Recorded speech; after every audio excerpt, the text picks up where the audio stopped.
Chapter 1. The Awakening of Talent. Year 2062. Shanghai City Number 4 Middle School. Autumn. As the withered leaves danced upon the schoolyard, the chilly wind teased the sparse leaves clinging to the treetops. Through the classroom window, Su Qiu watched a yellow leaf flutter down before him. Bang! A piece of chalk tore through the air at a speed of 37 meters per second, striking Su Qiu squarely on the forehead. Startled, he quickly regained his composure as laughter erupted in the classroom. The homeroom teacher, Zhang Susu, rapped the podium and cast a stern glance in his direction. Suyu, it seems you've managed to remember quite a bit. Would you care to answer what the known talent categories are? Flustered, Su Qiu sprang to his feet, hurriedly flipping through his textbook, just as a classmate beside him discreetly passed a note. Generally, there are 5 types of talents: wind, water, fire, thunder, and earth, along with some special talents like space and enhancement. There are 7 tiers of talent strength, ranging from SSS to D. The subtle antics of the students did not escape Zhang Susu's keen observation. However, she chose not to expose them, merely saying with a smile, "Tomorrow you'll enter the Lingshu. You seem quite confident in awakening a grade talent, don't you?" Her words elicited a wave of laughter from the class. A boy wearing a baseball cap scoffed. "Our Su Qiu, of course, will start with an S grade, perhaps even SSS. Huh, he always ranks at the bottom in monthly exams. Forget about a grade talent, just successfully awakening anything would be a miracle. Are we supposed to expect him to make it to university? Maybe he's already planning to work as a laborer after graduation. Too funny. 3 years in the elite class, and he's still a lapdog. Surely he can't be this useless." As the laughter crescendoed, Zhang Susu quickly tapped the blackboard, intending to say something, but upon glancing at Su Qiu, she could only sigh in resignation. "All right, pay attention in class and take your seat." Su Qiu said nothing more, silently returning to his desk. This marked the 7th day since his transmigration, and thus far, he had only just begun to grasp the intricacies of this world, which bore a striking resemblance to the one he had left behind. While it appeared to be the same, there were discrepancies. This world had gained certain peculiarities. 50 years ago, a rift in space materialized above the Pacific Ocean, allowing countless beings from other realms to invade this world. Chaos ensued globally, wars erupted, and despair reigned. Humanity faced relentless defeat, prompting the formation of a global alliance. In the midst of this turmoil, someone discovered a mysterious data stream within the rift. A daring squad retrieved it, and, upon analysis, realized it was a virtual game world Lingshu. Those who ventured into Lingshu emerged with extraordinary powers. At last, humanity sounded the horn of counteroffensive. To date, the number of players in Lingshu has surpassed 1 billion. It was not merely a game, it was the key to humanity's victory. "Su Qiu, don't take their words to heart, you can do it." A sweet, gentle voice broke through his thoughts. Su Qiu smiled at Luo Xiaoyin, non-committal in his response. Before his transmigration, his previous self had already been a poor student, consistently ranking at the bottom in monthly assessments. Had it not been for his parents being martyrs, he would never have remained in the elite class. Moreover, Su Qiu had little knowledge about these matters. Awakening?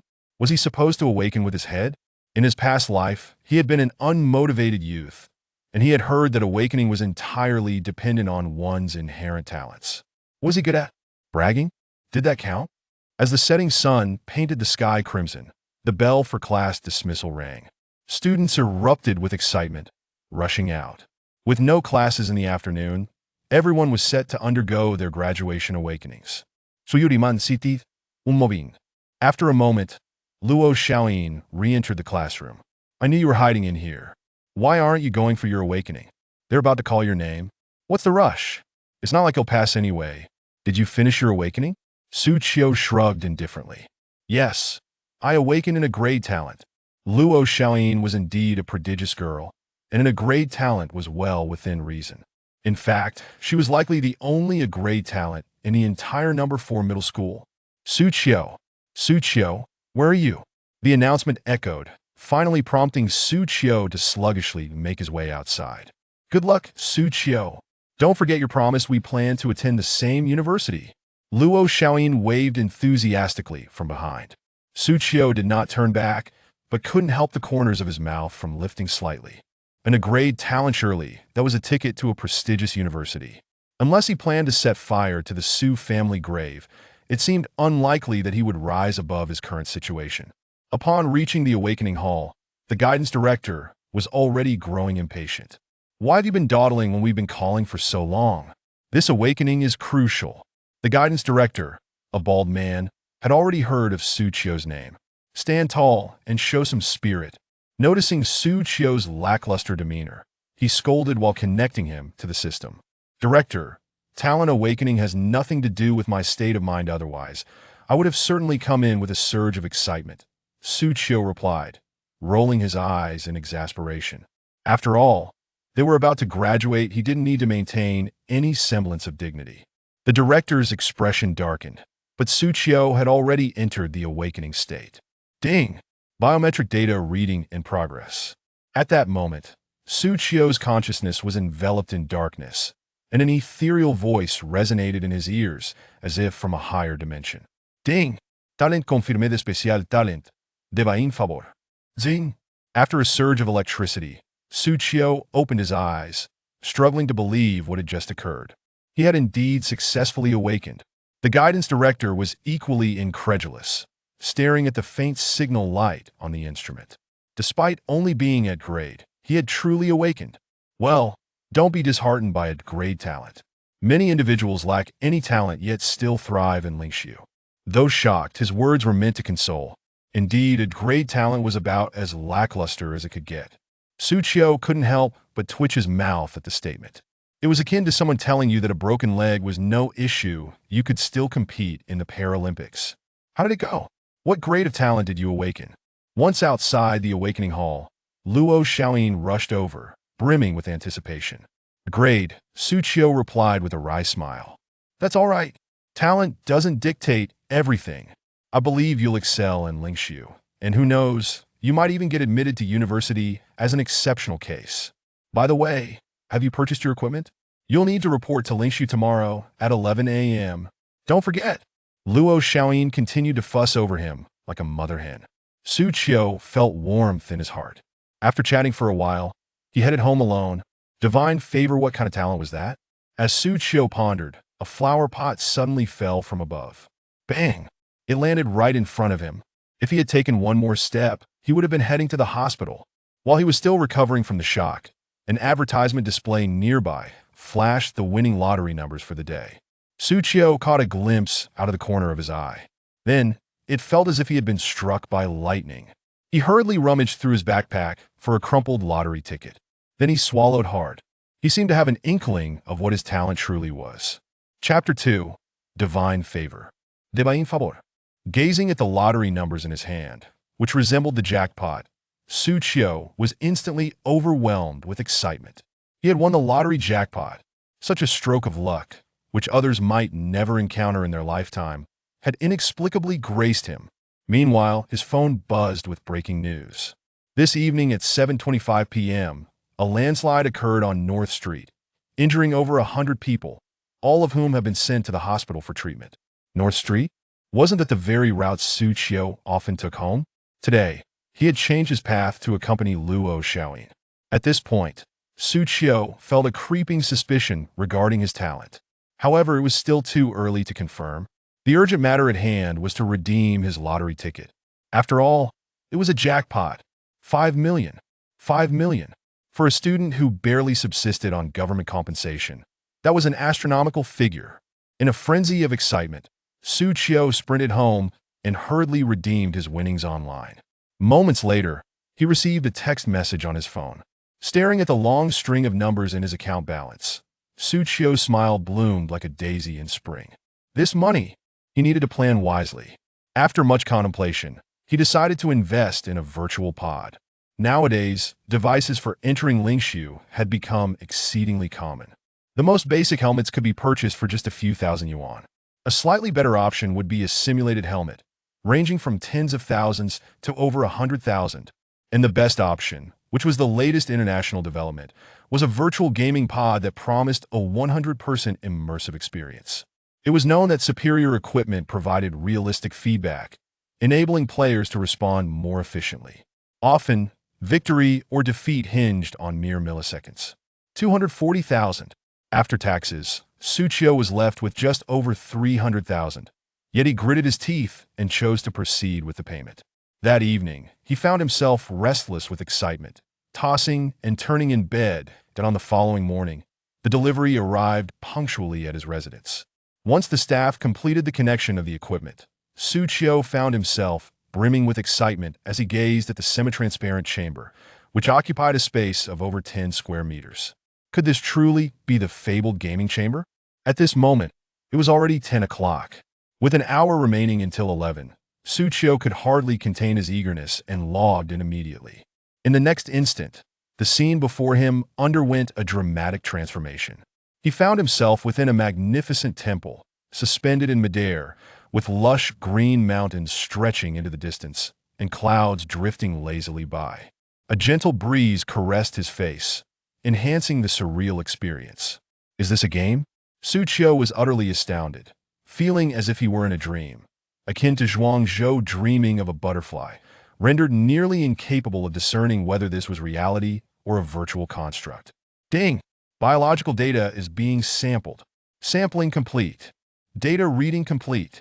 Unique account generated. A series of system notifications jolted Suchio back to reality. Ding! Please create a name. Nightblade. After a moment's contemplation, Suchio conjured a name that exuded flair. Ding! Name already in use. In use? He had spent half the night contemplating this name. However, it mattered not, he had alternative options. Shadow. Ding! Name already in use. Another one in use? Inkstar. Ding! Name already in use. Suchio was growing frantic, as several of his chosen names had been claimed. Have all the good names been taken by curs? He muttered in frustration. Ding! Name too long, the last 4 words have been reserved by curs. Ding! Unique account creation successful. What? A large question mark loomed over Suchio's head. Are you jesting with me? I was merely speaking casually. At that moment, he contemplated deleting his account. But once the biological data had been read, there was no turning back. This account was his for life, immutable. Yet, gazing at his name, Suchio felt a wave of despair wash over him. What a calamity! Please select a profession: warrior, mage, assassin, knight, summoner, archer, mechanic, priest, swordsman. The system notification chimed again. As Suchio surveyed the myriad of professions, he took a deep breath. Forget it. It's just a name that won't affect my strength. Assassin. This time, he did not encounter any mishap. As a seasoned player from his previous life, he had a beloved hero of his own. Invisible blade, the deadliest of all. The mere recollection of that phrase ignited a fervor within him. If he were to strike, it would be a lethal blow. Assassins are the true, eternal favorites. Ding! Creation complete. Character name: by curs. Talent: Goddess favors special talent. Level 1. Profession: apprentice assassin. Health points: 220220. Energy points: 9090. Strength: 7 physical damage bonus. Spirit: 5 magical damage bonus. Agility: 3 movement speed bonus. Intelligence: 4 energy recovery and maximum energy bonus. Constitution: 6 health recovery and maximum health bonus. Defense: 6 physical resistance and magical resistance bonus. Luck: 10 special attribute. As he scrutinized his attribute panel, Suchio fell into a contemplative silence. How should he articulate this initial attribute set? Words fell short. Every year, players would proudly display their initial attribute screenshots on forums, and Suchio had seen numerous individuals with average base attributes exceeding 7 points. Such individuals were dubbed hexagonal warriors. And what about himself? What was the meaning of that 4 points in intelligence? Moreover, why, as an assassin, did he possess the lowest initial agility? A mere 3 points? What kind of nonsense was this? Was he expected to stealthily approach enemies for a strike? However, all his grievances evaporated upon noticing his luck score of 10. This was indeed a special attribute. Most players began with a luck score of 0. Those fortunate enough to possess 1 point were rare, and obtaining 2 points was akin to finding a phoenix feather. Yet here he was completely maxed out. A full 10 points? Was this his innate talent? He could only wonder what effects a maximum luck score would yield, as such an occurrence had never been documented in history. Yet soon, he would discover the answer. Ding! Please spin the novice reward wheel in front of you remaining attempts. 33. Suchio took a deep breath and clicked to spin. Ding! Congratulations, player! You have acquired the golden skill. Death's Scythe Passive. Death's Scythe Passive. When the target's health falls below 50, there is a 5 chance to trigger a kill effect, with no cost. Suchio was momentarily stunned and instinctively clicked to spin again. Ding! Congratulations, player! You have acquired the golden skill, Shadow Blade. Shadow Blade. When dealing damage to a target, you may inflict equivalent damage to a nearby enemy unit, with no cost. For the final time, Suchio clicked to spin, nearly in a daze. Ding! Congratulations, player! You have acquired the epic grade equipment. Azura Straight Sword Upgradable. Azura Straight Sword Upgradable. LV1. Attributes: Strength 10. Bloodthirst Passive. Inflicts fixed damage of 3 of the target's maximum health minimum 30, while simultaneously inflicting a lifesteal effect minimum 30. After spinning the wheel 3 times, Suchio was left utterly bewildered. Was this truly the rebirth of a lucky sovereign? Chapter 3. Exterminate the stars. Exterminate the sun and moon. Exterminate the celestial realms. Before us stands a dainty and delightful maiden of 13 or 14 years, her luminous eyes sparkling like the celestial heavens, and her porcelain-like skin reminiscent of a delicate doll. Despite her tender years, her figure has blossomed into an elegant and graceful form, undeniably a budding beauty. Indeed, she holds a place among the 4 beauties of Wuzhou. The reason she addresses Yi Tianran as brother-in-law is that she is none other than the little princess of the Taiyan royal house, Li Ningxiu's younger sister, Li Ningqin. Stand still. Yi Tianran quickened his pace, charging towards the back of the massive wolf. Though he had discerned the true nature of the Taiyan king and Li Ningxiu, Li Ningqin remained innocent. This little girl, pure-hearted and kind, had treated Yi Tianran with utmost kindness. He could not allow her to come to harm. Roar! The colossal wolf sensed the impending danger behind it, abandoning Li Ningqin in an instant as it spun around. Boom! Yi Tianran's fists, enveloped in crimson fighting spirit, moved with the swiftness of a blood-colored specter, striking towards the wolf's forehead that a dull thud echoed as the giant wolf, unable to evade, stumbled to the ground. However, Yi Tianran felt a jolt of pain in his knuckles. The wolf Shin Steel Soul was inherently protective, possessing a rebound attribute. Crucially, Yi Tianran had only just broken through to the first level of fighting spirit, his internal energy still lacking in depth and far inferior to that of the wolf, which had at least 30 years of cultivation. Of course, thanks to his formidable talent and imperial bloodline, Yi Tianran gained the upper hand in this exchange. Though victorious, it was destined to be a Pyrrhic victory, inflicting 1,000 wounds on the enemy while suffering 800 in return. Howl! The giant wolf sprang back to its feet, albeit somewhat disheveled, yet it showed no sign of retreat, bolstered by its Shin Steel Soul. Brother-in-law, catch the sword. At that moment, Li Ningqin unsheathed the sword from her waist and tossed it directly to Yi Tianran. The Dakian Longkei sword, the treasured weapon of the Taiyan royal house. Yi Tianran's eyes lit up as he caught the long sword and swiftly drew it. In an instant, a sharp, icy glint emanated from the blade, its sword aura causing the giant wolf to flinch in alarm. Grr! The wolf, now sensing a grave threat, turned to flee. Planning to escape? Too late. Yi Tianran unleashed the sword, his crimson fighting spirit swirling around the blade as he aimed for the wolf's back. Swish! The giant wolf, unwilling to remain idle, gathered all its Shin Steel fighting spirit around its back for defense. Clang! Yet, with a dragon-like roar of the sword, the Shin Steel fighting spirit was pierced through by the crimson blade that the next moment, the sword plunged deep, penetrating the wolf's heart and emerging from its chest. Brother-in-law, you are incredible, Li Ningqin exclaimed with immense joy, rushing over to tightly embrace Yi Tianran, her delicate body trembling and breath quickening as tears streamed down her face. Whoa, brother-in-law, thank goodness I met you. Otherwise, Qiner would have surely perished, never to see father and sister again, nor to meet you again. The frightened little girl clung to him tightly, unwilling to let go for a long while that Yi Tianren could only gently ruffle her hair, soothing her softly. After a while, Li Ningqin's emotions finally calmed. Brother-in-law, congratulations on awakening the 9-star soul, she declared.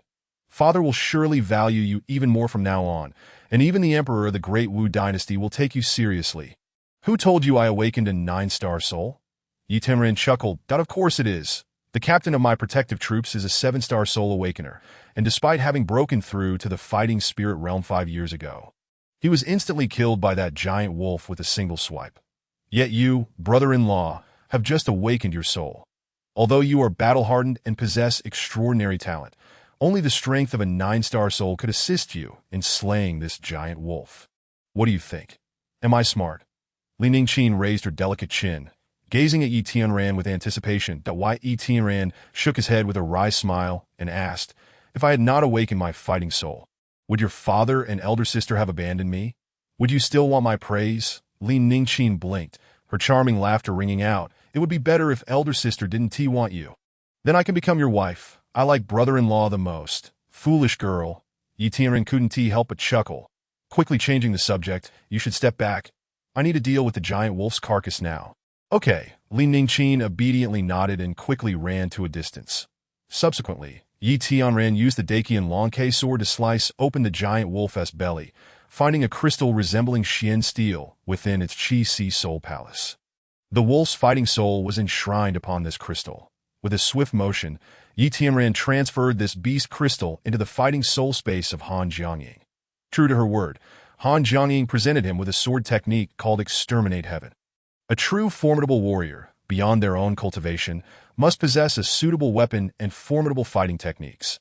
The recent battle was a testament to this principle. Exceptional weapons and powerful techniques can significantly enhance combat, even allowing one to battle above their level. This technique reached the level of 9 stars in the fighting spirit realm, the highest tier of combat skills one could cultivate in the fighting spirit realm. Not a second tome could be found throughout all of Wuzhou City.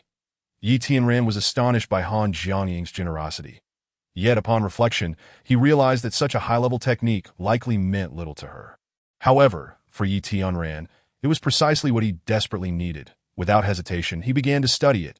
The sword technique was profoundly intricate, far beyond the comprehension of an ordinary person without a teacher. Fortunately, Yi Tianren was no ordinary individual. His extraordinary talent and comprehension allowed him to self-learn this technique entirely. Thus, while he immersed himself in study, he also ventured into the mountains in search of demon beasts, honing his sword techniques through combat. Meanwhile, Li Ningqin, unable to return without protection, followed closely behind Yi Tianren. Naturally, the little girl was not idle. She had awakened her 7-star medicinal spirit soul 3 years prior, enabling her to sense various precious herbs throughout the forest with the power of her soul. This was precisely why the Taiyan king had dispatched troops to guard her as she ventured deep into the Black Wind Forest in search of spiritual herbs. Each time she returned, she brought immense benefits to the royal house. Thus, despite the evident dangers, the Taiyan king still permitted her to forage for herbs. The naive girl remained blissfully unaware of the underlying concerns. Yet rumors circulated that she was not the biological daughter of the Taiyan king, leading him to care little for her well-being. Otherwise, given her gifted fighting soul, she would have been betrothed to Yi Tianren rather than her inept elder sister. Li Ningxiu. 10 days later, Yi Tianren had fully mastered the Exterminate Heaven sword technique. Having slain 13 demon beasts and amassed 13 beast crystals, he pondered whether offering additional fighting souls to Han Jiangying would yield even greater rewards than in addition to battling demon beasts. Yi Tianren devoted every moment to absorbing the energy of heaven and earth to elevate his cultivation. Over these 10 days, he had successfully broken through 2 minor realms, advancing to the 3rd level of Qi refining. His Qi Si Soul Palace expanded from the size of a small bowl to that of a water tank. The richness of his crimson fighting spirit naturally surged exponentially. Though he had yet to engage in combat above his level, Yi Tianren felt confident that with his blood-colored chaotic fighting soul and the Exterminate Heaven sword technique, he could certainly contend with opponents at the 4th level of fighting spirit. Old dog Yuan Shan, when we meet again, I will surely slay you. Meanwhile, Li Ningqin's deer hide pouch had become bulging with spiritual herbs. Previously, under the protection of the troops, her range of activities had been confined to familiar areas, where the herbs had been nearly exhausted. However, this time, accompanying Yi Tianran allowed her to explore several previously forbidden places, yielding far more abundant rewards. Yet the little girl had little interest in cultivation. Aside from foraging for herbs, she delighted in chasing butterflies and gathering flowers, thoroughly enjoying herself. Whenever hunger struck, she would cling to Yi Tianran, demanding roasted meat. She relished the barbecue he prepared, and over the past 10 days, she had even gained a bit of weight, her little face adorably plump in Wuzhou City at the Taiyan royal house. Since attending the celebration banquet, Yi Qifeng had remained within the royal residence. The Taiyan king had gifted him a highly valuable qi-breaking pill, and for the past 10 days, Yi Qifeng had been immersed in a mysterious state of meditation, his cultivation steadily advancing. Today, however, the medicinal effects had finally dissipated, awakening him from his meditative state. Qifeng, how has your progress been? How many minor realms have you broken through during these past days? Li Ningxiu had been by his side, eagerly inquiring.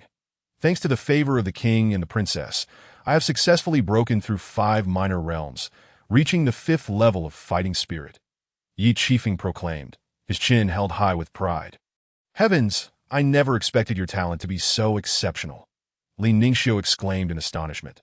For ordinary individuals, consuming a qi-breaking pill and breaking through 2 minor realms was already commendable. Even Yi Tianran could not possibly break through 5 minor realms consecutively. Clearly, this qi-breaking pill had originally been intended for Yi Tianran, yet it had fortuitously benefited Yi Qifeng instead. That waste Yi Tianran is not worthy to be compared to me, Yi Qifeng disdainfully remarked. In just 20 days, I shall ensure he meets a fate worse than death. Enough of that useless fool. It's utterly disheartening. Li Ningxiu forced a sweet smile and said, My father has decided to arrange a new marriage for me. Oh, Yi Qifeng grinned. Pray tell, which noble scion has the prince chosen? My father has yet to make a decision, Li Ningxiu replied with a smile. However, having awaited you here for 10 days and nights, you ought to be aware of my intentions. Yi Qifeng sighed. Merely having intentions is insufficient. Everything must ultimately be determined by the prince. No, you can strive for it yourself, Li Ningxiu insisted, in 20 days. On the life and death stage where you will slay Yi Tianran, my father will host a martial competition for suitors. The victor shall become my ideal husband. A martial competition for suitors, Yi Qifeng furrowed his brow. Does this imply that the 3 prominent families, Lu, Xia, and Zhang, will also send participants? Indeed. Li Ningxiu nodded. Originally, Yi Tianran stood unrivaled among the youth of Wuzhou City, and none dared to challenge him. But now, he has been utterly crippled. Every young genius wishes to make their mark. Understood. Yi Qifeng declared solemnly, rest assured, in 20 days, I shall exert every effort to emerge as the new leader of the youth in Wuzhou City. And with great fanfare, I shall take you as my bride. Very well, I shall await your arrival, Li Ningxiu said, her smile enigmatic, as she stepped closer and nestled against Yi Qifeng's shoulder in the Black Wind Forest. Yi Tianran and Li Ningqian sat upon a patch of grass, savoring the delicious roasted venison. That moment. From the thicket in the distance, a series of piercing, malicious cackles echoed. Have you heard? Li Ningxiu has placed a colossal green hat upon that useless Yi Tianran. Of course I've heard. The news was leaked by someone from the royal residence, so it's likely true. Li Ningxiu appears to be a graceful lady, yet behind the scenes, she behaves like a lewd and shameless harlot. If the victor of the suitor competition in 20 days isn't Yi Qifeng, then will Li Ningxiu not adorn Yi Tianran with a second green hat? Huh? Brother-in-law, these scoundrels dare to slander you and my sister behind your backs. I shall not let them go unpunished. Hearing such remarks, Li Ningqian found the venison in her hand suddenly unappetizing. She stood up in a huff, intending to confront the group to Qiner. Take care. Yi Tianran followed closely behind. Soon, they discerned the identities of the assailants. They were indeed from the Lu family. Leading them was the 3rd elder of the Lu family, Lu Kuchen, accompanied by his 2 grandsons, Lu Qingshan and Lu Qinghai, all flanked by a host of armed guards. Clearly, they too had ventured into the mountains to hunt beasts at Lu Kuchen. As a senior elder of the Lu family, how do you discipline your descendants? Li Ningqian scolded angrily, hands on her hips. young princess. The members of the Liu family were momentarily taken aback. Liu Kuchen quickly inquired, "How is it that you are here alone? Where are your guards?" "My affairs are none of your concern," Lin Ningqin retorted. "Your grandsons have just slandered my brother-in-law and sister. I demand they kneel and apologize." Liu Kuchen hesitated, glancing around. "Young princess, in these wild mountains, you are all alone. Do you not fear for your safety?" "Why should I care about my safety?" Lin Ningqin snapped. "If you do not command your grandsons to kneel and apologize, I shall return and inform my father of what I have just heard." "Ha!" Liu Kuchen laughed. "If you are indeed alone here, you may not get the chance to return." "What do you mean?" Lin Ningqin gasped, alarmed that Liu Kuchen sneered. "My grandsons have indeed spoken some disrespectful words towards the princess. And such words absolutely cannot be allowed to spread. Are you threatening to kill me to silence me?" Lin Ningqin, though naive, was certainly not dim-witted. "Not merely to silence you. We could also profit handsomely in the process."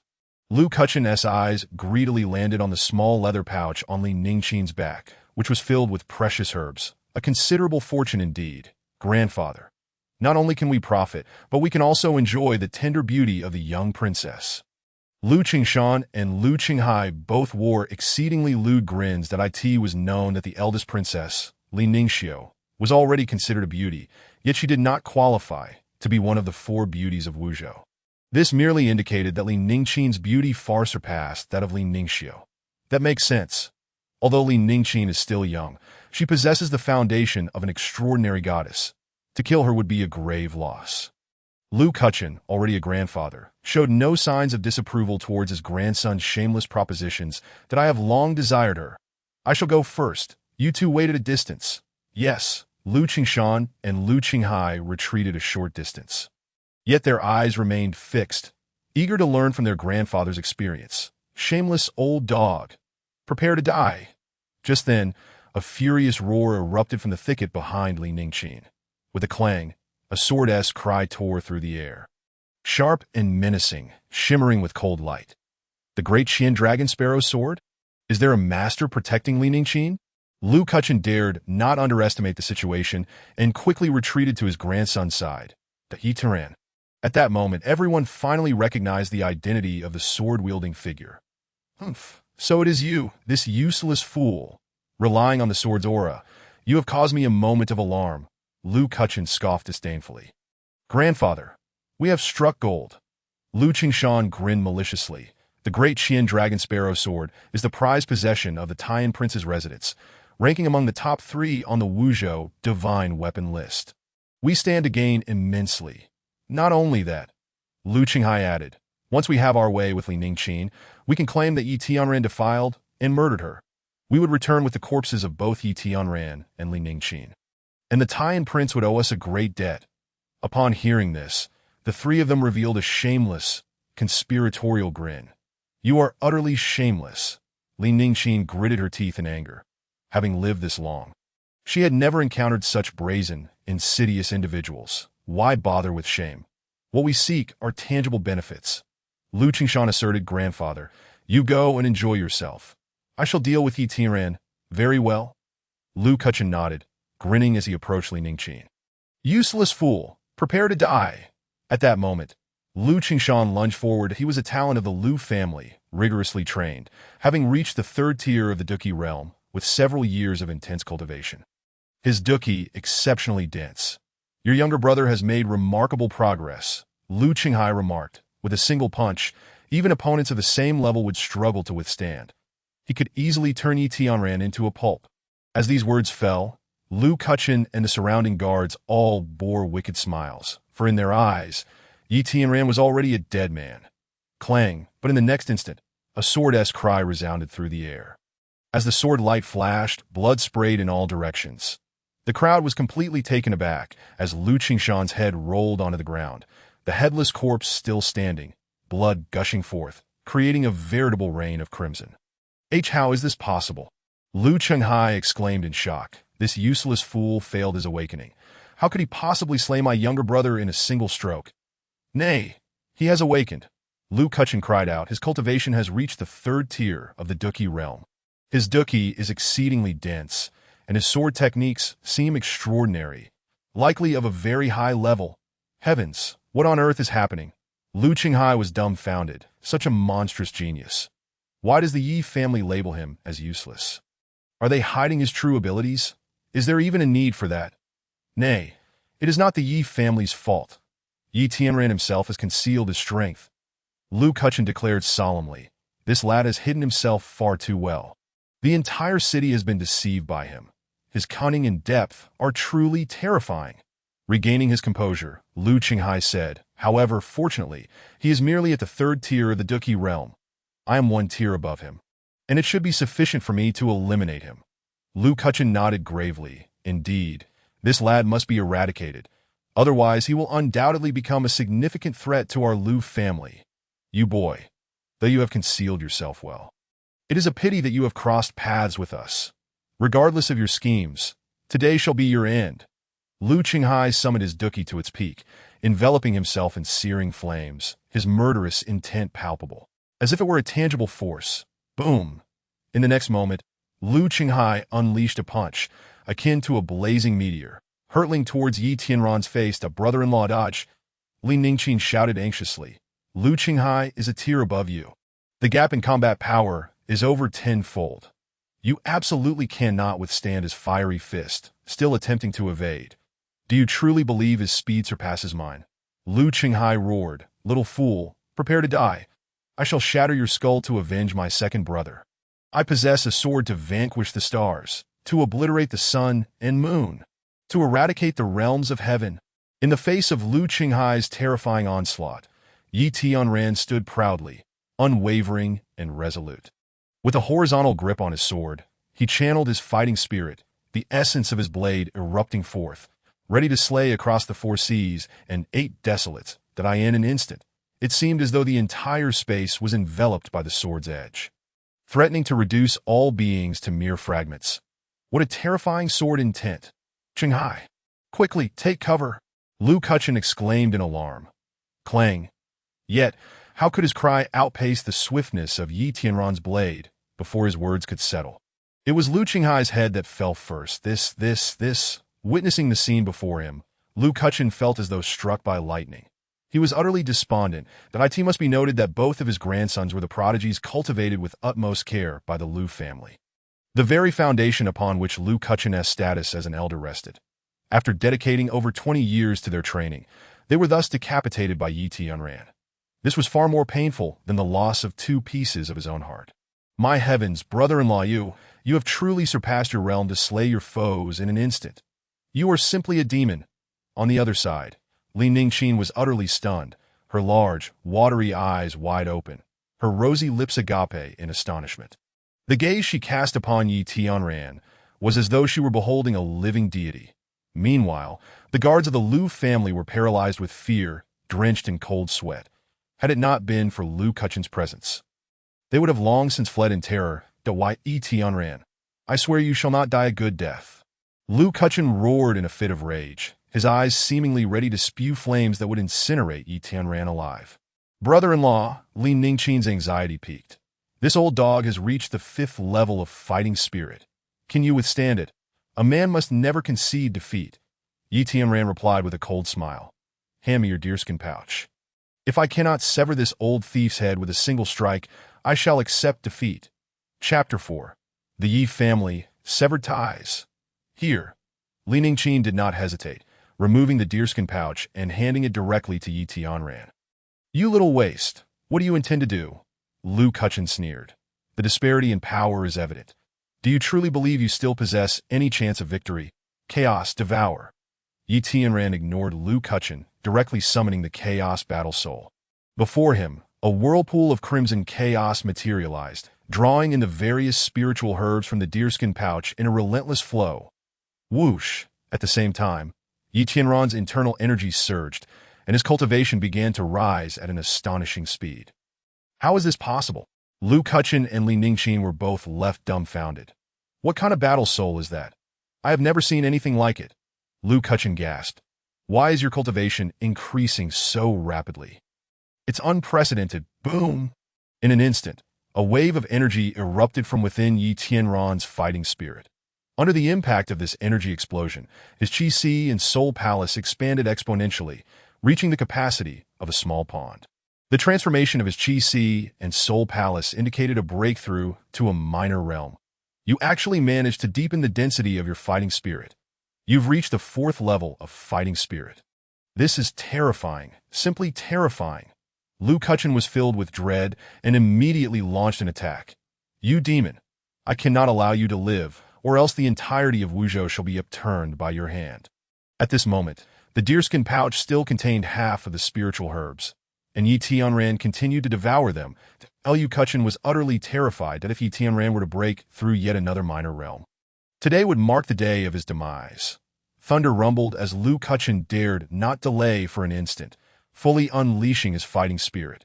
Fiery flames erupted around him, transforming him into a blazing golden deity. With each step he took, the ground beneath him turned to charred earth, and the surrounding air warped from the heat.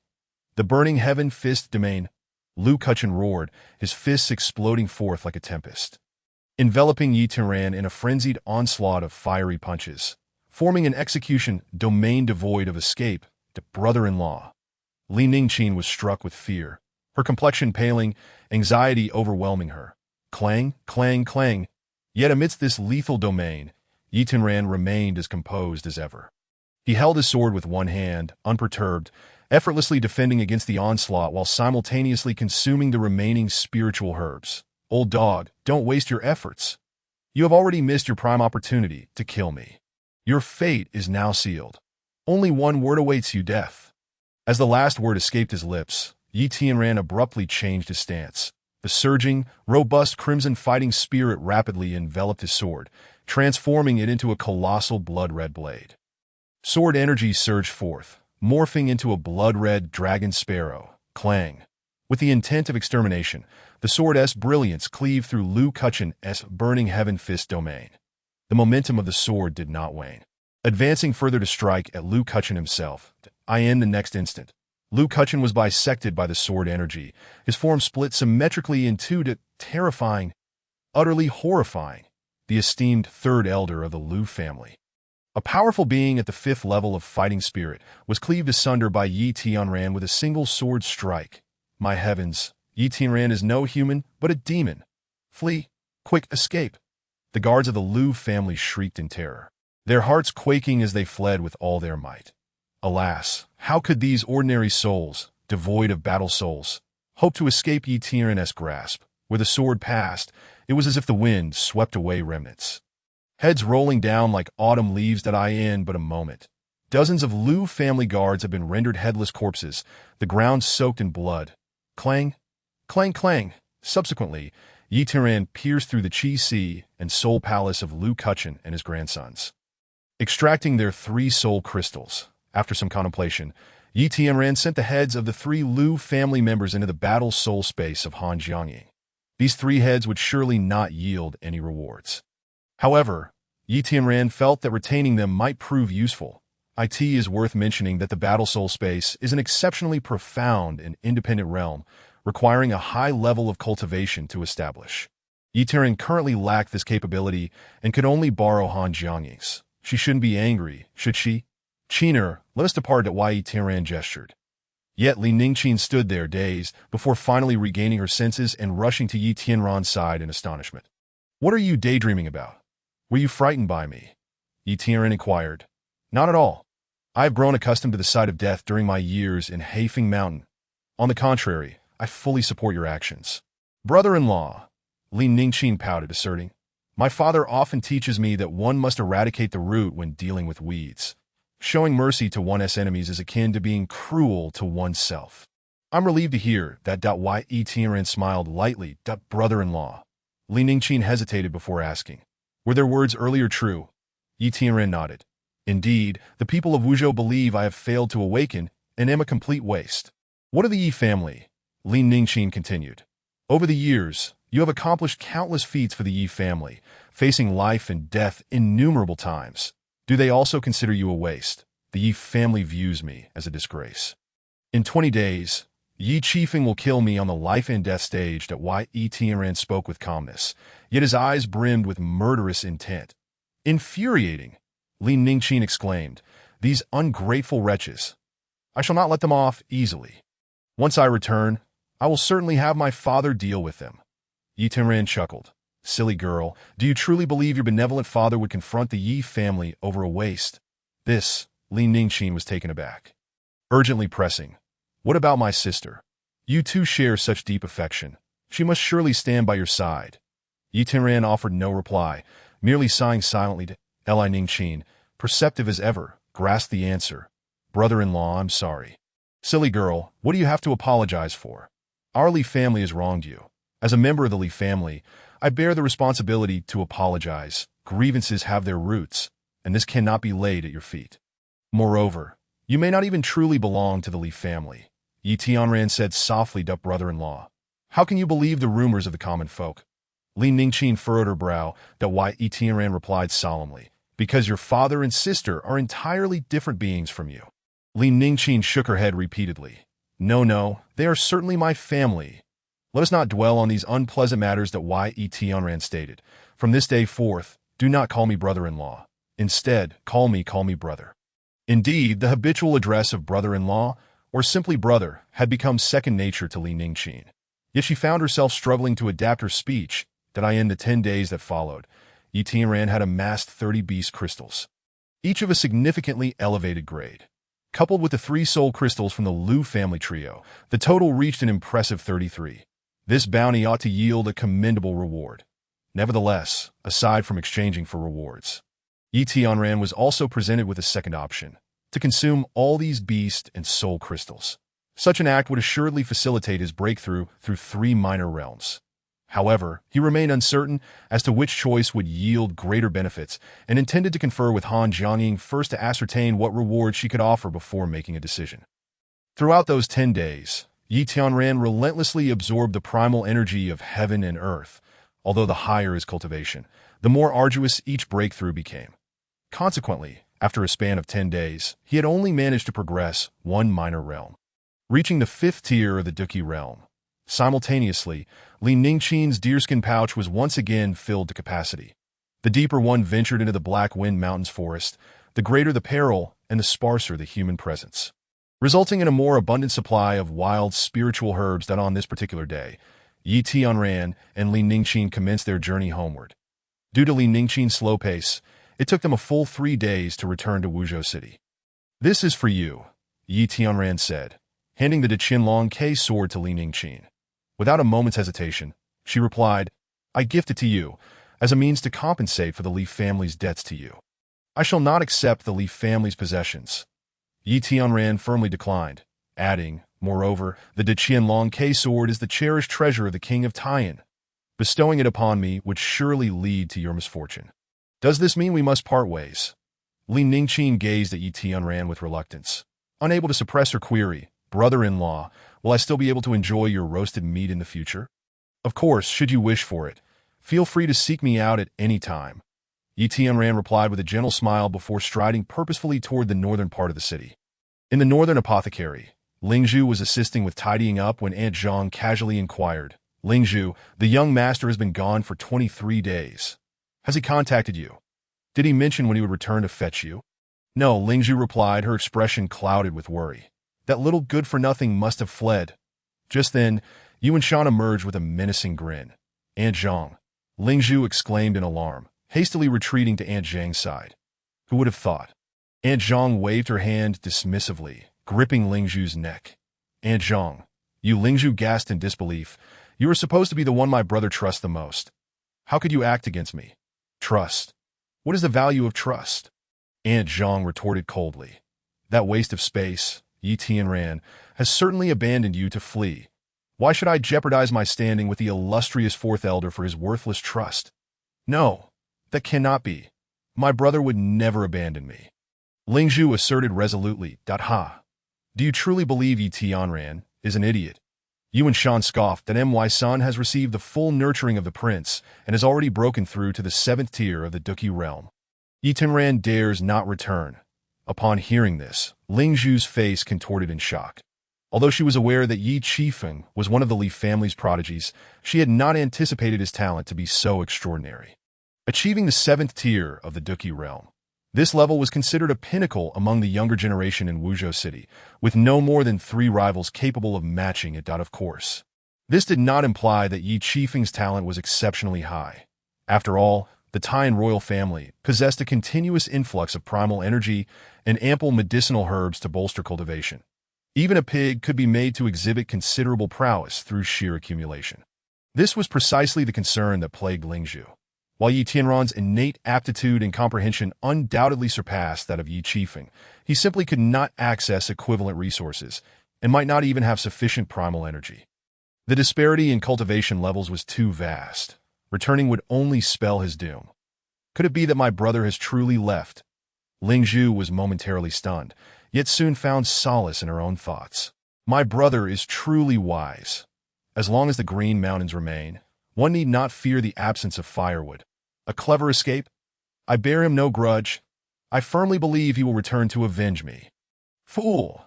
Yuan Shan berated her, that white Tianran is but a waste. He shall forever crawl like an ant, enduring in the shadows. What could he possibly use to seek vengeance? Fourth Elder, there is no need to waste time with this foolish girl. Take her away and let her enjoy herself. An Zhang sneered, adding, should she refuse to cooperate, I have means to ensure her compliance. I guarantee you will enjoy it. Excellent. Yuan Shan leered. An Zhang is among the finest apothecaries in Wuzhou City, especially renowned for her secretive aphrodisiacs. I intend to indulge myself thoroughly. Old dog, you can indulge in your own demise. Just then, a furious curse rang out from outside, followed by the harrowing cries of the Yi family's guards. In an instant, a dozen guards lay sprawled on the ground, either dead or grievously wounded. Who? Yuan Shan and An Zhang exclaimed, their expressions turning to horror. It is my brother. My brother has returned. Lingzhu cheered exultantly, and no sooner had she spoken than Yi Tianran burst through the door, his body ablaze with fury, his murderous intent palpable, enveloping the space like a ferocious beast that instilled dread in all who beheld him. This is bad, An Zhang gasped, tightening her grip on Lingzhu's neck. Stay calm. He is merely a trifling waste. How much trouble could he possibly stir? Yuan Shan said dismissively, a sneer curling his lips. Yi Tianran, your death is merely 7 days away, and you still dare to return. Truly, you must be out of your mind or perhaps have lost your senses. Release Lingzhu. I shall not repeat myself. Yi Tianran commanded sternly. Ha! How laughable. Do you still fancy yourself the young master of the Yi family? Yuan Shan sneered. Though I cannot kill you just yet, you will not prevent me from toying with your lowly maid. Today, I will not return her to you. In the blink of an eye, Yi Tianran surged forward with blinding speed. Without addressing the disparities in talent and combat spirit, it was evident that Yi Tianran's current cultivation had far surpassed that of Yuan Shan and An Zhang. Leaving them with no time to react, a resounding thud echoed as Yi Tianran delivered a powerful kick directly to Yuan Shan's groin. Oh. Yuan Shan emitted a wretched cry, his features contorted in excruciating pain as he collapsed to the ground. Trembling, cold sweat pouring from him like rain.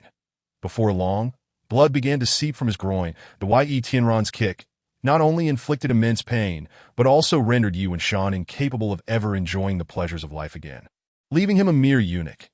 In that very moment of An Zhang's shock and distraction, Yi Tianran had already reached her side. With a sharp crack, An Zhang's forearm was forcefully broken, twisted in a gruesome manner. Before she could utter a scream, Lingzhu was whisked away to safety by Yi Tianran. How is this possible? An Zhang stammered in disbelief. That wasn't Yi Tianran a waste. Yet now, his speed and strength are at least at the 5th tier of the Duqi realm. Why? What on earth is happening? Yi Tianran offered no reply, his expression stern as he demanded. An Zhang, you are the family head's confidant. How will you explain your betrayal to him? An Zhang gritted her teeth against the pain. Sneering, the family head commanded me to betray you. This is no surprise. That cannot be. Yi Tianran declared resolutely. The family head has favored me since childhood. You cannot be so naive. An Zhang interrupted, mocking him. The family head favors the unparalleled genius, the prodigy. The news of your failed awakening has already reached him.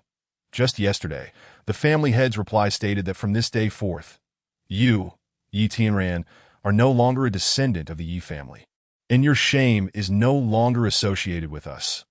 If you do not believe me, I can show you the family head's letter." Aunt Zhang laughed coldly, adding, "And let me remind you, your residence has been reclaimed by the family. And from now on, you Yi Tianran are nothing more than a thoroughly disgraced stray dog." With those words, Yi Tianran felt as though he had been struck by lightning, that he could hardly believe that the family head, who had always cherished him, could be so heartless, expelling him from the Yi family to preserve its reputation.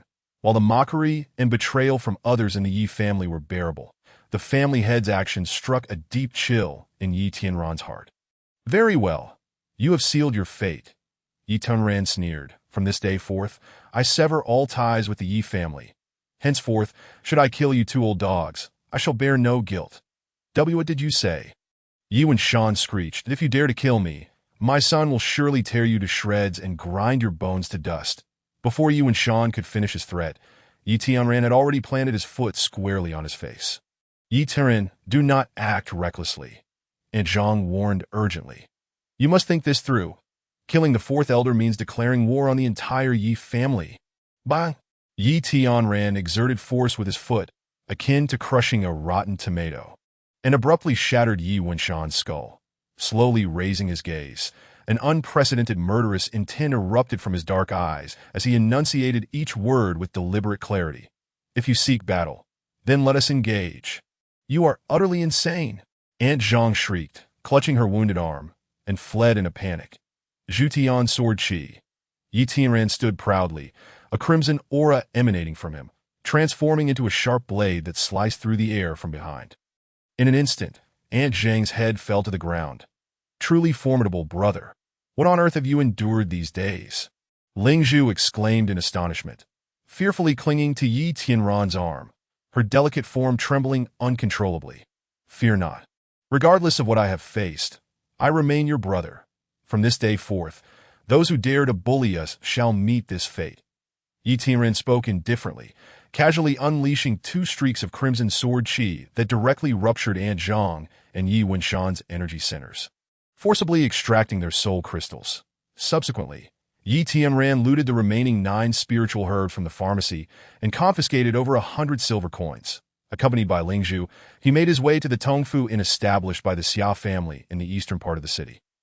For Ling Zhu's safety, Yi Tianran booked only one room, allowing her to sleep on the bed while he rested on the floor, in the Tian Wangfu. Within the princess's boudoir, the scandalous sounds of Li Ningxiu and Yi Qifeng echoed unceremoniously. "Princess, a grave matter has arisen." A delicate young maid rushed over in a flurry, knocking on the door. Moments later, the door swung open to reveal Li Ningxiu and Yi Qifeng emerging, disheveled. "You wretched girl. You've interrupted our enjoyment. Speak quickly, or I shall make you regret it." Li Ningxiu glowered, raising her hand to viciously pinch the maid's face. The maid trembled in pain, tears welling in her eyes, yet she dared not utter a word. Fearing greater punishment, reporting to the princess, Master Qifeng's father was murdered and found dead in the pharmacy north of Ye's residence. The maid stammered. "What?" Yi Qifeng instantly erupted with fury. "Who dares to kill my father?" The maid, frightened to the point of paling, hastily replied, "It is not yet confirmed who the culprit is, but a few bystanders mentioned it might have been Yi Tianran. Yi Tianran?" Yi Qifeng's face contorted with rage. "You lie. That useless Yi Tianran could never kill my father." The maid, terrified like a rabbit in the presence of a mad dog, stammered in terror. "Qifeng, calm down," Li Ningxiu interjected, frowning. "Wretched girl. Explain clearly. How did Qifeng's father meet his end?" The maid steadied herself and awkwardly replied, He was crushed to death, his skull shattered, and his soul crystal was extracted, leaving him unrecognizable." Silence. Yi Qifeng was consumed by rage, delivering a punch that struck the maid squarely in the face. Bang! In the next moment, the delicate maid became a headless corpse, her skull obliterated. Li Ningxiu showed no concern for the maid's demise. Instead, she declared fiercely, "Qifeng, rest assured, I shall summon my father to take action. We must capture the murderer, alive." Yi Qifeng ground his teeth in anger. The enmity of a murdered father cannot be tolerated. Moreover, with the brutal manner of death and the desecration of remains, I shall ensure the culprit suffers a fate worse than death. Li Ningxiu hesitated momentarily before asking, Do you think it's possible that Yi Tianran truly did this? Impossible? Absolutely impossible. Yi Qifeng asserted vehemently. Yi Tianran is a waste. My father could crush him with a single finger. Very well, Li Ningxiu conceded. I will investigate the murderer, while you focus on enhancing your strength in these last 7 days. Perhaps a significant figure will come to witness the battle. What significant figure? Yi Qifeng inquired suspiciously. Someone greater than the Tian Wang? At the Tongfu Inn, Lingzhu fell asleep early and deeply. After securing the doors and windows, Yi Tianran entered the soul space of Han Jiangying with all his spoils. With battle imminent, Yi Tianran aimed not only to surpass Yi Qifeng in these 7 days, but also to eclipse the head of the Yi family and even the Tian Wang. Otherwise, even if he defeated Yi Qifeng on the life and death stage, he would still face inevitable demise 7 days hence. Kid, I have waited 23 days for you, yet you have not delivered a single soul. Only 3 lifeless heads. What do you mean by this? Han Jiangying's voice was laced with "Oh, not be agitated. I merely seek to exchange for better rewards."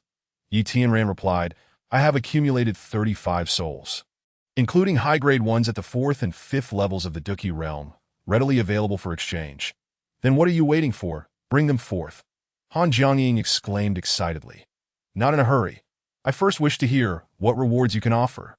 Yi Tianran stated directly, if the rewards do not meet my expectations, I shall devour all these souls, converting them into my own cultivation. Kid, quite clever of you. You dare to bargain with me? Han Jiangying scoffed. Rest assured, items from the lower realms are worth nothing to me. The rewards I offer will surely satisfy you. Yi Tianran smiled. It is wise to clarify matters among brothers after scheming so much. Do you not tire? Han Jiangying replied indifferently. Listen well, I shall provide you with 3 rewards.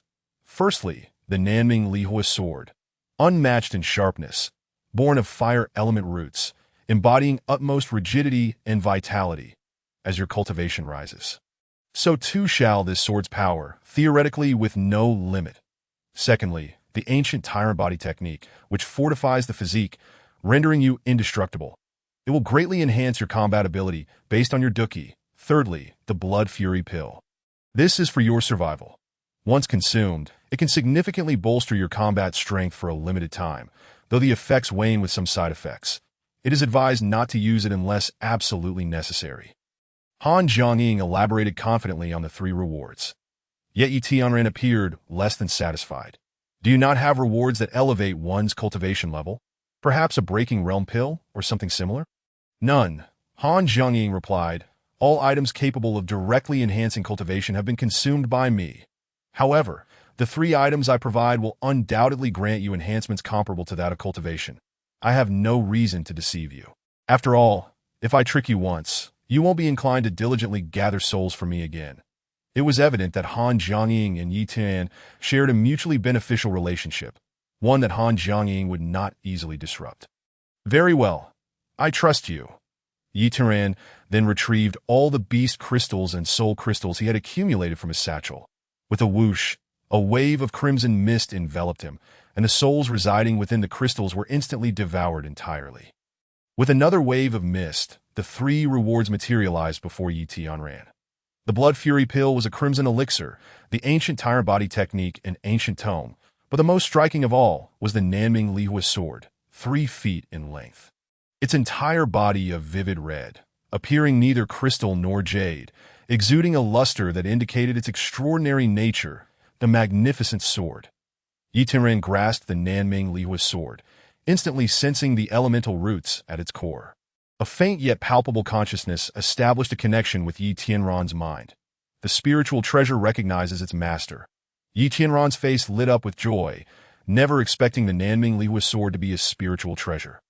Such a weapon of this caliber was virtually non-existent in the Wuzhou realm, and even the entire Da dynasty would be hard-pressed to produce 10 of them.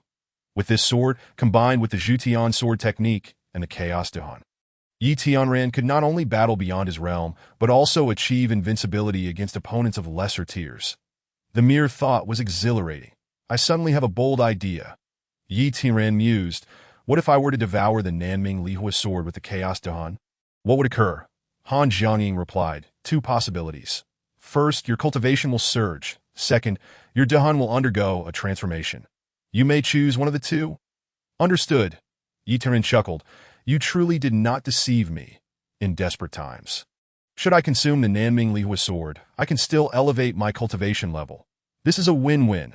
Han Jiangying remarked, with me, there is no need for such calculations. I rely on your assistance, so how could I possibly shortchange you? Yi Tianren remained non-committal, diving into the study of the ancient tire body technique that Dou comprehended. Han Jiangying inquired, if any part is unclear, feel free to ask. Is there anything difficult to understand? I have already self-taught the Zhu Tian sword technique. How challenging can a body refinement technique be? Yi Tianren settled his mind and quickly entered the right state. Han Jiangying remained silent, yet her heart was filled with astonishment. Truly deserving of an imperial-grade bloodline, his innate talent and comprehension could be deemed as extraordinary genius. Even the Zhu Tian sword technique could be self-taught. There was no martial art or combat skill from the lower realms that he could not master. Estimating the time, as dawn approached, Yi Tianren returned to the real world. Lingzhu woke up early and was already absent from the room, having tidied her bed. According to routine, she should have gone to prepare breakfast and would personally serve it to Yi Tianren once ready. Yi Tianren remained unhurried, taking out the ancient tire body technique to continue his studies. After a night of learning, he had gained a preliminary understanding of the ancient tire body technique. This technique was divided into internal and external cultivation. The external cultivation was straightforward. One simply needed to soak in different medicinal baths according to their physical strength. The internal cultivation was relatively more complex, requiring the operation of unique mental incantations to temper the body through the burning of fighting spirit. Once the physical limits were broken, it would lead to comprehensive enhancement: strength, speed, perception, defense, recovery, and endurance. All attributes related to the body could be significantly improved in actual combat. These enhancements would provide the most direct benefits, offering high cost-effectiveness. Strangely, why hadn't Lingzhu returned yet? After waiting for a while, Yi Tianren immediately stepped outside to look for her. Upon exiting his room, he saw that the inn was already filled with the royal guards. Yet the leader was not the captain of the guards, but the noble princess of the royal household, Li Ningxiu. Where is Lingzhu? Yi Tianren glared furiously, questioning directly to Ha. You worthless fool, unable to protect yourself, yet you still have the leisure to concern yourself with others. Li Ningxiu gripped the great Qian dragon sparrow sword, her eyes filled with murderous intent. In 6 days, I will ascend to the life and death platform. Do you lack even this little patience? Yi Tianren coldly retorted, to be honest, the thought of killing you feels beneath me. Li Ningxiu scoffed, however, I have been entrusted by Yi Qifeng to uncover the truth behind his father's death, that Wei Wunshan was killed by me. Yi Tianren replied without flinching, his voice icy. You had best release Lingzhu immediately, otherwise I'll kill you as well. Ah, Li Ningxiu was taken aback. Have you lost your mind? A mere waste, and yet you dare to speak so brazenly? You show such disrespect to this princess. I could kill you right now, Clang. As her words fell, Li Ningxiu drew her great Qian dragon sparrow sword, pointing it at Yi Tianren. Did I ask you one last time? Will you release Lingzhu? Yi Tianren's expression turned cold. His black eyes, reminiscent of the night sky, erupted with an overwhelming killing intent. Impudent. How dare you address this princess in such a manner? You are courting death. Li Ningxiu, in a fit of rage, swung her sword towards Yi Tianren. Clang. In the next instant, Yi Tianren swiftly drew the Southern Ming Li fire sword, executing a sudden horizontal slash. Swish, bang. In that moment, the scene before everyone left them all frozen in shock. The Southern Ming Li fire sword swept through, directly cleaving the great Qian dragon sparrow sword in two. A treasured weapon of the Tian royal mansion, ranked among the top 3 on the Wuzhou divine armament list, was thus severed by a single strike. In an instant, Li Ningxiu and the surrounding guards were left dumbfounded, as if they had seen a ghost, staring at the Southern Ming Li fire sword in Yi Tianren's hand. This sword was simply terrifying. Swish, simultaneously, the edge of the Southern Ming Li fire sword was already poised against Li Ningxiu's throat. Her heart instantly chilled, an overwhelming fear surged in her eyes. Bold Yi Tianren. Dare to harm the princess, and the prince will surely annihilate your entire clan. The surrounding royal guards drew their swords, furiously shouting, Annihilate my entire clan? Huh. Yi Tianren laughed. I would actually welcome you to destroy the Yi family. Unfortunately, The Yi family has already cast me out. Don't speak of an entire clan. I don't even have one. And do not act rashly. Please do not act rashly. Li Ningxiu understood all too well that when a person was cornered and had nothing to lose, they would act without hesitation, capable of anything. She feared that Yi Tianran, in a moment of impulse, would truly take her life. The previous domineering princess was replaced by a tone of timid pleading. Yi Tianran, I beg you, please remain calm. I did not capture Lingzhu. I truly do not know where she is. Just then a voice rang out, brother, I'm back. You must have been craving the pancakes from our doorstep since you've been away from the city for so long. I specially ran back to buy some. At that moment, Lingzhu entered, holding the freshly purchased pancakes. Upon seeing the scene before her, she was instantly startled. Lingzhu, come to me. Yi Tianran commanded. Why, Yi Tianran, I didn't deceive you. Right? Lingzhu has returned safely. Li Ningxiu pleaded, trembling. We have at least known each other. I beg you, spare me. Known each other? How dare you utter those words? Yi Tianran scoffed. That I asked myself if I ever truly loved you. I opened my heart to you and cared for you. But what about you? How did you treat me? I, Li Ningxiu, lament. It is all my fault. I have wronged you. Apologies spoken without sincerity are meaningless. Yi Tianran's voice turned frigid.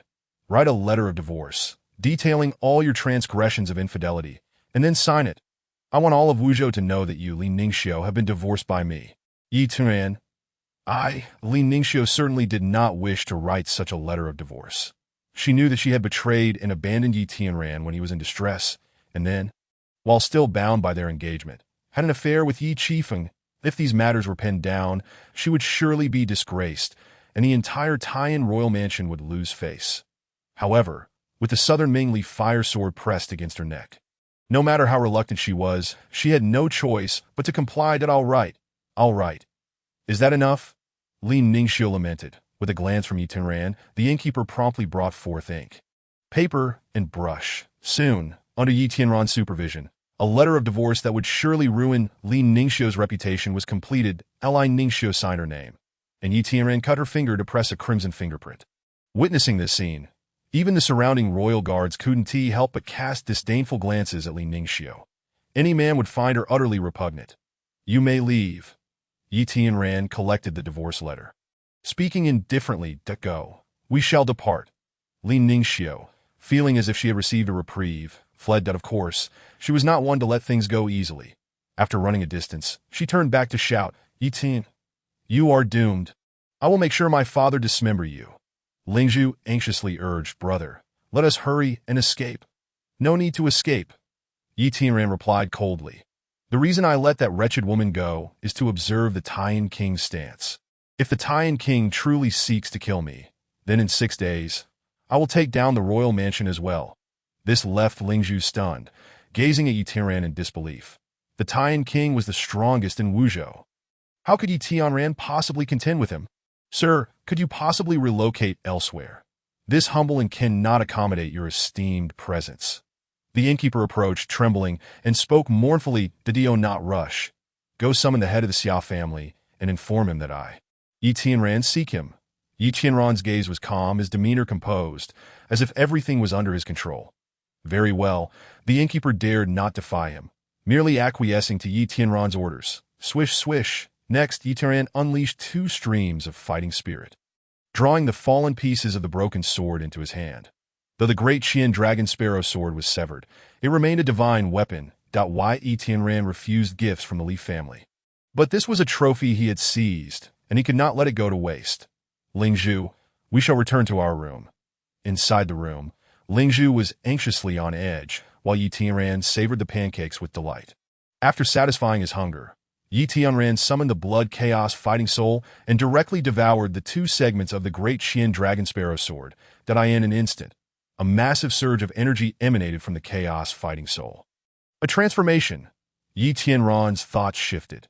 He chose not to use this energy to enhance his cultivation, but instead to induce a change in the fighting soul. Whoosh! The next instant, this immense energy began to spread within the sea of Qi and the Soul Palace. The originally blood-red chaos fighting soul gradually transformed into a luminous silver. Moreover, at the center of the chaotic vortex, an unmatched sharp sword emerged. A divine weapon fighting soul? Yi Tianran's eyes lit up with excitement. This type of fighting soul can greatly enhance lethality and destructive power, allowing me to slay enemies 2 minor realms above me with ease. More importantly, the stronger the divine weapon I consume, the more terrifying the increase in lethality and destructiveness will be, theoretically with no upper limit. The chaos fighting soul is indeed astonishing. This is exhilarating. At this moment, the outcome once again affirms that Han Jiang-ing did not deceive Yi Tianran. The enhancement brought about by the transformation of the fighting spirit is indeed on par with the elevation of one's cultivation realm. In other words, if Yi Tianran were to devour the southern Ming Lihua sword, he could potentially slay foes across 5 minor realms. Just the thought of it is exhilarating. Brother, the people from the Xia family have arrived. Ling Zhu, who had been stationed at the entrance, promptly alerted Yi Tianran. Rising from his seat, Yi Tianran stepped outside, instructing, "Stay inside. I will return shortly." Outside, there were not many from the Xia family, merely 3 individuals. However, each one carried significant weight. Naturally, at the forefront was the head of the Xia family. Xia Zhong, to his right stood the family's grand elder, Xia Zhongnan, while to his left was an exceptionally beautiful young woman. Her features were enchanting, her skin as flawless as snow, her figure voluptuous and gracefully alluring to the utmost degree. Although it was Yi Tianran's first encounter with this woman, he could deduce her identity without question. One of the 4 beauties of Wuzhou, the Xia family's once-in-a-millennium prodigy, an inner disciple of an external sect. Xia Qingsheng. What brought her back to Wuzhou City? It is well known that in this world, martial prowess reigns supreme, and the strong are revered. True powerhouses transcend the mundane, cultivating within external sections. Even the imperial authority of the Great Wu dynasty is restrained by top-tier sections. Though the sect Xia Qingsheng belongs to is not a top-tier one, it still affords her a transcendent status. Even the king of Taiyan must yield to her. Initially, the Xia family was a mere insignificant clan. Yet through her singular strength, the entire family surged to prominence, becoming one of the 4 great families of Wuzhou. Of course, becoming a sect disciple is no trivial feat over the past decade and more. Only Xia Qingsheng has emerged from the entirety of Wuzhou City. The younger generation of Wuzhou City all regard Xia Qingsheng as a paragon, dreaming of emulating her and becoming sect disciples themselves. Even Yi Tianran once harbored such aspirations, for only by becoming a true sect powerhouse could he venture to the ancient ruins in the far north of the Great Wasteland to seek the whereabouts of his biological parents. However, these were once his thoughts. Now, with the formidable backing of Han Jiang-ing, Yi Tianran's fixation on joining a sect has diminished. In a lower-tier realm, what sect could possibly be stronger than Han Jiang-ing? Young Master Yi, may I inquire what brings you to seek me? Xia Zhonglo asked directly, that I have been expelled from the Yi family. You may simply address me by my name, Yi Tianran replied calmly. I have summoned you here to propose an alliance with the Xia family. Upon success, we shall jointly govern Wuzhou. Have you lost your mind? Before Xia Zhonglo could respond, Grand Elder Xia Jiangnan interjected with derision. What qualifications do you, a mere waste, have to ally with my Xia family? To jointly govern Wuzhou? Such arrogance. Clearly, Xia Zhongnan held Yi Tianran in utter contempt, even harboring a hidden animosity. Xia Zhonglo stated, Yi Tianran, though the Grand Elder's words are ungracious, they are not without merit. What makes you think you are worthy of an alliance with us? By avenging the death of your daughter, Yi Tianran declared as he waved his hand, producing the severed heads of the 3 members of the Lu family and casting them to the ground. The 3 from the Xia family were taken aback, especially Xia Zhonglo and Xia Qingsheng, whose expressions turned exceedingly complex. It is known that Xia Qingsheng's parents had perished, raised by her aunt, who was also the most cherished daughter of Xia Zhonglo. The family's brightest jewel, was the Lu family, who had brutally tormented and ultimately caused her demise. At that time, the Xia family was still an insignificant clan, lacking the capacity for vengeance. Later, despite Xia Qingsheng's formidable rise, the immense web of interest meant that the king of Taiyan shielded the Lu family. The Xia family could not afford to challenge both the Lu family and the Taiyan royal house simultaneously, and thus had to swallow their grievances. For years, this enmity had tormented Xia Zhonglo and Xia Qingsheng, leaving them powerless. Yet now, this deep-seated grudge had been avenged by the one they deemed a waste. Shock, astonishment, joy, gratitude. In an instant, the gazes of Xia Zhongluo and Xia Qingqing towards Yigaran had irrevocably changed. "You little bastard! Do you have any idea the calamity you have brought upon us?" Grand Elder Xia Jiangnan roared again. "Those from the Lu family are under the protection of the king of Taiyan. By killing them, you have effectively declared war on both the Lu family and the royal house. And you dare approach my Xia family for an alliance? Are you seeking to drag us down with you? You are utterly malicious. I cannot allow this. You must be captured and delivered to the Lu family for punishment." No sooner had he spoken than a surging aura erupted from Xia Jiangnan, his murderous intent boiling. Even the head of the Xia family is unafraid of being implicated, yet you, old dog, are so agitated. Am I encroaching upon your interests? Or perhaps you've already been bought off by the Lu family?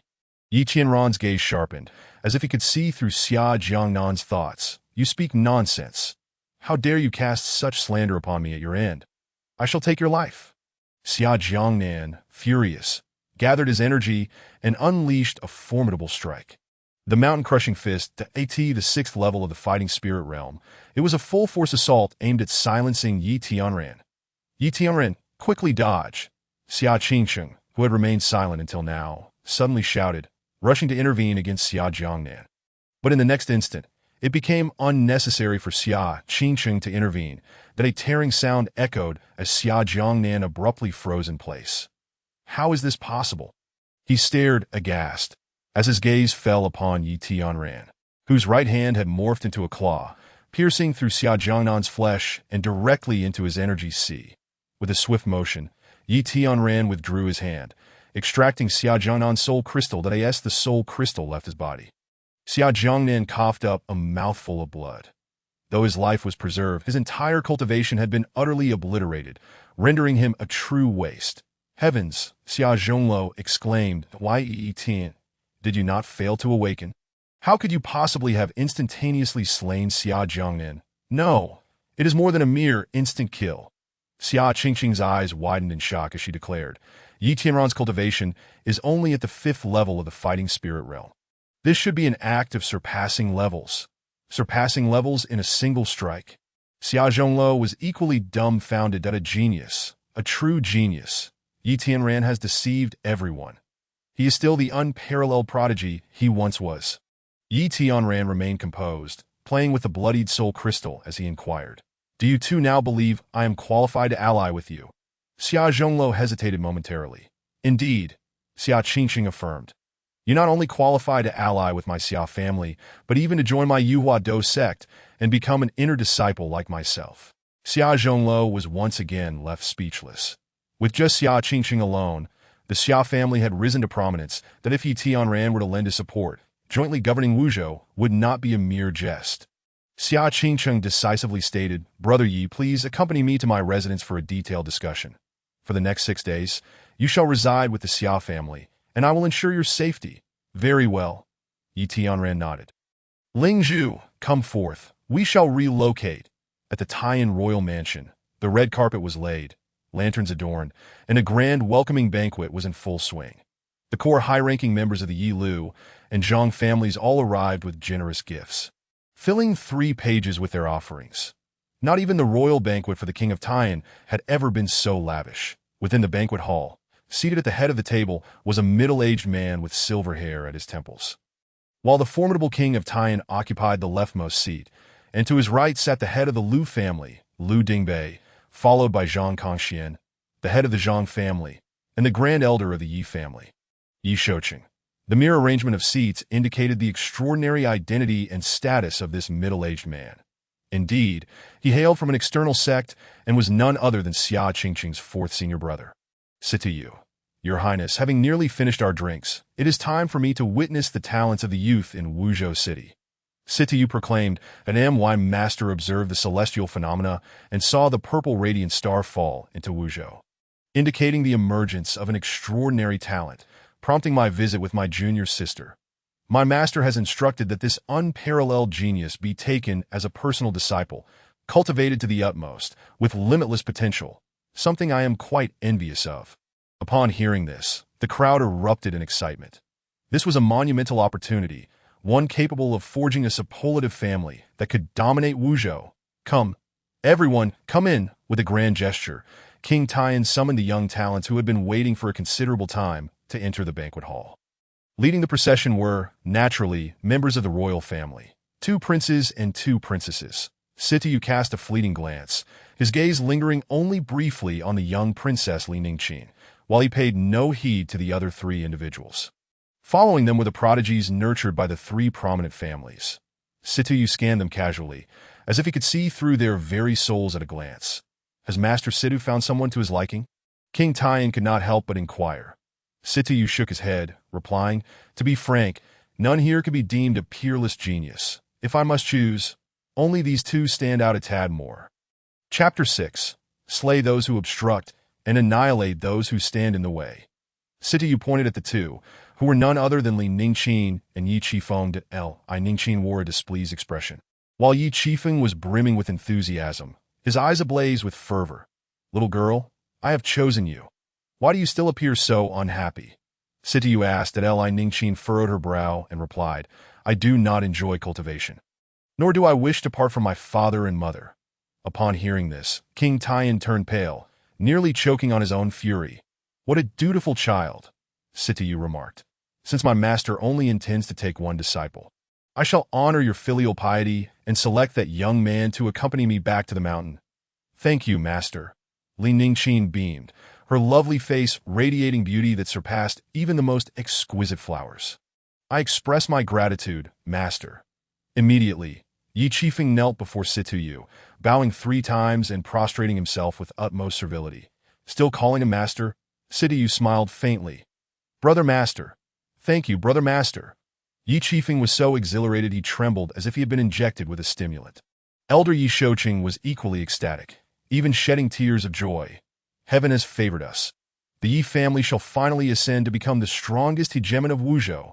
At this proclamation, King Taiyan's expression darkened further. Yet he dared not utter a word. The members of the Liu and Zhang families seethed with rage, their teeth nearly grinding to dust, yet they could only force smiles, offering their congratulations. Being selected by an external sect was undeniably a tremendous stroke of fortune bestowed by the heavens. Xia Qingsheng was merely an ordinary inner disciple of the Feathered Transformation Battle sect, yet she had propelled her family from obscurity to one of the 4 great families. In contrast, Yi Qifeng, chosen as a direct disciple by the elder of the Feathered Transformation Battle sect, would possess an identity, status, power, and resources that far surpassed Xia Qingsheng's. Moreover, as the Yi family was already one of the 4 great families, their strength would only grow.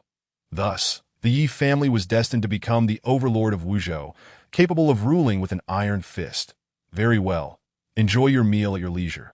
I shall retreat to cultivate," Sityu announced, rising. "In 6 days, I will personally observe the battle and see if there are any others with greater talent, but if not, I shall depart for the mountains. Farewell, brother master."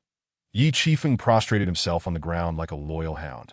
However, the moment Sityu departed, Yi Qifeng sprang to his feet, taking a seat at the head of the main table.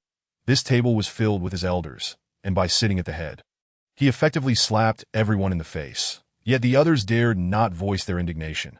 "Qifeng, congratulations. I raise a toast to you." King Taiyan forced a smile, lifting his cup in salute. "Kneel." Yi Qifeng raised his chin, his expression unbearably arrogant. "What?" The room erupted in shock. Lu Dingbei bellowed, "Yi Qifeng, have you lost your mind? How dare you insult the prince in such a manner?" Zhang Kangxian was equally furious. "Yi Qifeng, the prince possesses royal blood. How could he ever kneel to you?" No, no, no, you misunderstand." Yi Qifeng sneered, "I am not targeting King Taiyan. Rather, every one of you present, without exception, shall kneel before me." The crowd seethed with rage. Even Yi Shouqing was taken aback, unable to believe Yi Qifeng could be so arrogant and reckless. This was bound to incite public wrath. Yet, Yi Qifeng remained unfazed. In this world, power reigns supreme. The strong command respect. Even the emperor of the great martial dynasty must kneel before a master of the heavenly sect. Now, as I am a direct disciple of the elder of the Feathered Transformation Battle sect, I am your master. Do you think I cannot withstand your kneeling?" At this declaration, everyone fell silent. Though filled with fury, they could not deny that Yi Qifeng spoke the truth. The strong are the heavens in this world. As long as one possesses sufficient strength, it is hardly surprising for emperors to kneel. Do not say I have not given you a chance. Yi Qifeng continued. Those who kneel and submit to me shall be granted a place.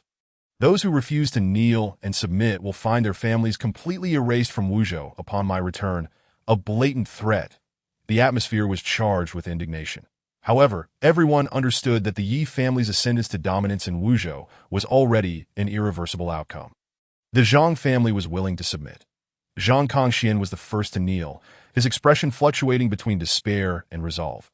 The young talents of the Zhang family were filled with anguish, but could only follow suit. The Liu family submits. Liu Dingbei and the young talents of the Liu family also knelt, their hearts filled with loathing for Yi Qifeng. Finally, only the members of the royal family remained. Qifeng, Li Ningxiu spoke softly. My father has nurtured you. For my sake, show him some regard. I never force others if you do not wish to kneel. You need not, Yi Qifeng replied, lounging with an icy demeanor. I, at the prince, am willing to submit. King Taiyan ultimately knelt, but he dared not gamble his later years on this. Witnessing this scene, Li Ningxiu and the others of the royal family also knelt. Yet Li Ningqin remained standing. Yi Qifeng. You wicked villain. You are bullying my father. I will not let you off. Li Ningqin glared at Yi Qifeng. Furious, Qina, do not be disrespectful. Kneel at once. King Taiyan admonished sharply that do not fear father. Li Ningqin declared that I shall go find Master Sidhu and tell him I wish to return to the mountain with him. At that time, I will be a disciple of the battle sect, and I will show you how I defeat Yi Qifeng. Wretched girl, you seek death. Yi Qifeng roared, lunging at Li Ningqin. Smack. A resounding slap struck Li Ningqin's delicate face, rendering her unconscious, blood trickling from her mouth. King Taiyan, is this the daughter you have raised? Yi Qifeng turned, glaring at King Taiyan with fury. Qifeng, Li Ningxiu hastily interjected, that wretched girl is not my father's biological child. Her mistakes are not related to the Li family. Indeed, that girl was picked up by me. She is not a member of the Li family at all. King Taiyan quickly added. Heartless and ungrateful. Although Li Ningqin shares no blood ties with the Li family, she has genuinely treated them as family and has been exceedingly filial. Yet, they cast her aside without a second thought for their own safety. Very well, Yi Qifeng declared that if that is the case, let her be chopped into pieces and fed to the dogs. As long as you comply, I shall overlook what has transpired. Someone, Li Ningxiu shouted, take that wretched girl away and do as young Master Qifeng says. Understood. Two guards from the royal family dragged the unconscious Li Ningqin away. The scene before them was unbearable for the onlookers, yet the expressions of Li Ningxiu and King Taiyan remained utterly unchanged. Showing no signs of remorse to the Xia family ancestral home, Xia Qingqing personally arranged accommodations for Yi Tianran and Lingzhu, preparing an abundance of precious herbs tailored to Yi Tianran's needs.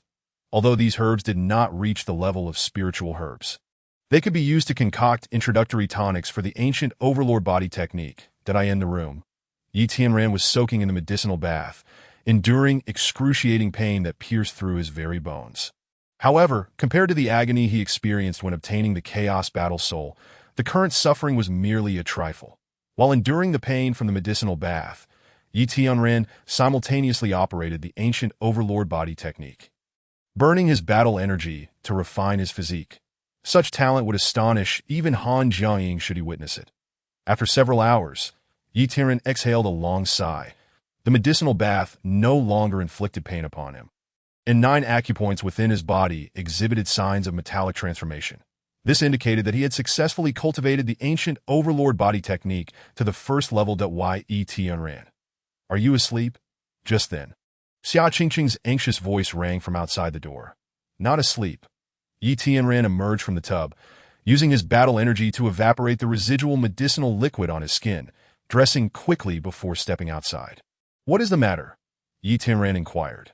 Xia Qingqing replied, the princess of King Taiyan visited late at night, wishing to entrust the young princess to me.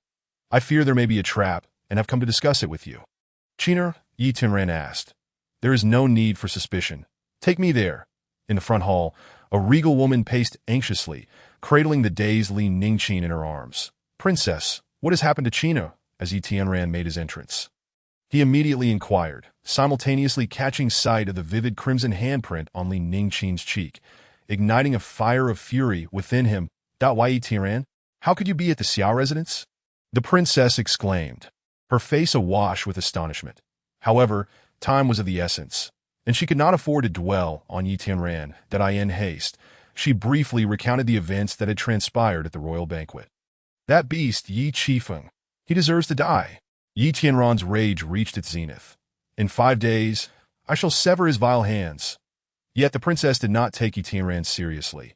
In her eyes, he was merely a useless wretch.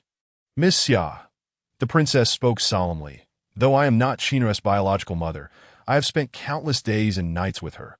She is exceptionally filial, and we share a mother-son bond. Today, I risked my life to rescue Qiner. But Yi Qifeng will undoubtedly pursue her. Only by entrusting her to you can I rest assured. Qiner possesses extraordinary talent. As long as you bring her back to the sect, you can ensure her safety. She will certainly be grateful for your life-saving grace and pledge her loyalty to you. Evidently, the princess was wise. In this dire moment, only Xia Qingqing could safeguard Li Ningqin. However, Xia Qingqing shook her head, stating, "It is futile. This descent from the mountain is merely for the purpose of guiding you. The one truly in control is Senior Brother Siyu. I lack the authority to bring anyone back to the mountain." The princess, overwhelmed, felt tears welling in her eyes. Unable to contain her sorrow, it was clear that she regarded Li Ningqin as her own daughter, feeling an immense ache in her heart. "Princess," Yi Tianran declared with solemnity, "entrust Qiner to me, and I shall ensure her safety." The princess replied, her expression filled with bitterness. "I appreciate your goodwill, but how can you protect Qiner when you cannot even safeguard yourself?" Crack!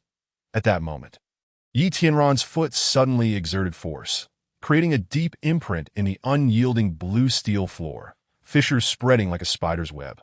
The cracks extended to the princess's feet, a surge of hidden power causing her to stagger, nearly toppling over. Heavens, what kind of strength is this? The princess was rendered speechless. Even the formidable Xia Qingqing was taken aback, exclaiming, "There is no fluctuation of battle energy. It's purely physical strength." Yi Tianran, have you been hiding your true abilities? Yi Tian, I apologize. I should not have underestimated you. The princess hastily remarked, "I entrust Qiner to you. You must take good care of her." Yi Tian nodded and lifted Li Ningqin into his arms, saying, "Rest assured, as long as I, Yi Tianran, draw breath, no one shall harm Qiner. Thank you. Thank you." The princess dared not linger, casting a reluctant glance at Li Ningqin before departing. Mother! Mother!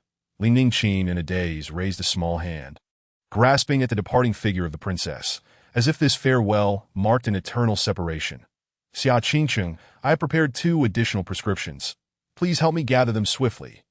Yi Tianran gazed at Li Ningqin with a heart full of anguish, his murderous intent boiling over. Of course. Xia Qingqing nodded, then added earnestly, "Moreover, you must remember what I am about to tell you. Situ is envious of talent. In 5 days, while you can defeat Yi Qifeng, do not expose your brilliance. Otherwise, Situ will undoubtedly not spare you."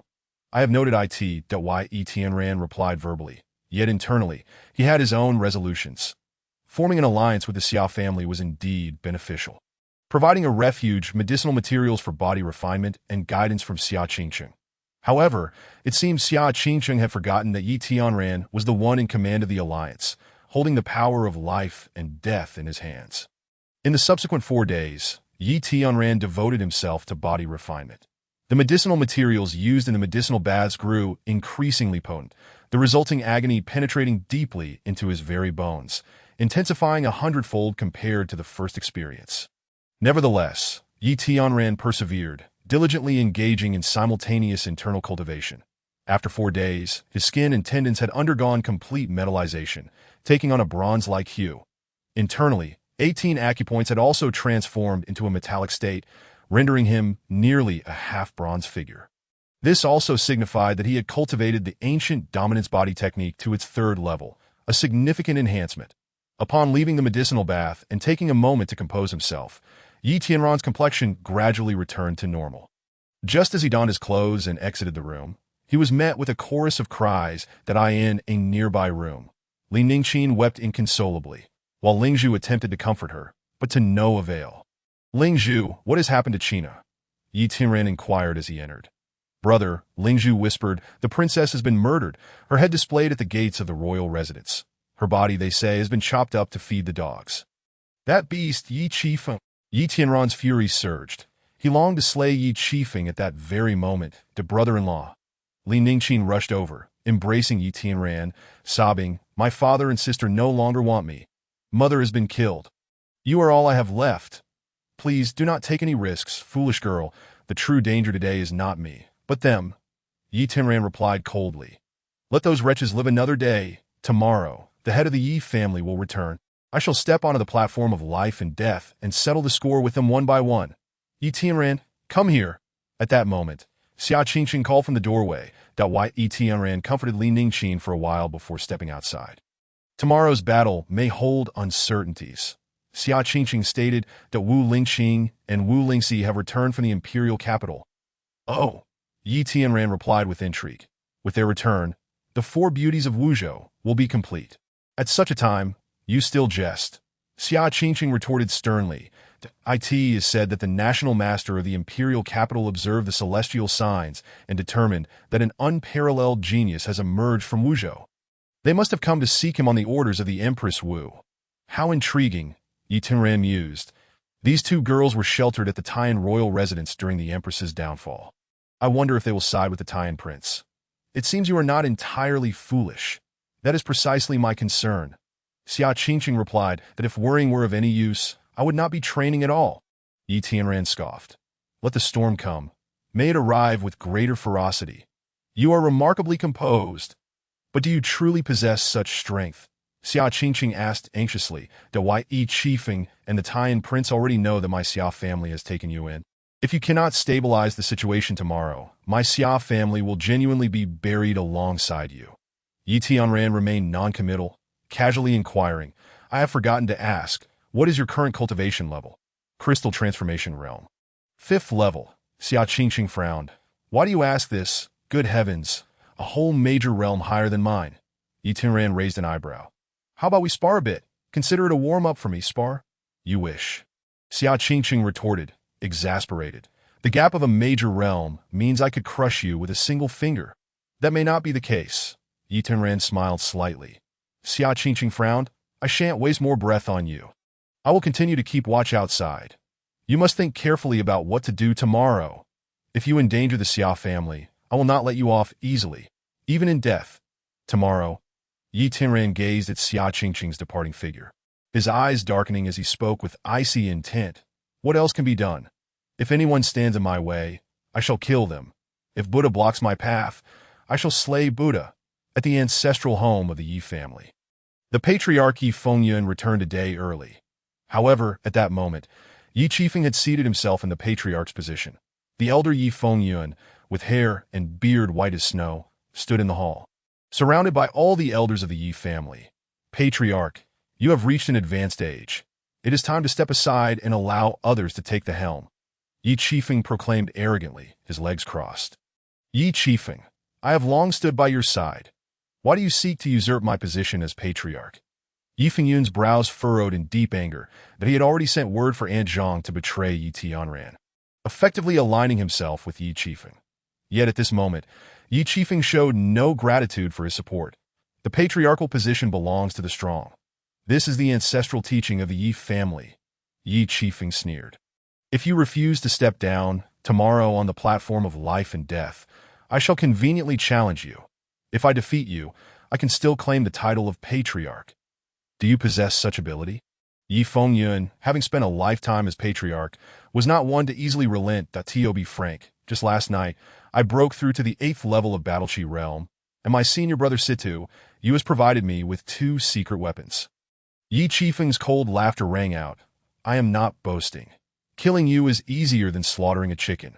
Yi Fengyun was utterly dumbfounded. After a moment of silence, he ultimately produced the patriarchal token, presenting it with both hands. I am willing to step aside and yield. Excellent. Yi Qifeng accepted the token, declaring, from now on, you shall be the Grand Elder, serving me diligently, and I shall not treat you poorly. Thank you, patriarch. Yi Fengyun's back molars were nearly shattered.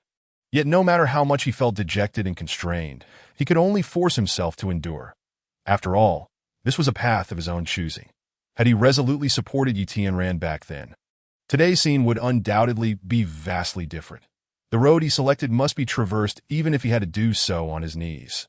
Head of the family, the two princesses of the Wu family have arrived. At that moment, a servant hurried in to report. Quickly, invite them in. Yi Qifeng rose hastily. No matter how arrogant he was, he dared not neglect these two esteemed individuals. Soon, two breathtaking young maidens entered side by side. As though sculpted from the same mold, from their exquisite features to their flawless figures, they were identical in every aspect. However, their demeanor was strikingly different. The elder sister, Wu Lingqing, donned an ice-blue chiffon gown, exuding an air of noble coldness, reminiscent of a great iceberg that repels all who approach. The younger sister, Wu Lingxi, wore a bright yellow skirt, her demeanor lively and spirited, her long, fair legs on display. Standing tall and captivatingly eye-catching, though we heard that the Celestial Ascendant sect has already found the unparalleled genius in Wuzhou, so we sisters specially came to pay our respects. Wu Lingxi cheerfully declared their purpose. Wu Lingqing, however, remained silent, her expression frosty as she stood behind her. The person you seek is none other than myself. Yi Qifeng approached with a beaming smile. You? Wu Lingxi paused, casting a puzzled glance at her sister. You are unworthy, Wu Lingqing stated coldly, her face devoid of expression as she uttered those three words that Yi Qifeng was taken aback. Princess Lingqing, I do not comprehend your meaning. The Celestial Ascendant sect has already chosen me. Whether I am worthy or not is not for you to decide. You misunderstand, Wu Lingxi interjected. What my sister means is that you do not deserve to be called an unparalleled genius. Yi Qifeng was momentarily stunned, recalling that Situ Yu had voiced a similar sentiment that on that day. Amidst the youthful talents at the banquet, none could truly be deemed an unparalleled genius. Selecting Yi Qifeng was merely elevating the shortest among them. Farewell.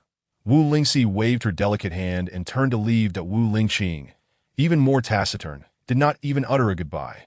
How dare they belittle me? Yi Qifeng seethed, gritting his teeth and speaking with fierce indignation. Once I have perfected my cultivation and returned in glory, I will ensure these two wretches suffer a fate worse than death. Head of the family. At that moment, Yi Fengyan furrowed his brow and inquired. Do you think the person they seek could be Yi Tianran? Don't speak such nonsense. Yi Qifeng retorted angrily. Yi Tianran is nothing but a complete waste. How could an unparalleled genius possibly be related to him? Yi Fengyan fell silent, his expression dim and distracted, even tinged with regret. Having spent a lifetime as the head of the family, he was now publicly scolded by a junior, utterly disgraced. How unfortunate. I truly hope Yi Tianran is indeed an unparalleled genius. Yi Qifeng exclaimed in frustration. That way, tomorrow, I can brutally slay this so-called unparalleled genius before third senior brother and those two princesses of the Wu family. I want them to realize that I, Yi Qifeng, am the one they seek. On the streets, Wu Lingxi furrowed her delicate brows and said, Sister, the prophecy of the national master cannot be wrong. But in this vast sea of people, where shall we find that unparalleled genius? Let us wait until tomorrow, Wu Lingqing replied calmly. Tomorrow? Wu Lingxi questioned. I have heard that Yi Tianran has already been rendered useless. Tomorrow will likely be a mere formality. Without any surprises, that Wu Lingqing shook her head. Her voice icy as she declared, the blood-cloaked guards will arrive tomorrow. What? The emperor is also going to intervene in this matter? Wu Lingxi exclaimed in shock, her eyes reflecting a myriad of complex emotions. The following morning, the entire city of Wuzhou gathered at the Yi family's life and death platform, that a great battle was on the verge of erupting. On one side of the life and death platform, the Yi family had already erected a viewing platform. Situ sat unreservedly in the central seat, with Wu Lingxi to his left and Yi Qifeng to his right. The heads of the Taiyan Wang and the families of Liu, Zhang and Xia occupied seats on either side. Additionally, among the crowd surrounding them were many talented youths from neighboring cities. As today, apart from the life and death duel between Yi Qifeng and Yi Tianran, there was also a martial arts competition prepared by Taiyan Wang for the purpose of matchmaking. If one could stand out in this competition, they would have the opportunity to be noticed by influential figures and gain a chance for advancement. As for the matchmaking, it was merely a delightful addition. 100 zhang away, Atop the seven-story pagoda of Foyan Temple, a man clad in crimson finery and wearing a bronze mask gazed intently at the life and death platform. Captain of the Blood Cloak Guards. At that moment, a stunning figure floated down like a snowflake, landing gracefully beside him. Xiao Linggu, captain of the Blood Cloak Guards, turned and clasped his hands, saying, "I pay my respects to Princess Lingqing. It seems I cannot escape your tracking." "What is His Majesty's intent?" Wu Lingqing inquired. Xiao Linggu replied candidly, "Our great Wu dynasty is currently in need of talent. His Majesty is naturally eager to recruit that mysterious, unparalleled genius. And if you cannot recruit him?" Wu Lingqing pressed further that if he cannot be of use to His Majesty, then he will be eliminated without mercy. Xiao Linggu stated, "You are quite confident." Wu Lingqing's beautiful eyes narrowed, an icy, killing intent radiating from her like a tsunami. "Princess, please remain calm," Xiao Linggu said indifferently. "At present, it appears no one in the arena is worthy of being called an unparalleled genius. Why must we go to such lengths?" Wu Lingqing did not refute his claim, her murderous intent gradually subsiding. "Princess," Xiao Linggu continued, "though you are favored by Her Majesty, I must remind you that His Majesty is the one destined for greatness. Destiny is great, or is the heavenly sect greater?" Wu Lingqing retorted coldly. Now it was Xiao Linggu's turn to fall silent, then on the viewing platform. Yi Qifeng stood tall, surveying the crowd with an arrogant gaze that if all goes as expected, Yi Tianran should have fled. "Let us begin the competition," Yi Qifeng proclaimed boldly. "All the youthful talents present may challenge me. Should anyone defeat me, they may take my place and join the Celestial Ascendant sect." As soon as these words were spoken, the crowd erupted in commotion. The youthful talents of Wuzhou felt deflated, daring not to utter a sound. However, the talented youths from neighboring cities were eager and ready to seize the opportunity that I in their eyes. This was undoubtedly a fortuitous chance to leap into prominence. Lin Baijian, the #1 genius of Yi City, requests the head of the Yi family to grant me guidance. Soon, a muscular young man leaped onto the life and death platform. Instantly, the air crackled with energy, and the wind howled, prompting the surrounding crowd to murmur in awe. Yet, Yi Qifeng did not even rise from his seat, lifting his chin and arrogantly declaring, "Lin Baijian, you are not worthy to be my opponent."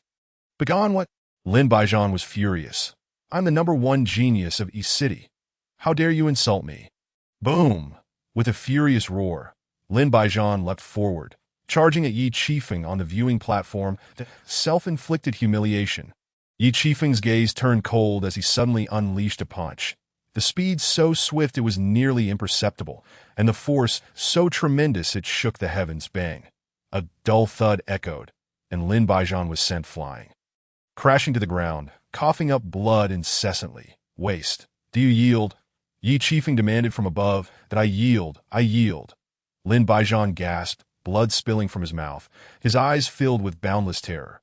Hearing this, Yi Qifeng raised his chin even higher, casting a glance at Situ and Wu Lingxi, who were both the objects of his desire for admiration. However, Situ wore a disinterested expression, his demeanor unchanged that Wu Lingxi could not help but stifle a yawn. "Is there anyone else who dares to challenge me?" Yi Qifeng, visibly displeased, scanned the entire arena with fierce eyes. "There is no need for one-on-one challenges. Anyone wishing to challenge me may come all at once." Clearly, Yi Qifeng was desperate to prove his strength before Situ and Wu Lingxi that, of course, he indeed had the power to sweep away all the young talents present. The neighboring city's talented youths, who had previously been eager to engage, now fell silent, shrinking back and hardly daring to breathe. "Third senior brother," Yi Qifeng inquired, "that waste Tiran surely will not dare to show up, since no one here is willing to challenge me. Shall we return to the mountain? Let us go, let us go. I am utterly bored." Wu Lingxi replied irritably, "Very well, we shall conclude for today." Situ nodded and prepared to rise. "Wait." At that moment, Tian Wang stood up, a broad smile on his face as he declared, "On this grand occasion, I wish to announce a delightful piece of news. I have decided to betroth my daughter, Li Ningxiu, to Yi Qifeng as his wife. It is fortuitous that Master Situ and Princess Lingxi are present to witness this." Upon hearing this, Li Ningxiu hurriedly rushed onto the stage, tightly wrapping her arms around Yi Qifeng's. "Wait a moment." Wu Lingxi furrowed her delicate brows. Your Highness, was not your daughter promised to Yi Tianran? How can she be betrothed to another? I truly find this enlightening.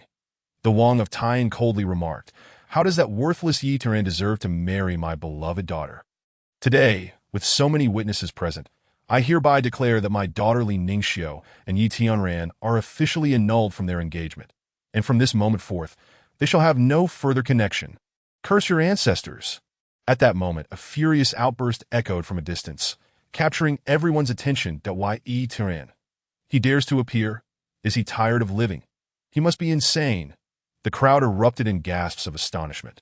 The prominent figures in the spectators' stand displayed a myriad of complex expressions that on the pagoda of the Buddha, Xiao Lingu's gaze was grave. Who is that young man? The Wang of Taiyan is of royal blood. How dare he show such disrespect to the royal ancestors? Wu Lingxi remained silent, yet a fleeting smile crept on her icy countenance. That why Yi Tianran, as audacious as ever? Yi Tianran, Xiao Lingu retorted angrily.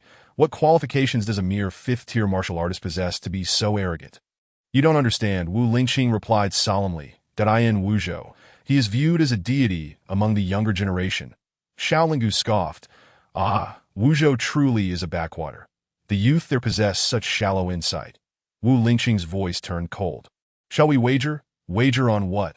Xiao Lingu inquired. If Yi Tianran prevails, you shall cripple one of your own arms. Conversely, if he loses, I shall do the same. Princess, have you lost your mind? Xiao Lingu exclaimed in disbelief. Yi Tianran is at least 3 tiers inferior to Yi Qifeng. What grounds does he have to win? To wager. Wu Lingxing did not hesitate. Very well, Xiao Lingu declared. The princess is exceptionally gifted. If I were to cripple you today, the emperor would undoubtedly reward me handsomely. With a decisive step, Yi Tianran ascended the stage of life and death, proclaiming loudly, Indeed, I have an engagement with Li Ningxiu. However, you lack the authority to annul it, as Li Ningxiu has failed to uphold her duties as a woman. I, Yi Tianran, hereby divorce her. With that, he produced a divorce decree, clearly inscribed in black and white, complete with Li Ningxiu's signature. Simultaneously, the Xia family had discreetly collaborated, distributing copies of the divorce decree throughout the crowd, exposing Li Ningxiu's disgrace for all to see. Who would have thought that beneath her glamorous facade, Li Ningxiu was so base and despicable? Yi Qifeng must be blind to fancy such a wretched woman. Flies do not swarm a seamless egg. Yi Qifeng is no better, such a woman, even if I were to win in combat. I would never marry her. Compared to her, the courtesans of the brothels appear as pure, untainted angels. The crowd buzzed with commentary, each word striking like an invisible slap across the faces of the Wang of Taiyan. Li Ningxiu and Yi Qifeng, junior apprentice. Sitayu's expression darkened instantly. Master has always valued reputation. You must provide me with an explanation for this. Yi Qifeng's countenance shifted dramatically. Third senior brother, this vile woman seduced me. I never liked her at all. I shall sever all ties with her immediately. With that, Yi Qifeng forcefully shoved Li Ningxiu to the ground. Qifeng, how could you treat me this way? Li Ningxiu's eyes brimmed with tears.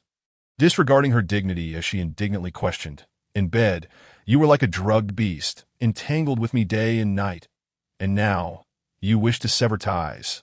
Has your conscience been devoured by dogs? Vile woman. Silence. Enraged, Yi Qifeng kicked Li Ningxiu in the mouth. With a sickening crunch, her teeth shattered and blood sprayed forth, rendering her speechless. She wailed in despair, casting a pleading glance towards the Wang of Taiyan.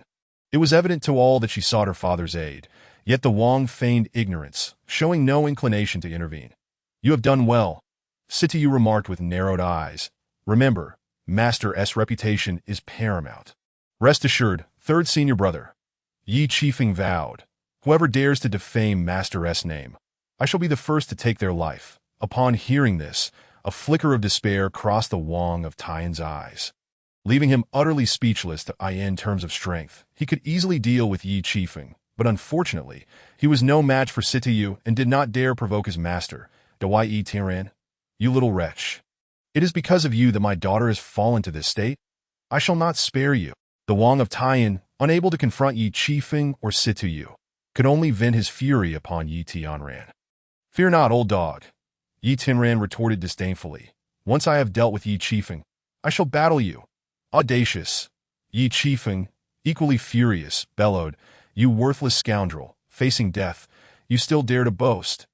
Evidently, Yi Qifeng had not discerned Yi Tianran's true power. In fact, few could see through it, for the chaos of the battle spirit was of an exceptionally high tier, and the fluctuations of chaotic energy were imperceptible to ordinary folk. Only those whose strength far surpassed Yi Tianran's could unravel his cultivation. Even Sita Yu and Wu Lingxi could not see through it, let alone Yi Qifeng. "Enough of your prattle. Come here and meet your end." Yi Tianran, uninterested in further conversation, had already grasped the Southern Ming fire sword at his waist. Yi Qifeng paused, suddenly recalling the incident days prior when the Dakian Longke sword was severed in a duel on the stage of life and death. "Weapons are forbidden." Yi Qifeng shamelessly declared that Yi Tianran chuckled. "Are you too childish to play? When has there ever been such a rule in a life-and-death duel?" Yi Qifeng felt mortified, his face flushed with embarrassment under the gaze of the crowd. However, he was deeply wary of the Southern Ming fire sword. Even if it cost him his pride, he had to neutralize Yi Tianran's trump card. "Very well, killing you requires no sword." Yi Tianran unfastened the Southern Ming fire sword and tossed it backward. Swish! A fair, delicate hand reached out from the crowd, catching the Southern Ming fire sword with ease. "Xia Qingqing?" The crowd immediately recognized the one who caught the sword. "Xia Chonglu, what does your granddaughter mean by this?" Yi Qifeng roared in anger. Xia Chonglu replied in a deep voice, "You did not invite this old man to the welcoming banquet from Master Situ. This indicates that you have no intention of leaving a place for my Xia family. Since that is the case, I shall seek another path. To be frank, my Xia family has already allied with Yi Tianran. We shall face adversity and triumph together." Upon hearing this, the crowd erupted in a clamor. "Old fool, you are rather astute." Yi Qifeng sneered. "Indeed, the benefits of Wuzhou City are limited. With fewer to share, we stand to gain more. I was just pondering how to find an excuse to annihilate your Xia family. And now you throw yourself onto the blade. Today, let your Xia family accompany Yi Tianran to the grave." As soon as Yi Qifeng's words fell, the Wang of Taiyan, Lu Dingbei, and Zhang Kongxian rose. Their murderous intent directed at Xia Chonglu. It was clear they had long conspired to eliminate the Xia family and divide the spoils that end such a dire situation. Xia Chonglu appeared calm on the surface. Yet inside, he was terrified and panicked. For it is known that Xia Chonglu did not truly wish to ally with Yi Tianran. This decision was entirely Xia Qingqing's, should a direct conflict arise now. Xia Chonglu would undoubtedly perish. "Sit down." At that moment, Wu Lingxi snapped irritably, "If you wish to bicker among yourselves in Wuzhou City, do so later. Do not waste this princess's time." "Indeed," Sityu added, "I still have to return to the mountain and report. I have no time to watch your squabble." Yes. The Wang of Taiyan and the others dared not act out, obediently taking their seats. "Rest assured, third senior brother, I can eliminate that waste with a single strike. I shall not waste too much of your time." Yi Qifeng, too, did not dare contradict Situyu's wishes. With a single step, he leapt onto the stage of life and death, standing opposite Yi Tianran. "Little waste. Do you have any final words? I grant you the opportunity to speak." As Yi Qifeng arrogantly raised his chin, his expression abruptly changed. Swish! For Yi Tianran had no desire to engage in conversation and had already launched his assault. Gasps of astonishment filled the air. Truly, Yi Tianran is fearsome. He speaks little but acts decisively. But what use is that? His awakening was a failure. He is already a waste. How unfortunate. Had Yi Tianran not become a waste, all of Wuzhou would have taken pride in him. Indeed, such a pity. Boom! Amidst the crowd's lamentations, a surge of blood-colored energy erupted around Yi Tianran, causing his speed and strength to soar dramatically. Yi Qifeng, who had already lost the initiative, underestimated Yi Tianran, leaving him completely unprepared and unable to react. A chilling cry pierced the air as Yi Tianran's fist connected squarely with Yi Qifeng's chest. The overwhelming force sent Yi Qifeng hurtling backward, crashing more than 10 paces away from the stage of life and death. Heavens! How is this possible? In an instant, the entire venue erupted in disbelief. Thousands upon thousands of spectators stood agape, while the prominent figures in the spectators' stand, including the Wang of Taiyan, sprang to their feet, their eyes wide with incredulity. What is happening? Wasn't Yi Tianran a waste? How could he crush Yi Qifeng with a single punch? Yi Qifeng's power is truly formidable. He seems utterly incapable of defending himself. This is simply terrifying. Could it be that Yi Tianran is the unparalleled genius foretold by the celestial signs? Gasps of astonishment echoed throughout the crowd. Just moments ago, many were lamenting Yi Tianran's fate, but now, their gazes towards him had dramatically shifted, filled with shock and awe. What a mystery! Sityu furrowed his brow, exclaiming, "The fluctuations of this young man's battle aura are unlike anything I have ever seen or heard." Wu Lingxi's expression grew grave as she silently gazed into the distance than on the pagoda.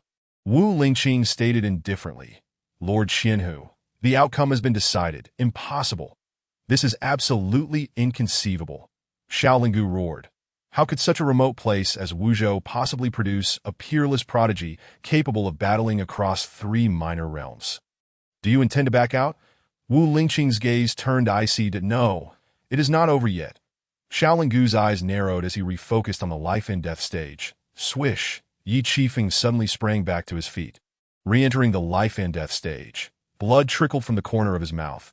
Yet his battle aura remained vigorous and unyielding.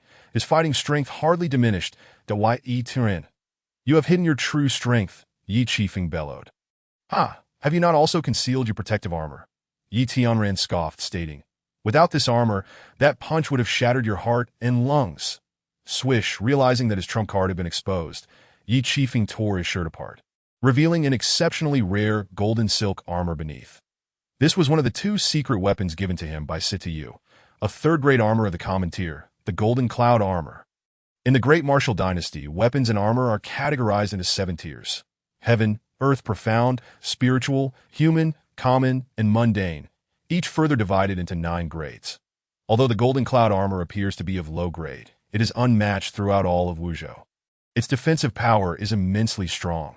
At least 70% of Yi Tianran's punch was absorbed by this armor. Were it not for this, how could Yi Qifeng still be alive? Yi Tianran, you truly are a monstrous talent. But alas, with the Golden Cloud armor, I stand invincible. Killing you is merely a matter of time. Just as he spoke, Yi Qifeng's pupils constricted, adopting a defensive stance, for Yi Tianran charged forward once more. Yi Qifeng's eyes glinted with malice as he remained still, awaiting Yi Tianran's approach. Clang! At the moment Yi Tianran drew near, Yi Qifeng surprisingly drew a soft sword from his belt, reinforced with battle aura. The sword gleamed with a fierce radiance, unleashing a chilling sword energy. Swish! The malevolent sword energy struck directly at Yi Tianran, shredding his clothing to tatters. Despicable and shameless. Below the stage, Xia Qingqing seethed with rage, eager to intervene. The onlookers were equally outraged, denouncing Yi Qifeng's vile actions. Yet, Yi Qifeng felt no shame, but rather pride. Nonsense. There has never been a rule against the use of weapons in a life-and-death duel.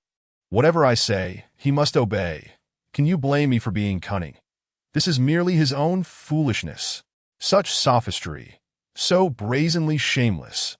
Yi Qifeng's words and actions filled the majority with revulsion that Wu Lingxi could no longer contain her fury.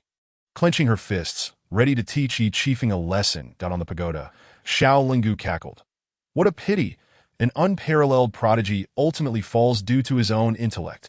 Haha, princess, would you prefer I cripple your left arm or your right? I can take care of it. Wu Lingxing did not respond, but instead gasped in astonishment. Unharmed? How is this possible? Xiaolingu turned his gaze back to the life-and-death stage, instantly rendered speechless. Unharmed? Yi Tianran, who had been struck in the chest by a sword, stood proudly, with not a single wound upon his chest. What remained was a physique so honed and refined, it resembled metal forged to perfection. The crowd erupted in astonished gasps, once more. My heavens! Despite Yi Qifeng's treacherous assault, he didn't even graze Yi Tianran's skin. I can assert it now. Yi Tianran is indeed the unparalleled genius indicated by the celestial signs. No, he is not merely a genius. He is an extraordinary prodigy, a monstrous talent beyond compare. Yi Tianran, he remains the pride of Wuzhou, the infinite glory of Wuzhou. Impossible. This is absolutely inconceivable. Hearing the surrounding exclamations, the arrogance on Yi Qifeng's face vanished, replaced by a twisted expression akin to one who had swallowed something repugnant. Yi Qifeng, had plotted and schemed, shamelessly and maliciously, yet this is the outcome he faced. The astonished gasps of the crowd felt like invisible slaps, shattering his pride. This sword is named Cotton Inside. A first-grade weapon of the common tier, it can cut through gold and jade, as if child's play. How could it fail to even scratch Yi Tianran? At that moment, Situ suddenly stood up, staring at Yi Tianran as if witnessing a ghost. Clearly, this Cotton Inside sword was the second secret weapon he had bestowed upon Yi Qifeng. Even with the golden cloud armor, Yi Qifeng was injured and spitting blood. Holding the Cotton Inside sword, he couldn't even harm Yi Tianran's skin. This situation left Situ utterly shocked, and he felt as though he had been ruthlessly slapped in the face. The two secret weapons he had gifted were utterly useless. This slap was so loud it couldn't be ignored. Training the body, is it? Quite impressive. At this moment, Wu Lingxi began to perceive some underlying truths. Her bright eyes re-evaluating Yi Tianran. Your sword is too dull. Try mine, Yi Tianran said coldly. Not good. Yi Qifeng exclaimed in alarm, his gaze immediately shifting to the South Ming fire sword in Xia Qingqing's hand. That is Yi Tianran's trump card, and Yi Qifeng was intensely wary. However, Yi Tianran dismissed it, saying, Rubbish, I have already stated, why must I use a sword to kill you? Why would you offer to test swords yet not use one? What do you mean by that? Yi Qifeng appeared bewildered. That I in the great Qian, there exists the sacred beast Xuanwu. In ancient times, the dragon sparrow severed its feet and gnawed its flesh, causing the mandate of heaven to be overturned.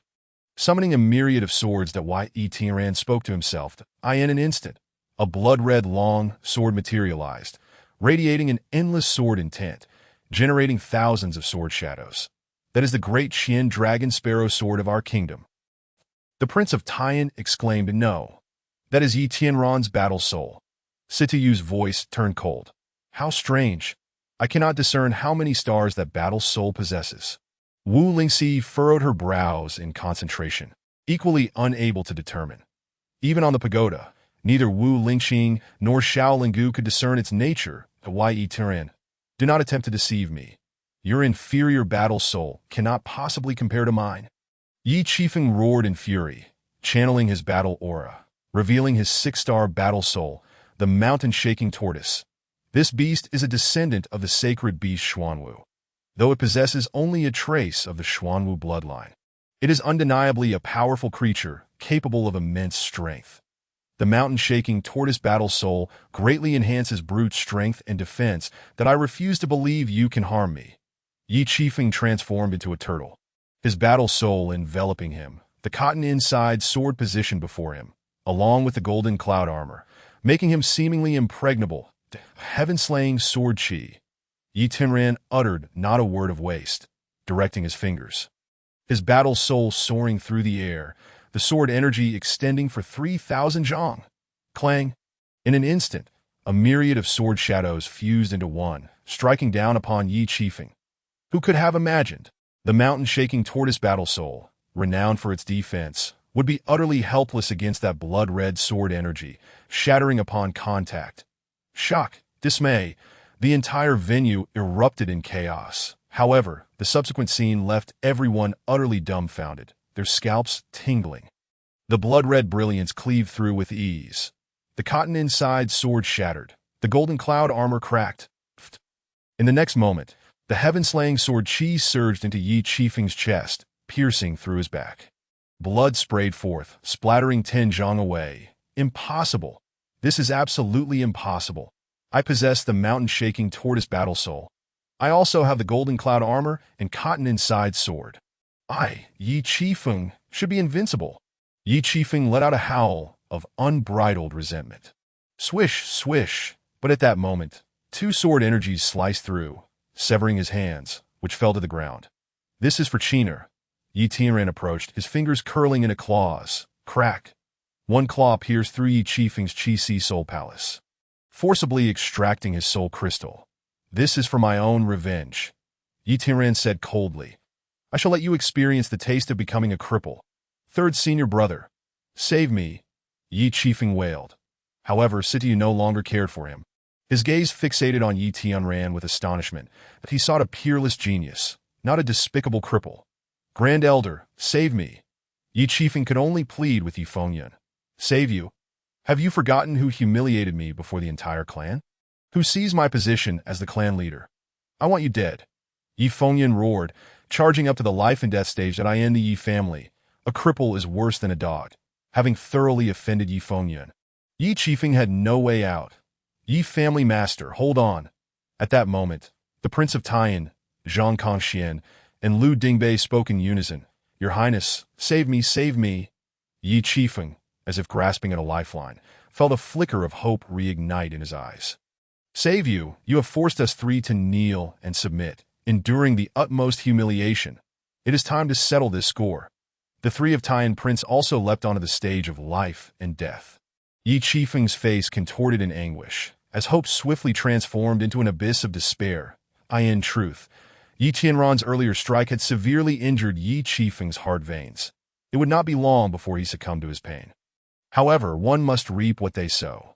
Those who despised him were unwilling to wait even a moment longer. Boom, boom, boom, boom.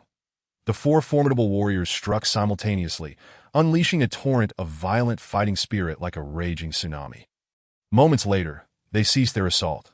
Yet Yi Qifeng had vanished, leaving behind only a pool of bloody flesh, a gruesome remnant on the stage of life and death. This gruesome mass would undoubtedly be fed to the dogs. Yi Tianran, the Prince of Taiyan, spoke coldly. Let us also settle our accounts. Upon hearing these words, Yi Fengyun, Zhang Kongxian, and Lu Dingbei immediately aligned themselves with the Prince of Taiyan. Clearly, they had severed ties with Yi Tianran.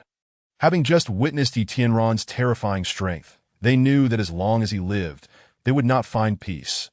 You four old hounds, to bully a young junior is truly shameless at this moment.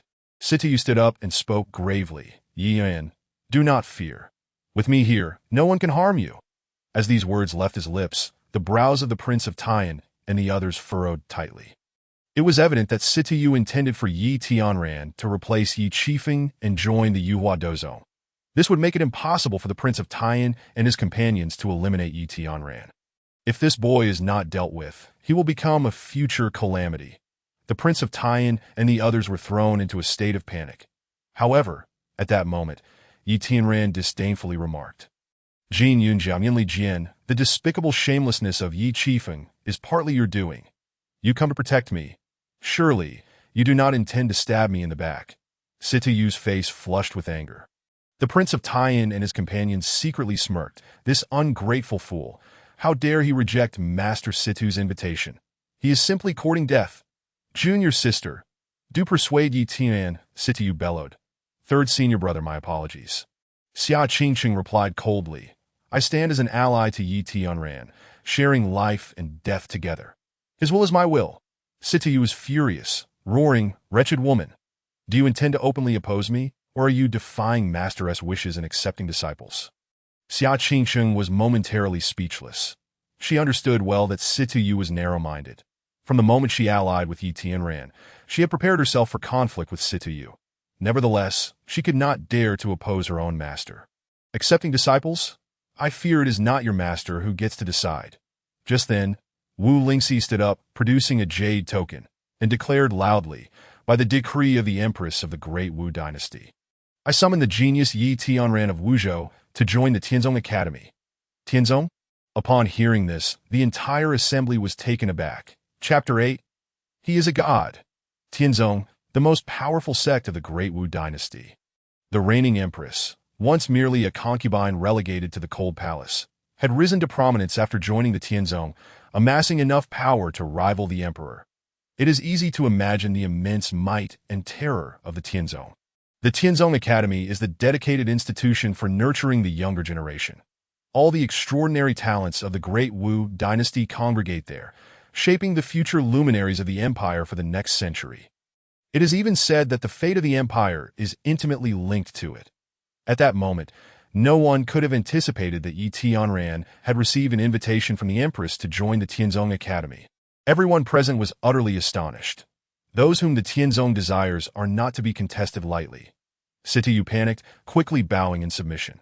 Although he had long known that Wu Lingxi was aligned with the empress, He had not comprehended the extent of the Empress's regard for this extraordinary talent from Wuzhou. Now, he understood completely. The Empress had revealed the superlative card of the Tianzong Academy, making her intentions to recruit Yi Tianran unequivocally clear.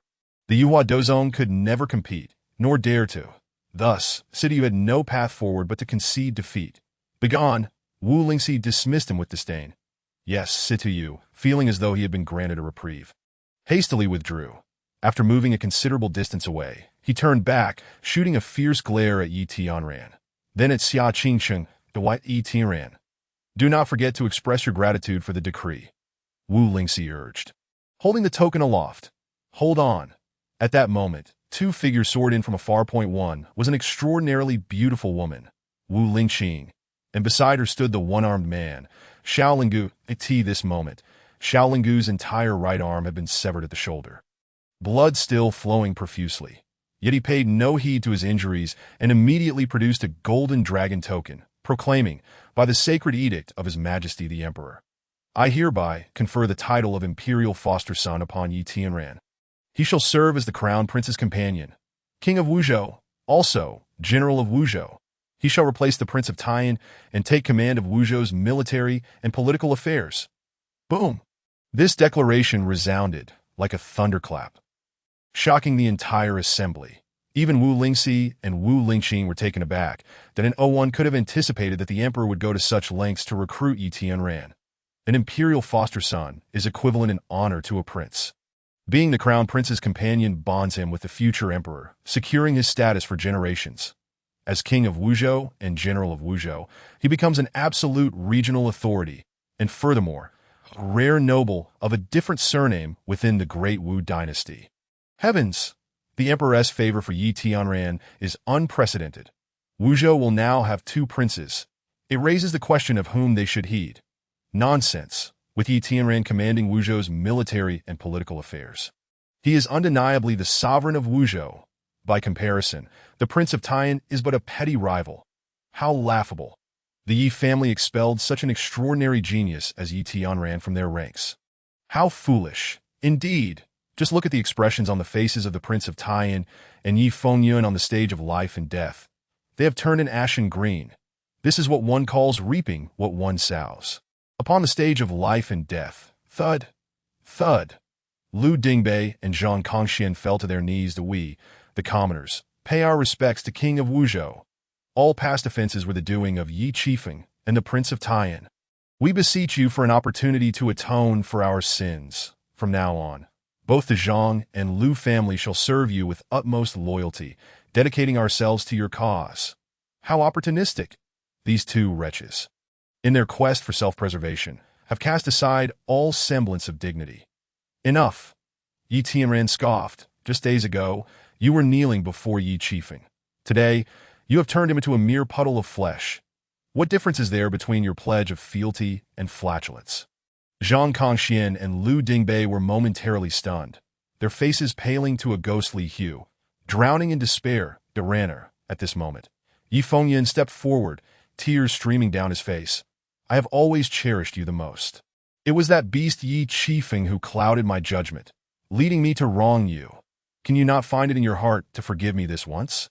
I shall relinquish the position of family head to you, guiding our Yi family to unparalleled glory. Disgusting. Yi Tianran replied coldly. On one hand, you nearly cost me my life alongside Lingzhu. On the other, when the Prince of Taiyan sought to settle scores with me, you stood resolutely by his side. You vile old dog, how dare you play the emotional card? The words blood ties spoken from your lips are utterly revolting.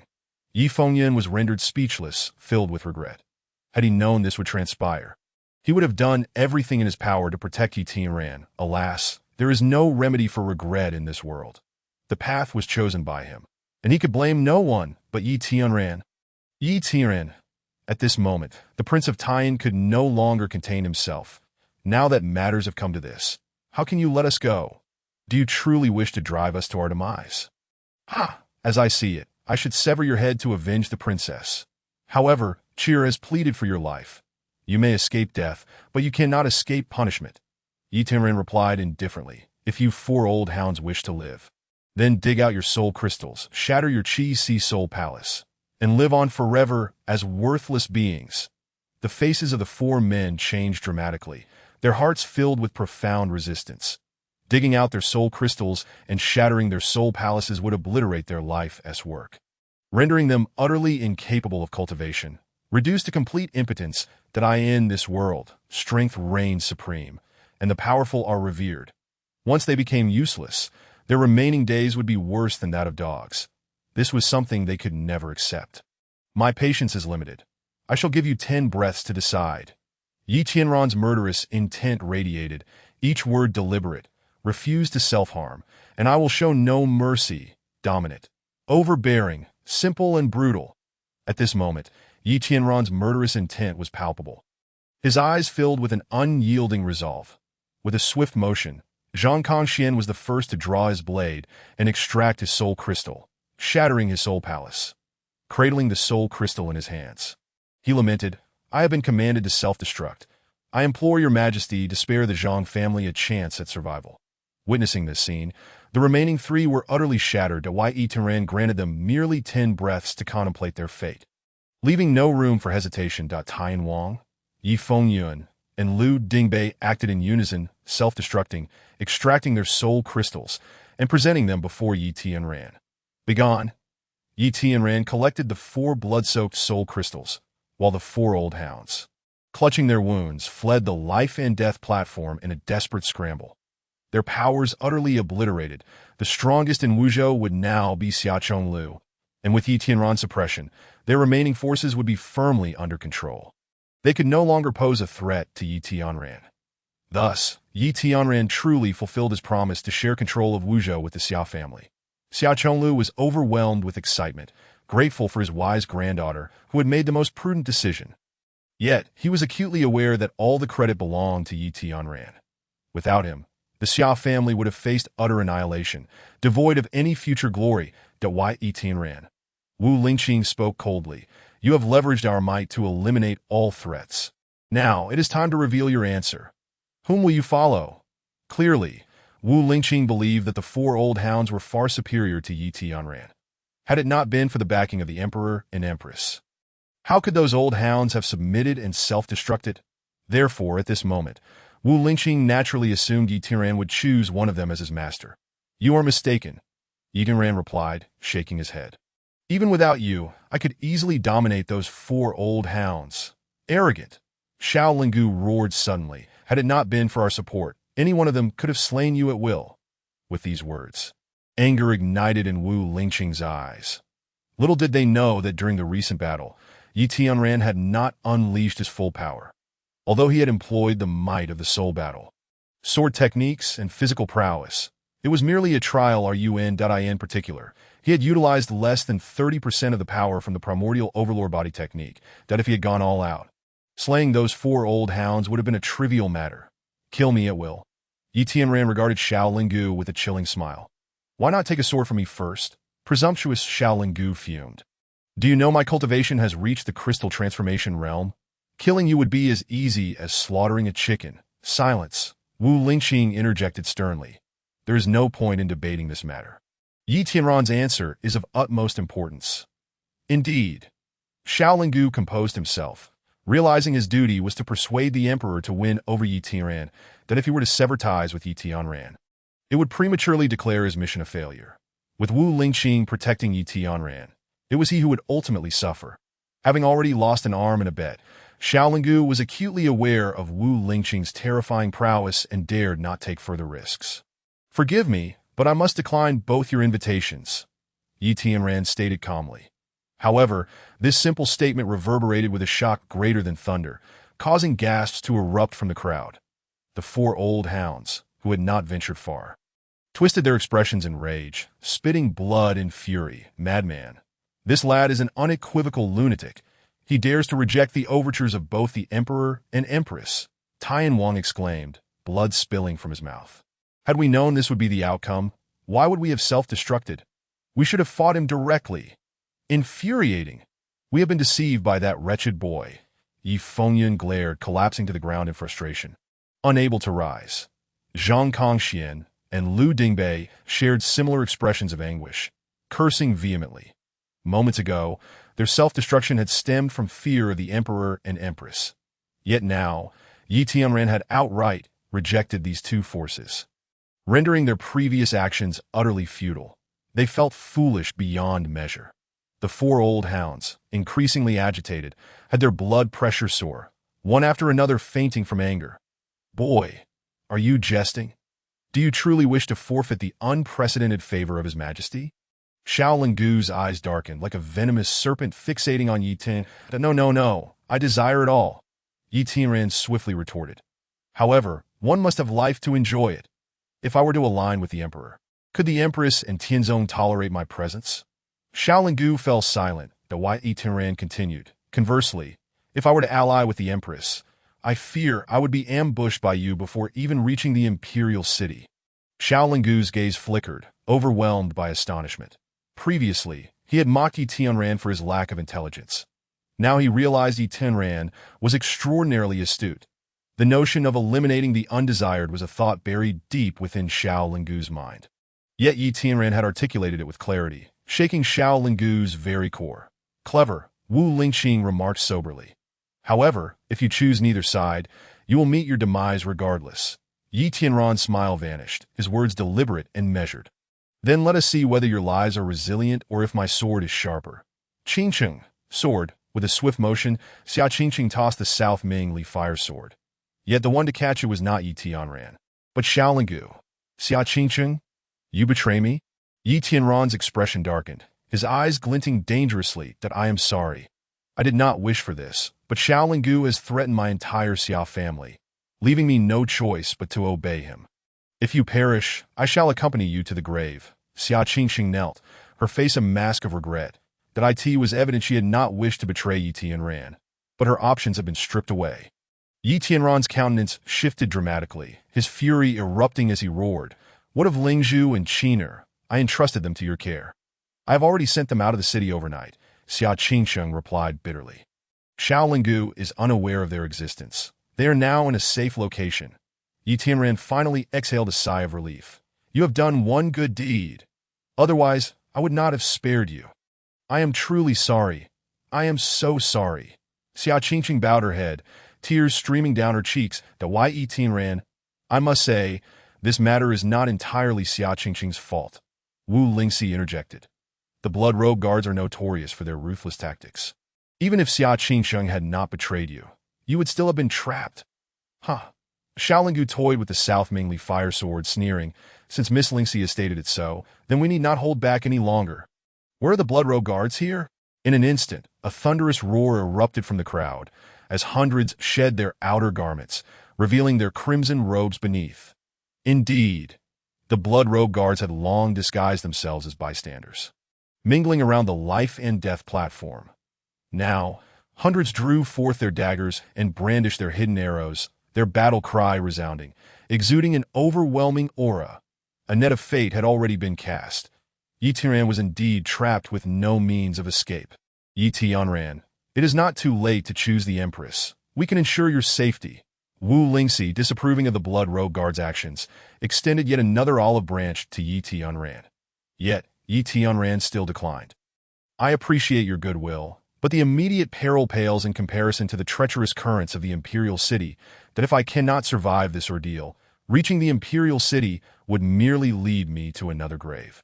"What is the significance in that?" Wu Lingxi fell silent, compelled to concede that Yi Tianran was indeed exceptionally astute. While others marveled at superficial favors and benefits, Yi Tianran had already discerned the essence of the situation. "What audacity!" Xiao Linggu sneered. "That I wish to see how you will overcome this challenge today." With a clang, Xiao Linggu brandished the South Ming Li fire sword, proclaiming, "Do not accuse me of taking advantage of numbers.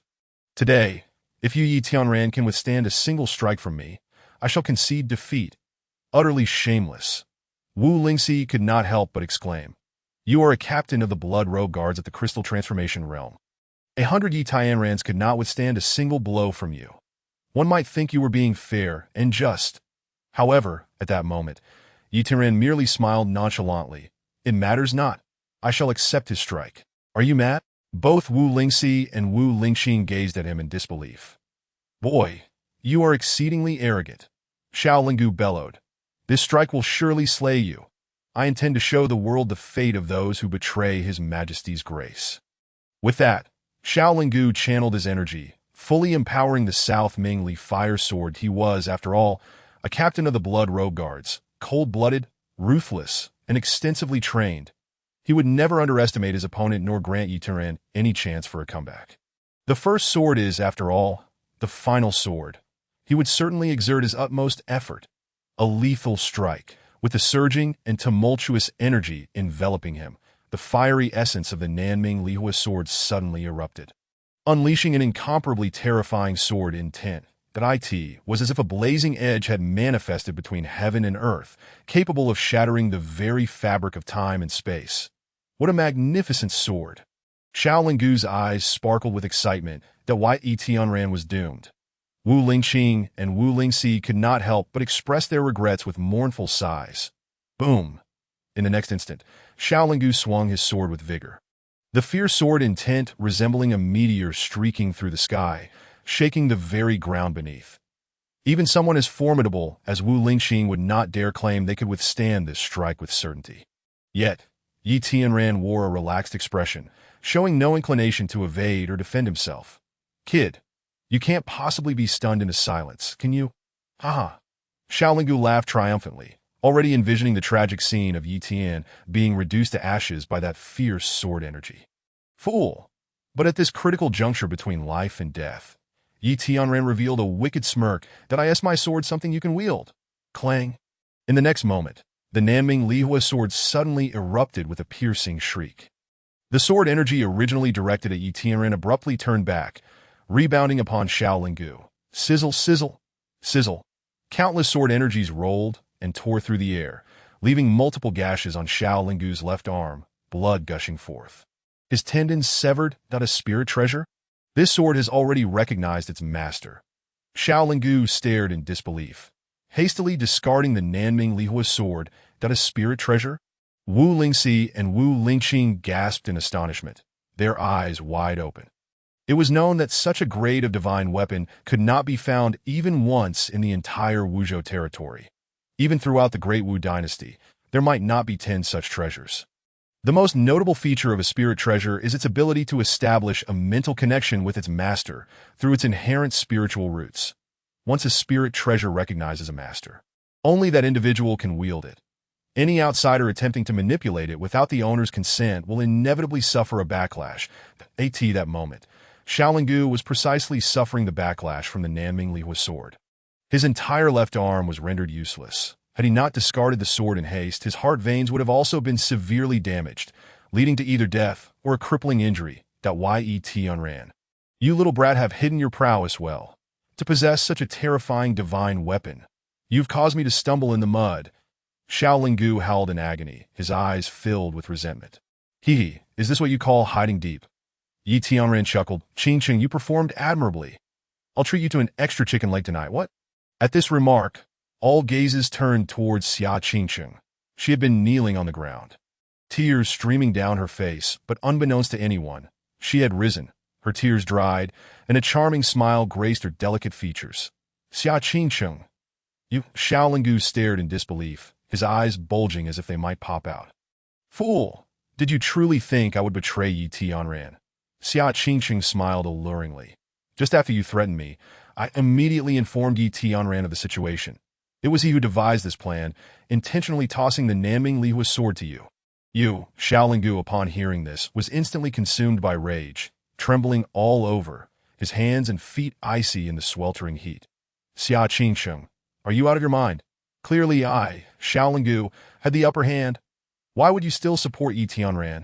What on earth is your reasoning? You wouldn't understand. Xia Qingqing's beautiful eyes narrowed, her tone serious. In Wuzhou, Yi Tianran is regarded as a god by the younger generation. Xiao Lingu was taken aback, recalling that Wu Lingqing had said the same thing atop the pagoda, that Yi Tianran is a god. For that very statement, Wu Lingqing was willing to blindly wager an arm. For that statement, Xia Qingqing was prepared to risk her entire family. Insanity. All of them have gone mad. Xiao Lingu's heart experienced a violent impact. Overwhelmed by rage and frustration, in truth, Yi Tianran has become even more formidable than before. Wu Lingqing's expression turned grave. I was puzzled earlier. Why he would choose to throw the sword instead of placing it on the ground or reattaching it to his waist. It turns out it was all part of his scheme. Flattery, Yi Tianran chuckled, scheming eyes and tea, solely the domain of the blood-clothed guard. Since they can deceive me, why can't I deceive them? Wu Lingqing said solemnly. It's all schemes, but you are far more astute than them. Really? Too much flattery. If you keep praising me, I might just become proud. Yi Tianran grinned. Receiving Wu Lingqing's admiration was indeed a gratifying achievement. How amusing! At that moment, Wu Lingxi wore a harmless smile, yet her words delivered a savage blow to Xiao Linggu. Lord Xiao, you've spent your life embroiled in schemes, only to be outsmarted by Yi Tianran, becoming a fool in the end. How disgraceful. If I were you, I would rather die. Yu Xiaolinggu, filled with extreme shame and fury, was so enraged that he spat out a mouthful of old blood, his entire being deflated. Swish, swish, swish. Simultaneously, hundreds of hidden arrows aimed at Yi Tianran, ready to transform him into a porcupine at Xiaolinggu's command. Your Highnesses, at that juncture, Xia Qingqing bowed respectfully, saying, I am willing to serve under Her Majesty the Queen.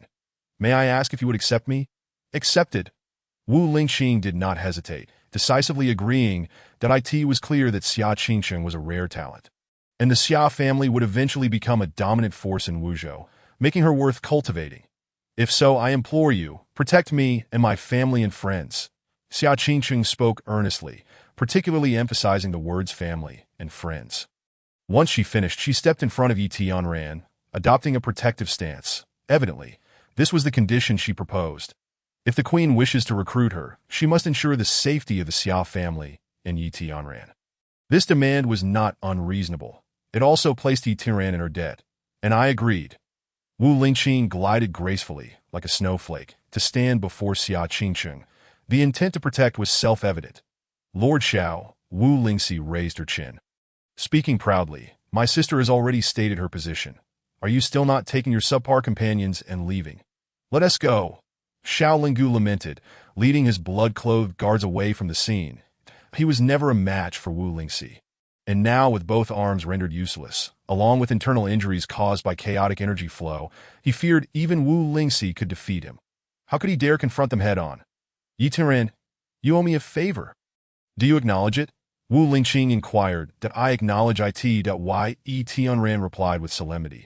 Initially, I did not wish to choose sides, but now that I have torn ties with the Emperor's faction, even if I do not require your protection, the Xia family and the Yi family do. You still hold on to familial ties. That Wu Lingqing's beautiful eyes flickered. Regarding Yi Tianran with newfound respect, Yi Tianran calmly stated, the Yi family is not entirely comprised of villains. Those who deserve death have perished, and those who deserve punishment have been punished. Why pursue total annihilation? Wu Lingqing said, gather yourselves. We will return to the imperial capital together. I'm sorry, but I cannot accompany you.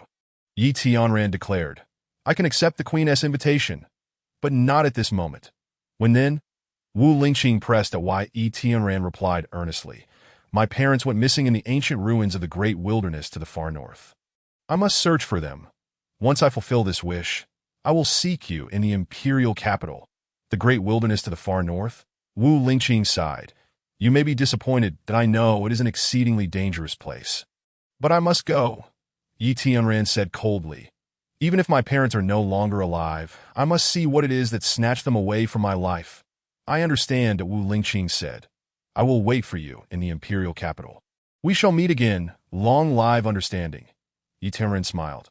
However, Wu Lingqing added, Xia Qingqing, prepare yourself. Come back with us to the imperial capital. Upon hearing this, Yi Tianran's smile vanished instantly. Hostage. Wu Lingqing's insistence on bringing Xia Qingqing along was merely to use her as a bargaining chip, ensuring Yi Tianran would not break his word. All right. Yet, Xia Qingqing seemed unbothered, reassuring. Yi Tianran, I'm fine with this. Being with the Queen will undoubtedly be safer than returning to the Feathered Duel sect. Not just safer, Wu Lingqing remarked. The cultivation the Queen can provide you surpasses 100 Feathered Duel sects. Then it's settled. Yi Tianran nodded. After calm contemplation, this was indeed the best outcome. Yi Tianran returned to the Xia family, where Ling Zhu and Li Ningqin were present, unharmed. Brother, Upon catching sight of Yi Tianran, the two young maidens rushed towards him without a moment's hesitation, embracing him tightly, one on each side. They had been consumed with anxiety, fearing he might not return. Seeing him safe and sound, they could not contain their overwhelming joy and broke into tears of relief that I end the evening. The Xia family held a grand celebration banquet. Yet, while everyone reveled in the merriment, Yi Tianran chose to depart the Xia residence alone. Outside the city, in a dilapidated temple, Xiao Linggu isolated himself to recuperate and heal. The other blood-clothed guards were of no assistance and had been sent away. Ugh! Xiao Linggu's internal injuries were severe, and as he meditated, he continued to spit blood. The excruciating pain contorted his face in a grimace. Yi Tianran, you cursed wretch, the humiliation of today, I, Xiao Linggu, shall repay 1,000-fold in the future. Clang. No sooner had the words left his mouth than a sword, crimson like blood and resembling jade yet not, struck down with sudden ferocity. The sword's energy cleaved through the air, spanning 1,000 feet. Sizzle! Xiao Linggu felt a chill at his throat, and his head tumbled to the ground. The expression on his face froze in shock. His eyes bulging wide like those of a bovine, yet his pupils constricted to the size of pinpricks. That sword strike had filled him with sheer terror. The one who wielded the sword was none other than Yi Tianran. From the tender age of 3, I have known that to eradicate the weeds, one must remove the roots. If you seek vengeance, perhaps in your next life, Yi Tianran extracted Xiao Linggu's soul crystal and vanished into the night. The following morning, 2 stunningly beautiful maidens followed a young man as they made their way outside the city. Are you truly going to the northernmost region of the great wilderness with me? Wherever you go, brother, we shall follow. This journey could very well be a perilous one. If that day comes, wherever your corpse lies, ours will be as well. Bah! I haven't even married yet. Don't speak such morbid words. Isn't that simple? I could be your bride. I could too. Chapter 9. Ignite my essence, explode across the heavens. Yi Tianran, accompanied by Ling Zhu and Li Ningqin, arrived at the city gate, where thousands had long awaited their arrival. Among them, the entire Xia clan was present, along with representatives from various factions. Xia Chonglu stood at the forefront, clasping his fists in salute. The journey to the great wilderness spans countless miles, and we have come to bid you farewell. Thank you, Yi Tianran replied, returning the gesture. Xia Chonglu gestured to 3 horse-drawn carriages nearby, saying, "What is contained in these carriages is a token of our goodwill. I hope you will graciously accept it." Yi Tianran approached to inspect the carriages, which were filled with large chests of silver coins and gold bars, as well as several crates of precious herbs. The weight of these offerings indicated that each family had sacrificed significantly. Yet these treasures were rightfully Yi Tianran's. That no need for false modesty. Did I accept these gifts, and I thank you once more. Yi Tianran scanned the crowd, expressing his gratitude to all present. There are additional gifts prepared by this old man. Xia Chonglu presented a wooden box with 3 tiers. The first tier contained a detailed map of the Great Wu Empire, illustrating not only the terrain but also marking various dangers, immensely useful. The second tier held a broken cotton core sword and a damaged golden cloud armor. Although both were in disrepair, their materials were exceedingly valuable. The third tier housed a blood-stained soul crystal, of modest rank, but one that exuded a familiar aura, Li Ningxio's soul crystal. Yi Tianran wished to keep his hands clean and had instructed Xia Chonglu to handle Li Ningxio. Xia Chonglu had personally extracted her soul crystal, shattered her spiritual sea, and imprisoned her for eternity in a water cell. Thank you, Elder Xia. Yi Tianran accepted the wooden box, his gaze sweeping the assembly once more. Let it be known, from this day forth, in Wuzhou City, Elder Xia's word is law. Those who dare defy it shall face my wrath upon my return. Understood. The 4 prominent families, Yi Lu, Zhang, and Li, swore allegiance, vowing to heed the Xia family's commands. The representatives of the 3 great families and the Wang family's Li clan fell silent, kneeling in submission, eager to express their loyalty to Yi Tianran. Witnessing this scene, Elder Xia and the entire Xia clan stood tall, filled with pride and exhilaration. From this day forth, their family would reign supreme in Wuzhou. Of course, they were acutely aware that all of this was due to Yi Tianran's prowess. They revered and appreciated him from the depths of their hearts, all while mockingly ridiculing the upper echelons of the Yi family for banishing Yi Tianran. An utter folly. Oh no, more like a foolish blunder. Afterward, Yi Tian ran, alongside Ling Zhu and Li Ningqin. Each drove a carriage away from the crowds gazed on the city wall, watching the receding carriages. Wu Lingqing and Xia Qingcheng displayed complex expressions. Sister, Wu Lingxi mischievously winked. If you can't bear to part with Yi Tianran, why not follow him? You could keep an eye on him and ensure he doesn't slip away. How absurd. Wu Lingqing shot a glare at her sister. Just kidding, Wu Lingxi playfully responded. Sister, you've already ascended the Academy's talented list. You're in a completely different world from Yi Tianran. How could you possibly miss him? God, how astonishing, Xia Qingqing exclaimed. She was aware of Wu Lingqing's strength, but had not anticipated her ranking on the talented list. The Tianzong Academy's talented list enumerated the most illustrious figures of the empire for the next century, comprising either capable ministers or formidable heroes, devoid of mediocrity. One could even assert that the fate of the entire Great Wu dynasty hinged upon this single list. Lingxi, never underestimate Yi Tianran. Wu Lingqing warned solemnly that I dare say, as long as he survives his journey, he will surely make his mark on that list. Both Wu Lingxi and Xia Qingqing were taken aback. Falling in a deep contemplation, as dusk fell, and the sun dipped below the horizon, casting a fiery glow across the sky. Yi Tianran, along with Ling Zhu and Li Ningqin, had ventured deep into the Black Wind Forest for 100 miles. Due to the treacherous terrain and the obstructing streams, the carriage became a burden, and Yi Tianran discarded it altogether. All valuables were stored within the soul space of Han Jingying, allowing for a lighter and more agile approach. With darkness approaching, Yi Tianran hunted a spotted deer, igniting a campfire to roast the meat until golden and crisp, tender on the inside. Ling Zhu and Li Ningqin savored the feast with immense satisfaction. After their meal, they nestled against Yi Tianran, one on each side, listening to the chirping of cicadas and the calls of birds, counting the twinkling stars above, feeling utterly relaxed and content. Suddenly, a figure dashed through the thicket in a state of panic. Rushing towards them, that it was a young woman of striking beauty, her expression one of terror, her hair disheveled, her clothing torn to reveal large swathes of pale skin. Help! Someone is trying to assault me. Please, noble sir, save me, she cried, attempting to throw herself into Yi Tianran's arms. Clang!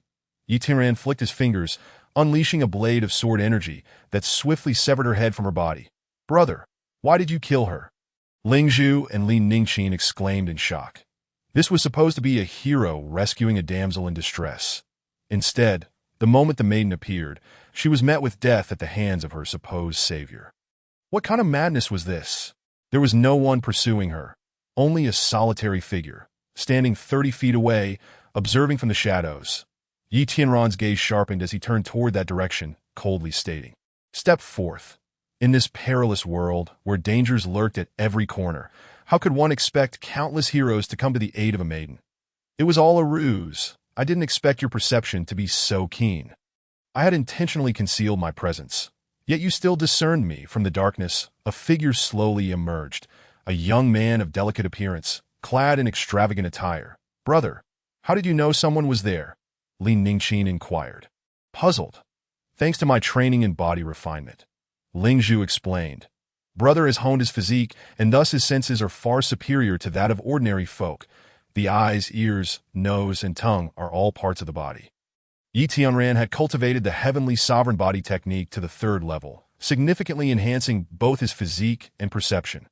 Truly an unparalleled genius favored by both the emperor and empress. The effeminate young man squinted. Smiling, to be frank, I am the 4th prince of the current dynasty. Li Longyin a prince? Ling Zhu and Li Ningqin gasped in astonishment. Yi Tianran, however, remained expressionless. Just because you are a prince, does that mean you can plot against me at will? Li Longyin chuckled. I apologize for arriving late and missing your display on the life and death platform, so I devised a little test for you, with no ill intentions. No ill intentions? Do you take me for a fool? Yi Tianran's gaze locked onto the young woman's left hand, where delicate metallic threads lay hidden between her fingers, but if she had approached him, the least of her threats would have been the severing of flesh and bone. Or worse, a fatal cut to the throat. It was for this reason that Yi Tianran had decisively eliminated the threat before it could bloom. That I was presumptuous. I shall make amends, Li Longyin remarked. The corpse of Xiao Linggu was discovered in a dilapidated temple outside the city. The blood-robe guards have issued a kill order against you, but I will intervene to suppress this matter. Yi Tianran replied indifferently. If you can truly suppress it, we shall be even. Although Yi Tianran himself was unafraid of the blood-robe guards, the presence of Ling Zhu and Li Ningqin by his side meant that if he were indeed pursued, it would spell significant trouble. Moreover, lurking in the shadows was a terrifying elder with predatory intent. Thus, accepting Li Longyin's truce was undoubtedly the wisest choice at this moment. Very well, Li Longyin declared, I shall not beat around the bush any longer. Are you interested in joining my ranks? I am not. Yi Tianran responded without hesitation. I understand you have already pledged allegiance to the Empress, but I am entirely unfazed by that, Li Longyin continued. You could become my covert agent beside the Empress. She offers you one benefit, and I shall offer you another. Is that not advantageous? Yi Tianran retorted coldly, It is not about the benefits. I simply do not like your kind. Bowl from a distance, the elder suddenly bellowed. Instantly, a wave of sound surged forth, shaking the very grass and trees. Both Ling Zhu and Li Ningqin felt their eardrums throb painfully, their blood surging that no harm, no harm. Li Longyin laughed. Though you may not favor me, I hold you in high regard. Having said that, he produced a token and proclaimed, This is the commander's token of the blood-robe guards. It allows you to command any blood-robe guard of 1,000 households or below. Consider it a gift. I do not require it. Yi Tianran resolutely shook his head. Ling Zhu, Qiner, let us depart. How intriguing. Observing the three retreating figures, Li Longyin squinted, a cold smile playing upon his lips. Your Highness, this young man is unwilling to serve you. Should we eliminate him? The elder inquired with a chilling tone. Certainly not. I genuinely appreciate such individuals. Li Longyin scoffed. Such arrogance will inevitably lead to a hole being punctured in the heavens. When that time comes, amidst the struggle between the Emperor and Empress, the fishermen shall reap the benefits. However, you are not the only fisherman, the elder replied solemnly. The Crown Prince, the 8th Prince, and even the 9th Princess may all profit from this. You are overthinking it, Li Longyin chuckled. The Crown Prince is the heir apparent. The 8th Prince possesses a divine body. The 9th Princess is even the Emperor's personally appointed Grand Marshal. They do not believe in the celestial signs and have not regarded Yi Tianran with any seriousness. Otherwise, how could I be the only one rushing to Wuzhou? Li Longyin's gaze sharpened as he stated, I can even assert that these three fools will eventually pay the price for underestimating Yi Tianran. The elder fell silent, clearly skeptical of Yi Tianran's capabilities. With such a low cultivation level, daring to be so audacious, this Na'vi young man was prone to an early and tragic demise. Your Highness, someone is pursuing. The elder suddenly spoke at the 7th level of the crystal transformation realm. While Yi Tianran can battle across lower realms, he could never contend against someone of a higher realm. Tonight shall be his last. Go protect him. Li Longyin furrowed his brow. Yi Tian, must you not show some resilience? I have just praised you. Surely, you will not allow me to be embarrassed so soon? Battling across higher realms. In the entirety of the Great Wu dynasty, no one could achieve such a feat. Moreover, that uninvited guest was far stronger than Yi Tianran by several great realms. The disparity between them was as vast as heaven and earth. Even if Li Longyin held high hopes for Yi Tianran, he could not believe he had any chance of victory at this moment. He directly ordered the elder to protect Yi Tianran. Meanwhile, Ling Zhu, Qiner, stay behind me. Yi Tianran bellowed, extending his arms to shield the two young women, his gaze fixed intently upon a dense thicket ahead. Little brat, I have awaited you in the Black Wind Forest for a long time. A familiar figure then emerged, striding forth. Situ? Yi Tianran frowned. What do you want? On this dark and windy night, in this desolate wilderness, what else could I want? Of course, to kill you. Situ sneered that we harbor no deep-seated enmity. Why must you harbor murderous intent? Yi Tianran questioned. Situ's eyes gleamed with greed. A common man is innocent, yet possesses a treasure. In an instant, Yi Tianran understood. You are after the southern Ming Li Hua's sword. Precisely, Situ grinned. Yesterday on the life and death stage, you severed Dahan with a single sword stroke, cleaved through Mianli, and defeated Yi Qifeng, who was 3 minor realms beneath you, in an instant. It was indeed astonishing. However, I must say, While your Dehun and sword techniques are remarkably profound and powerful, the greatest credit must go to that Southern Ming Li Hua sword. Situ Yu, as a disciple of an external sect, possessed a keen and discerning eye. The gap of 3 minor realms. Without the Southern Ming Li Hua sword, Yi Tianran could win, but it would not have been so effortless. Brother, why not give him the sword? Ling Zhu nervously suggested, her anxiety palpable. It is futile. Yi Tianran shook his head. Even if I were to give him the sword, he would certainly kill us to silence us. Quite right. Situ Yu chuckled. You have now pledged allegiance to the Empress, possessing a tremendous backing. If I do not eliminate you, I will surely face retribution and find no place to rest in death. What shall we do now? Both Ling Zhu and Li Ningqin were flustered.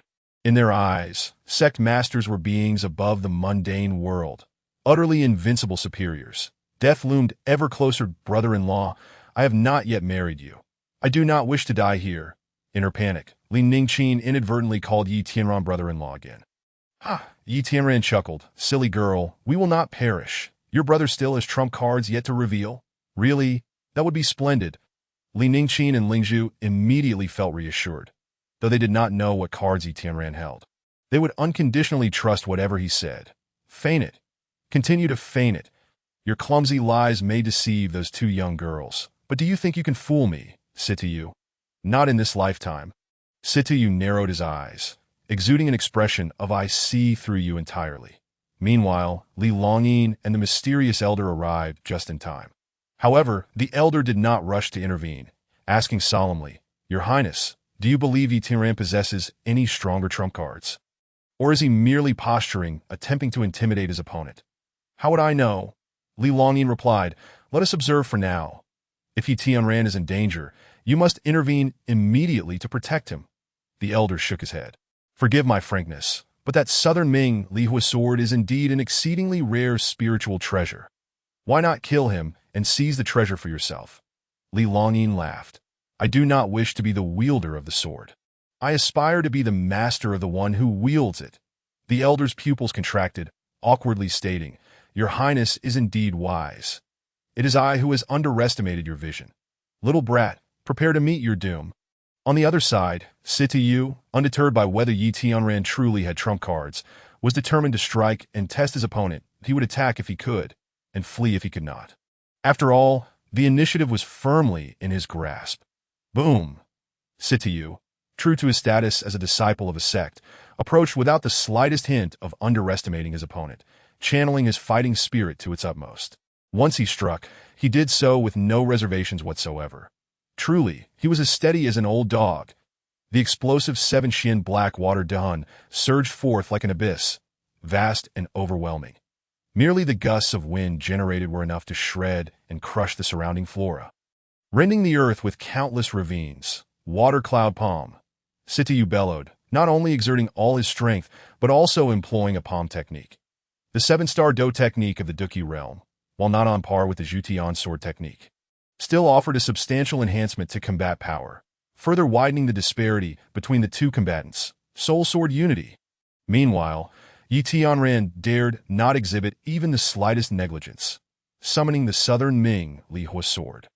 The chaotic divine weapon Dehun manifested, merging into one, with sword energy and fighting spirit complementing each other, their might instantly magnifying. Did I ask this all? Situ Yu scoffed. If this is your strongest trump card, then you may as well perish. Boom!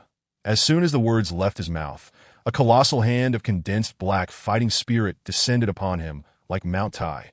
Ancient tyrant body, suppress the wilderness. At that moment, Yi Tianran roared, unleashing the full force of the ancient tyrant body technique.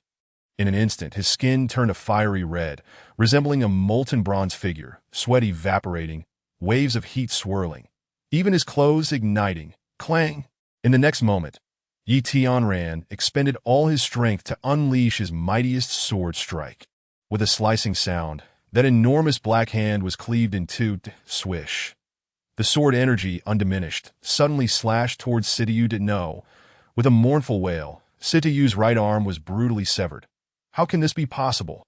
Upon witnessing the scene before them, Ling Zhu and Li Ningqin were utterly stunned, standing as if turned to stone, Unable to utter a word for what felt like an eternity, Li Longyin's eyes bulged.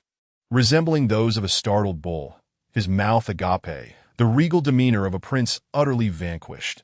Beside them, the elderly man, aside from his astonishment, felt his face flush with embarrassment, caught in an awkward predicament.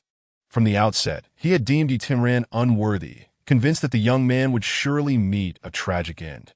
Yet now, the outcome struck him like an invisible slap, harshly reverberating against his face.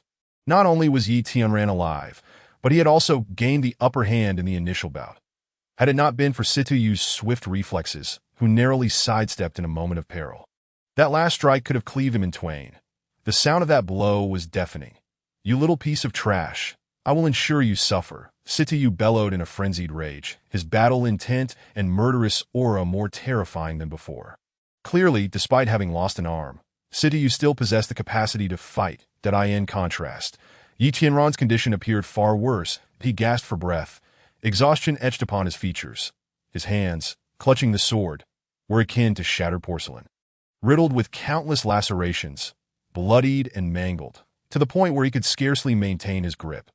Evidently, the power of that last strike had exceeded the limits of what Yi Tianran could endure. Fortunately, having cultivated the heavenly overlord body technique, he had avoided not just the crippling of his arms, but also the shattering of his internal organs. At the physical body that is being borrowed. Situyu snarled that you've exhausted all your strength and energy to unleash that last, most potent strike. Now I could crush you with but a single finger. Spare me your words. Come and fight directly. Yi Tianran retorted, undaunted, unleashing a surge of battle intent and murderous aura, even more formidable than Situyu's. Witnessing this spectacle, Lingzhu and Li Ningqin erupted into tears, while Li Longyin and the old man were once again profoundly shaken. To all present, this was but Yi Tianran's final act of defiance before death. How audacious! How valiant! How truly masculine! Your Highness, I shall go to his aid. Even the elder, who had never regarded Yi Tianran favorably, was moved to action, ready to intervene. Wait! At that moment, Li Longyin's gaze fixated on Yi Tianran's left hand. Unbeknownst to them, Yi Tianran had produced a blood-red elixir, which he swallowed whole. What have you consumed? Situyu exclaimed in shock. In a cautious response, he unleashed the water cloud palm technique once more. With a thunderous crash, a gigantic black hand descended upon Yi Tianran, poised to obliterate him into a pulp. Blood fiend, infinite, eternal darkness. But just then, Yi Tianran let out a primal roar. Burn my essence, explode the heavens. In an instant, Yi Tianran's blood surged, radiating a scarlet aura that enveloped him. The blood streaming from his arms served as fuel, further intensifying the crimson flame. In that fleeting moment, his eyes turned blood red, exuding an overwhelming murderous intent, as if he were a hellish fiend, exuding an indescribable aura of dominance and solitude. Die in an instant. Yi Tianran swung his sword. No technique, no strategy, just a simple, unembellished strike. Clang! In the next heartbeat, the massive black hand disintegrated beneath the blade's edge. The force of the sword did not wane. It continued its deadly trajectory towards Situyu. Heavens! This strike was several times swifter than the last. How is he accomplishing this? Situyu was astounded, swiftly drawing two short blades in defense. Clearly, these blades were his trump cards, far more formidable than the cotton-soft swords. However, Yi Tianran's current strike was not only exponentially quicker, its ferocity had also multiplied manifold. Clang! Clang! The sword sliced through the air as if it were mere vegetables, severing the two short blades effortlessly, which then clattered to the ground. Spare me! Spare me! Situyu, aware of his impending doom, screamed in a frenzy. Yet before his words could fully escape, his head tumbled to the ground, eyes wide open, his face etched with profound regret. In that final moment, he realized the sheer folly of his decision to pursue Yi Tianran. Regret? Oh, how I regret! Meanwhile, Yi Tianran collapsed to the ground, his body racked with agony, feeling as though every bone had shattered. Even breathing became a torment. Brother!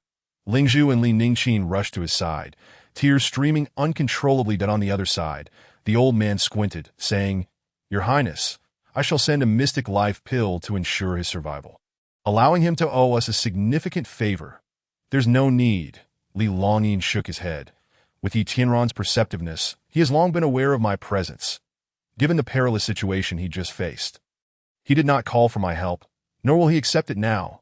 Understanding, the elder nodded, albeit with newfound respect for Yi Tianran. The heavens move with strength. The nobleman perseveres unceasingly with Yi Tianran's tenacity. His future is bound to be limitless. How arrogant. It seems this, too, is a virtue. The elder mused inwardly before turning to follow Li Longyin's lead. Stop your crying. It's merely a minor injury. I will go to a place where I can heal swiftly. Yi Tianran reassured them that he then summoned the space of the cold river shadow's battle spirit. Yet it was futile that Yi Tianran intended to bring Lingzhu and Li Ningqin along, but found it impossible. You two stay here. Do not venture anywhere until I return. Yi Tianran instructed firmly. With trembling hands, he laboriously extracted Sidayu's soul crystal and retrieved the two broken blades from the ground. With a thought, Yi Tianran entered the battle spirit space of Cold River Shadow. Brother? Upon witnessing Yi Tianran's sudden disappearance, Li Ningqin and Lingzhu were momentarily struck dumb. However, both understood that this was Yi Tianran's greatest secret. Exchanging glances, the two young girls silently resolved that, even in death, they would never divulge Yi Tianran's secret. How did you end up with only half a life left? Did you consume a blood fury pill? Within the battle spirit space, Cold River Shadow's voice echoed, ethereal and enchanting as ever, that I did. It is truly a remarkable item. Yi Tianran licked his lips, resembling a bloodthirsty fiend. Do you have any more? Bring me a few more. Even if I had some, I cannot give them to you. Cold River Shadow's tone suddenly turned severe. The side effects of the blood fury pill are immense with your current physique. You cannot afford to use it repeatedly. What do I have to fear? Isn't there's still blood fiend essence. At this moment, Yi Tianran began to absorb the surrounding blood fiend essence, witnessing his injuries visibly heal. Even his depleted strength and energy restoring alongside. The blood fiend essence is finite. Cold River Shadow admonished. Moreover, do you think you can rely on luck each time? Let me tell you, there were two powerful beings lurking in the shadows just now. Should they have intervened, you would undoubtedly have perished. Can you sense the situation outside? Yi Tianran asked in surprise. Cold River Shadow replied, with my current power, I can perceive the circumstances within 100 feet of you. Yi Tianran frowned. Then why didn't you allow those two young ladies to enter? Is it too dangerous outside? Do not worry. I am keeping watch. They are quite safe, Cold River Shadow assured him. My battle spirit space is not something just anyone can enter, especially that girl named Lingzhu. Her aura instills fear in me. What? Yi Tianran was taken aback that he had not expected the formidable Cold River Shadow to feel fear from the seemingly harmless Lingzhu. Forget about them, Cold River Shadow continued. You have collected a great deal of battle spirits. Haven't you? Quickly present them to me. Yi Tianran nodded, that I can do that, but you must include 3 blood fury pills in the rewards you give me. Impossible, Cold River Shadow retorted that if you consume 3 more blood fury pills, your bloodline will be utterly ruined. Not even blood fiend essence could restore it. 2. Yi Tianran compromised that, in no way. Cold River Shadow vehemently refused. I want to give you even 1. I cannot allow you to ruin your body. Oh. Yi Tianran raised an eyebrow, smirking that you're not falling for me. Are you? Last time you gave me blood fury pills. You didn't show such concern for my well-being. Shut your mouth. How could this venerable ancestor possibly fall for a mere whelp like you? Cold River Shadow, flustered and angry, declared if you wish to die, I shall simply facilitate it. With a sudden motion, 3 blood fury pills materialized before Yi Tianran. Yi Tianran chuckled, amused that I was just joking, but I didn't expect you to be so sensitive. How adorable. Ha! You Cold River Shadow was left speechless, nearly driven to the brink of exasperation. She was, after all, the blood fiend battle ancestor, sweeping across the heavens, trampling upon gods and Buddhas. Mention her name, and even the most talented and formidable individuals would tremble in fear. Yet, at this moment, Yi Tianran had the audacity to call her cute. Cute? Han Jiangying was on the verge of losing her mind. Her lifelong reputation was in shambles. Don't be angry. Look at what I've gathered for you. Plentiful and of high quality. 2. As Yi Tianran's injuries gradually healed, his spirits lifted, and he cheerfully produced all the soul crystals at his disposal.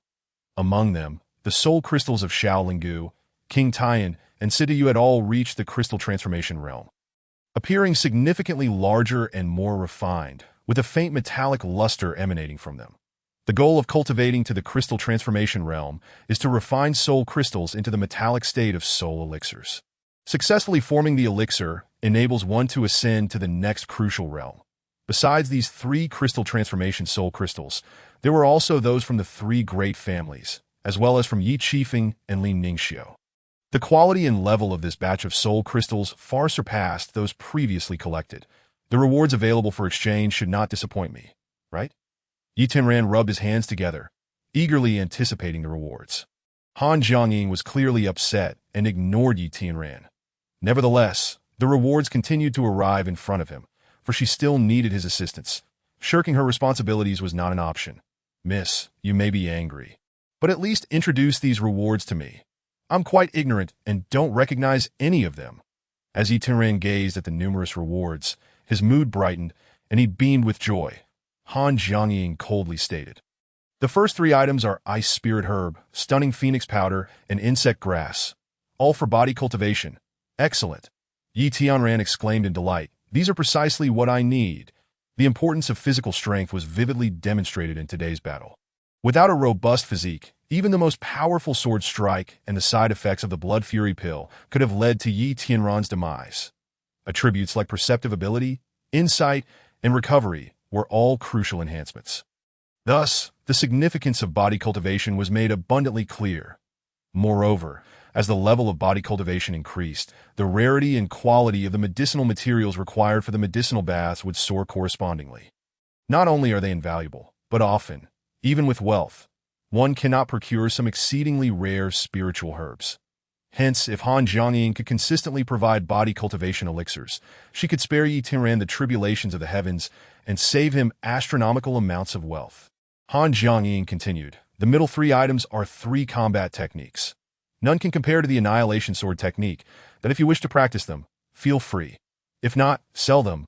Understood. Yi Tianran nodded, still wearing a satisfied smile.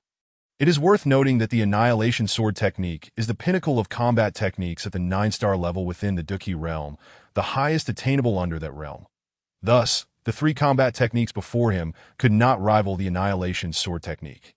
A cursory glance revealed that the 3 techniques were all of the 8-star rank within the Duqi realm. Coveted commodities in the Dewu Dynasty. 1 could not purchase them with mere gold bars or silver coins. Only with Yuan stones could their true value be realized. Yuan stones contained the pure and rich essence of heaven and earth, allowing Yi Tianran to directly absorb them to elevate his cultivation. Although Han Jiangying had long since exhausted her supply of Yuan stones to augment her own power, she should still possess numerous combat techniques like these, along with others requiring higher realms for cultivation. These techniques were akin to a treasure trove of Yuan stones, capable of continually supporting Yi Tianran. Just the thought of it was exhilarating. The final 3 items were 3 crystal transformation techniques. Upon reaching the crystal transformation realm, you may cultivate one of them. The remaining 2 can be sold. Splendid. You truly are considerate. These are all precisely what I need. How could you be so virtuous? I find myself starting to like you. Yi Tianran grinned mischievously, deliberately teasing Han Jiangying. However, Han Jiangying remained silent, completely ignoring him. Although she was unseen, Yi Tianran couldn't help but imagine a sulking, adorable beauty, recalling her ethereal, aloof voice. The more he imagined, the cuter she became. Soon after, Yi Tianran exited the divine pearl space, when a strange voice echoed ominously, "Old ancestor, you seem a bit out of sorts today. That lad wants the blood fury pill. Why not just give it to him? Why concern yourself with his life or death? Instead, you've become the subject of his mockery. You know nothing." Han Jiangying retorted sternly, "Did I end the past, I could ignore his life or death. But recently, his performance has been astonishing. I realize I have greatly underestimated his value, that I have decided to use him as a foundation for more long-term plans. Therefore, he cannot die, at least not from the side effects of the blood fury pill. That would be utterly foolish. Old ancestor, your wisdom is unparalleled." The strange voice paused before adding, "But are you truly not concerned about him because you have taken a liking to him? I see that lad is quite handsome, possesses exceptional talent, And most importantly, he is bold, spirited, and manly. Such men are highly sought after by women. Shuet Songwon, I see you are itching for a fight. Han Jiangying exclaimed angrily, I am just a fraction short of the power needed to help you break the seal. If you wish to remain here, just say so. I can send the Blood Reaper Apostle out instead. No, no, no. Shuet Songwon panicked. Old ancestor, I realize my mistake. I am going mad with the desire to leave. Please do not switch me out, finding a soft patch of grass. Yi Tianran settled Ling Zhu and Li Ningqin down to sleep. However, he himself was wide awake that he directly retrieved the damaged cotton sword, the golden cloud armor, and the two short blades he had just severed. Swallow. With a thought, Yi Tianran consumed these items entirely into the Chaos Duhan. This time, he chose to enhance his cultivation, since the Duhan had already undergone a transformation. Further transformations would require devouring items of a far superior grade than the Dakian Longkei sword, and the items at hand were not sufficient, with a surge of mysterious power enveloping him. Yi Tianran's cultivation level rose 2 minor realms, reaching the 7th level of the Duki realm.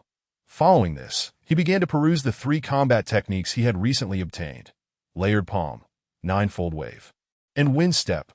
All were highly practical combat techniques. However, he realized he could not be greedy. After consideration, he decided, I will just learn Wind Step. The Annihilation Sword technique is already the strongest combat technique I can master at present, so there is no need to learn Layered Palm and Ninefold Wave. With that thought, Yi Tianran immediately began his studies. Wind Step. Travel 1,000 miles with the wind, rising swiftly and suddenly, summoning from all directions, disappearing into 10 sides. This was an extraordinarily intricate movement technique, which once mastered could significantly enhance speed and agility. Immensely practical. 5 days later, Yi Tianran, accompanied by Li Ningqin and Ling Zhu, traversed the Black Wind Forest and arrived at the foot of Yi City. During these 5 days, Yi Tianran had tirelessly studied day and night, successfully mastering Wind Step, and had even practiced against demon beasts, now able to wield it with ease. Meanwhile, Li Ningqin's 7 treasure medicinal spirit Duhan had discovered numerous spiritual herbs along the way, and her deer hide pouch had become bulging once more. In contrast, Ling Zhu exhibited no such achievements, which left her feeling inferior, even believing herself to be a burden to Yi Tianran, which was quite disheartening. Yi Tianran, of course, noticed this. Hence, as soon as they entered the city, he took Ling Zhu and Li Ningqin on a delightful tour, indulging in various treats and purchasing all the items that young girls might fancy. Li Ningqin was overjoyed, skipping along, while Ling Zhu's spirits finally lifted, filled with laughter and chatter that Yi City, though not large, was bustling with activity. Ling Zhu had never left Wuzhou City since childhood. This was her first glimpse of another city. Of course, Li Ningqin, ever knowledgeable, replied with a beaming smile. Wuzhou Prefecture is the central administrative hub of Wuzhou, so it is naturally the largest. However, in terms of prosperity, Yi City is the foremost in Wuzhou. Why is that? Ling Zhu inquired curiously. Li Ningqin explained. Because the Gathering Treasure Chamber chose Yi City to establish their Wuzhou branch. The Gathering Treasure Chamber? Ling Zhu asked, her face a mask of confusion. Li Ningqin elaborated. The Gathering Treasure Chamber is the largest commercial organization within the Dawu Empire. You can find a branch of the Gathering Treasure Pavilion in every city across the empire. There are even rumors that half of the empire's taxes are derived from the Gathering Treasure Chamber. In other words, this single chamber sustains half a nation. And it is precisely because Yi City has the Wuzhou branch of the Gathering Treasure Chamber that it has transformed from a once impoverished backwater into its current prosperous state. This chamber is truly remarkable, Ling Zhu marveled. Unbeknownst to them, Yi Tianran had purchased a large, heavy black cloak from a shop along the road, which, when donned with a hood, concealed his entire face. Brother, why did you buy this? It looks quite frightening. Li Ningqin pouted. Why? Yi Tianran replied. I am going to the Gathering Treasure Chamber's branch. You two take this money and buy some delicious food. The Gathering Treasure Chamber? I want to go too. Ling Zhu exclaimed excitedly. No. Yi Tianran stated firmly. You remember what Situ you said. Remember, an innocent man may be guiltless, yet possessing a gem brings forth the burden of sin. Ling Zhu is exceptionally astute, grasping the situation with a single glance. Her brother intends to trade treasures and must absolutely conceal his identity. Otherwise, he might find himself hunted down. Clever. Yi Tianran nodded and proceeded towards the treasure-gathering chamber. As this was the Wuzhou branch of the treasure-gathering chamber, its scale far surpassed that of the treasure pavilion in Wuzhou City. Upon entering, a young and exquisite maid approached to greet him. "Esteemed guest, how may I assist you?" she inquired with utmost respect. "That I wish to sell some items." Yi Tianran's face was shrouded by the brim of his hat, and he endeavored to make his voice sound deep and weathered. The maid nodded. "No problem. Please present your goods, and I will assess them and offer a price." Yet, Yi Tianran shook his head. "You cannot make that decision. Summon your hall master." "What?" The maid was momentarily taken aback. Astonished. "Are you jesting? Our hall master holds a position so elevated that even Prince Taiyan cannot meet him at will." Yi Tianran remained unfazed and spoke with solemnity. 8-star fighting techniques at the Qi realm. 3 volumes in total. Can you make that decision?" The maid gasped, her eyes widening in disbelief, staring intently at Yi Tianran, her mind racing to fathom the true identity concealed beneath that cloak. Yi Tianran, growing impatient, insisted. "If you cannot make the decision, then fetch your hall master. Do not waste my time." "Yes, please wait a moment." The maid swallowed hard and hurried towards the back hall. That why Yi Tianran smiled, as if he had anticipated this outcome. After all, fighting techniques are exceedingly rare resources, particularly those of high-star levels, which are even scarcer. Although the 3 techniques Yi Tianran possessed were merely at the Qi realm, their star ratings all reached 8 stars, making them extraordinarily rare. Such fighting techniques are invaluable for nurturing the younger generation, yielding remarkable results, and are highly coveted by major sects and prominent families. Often being priceless and elusive, to it was no wonder that the composed and dignified maid dashed away with long strides. "Esteemed elder, please come in soon," the maid returned, her address for Yi Tianran having subtly shifted. In the back hall, a lavishly decorated reception room awaited, where a middle-aged man stood at the entrance, already prepared. "That I am Zhao Qinghong, the hall master of the treasure-gathering chamber, Wuzhou branch." The man bowed slightly to Yi Tianran, exuding an air of refinement. "Let us proceed directly with the valuation," Yi Tianran said without hesitation, producing the technique manual for Windwalk and handing it to Zhao Qinghong. "Please hold on a moment." Zhao Qinghong took the manual with both hands and began to examine it closely while instructing someone to retrieve ancient texts from the archives. Approximately half an hour later, Zhao Qinghong returned, wearing a broad smile. "The final valuation for this fighting technique is 100 low-grade yuan stones." At this proclamation, the surrounding maids and those perusing the materials displayed expressions of shock. It is known that yuan stones are exceedingly scarce resources. A single low-grade yuan stone is worth 10,000 gold bars, enough for an ordinary family to live in luxury for a lifetime. 100 low-grade yuan stones could incite fierce competition among mid-sized sects. Yi Tianran nodded and subsequently produced the manuals for the layered palm and ninefold waves techniques. "That I wish to sell these 2 as well." "At the same price." "No problem. Please wait a moment." Zhao Qinghong nodded vigorously, his eyes gleaming with excitement. This examination proceeded much more swiftly than the last. Soon, Zhao Qinghong summoned someone to bring forth the yuan stones, along with a gold ring. "Esteemed elder, this ring is known as the Gathering Treasure Ring. It possesses special storage capabilities, allowing you to store yuan stones and precious metals within for convenient access," Zhao Qinghong emphasized. "Furthermore, this Gathering Treasure Ring symbolizes your status. With it, you're a distinguished guest of our treasure-gathering chamber. Within the great martial kingdom, it offers numerous conveniences." "Thank you." Yi Tianran accepted the Gathering Treasure Ring, and with a thought, stored the 300 yuan stones within it. Later, he could also place several boxes of silver coins and gold bars inside, though they could also be stored in Han Jiangying's fighting soul space. Accessing them would reveal the blood-colored chaos, which could lead to significant trouble if witnessed by others. Afterward, Yi Tianran departed. Unsurprisingly, someone began to follow him from behind, maintaining a distance, yet he could not escape Yi Tianran's keen perception. "If you continue to follow, do not blame me for resorting to violence." Yi Tianran halted and sternly shouted at his pursuer. The follower gasped, quickly retreating in fright. Upon returning to the treasure-gathering chamber, Zhao Qinghong awaited him at the entrance. "How did it go? Did you uncover any leads?" "None," the follower replied, trembling with fear. "The other party is undoubtedly a great elder. I was discovered almost immediately and barely escaped. Strange, Zhao Qinghong mused, frowning that in such a remote place like Wuzhou, how could a great elder come here to trade? The follower ventured, haven't many prominent figures recently gone to Wuzhou City? I heard that the Yi family has produced an unparalleled genius. One who could conquer the world. Silence. Zhao Qinghong snapped. How dare you utter such words? If the Blood Cloak Guard hears you, it would spell doom for your entire clan. The follower gasped and immediately shut his mouth. Yet, what you say holds some truth. Zhao Qinghong sighed. That great elder is likely drawn by the Yi family's extraordinary genius. With such a prodigy, the Yi family is destined to dominate Wuzhou. Haven't you heard? The follower exclaimed.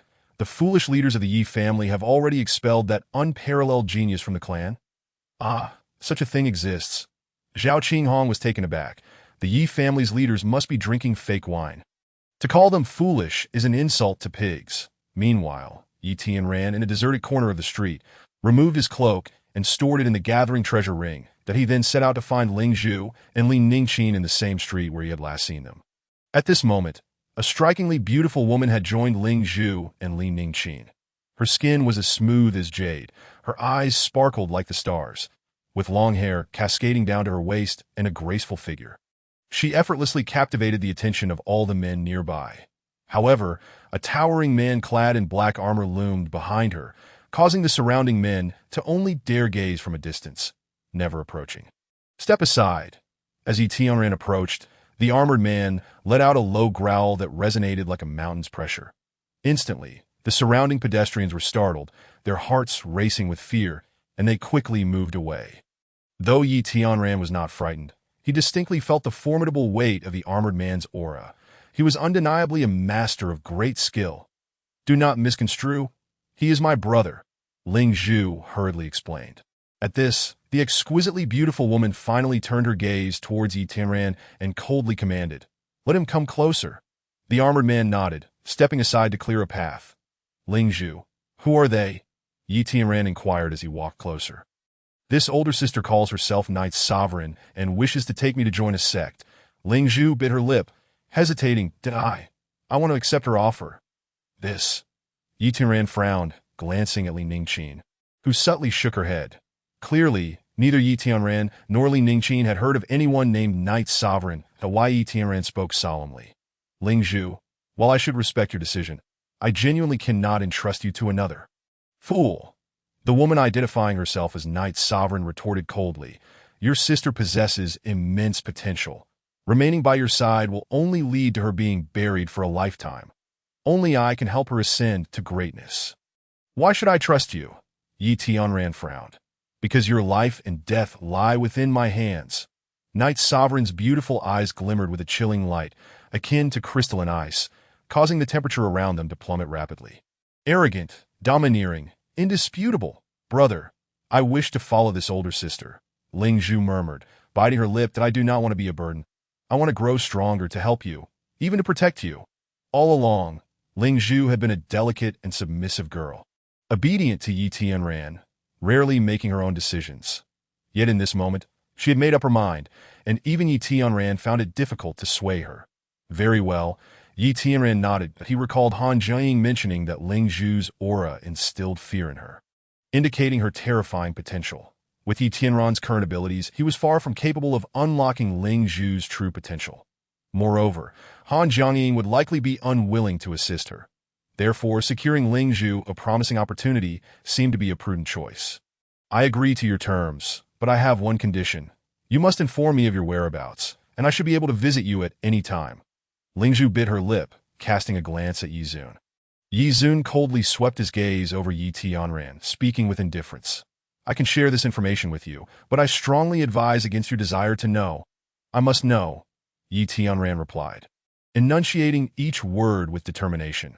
Otherwise, do not expect to take my Ling Zhu away. Chapter 11. No man is worthy. The Xianzong Academy. This is the place where I intend to take your sister.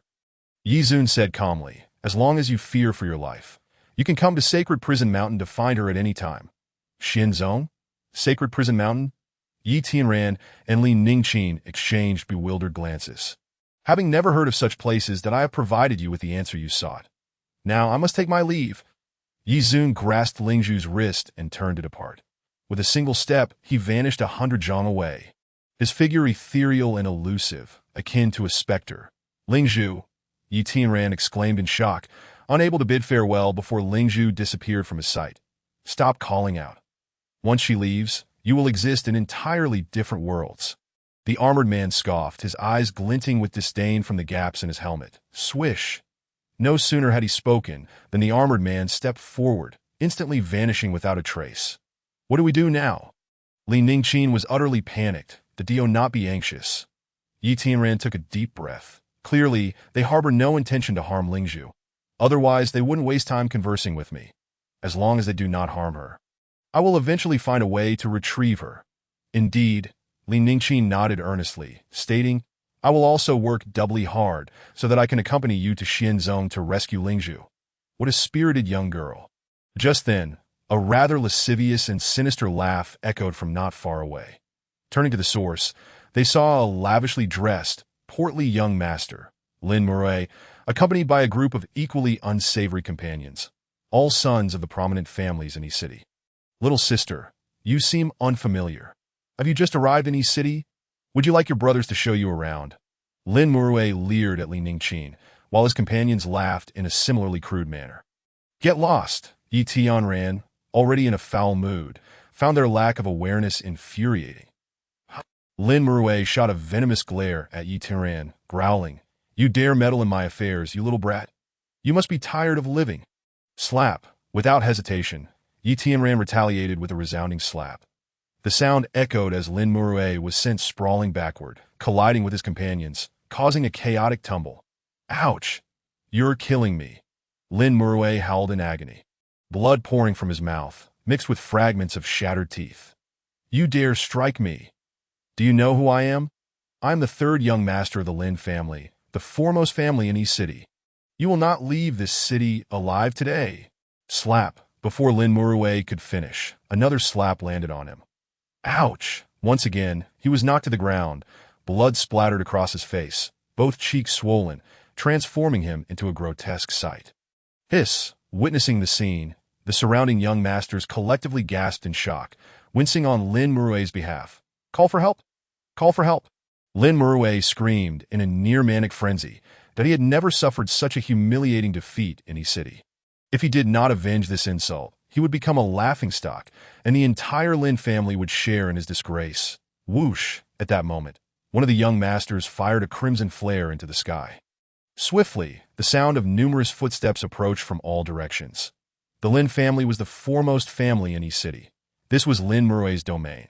Within moments, 100 or so individuals surrounded them, determined to ensure Yi Tianran could not escape. Sigh, what a bunch of fools. Yet at that moment, Li Ningqin, hands on her waist, retorted, "My brother is in a terrible mood, and you choose to provoke him. How utterly foolish. What did you say?" Upon hearing her words, all of Lin's family members seethed with rage, baring their teeth. Even a little girl like her dared to disregard the Lin family. How audacious! Suddenly, a furious shout erupted from the rear of the crowd, filled with authority and pressure. Just the sound of it made it clear this individual was no ordinary person. Young Master. It is the Young Master. Lin Murray's excitement surged. "You little brat, your end is near. My family's Young Master is the greatest talent in East City. Killing you is easier than squashing a bug. Is that so?" Yi Tianran's gaze turned frigid, murderous intent rising within him. "Nonsense. Our Young Master is a prodigy. He could crush you with a mere finger." Lin Murray sneered again. "Of course, I will let the Young Master spare your life. I plan to enjoy thoroughly humiliating this little beauty in front of you." He, looking for death. Yi Tianran's fury ignited as he abruptly kicked backward with his right foot, that I end the next instant. His foot shot forth like a cannonball, aimed directly at Lin Murray's groin. This was a move intended to render him incapable of fathering children. "Stop!" The Lin family's Young Master, just arriving, bellowed, "If you dare harm my brother, I will kill you, bang!" However, before he could finish his threat, Yi Tianran's kick landed squarely. "Oh!" Lin Murray screamed like a slaughtered chicken, his legs clamping tightly together. Hands clutching his groin, collapsing to the ground, curled into a ball, trembling uncontrollably. Crimson blood seeped between his fingers, that he was utterly ruined. Hiss, hiss, hiss, a chorus of gasps erupted from the crowd, every man instinctively crossing their legs. For only they could truly comprehend such excruciating pain, that oh dear. Li Ningqin grinned mischievously, adding fuel to the fire. My brother told you to leave, yet you refused. Now look, you've lost everything and will spend the rest of your life as a neuter. You Lin Murray, hearing this, spat out a mouthful of blood in his fury, that he was a man driven by lust, and this outcome was more painful than death itself. Young master, avenge me, Lin Murray wailed, his resentment nearly tangible. Fear not. If I do not avenge this grudge, I, Lin Baijian, will write my name backward. Lin's young master roared, charging at Yi Tianran. How can it be you? As he approached, Lin Baijian was struck dumb, his eyes wide in shock. His pupils constricted as if seeing a ghost. His body froze, unable to take another step. That why Yi Tianran's cold voice cut through the air. Did you not wish for revenge? Come, I will accompany you to the end. Thud, without a word, Lin Baijian fell to his knees. I am so sorry. Truly, I am terribly sorry. I never imagined Lin Murray would provoke someone like you. The surrounding crowd stood in stunned silence. Young master. What are you doing? Lin Murray exclaimed. You are the young master of the first family in East City. How can you kneel before this little brat? Silence, you fool. Lin Baijian shouted furiously. You have provoked a person whom our entire Lin family cannot afford to offend. Our family is at risk of annihilation because of you. How can this be? Lin Murray was dumbfounded, as were all the Lin family members. This little brat was someone the Lin family could not afford to offend. Impossible. It could not be true. Was the young master drunk today? You foolish fools. Lin Baijian roared. This young master is the unparalleled genius who has taken the great martial dynasty by storm. Yi Tianran. What? Upon hearing this, the crowd felt as if struck by lightning, their scalps tingling, hearts racing, goosebumps rising. That why Yi Tianran. That name had long echoed throughout Wuzhou. The battle on the life and death platform in Wuzhou had become a household tale. In the hearts of the people of Wuzhou, Yi Tianran had been elevated to the status of a deity.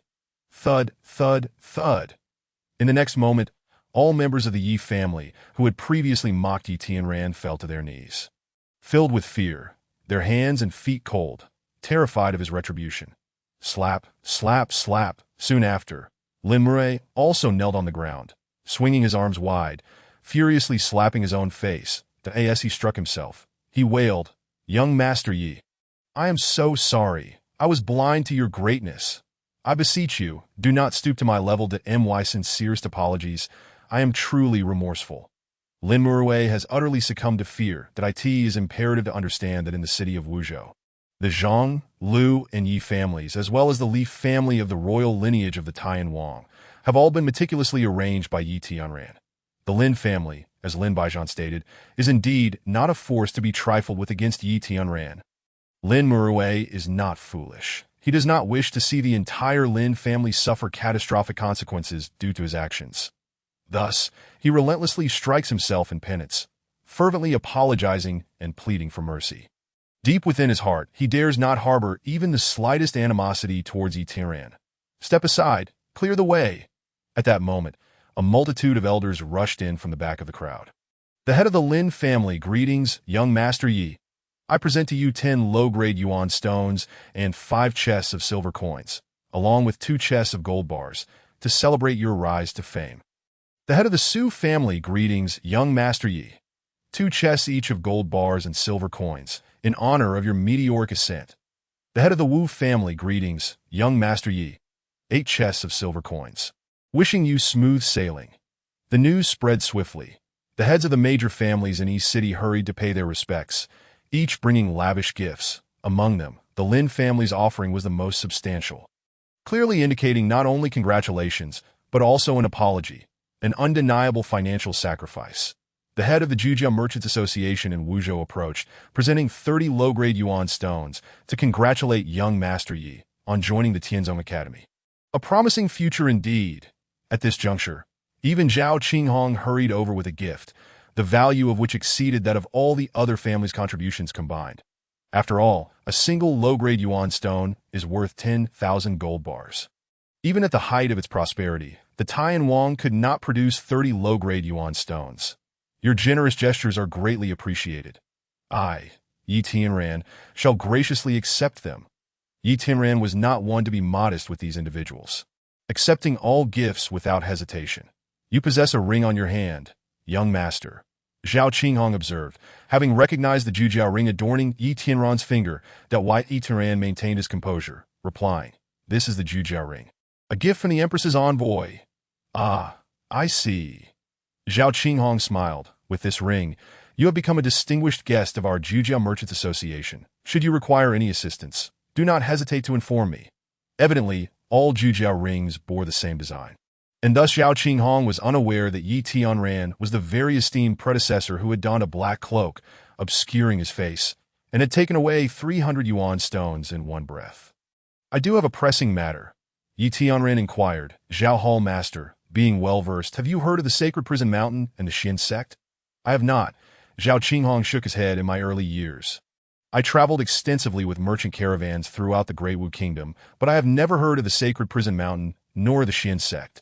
"Very well, perhaps I misremembered." That white Yi Tianran brushed aside the topic, omitting any mention of the Knight's sovereign or the armored figure. Subsequently, Yi Tianran exchanged pleasantries with the crowd before taking his leave with Li Ningqin.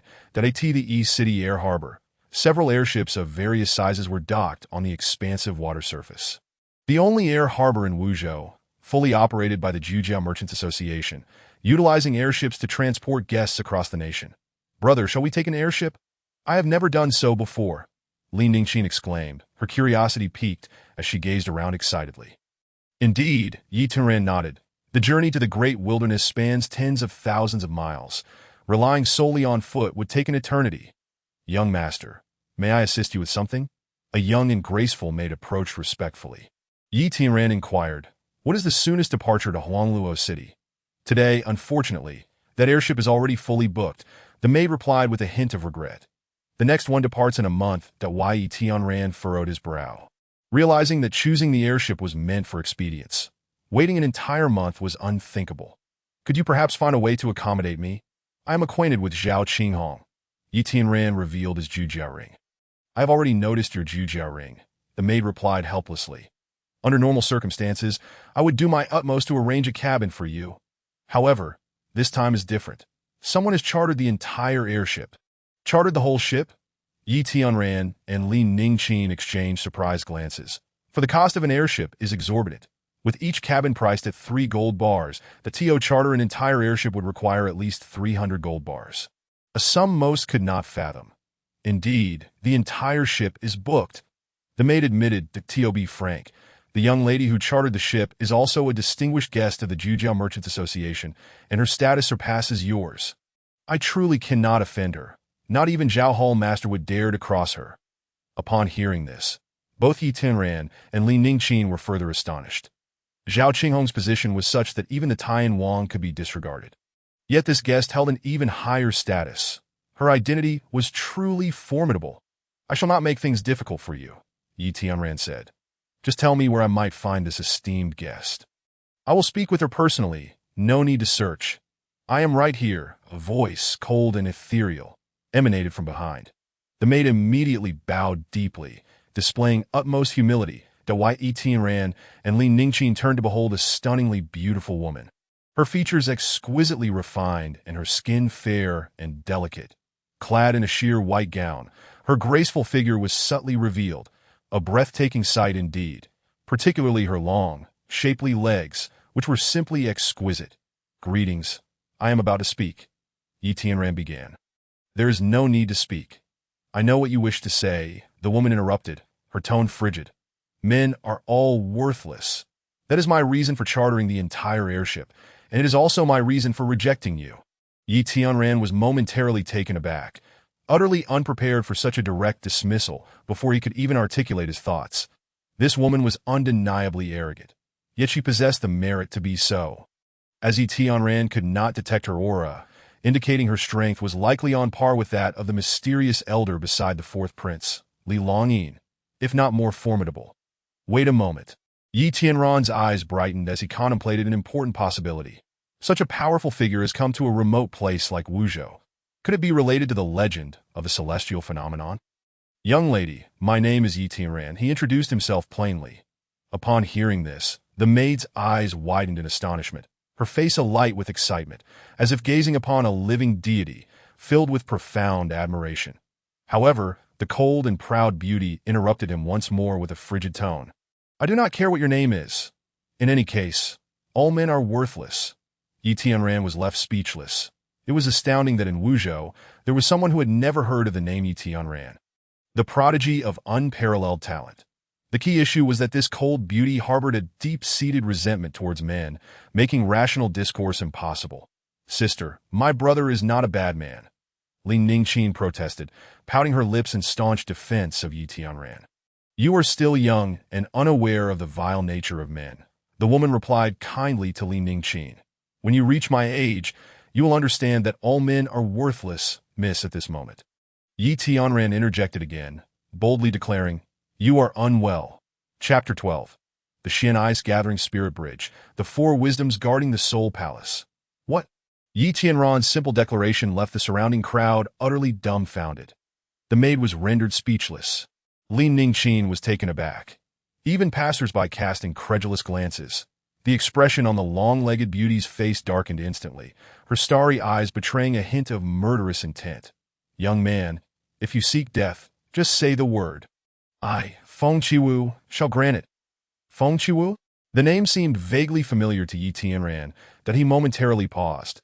Unable to recall the details, in contrast, those around them displayed expressions of sheer astonishment and trepidation from their reactions.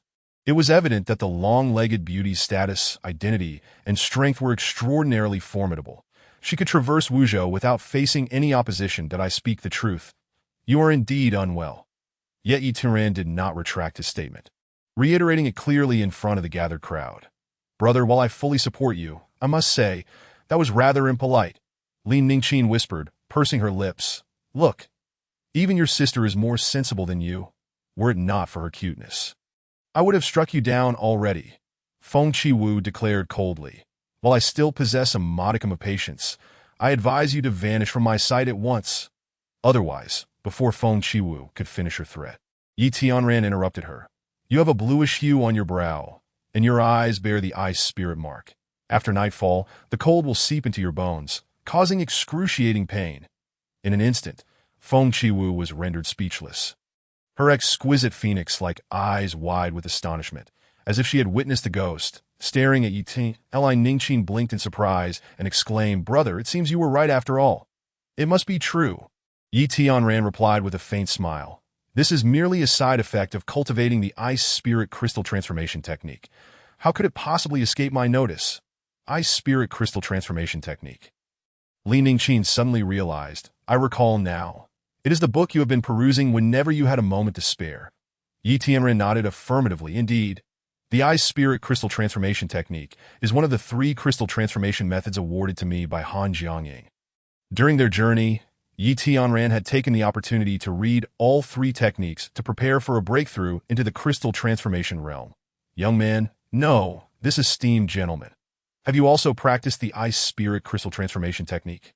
Feng Qiwu's expression shifted dramatically, and even her address toward Yi Tianran subtly changed. That I have not practiced it, but I possess the complete set of incantations and mental methods. Yi Tianran responded, the side effects you are experiencing are precisely because your incantation is incomplete. Yes, Feng Qiwu nodded earnestly. The Ice Spirit Crystal Transformation Technique I practiced indeed has omissions that I implore you to teach me. Yi Tianran chuckled. There are no free lunches in this world.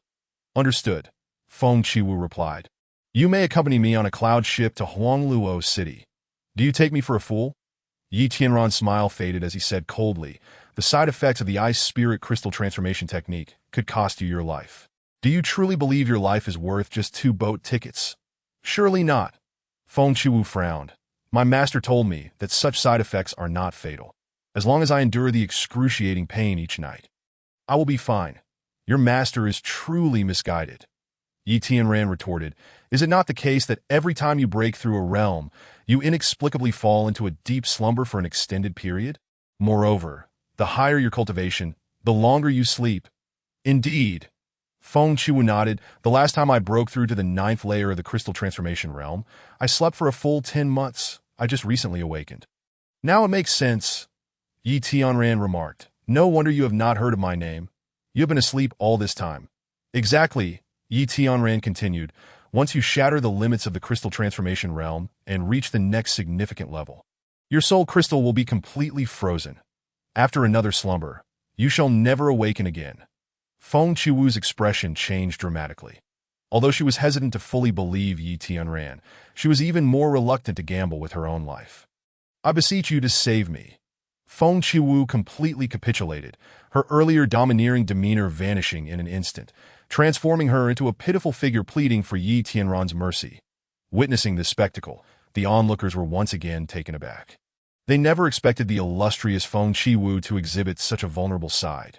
Simultaneously, they began to speculate about the identity of Yi Tianran.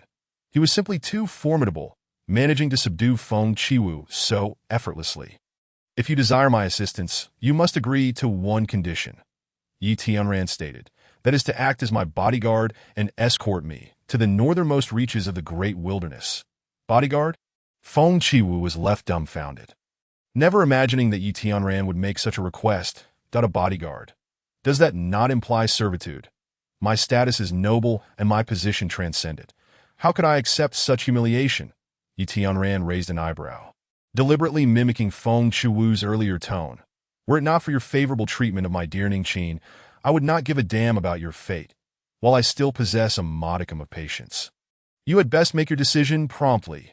Otherwise, this opportunity will vanish. Feng Chiwu was utterly taken aback, caught off guard by the swiftness of her own defeat. Internally vexed, she dared not let her life be a point of contention with Yi Tianran. I agree, Feng Chiwu declared. However, the great wilderness is exceedingly perilous. I can only escort you to the outskirts, not accompany you inside. Deal.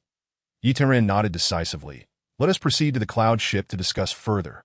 With that, he took the lead, akin to a master, guiding Li Ningqin aboard the flying cloud ship chartered by Feng Chiwu, while the formidable Feng Chiwu had no choice but to follow suit.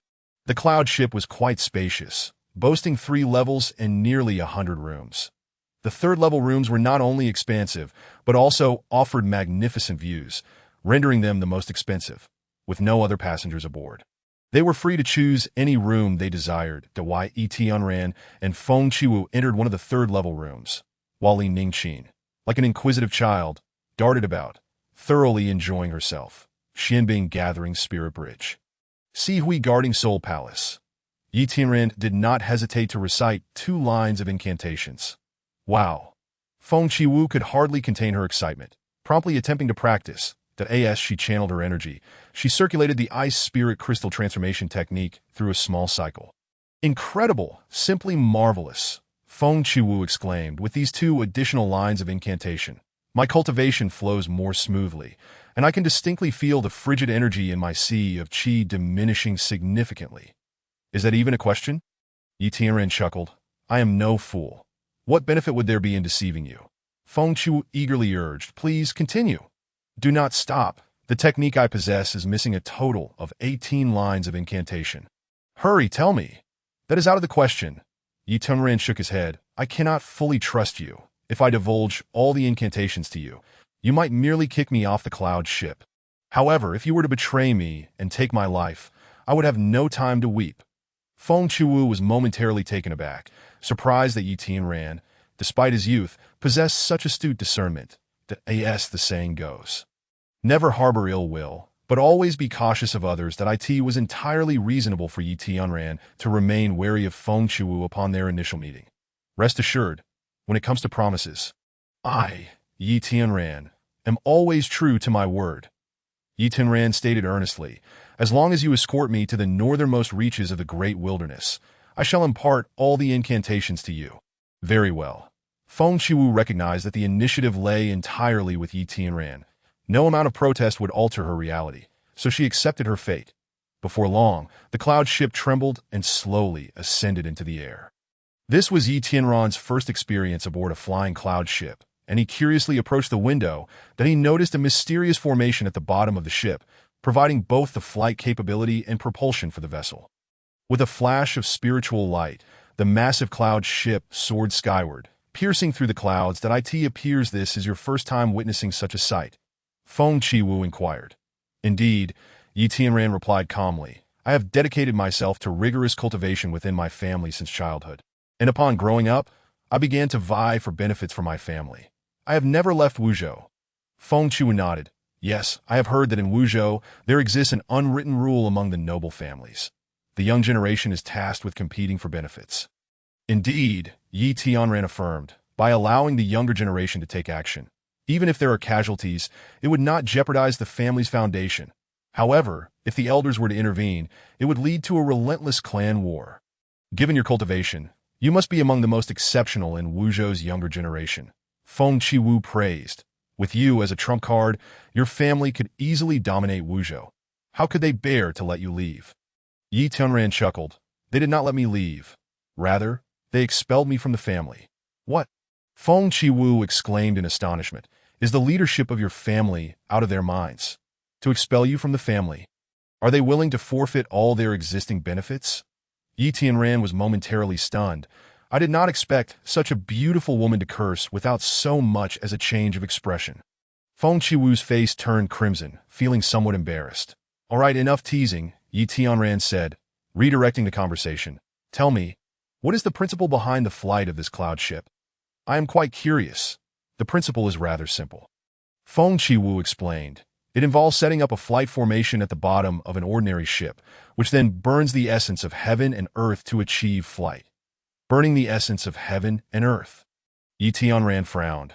Doesn't that mean a considerable amount of essence stones would be consumed for each journey? With the ticket prices, wouldn't that result in a significant loss? Certainly not burning essence stones. Feng Qiwu replied. The Gathering Treasure Merchant Association is not so foolish. At the bottom of the ship, closest to the formation, there are dozens of boat slaves who rotate shifts day and night, infusing their own fighting spirit into the formation. The formation then converts their fighting spirit into the essence of heaven and earth.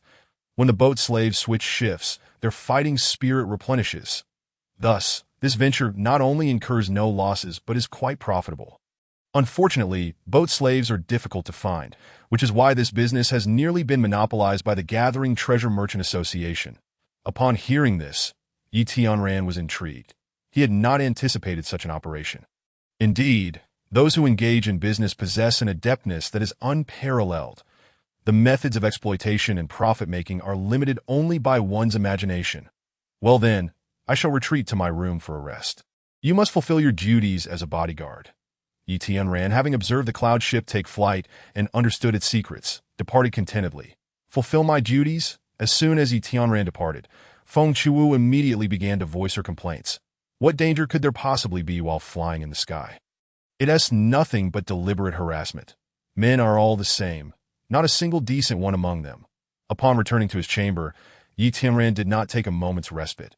Instead, he retrieved the 340 low-grade yuan stones he had previously acquired and consumed them.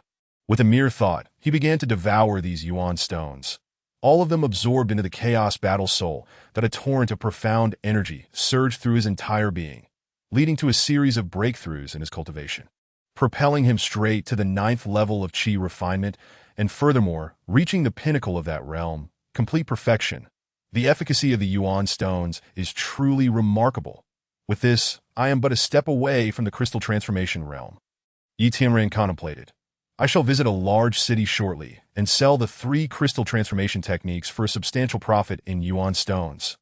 Wuzhou is far too remote, and individuals who attain the crystal transformation realm are exceedingly rare. Hence, it would be quite difficult to fetch a good price for the techniques in each city. However, passing through the grand city of Zhongzhou makes for a completely different scenario.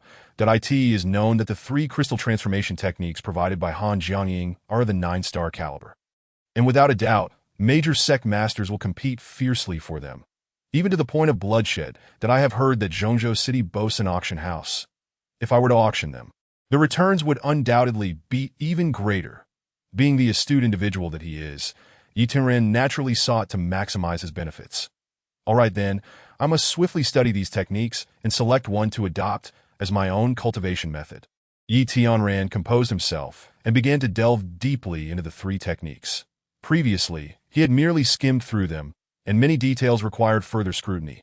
After all, he could only choose one technique from the three. And once selected, it could never be altered for the rest of his life. That it was imperative to proceed with utmost caution. No, time is of the essence. Merely reading would be too wasteful. Yi Tianran raised an eyebrow, immediately rising to search. The suite on the third floor was quite spacious, consisting of several rooms. Upon entering, he found a living room, a study, and a bedroom. To his astonishment, there was even a bathroom adjacent to the bedroom. This bathroom, though not overly large, was nevertheless well-equipped. In the center stood a large wooden tub for bathing, while a cabinet in the corner held soft, clean towels adorned with flower petals. Additionally, the bathroom featured a window that allowed one to enjoy the beautiful scenery of the sky while soaking in the tub. Should clouds and mist drift in through the window, it would feel as though one were bathing amidst the clouds. How enchanting! But where to find water?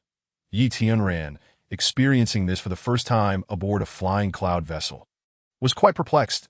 "Dear guest, may I bring you some tea and snacks? Is it convenient for me to enter?" At that moment, a maid called from outside the door. "Of course," Yi Tianran replied with a grin. "Just place the tea and snacks on the table for me, and please fetch some bathing water." "Certainly, please hold on." After placing down the refreshments, the maid turned to leave.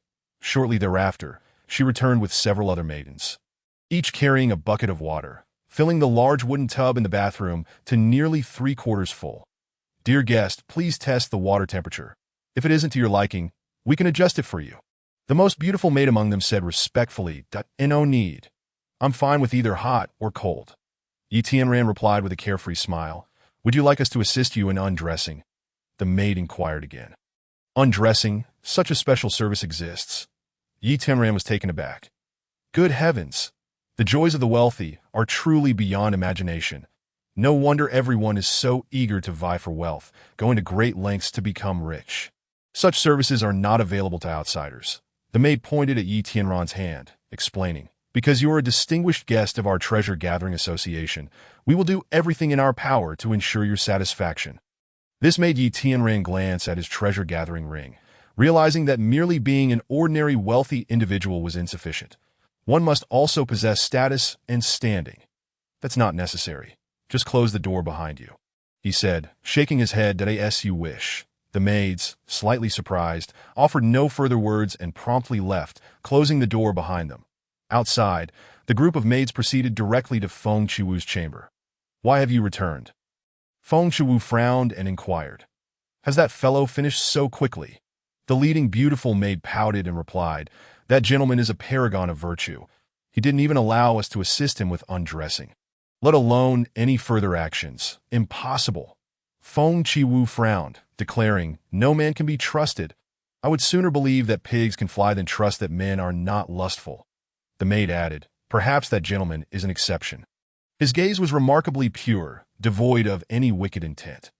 "Enough, leave." Feng Chiwu, feeling somewhat vexed, was overwhelmed by a sense of frustration. Meanwhile, Yi Tianran was mixing the frosty ice mystic herb given by Han Jiangying with numerous medicinal herbs he had previously acquired from Wuzhou City. Adhering to a specific ratio, he placed them all into the wooden tub. Indeed, Yi Tianran was preparing to research the techniques while simultaneously taking a medicinal bath to refine his body, making the most of his time.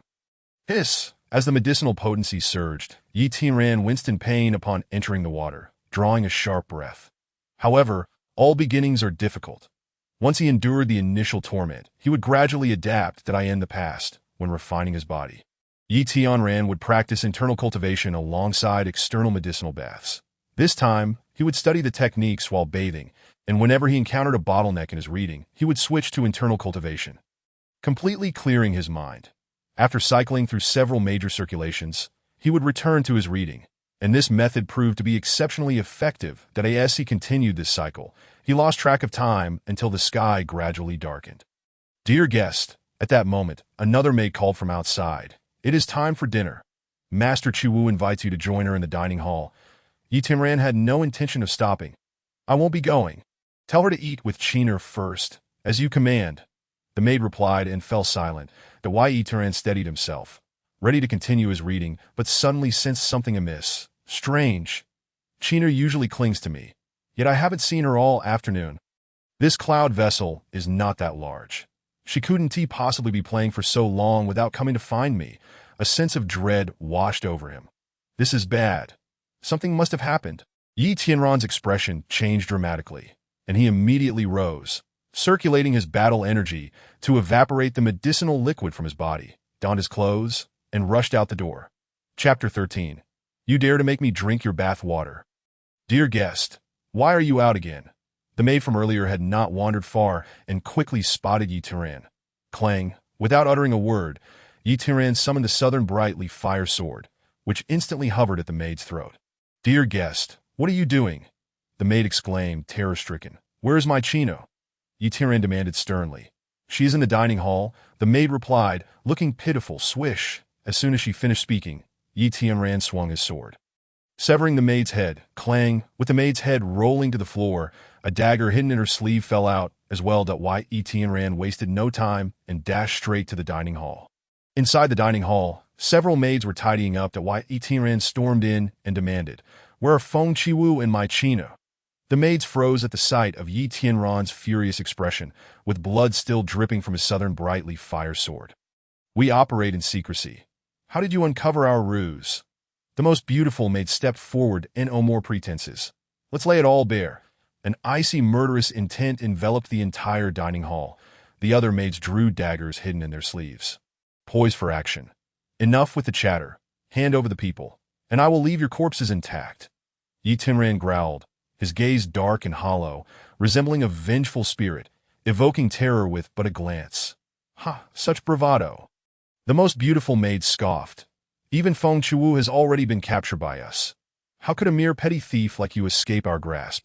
It seemed that mere words would not suffice. Bloodshed was inevitable. Yi Tianran was inherently decisive, and with his concern for Li Ningqin's safety, he wasted no time. Heavenly slaying sword. Without a hint of mercy, Yi Tianran launched a lethal attack, his sword aimed directly at the most beautiful maid. Ah, do you think you can kill me? The most beautiful maid sneered, revealing her disdain, as she deftly readied her dagger. That a glint of cold light flashed. The dagger was undoubtedly a rare and formidable weapon. Whoosh, with a swift motion, she slashed the dagger, unleashing a pale blue light imbued with formidable battle energy, piercing straight towards Yi Tianran's heart. How ruthless, how decisive. Most importantly, how powerful, judging by her battle energy fluctuations. She had evidently reached the pinnacle of the 9th level of battle energy, achieving great perfection. She was merely 3 or 4 years older than Yi Tianran, qualifying as a genius. No wonder she was so confident. Clang! In the next moment, the southern brightly fire sword clashed head-on with the sharp dagger, emitting a piercing screech. However, before the crowd could fully comprehend the situation, the dagger was severed as if it were crafted from mere parchment, sliced through by the southern Ming's Li Hua sword. In a flash of crimson sword light, the most exquisite maidens found their heads severed from their bodies. Qianhu Darren, the surrounding maidens were utterly horrified, unable to suppress their screams. Qianhu, are you members of the Blood Robe Guard? Yi Tianran's gaze sharpened as he solemnly inquired. Indeed, those maidens boldly revealed their identities, stating, We are precisely the Blood Robe Guard of the Great Wu. We are here for investigation and capture, executing orders without prior notice, sanctioned by imperial authority. You have slain our Qianhu Darren. The penalty is extermination of your clan. So, they are agents of the Emperor. Yi Tianran scoffed, since you are the Blood Robe Guard. You must have heard of my name, Yi Tianran, correct? Yi Tianran? The maidens gasped as their pupils constricted, hearts racing, their bodies bristling with dread. You are the one who crippled Qianhu Shao on the life and death platform of Qingqing, and then, taking advantage of his injuries, killed him in the dilapidated temple outside the city. Precisely. Yi Tianran chuckled. A mere Blood Robe Guard Qianhu, killing him is no great matter. The maidens were rendered speechless, their expressions becoming exceedingly complex. They were aware that the higher-ups of the Blood Robe Guard had long since placed a death order upon Yi Tianran, only to have it rescinded by the 9th prince of the current dynasty. It was known that the 9th prince's role in the court was to oversee the Blood Robe Guard throughout the land, in other words, their superior was actively protecting Yi Tianran, not to mention slaying a couple of Qianhu. Even if he were to kill a myriad of nobles or commanding officers, Yi Tianran could remain unfazed. Your expressions reveal that Li Longyin has indeed suppressed the death order on my behalf. Yi Tianran, possessing remarkable intelligence, discerned the crucial point instantly. Coldly, he declared, I shall not waste words. Release Feng Qiwu and my dear Qiner immediately. Otherwise, you shall face certain death. The maidens exchanged glances, displaying a surprising level of tacit understanding as they gritted their teeth. Then, one by one, they collapsed to the ground, lifeless. Clearly, members of the Blood Robe Guard were death warriors. The consequence of failure was death. They had concealed a small poison pouch within their teeth. Once bitten, it would be fatal, with no divine intervention possible. How despicable! Yi Tianran furrowed his brow, having long heard that the Blood Robe Guard were not human, that he never anticipated that they would be so ruthless as to kill themselves without hesitation. With no time to spare for them, Yi Tianran brandished the southern Ming Li Hua's sword, continuing his search. Fortunately, they were in the sky. No one could sprout wings and fly away. They were all confined to this cloud vessel. At long last, Yi Tianran discovered Feng Qiwu and Li Ningqin in the vessel's lowest level. Feng Qiwu was evidently poisoned, her expression dazed and her body weak. Li Ningqin, on the other hand, appeared spirited, showing no signs of poisoning, though her hands and feet were bound, and her mouth was gagged tightly with a cloth. Upon seeing Yi Tianran approach, Li Ningqin struggled incessantly, her face bearing an expression of extreme anxiety. Silly girl, your brother sensed early on that someone was lying in wait. You needn't remind him. Yi Tianran, brimming with confidence, utilized his acute perception and insight to easily pinpoint the hidden assassins. There's one over there. Two over there. And another one there. Come out. Yi Tianran pointed towards 4 different directions. Whoosh, whoosh, whoosh, whoosh. In the next instant, indeed, 4 figures swiftly emerged from the locations Yi Tianran indicated. All 4 were clad in black stealth attire, wearing black masks, moving with a speed akin to that of phantoms. Li Ningqin gasped in shock. Although she knew Yi Tianran was powerful, the enemies shamelessly employed their numbers to surround him from all sides. No matter how strong Yi Tianran was, surely he could not fend off 4 assailants at once. Wind step. Just then, Yi Tianran feigned a move, his form resembling a wisp of breeze, slipping out of the encirclement at an exceptionally cunning angle. Bah! The 4 assassins failed to react in time, and due to their momentum, they collided violently with one another, tumbling over in disarray. Not only did they fall, but 3 of them were also pierced by their comrades' daggers. Blood gushing forth. Fools! Yi Tianran scoffed disdainfully, executing a horizontal sweep with his sword. Enhanced by wind step, the sword's momentum resembled a dragon soaring through the winds, roaring fiercely. The sword light flickered briefly, a glimpse of a divine dragon. Elusive and swift swoosh, a sharp whistle pierced the air as the 4 assassins fell silent in an instant. Splatter, splatter, splatter, splatter. Only after Yi Tianran sheathed the southern Ming Li Hua's sword did the heads of the 4 assassins tumble to the ground. Blood spraying from their necks like a fountain. In an instant, a rain of blood filled the air, akin to a scene from a battlefield. Qiner, are you all right? Yi Tianran hurried over, removing the cloth gag from Li Ningqin's mouth and slicing through the ropes binding her. I'm fine, Li Ningqin replied anxiously, but Sister Qiwu is poisoned. I overheard those villains say that they carried no antidote and that only at the Blood Robe Guard's headquarters could it be cured. No worries. Yi Tianran glanced at Feng Qiwu, stating, as long as she remains alive, I will find a way to help her with the antidote. Li Ningqin nodded, still glancing worriedly at Feng Qiwu to be the way. Qiner, how come you weren't poisoned? Yi Tianran asked. I see you aren't injured. How were you captured without a sound? Clearly, with Yi Tianran's perceptive abilities, he would have sensed any disturbances within the cloud vessel. Feng Qiwu must have been poisoned through her food, leading to her current predicament. But how was Li Ningqin captured? They poisoned me too. At that time, a maid brought me a snack, and after a single bite, I felt weak all over and fell into a deep slumber.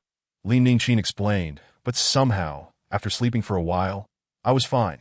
Just as I was about to call for brother, they gagged me. No way. Yi Tianran was taken aback. The impressive Feng Qiwu is still in a pitiful state. Yet you, this little girl, recover after a nap? I don't know, Li Ningqin pondered. Could it be related to my medicinal spirit battle soul? That shouldn't be the case. Yi Tianran frowned. I've never heard of a medicinal spirit battle soul having the ability to counteract poison. Could it be that your battle soul is not an ordinary medicinal spirit battle soul? Clearly, since Yi Tianran acquired the chaotic battle soul, his perspective and understanding had far surpassed the lower realms. Though the people of Wuzhou City regarded Li Ningqin as possessing a 7-star medicinal spirit battle soul, Wuzhou was, after all, a remote area of the lower realm with limited perspective and understanding at this moment. Yi Tianran had every reason to suspect that Li Ningqin's battle soul was a unique existence surpassing even 9 stars. Yes, it must be that, Yi Tianran declared.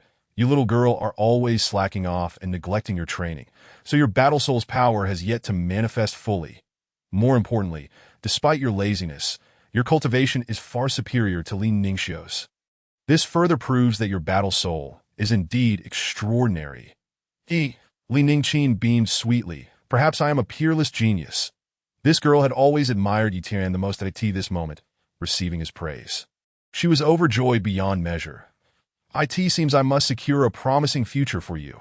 Your talent should not be wasted. Yi Tianran sighed. That I don't want that. Li Ningqin swiftly refused. I am not a spirit pearl. I have no desire to become stronger. I just want to stick by my brother every day like a salted fish and be his wife, silly girl.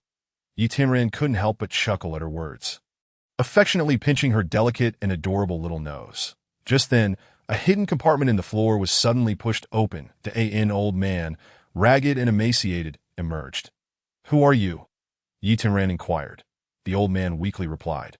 I am but one of the humble boatmen aboard this cloud vessel, that I heard the sounds of fighting and came to see what was amiss.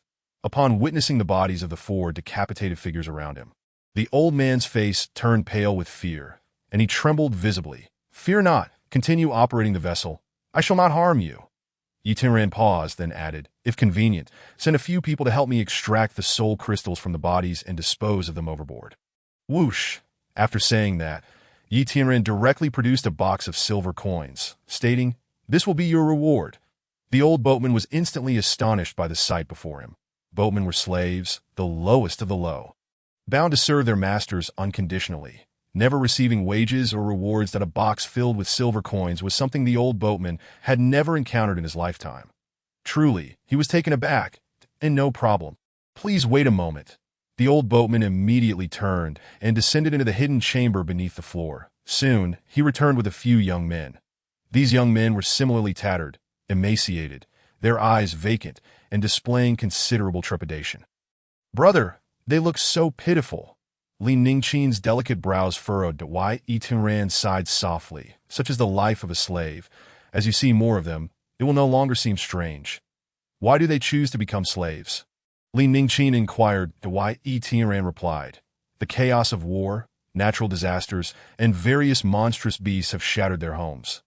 Unable to survive, they have no choice but to submit to slavery. Upon hearing this, Li Ningqin fell into deep contemplation. No need for thanks. The world is too chaotic for us to change. Yi Tianran playfully ruffled Li Ningqin's hair. He then walked over and effortlessly lifted Feng Qiwu into his arms. One could not deny that this woman possessed an exquisite figure, ample bosom, and curvaceous hips. Just that embrace made Yi Tianran feel an overwhelming softness, stirring the primal force within him.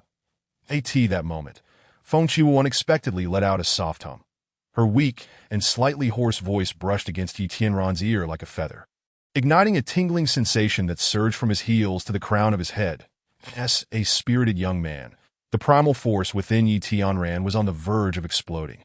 Brother, it seems Sister Qiwu is a bit upset, Li Ningqin whispered. Yi Tianran glanced down at Feng Qiwu in his arms, who indeed wore a furious expression. Her stunning phoenix eyes seemed ready to shoot flames. Wishing she could incinerate Yi Tianran on the spot, it was evident that Feng Qiwu, though physically weak, was still conscious and harbored a significant animosity towards him. It was likely that she had never experienced such intimate contact with another man in her life. It was no wonder she was furious. Initially, Yi Tianran felt a tinge of embarrassment, but the sight of Feng Qiwu's indignant face made him unable to suppress a chuckle. Look at you, acting as a bodyguard. Yet it's me, the young master, who ends up protecting you. What a failure. Yi Tianran teased with a mischievous grin that if you don't want me to carry you, I could always summon a boat slave to do so. I must get you back to your room. We can't very well sleep here and drift to the city of Huangluo, can we? No, Feng Shuwu managed to utter with great difficulty. Being held by Yi Tian already made her feel immensely sullied. She absolutely could not allow a second man to touch her, least of all those lowly boat slaves. That it was simply unacceptable. She had contemplated simply sleeping here, but then realized that Yi Tianran and Li Ningqin could not stay by her side. With dozens of boat slaves around, what if they dared to commit unspeakable acts against her? It would then be too late for regret. With no other choice, Feng Shuwu shut her eyes and resigned herself to the fact that Yi Tianran would carry her away. Upon returning to the room, Yi Tianran gently placed Feng Shuwu on the bed, while Li Ningqin returned to her own quarters to fetch some water to wash away the blood and grime. Yi Tianran, unable to detoxify, allowed Feng Shuwu to succumb to slumber and retreated to the bathroom to continue his physical training and study the crystal transformation technique. His thirst for power was insatiable. He would not squander a single moment. Moreover, with a substantial portion of the medicinal bath's potency still untapped, wasting it would only complicate matters when seeking spirit herbs again. "Sir, are you inside?" Just as Yi Tianran was about to bathe, the old boat slave arrived outside the room. Having just shed his clothing, Yi Tianran, too lazy to dress again, stepped outside bare-chested. Upon opening the door, the old boat slave immediately presented 10 soul crystals and 10 daggers. "These are the items you requested," he declared. "The bodies have been disposed of, and we will clean the bloodstains from the floor. Furthermore, the food on the boat is no longer edible. We must stop at Lank City to resupply." "Good." Ignorant nodded, praising. "You handle matters well. I shall reward you later." "No, no, no," the old boat slave, flustered, replied. "The previous reward was already generous. We wouldn't dare to be greedy." To White Etienne smiled slightly, neither confirming nor denying. "Go now." "I am well aware that as you command." The old boat slave bowed his head, placing the items down before swiftly exiting, not daring to glance around the room. Quite astute, Yi Tianran mused, admiring the old boat slave's retreating figure. It was worth noting that Yi Tianran had not instructed the old boat slave to collect the weapons of the deceased. Yet the old boat slave not only delivered 9 intact daggers, but even brought along the one that had been broken. This act was, in essence, a demonstration of loyalty, explicitly conveying that the boat slaves posed no threat to Yi Tianran by relinquishing their weapons. Dealing with intelligent individuals was a relief. There was no need for mistrust. And they could preserve their lives in peace, a win-win situation. "Rogue!" As Yi Tianran turned around after closing the door, he was greeted by Feng Shuwu's affectionate taunt. Yi Tianran, rather amused than angered, countered with a smirk.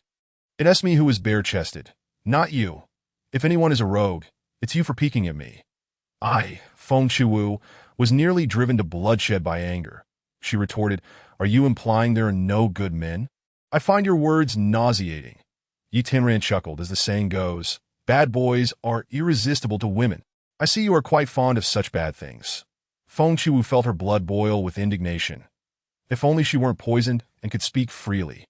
She would surely unleash a torrent of insults upon Yi Tianran. "Stop glaring at me. Your gaze may be fierce, but your body betrays you." Yi Tianran teased. "Your face is flushed, your breathing is rapid, and your heart is racing. That I dare wager you are utterly enamored with my physique. Shameless." Though unaware of her flushed complexion, Feng Shuwu felt the heat radiating from her cheeks and earlobes, her breath and heartbeat quickening uncontrollably. The most infuriating part was that she couldn't help but sneak glances at Yi Tianran's muscles. To be fair, Yi Tianran's physique was nothing short of perfection. Not the bulky, grotesque muscles, but rather a refined, well-defined build that was strikingly proportionate. Especially those 8 abdominal muscles. Any woman who laid eyes on them would surely be captivated, perhaps even drooling. "Leave." Feng Shuwu shut her eyes, utterly mortified. "Feng Shuwu, can you not have some self-respect? It's just a few muscles. What is so appealing?" "Not appealing, truly not appealing. Not appealing at all." She bit her lip, struggling to suppress the urge to squint and sneak a peek, that if Yi Tianran caught her, she would want nothing more than to disappear into the ground. "Then I'm going to take a shower. You better not peek," Yi Tianran deliberately announced before stepping into the bathroom, as soon as Yi Tianran left. Feng Shuwu opened her eyes. Wow. His back muscles are stunning to a perfect inverted triangle. So well-defined.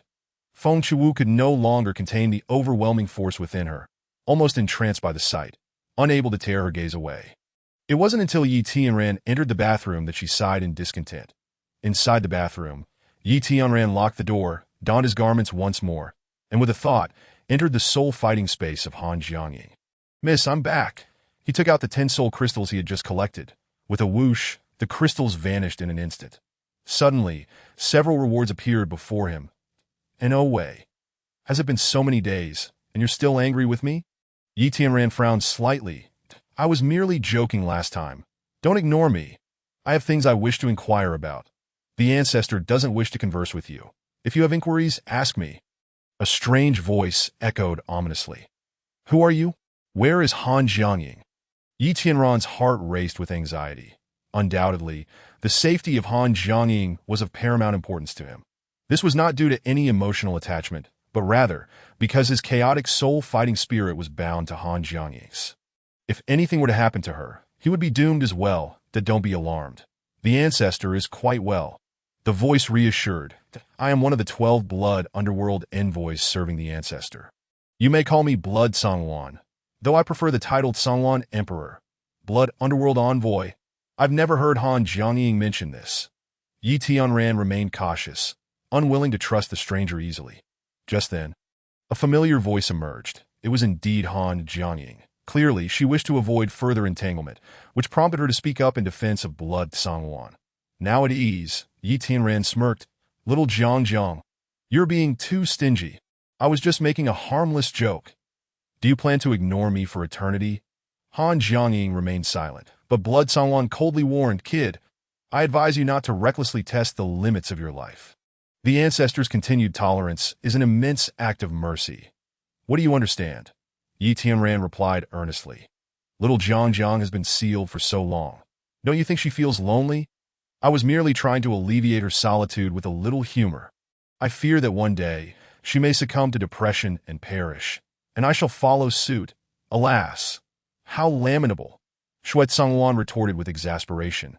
Oh, esteemed ancestor, what a profound state of mind you possess. What a grand perspective. How could one possibly fall into despondency over a mere few millennia? All right, I shall consider it a lesson learned and refrain from such jesting in the future. Yi Tianran interjected.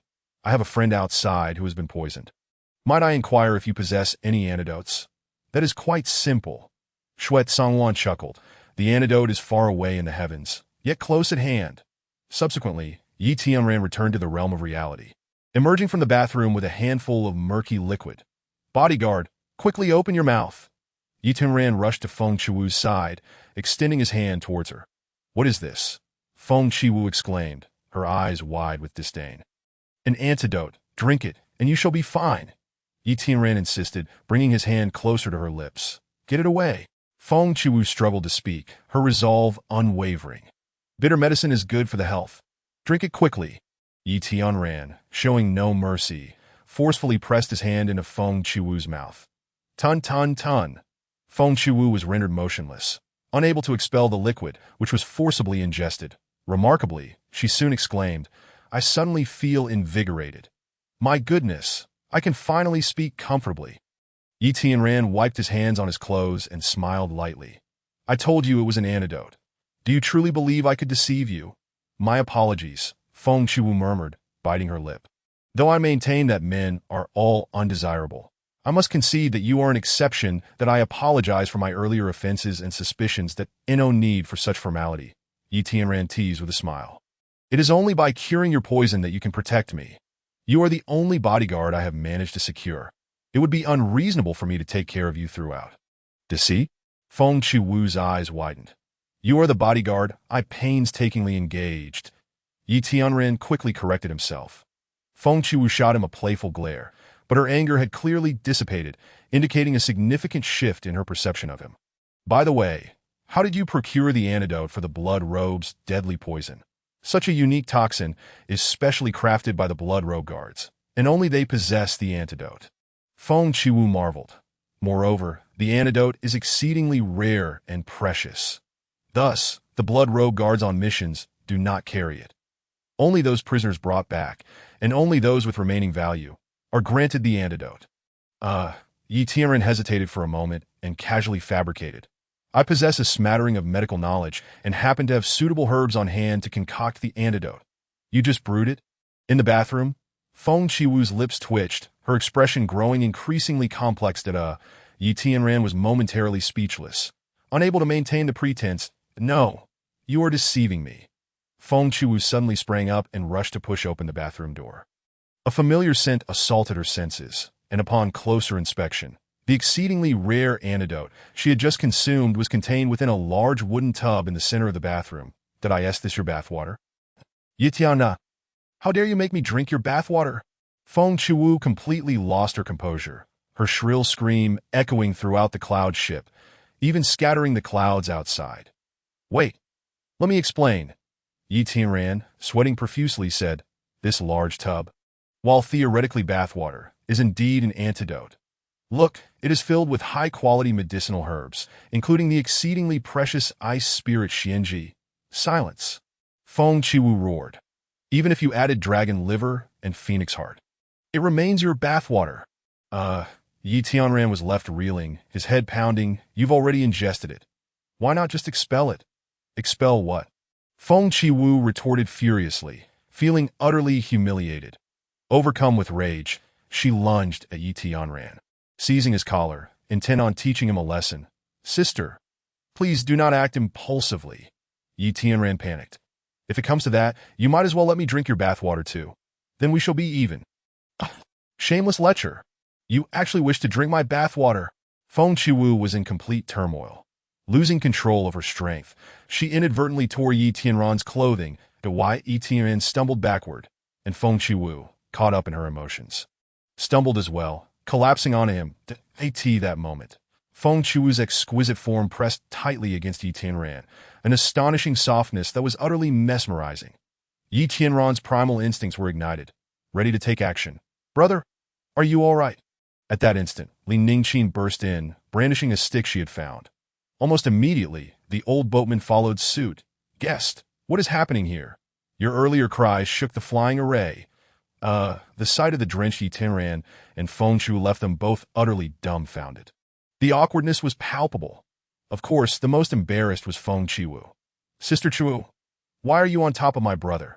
And you tore his clothes. What do you intend to do? Li Ningqin asked, her brows furrowed in confusion. The old boatman quickly stepped in front of Li Ningqin, saying awkwardly, Little miss, this is an affair for adults. You shouldn't pry or look. Come along with me. Do not leave. Feng Chiwu shrieked again, fearing that without a proper explanation, her lifelong reputation would be ruined. That do you not leave? The old boatman widened his eyes.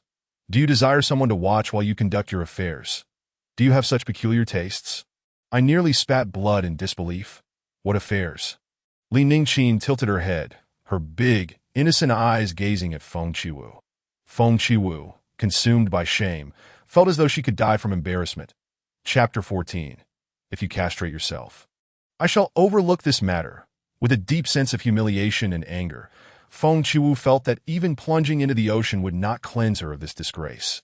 Fearing that further elaboration would worsen her predicament, she swiftly leapt away, vanishing like a shadow. That I shall take my leave, the old boatman said, recognizing the situation and bowing his head as he departed. The curious Li Ningqin, however, continued to probe. Brother, what were you two doing? Why is Sister Chiwu's face so red? I was helping her with an antidote. Her flushed cheeks might be a side effect of the remedy, Yi Tianran explained awkwardly. Brother is truly impressive. Li Ningqin's eyes widened in admiration. But why are you blushing too? Yi Tianran was left speechless. I am merely a normal man, not a eunuch. It is quite commendable to maintain composure. How could I not blush just then? Li Ningqin's stomach let out a growl. Are you hungry? Yi Tianran grinned. Indeed, Li Ningqin blushed, her cheeks rosy. That we cannot eat the food on the cloud ship anymore. Let us endure until we reach the nearest city, and I shall treat you to a meal. Yi Tianran smiled. I do not wish to dine out. I only want to eat the roasted meat you prepare, brother, Li Ningqin said, licking her lips, unable to contain her appetite. Little glutton. Yi Tianran chuckled, according to the old boatman.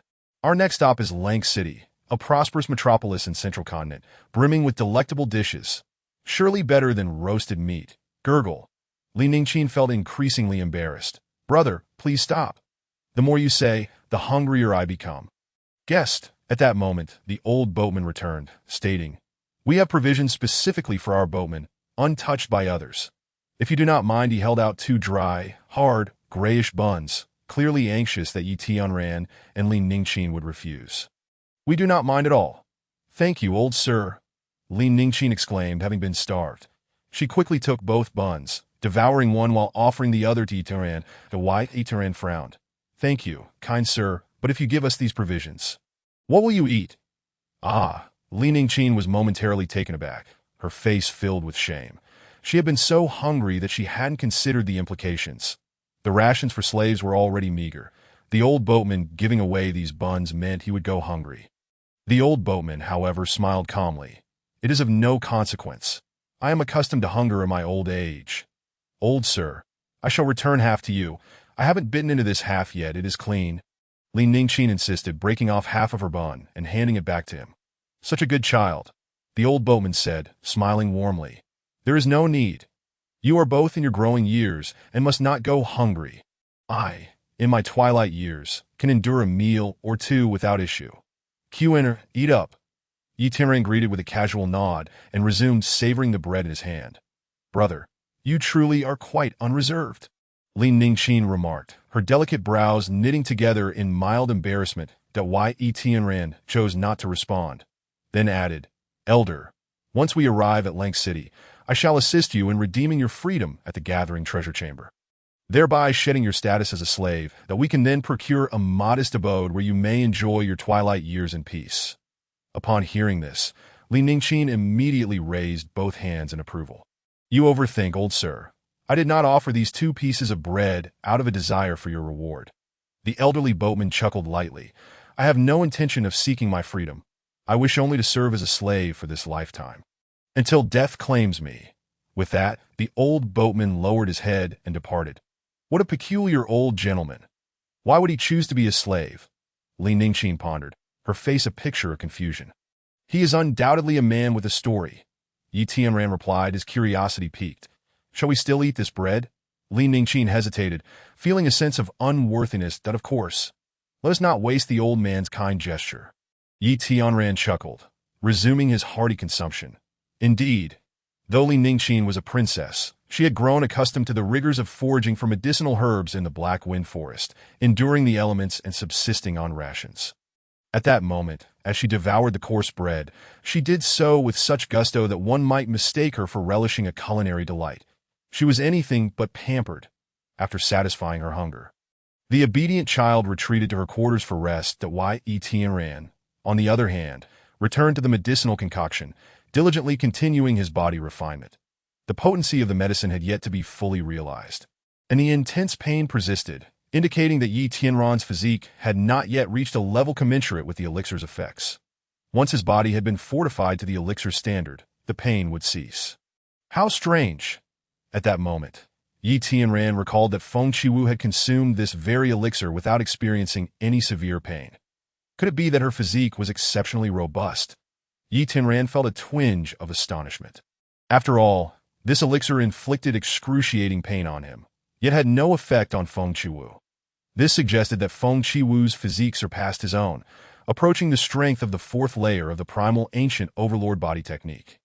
This revelation indicated that, like Yi Tianran, Feng Qiwu was also a cultivator of both body and soul. Intriguing indeed. As night deepened, Yi Tianran became engrossed in his reading. Suddenly, the bathroom door swung open with a forceful push. Feng Qiwu had returned. Yi Tianran was momentarily taken aback. "Sister, is this how you behave? To burst into a respectable man's bathing chamber with such audacity? Enough of your quips. I have a pressing matter to discuss with you." Feng Qiwu stated earnestly, "What spiritual herbs did you infuse into this bathing water? Why do you inquire?" Yi Tianran furrowed his brow slightly. "You aren't captivated by the fragrance and wish to concoct it for yourself, are you? Keep jesting, and I shall not hold back." Feng Qiwu's countenance turned frosty as she declared, "Typically at this hour, my cold affliction would flare up, leaving me in agony. Yet today, I feel nothing at all." "Is that so?" Yi Tianran was momentarily taken aback. Although he had imparted a mantra to Feng Qiwu, he was certain it was insufficient to wholly eradicate her suffering. It could merely alleviate it somewhat. It must be the effect of the ice spirit mystic herb, Yi Tianran replied. However, this herb is difficult to obtain and only addresses the symptoms, not the root cause. That I suggest you learn the complete ice spirit crystal transformation technique instead. Rest assured, Feng Shuwu never goes back on her word, she replied solemnly. Even if I were to find the ice spirit mystic herb, I would honor my promise to protect you as we venture to the outskirts of the great wilderness. I have a fondness for those who uphold their promises. Yi Tianran smiled and inquired, by the way, why do the Blood Robe guards seek to capture you? Feng Shuwu shook her head, but that's a question best left unasked. Knowing too much could be detrimental to you. Very well. I shall refrain from questioning further, but you must at least disclose your identity. Yi Tianran's curiosity persisted. Feng Shuwu nodded. My identity is not a secret. I am the chief disciple of the Purple Moon Sect's leader. The Purple Moon Sect? Yi Tianran's eyes widened in realization. Now I understand why your name sounds so familiar. A few years ago, the Purple Moon Sect caused quite a stir in Wuzhou, inviting the Moon people to descend. The commotion was immense. I see now. Yi Tianran raised an eyebrow. Following that incident, the Purple Moon Sect was deemed a heretical cult by the great martial emperor. And a kill order was issued. And oh wonder the Blood Robe guards are after you. Feng Shuwu did not deny it, but chose to remain silent on the matter. However, she underestimated Yi Tianran's intellect. Even without her revelations, he could continue to piece together the puzzle. Wait. Yi Tianran's gaze sharpened. The Emperor's decree was a kill order. Any captured members of the Purple Moon Sect would certainly be executed on the spot, leaving no survivors. You must be concealing a significant secret. Feng Shuwu's expression shifted slightly. That do not speculate. If you guess correctly, you will become a target for the Blood Robe guards as well. With that, Feng Shuwu turned and departed. She realized that Yi Tianran was far too astute. Continuing the conversation would surely lead to revealing critical information. The following noon, the cloud vessel soared over Lake City. The trio stood at the bow of the ship, surveying the sprawling metropolis below. Wow, brother! Lake City is magnificent. So bustling, Li Ningqin exclaimed, leaning over the railing, captivated by the city's splendor. Yi Tianran nodded in agreement. As a major city in the Central Plains, it possesses a unique charm. Once we reach the imperial capital, you will find it even more grand and prosperous. Li Ningqin marveled. The world is so vast and extraordinary. I feel so insignificant. Indeed, I share that sentiment, Yi Tianran replied, his heart stirred with myriad emotions. Having never ventured beyond Wuzhou, he had always been the unrivaled genius. It was only upon the emergence of Han Jiangying that Yi Tianran's eyes were opened to a new world. For the first time in his life, he truly grasped the meaning of there are people beyond people and heavens beyond heavens. To the great martial empire, Wuzhou was merely a small, impoverished corner. Yet, in the grand scheme of the universe, the great martial empire was but a speck of dust. This world was magnificent and colossal. Yi Tianran was filled with curiosity, but also a profound sense of urgency. In this world, where strength reigned supreme and the powerful were revered, he remained painfully weak. Strength was of paramount importance. Only with sufficient power could one attain influence and status, securing control over their own fate. The weak are like withered leaves in a tempest, utterly powerless and perpetually at risk of being shattered. I must grow stronger. I shall exert every effort to become formidable. Yi Tianran's heart roared with fervor, his blood boiling with an unprecedented thirst for power. Soon, the cloud vessel landed at the airport in Lake City. This port was more than 10 times larger than the one in Yi City, boasting luxurious private cloud vessels of the nobility and colossal cargo vessels towering several stories high. It was a breathtaking sight, and both Yi Tianran and Li Ningqin were left awestruck, esteemed guests. I shall explain the events that transpired aboard the cloud vessel to the gathering treasure chamber, the old boatman stated. You may explore the area. The supplies on the vessel will be ready before nightfall. Upon your return, we can set off immediately. Of course, should you wish to linger in Lake City for a few days, that is entirely feasible. After all, this is a major city in the Central Plains. Well worth a thorough exploration. Thank you, Yi Tianran replied with a slight smile, leading Li Ningqin and Feng Shuwu away. Li Ningqin felt a twinge of concern. The gathering treasure chamber might not readily believe the words of a mere boatman. However, The trio had not ventured far when they spotted a steward from the gathering treasure chamber approaching the old boatman. Surprisingly, the steward treated the old man with great courtesy, nodding and smiling, as if the old boatman were his own father. Naturally, there were matters the old boatman chose not to disclose, and Yi Tianran did not pry further, quietly departing the airport. Lang City was indeed extraordinarily prosperous. Filled with a myriad of shops and throngs of customers, the wide, smooth streets bustled with activity, and one could easily spot formidable warriors riding exotic beasts that Li Ningqin, ever the curious child, found everything fascinating. Her joy momentarily overshadowing her usual appetite. As they strolled, the trio arrived at the entrance of the gathering treasure auction house. This was no coincidence.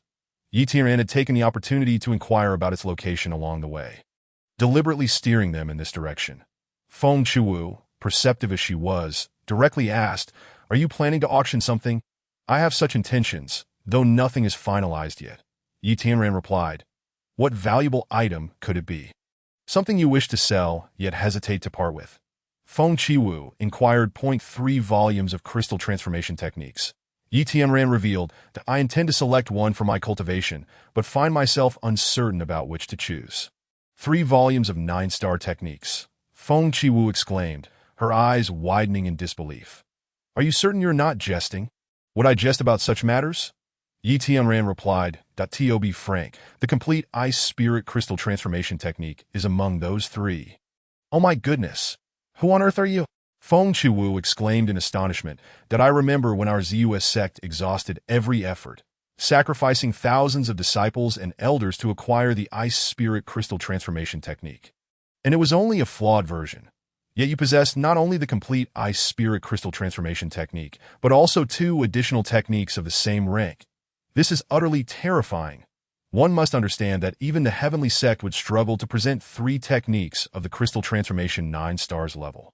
Feng Chiwu was completely stunned, and even the somewhat bewildered Li Ningqin began to sense something amiss. That Li Ningqin was somewhat familiar with Yi Tianran and had never realized he had concealed such formidable techniques, boasting without a shred of evidence. Just then, a sarcastic voice echoed from nearby. It belonged to a richly dressed, arrogant young master, flanked by a group of menacing lackeys that don't mention the 9 stars crystal transformation techniques. Even the 7 or 8 stars would be deemed national treasures, the young master sneered. "You claim to possess 3 9 stars crystal transformation techniques. Such foolishness would hardly convince even a 3-year-old. Why does this concern you?" Yi Tianran retorted coldly, "That I don't care if you boast, but if you deceive these 2 exquisite beauties, I, Tian Buoqing, will certainly not stand for it." The young master assumed a self-righteous pose, believing himself quite dashing as he threw flirtatious glances at Feng Chiwu and Li Ningqin. "Get lost." Feng Chiwu snapped, "Your words may be sweet, but you're nothing but a lecher." "You," Tian Buoqing frowned. "I am merely trying to offer a friendly warning. Not only do you fail to appreciate it, but you also resort to insults. You truly don't know what's good for you. If you don't leave, I'll teach you a lesson," Feng Chiwu declared coldly. "What audacity!" Tian Buoqing's face darkened. Since he had already failed in his attempts to flirt, he saw no need to hide his true nature any longer. "Do you know who I am? I am the young master of the Tian family, the foremost clan in Lang City. In Lang City, no one dares to lay a hand on me." Tian Buoqing smirked arrogantly. "The Tian family?" Feng Chiwu's expression faltered as her earlier bravado diminished considerably. It was clear that the Tian family wielded immense power, enough to make even Feng Chiwu hesitant to provoke them lightly. Taking a deep breath, she awkwardly replied, "So it is the esteemed young Master Tun. I have heard much of your family's reputation. That it would be best to resolve this misunderstanding amicably, if we may." "Ah, are you afraid?" Tian Buoqing laughed mockingly, "That you're quite beautiful, and naturally, I wouldn't want to turn hostile with you. How about this? If you and that lovely lady spend one night with me, we can consider this matter settled." Upon hearing this, Tian Buoqing's gaze turned lecherous as he looked at Li Ningqin. This young master had a peculiar penchant for underage girls. That if he had to choose between Feng Chiwu and Li Ningqin, he would undoubtedly select Li Ningqin without hesitation. "Say that again if you dare." Just as Feng Chiwu was about to respond, Yi Tianran stepped forward, his entire being radiating murderous intent. Tian Buoqing's complexion changed drastically. utterly intimidated by Yi Tianran's formidable aura.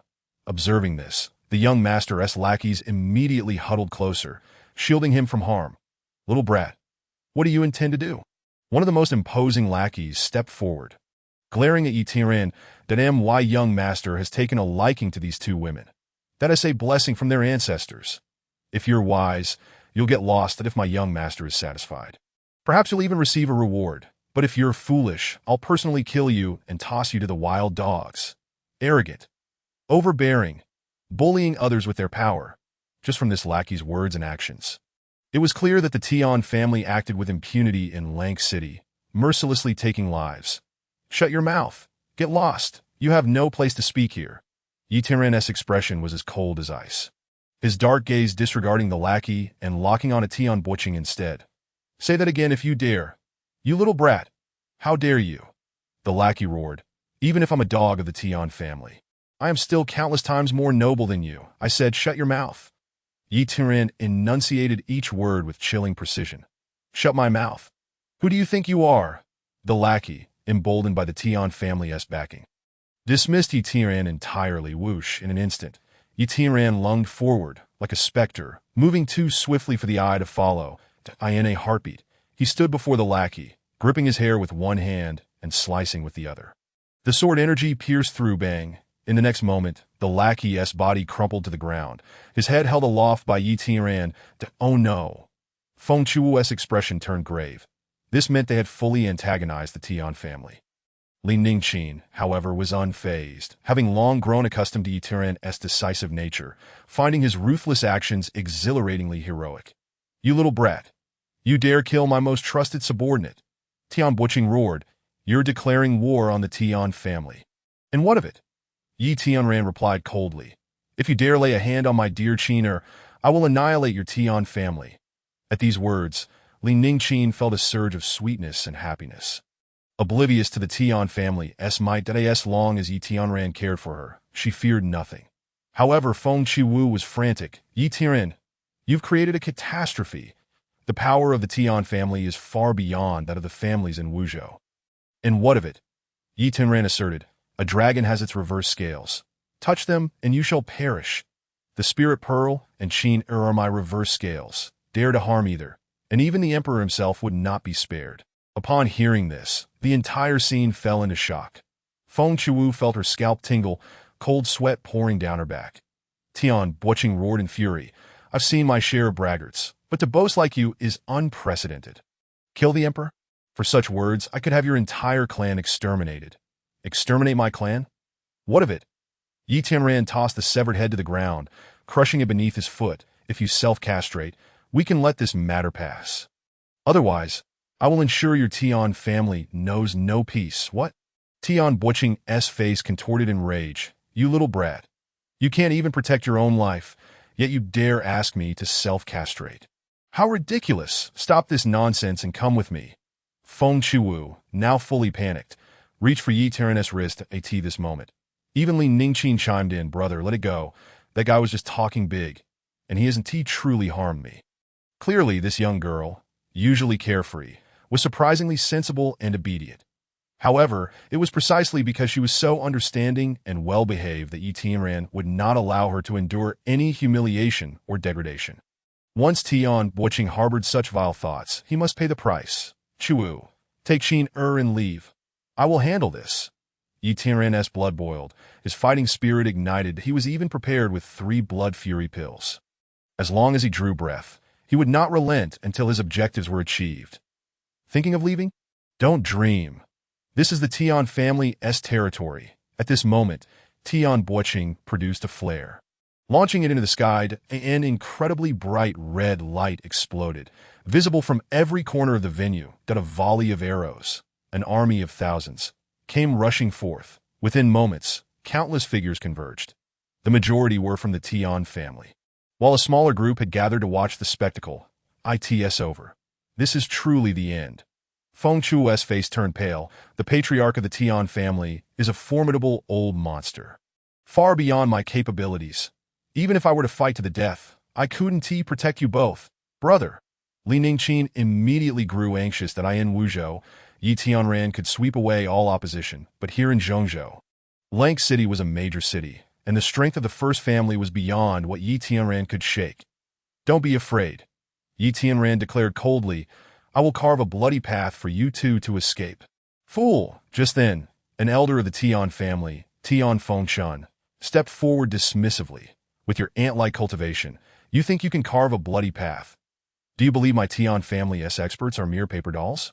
At this proclamation, laughter and derision erupted around them as countless eyes turned to Yi Tianran, regarding him as if he were a fool. "You little brat," Tian Buoqing sneered, "if you kneel now and lick the soles of my shoes clean, then self-destruct your cultivation, I may spare your worthless life. But if you refuse, not only will I take your life, but I will also subject you to the most brutal torment before your death. You will witness how I humiliate and conquer that lovely lady. You'll wear a green hat and die with your eyes wide open." Haha. At this, Li Ningqin's face turned pale, unable to fathom a fate more terrifying than hell. Meanwhile, Feng Qiwu's expression was grave, filled with despair as she racked her brain for a way to break the deadlock. However, in the end, the answers remained the same. This is an utterly unsolvable deadlock. Windwalk. Yet Yi Tianran pays no heed, stepping forward as the fierce winds howl, his form becoming intangible, akin to an elusive gale, charging directly at Tian Buoqing. "Young master, be careful," Tian Fengshan bellows, then suddenly strikes, delivering a devastating mountain-crushing fist aimed squarely at Yi Tianran's back. Intending to force him back with this unparalleled force, bang! A dull thud reverberates, leaving everyone, including Tian Fengshan, utterly stunned. That formidable mountain-crushing fist lands directly on the center of Yi Tianran's back, for he did not evade. The power of this punch was evident to all observers, capable of obliterating any formidable warrior below the crystal transformation realm. The Yi Tianran surely knew this. Yet he did not dodge. He bore the brunt of this lethal strike. Bang! In the next moment, another dull explosion erupted, but this time, it was Yi Tianran who struck back.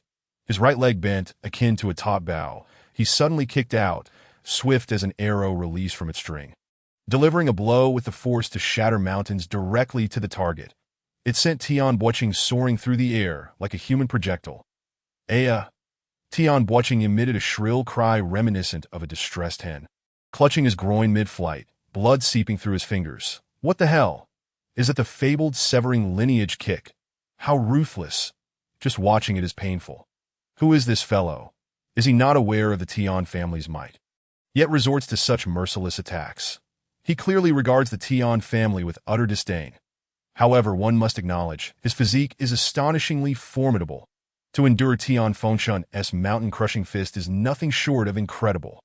At his age, achieving such physical prowess can only be considered the mark of a super genius.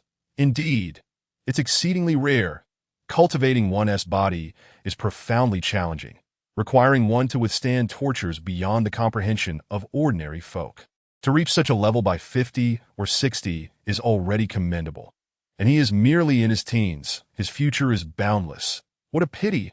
Why provoke the Tian family for no reason? Is it truly that heaven is envious of exceptional talent? Onlookers expressed their awe and lament, while the members of the Tian family burned with rage, like a pack of wild beasts eager to pounce and devour Yi Tianran, leaving not even a bone behind. "You little brat! How dare you harm Buoqing before me? I will not let you go unpunished." Tian Fengshan had intended to force back Yi Tianran with a punch, but to his dismay, Yi Tianran completely disregarded him, absorbing the blow without flinching. That in front of so many witnesses, Tian Fengshan felt utterly humiliated. Clenching his fists once more, he vowed to reclaim his dignity and exact revenge. Meanwhile, Tian Buoqing, now resembling a human firework, crashed to the ground, dazed and confused, his eyes spinning, muttering incessantly about revenge. "Come on, let me kill you quickly." Yi Tianran, with blood trickling from the corner of his mouth, had clearly sustained an injury. However, this minor pain was almost negligible in the face of his formidable physique. In the meantime, he had already grasped a blood fury pill in his hand. His objective had always been Tian Buoqing. And with that goal now achieved, as long as he could carve out a path through blood, this battle could be deemed a resounding victory. Killing one would not be a loss. Killing two would be a substantial gain. "Die!" Tian Fengshan roared, lunging towards Yi Tianran. "Hold it!" Just then, a furious roar echoed from a distance, a sound akin to a mountain's roar or a tsunami, reverberating with unmatched intensity. "Who is it?" Tian Fengshan was taken aback, instinctively halting his attack. Just from that one roar, he could ascertain that the newcomer was no ordinary individual. Indeed, not just Tian Fengshan, but everyone present, including Yi Tianran, was left in shock, unable to suppress their wild speculations about the origin of that thunderous voice. Chapter 15. Turning the Tables, the Raptor's Frenzy. In an instant, countless gazes turned towards the source of the sound. They beheld a robust figure clad in iron armor, striding towards them. The armor was exceedingly heavy and remarkably ancient, with rust that seemed to suggest it had just been unearthed from the annals of history. Particularly striking was the iron helmet atop his head, which enveloped his entire skull, leaving only a narrow slit for his eyes, rendering his face invisible and his emotions unreadable. How could it be him? Both Yi Tianran and Li Ningqin were momentarily taken aback. This armored giant was none other than a retainer of the Night Sovereign. "Do you know him?"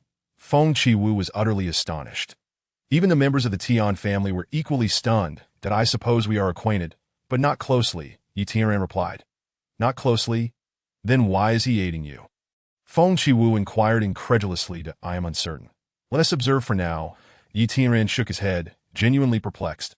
"Patriarch Tai, what brings you to Link City?" Tian Fengshan approached with a beaming smile, bowing and scraping. "What business is it of yours?" The armored giant's tone was stern, showing no deference to the Tian family. Just moments ago, Tian Fengshan had lost face, resembling a frenzied wild boar, hell-bent on killing Yi Tianran. Yet now, with the entire Tian family's reputation at stake, he and the others dared not utter a single word.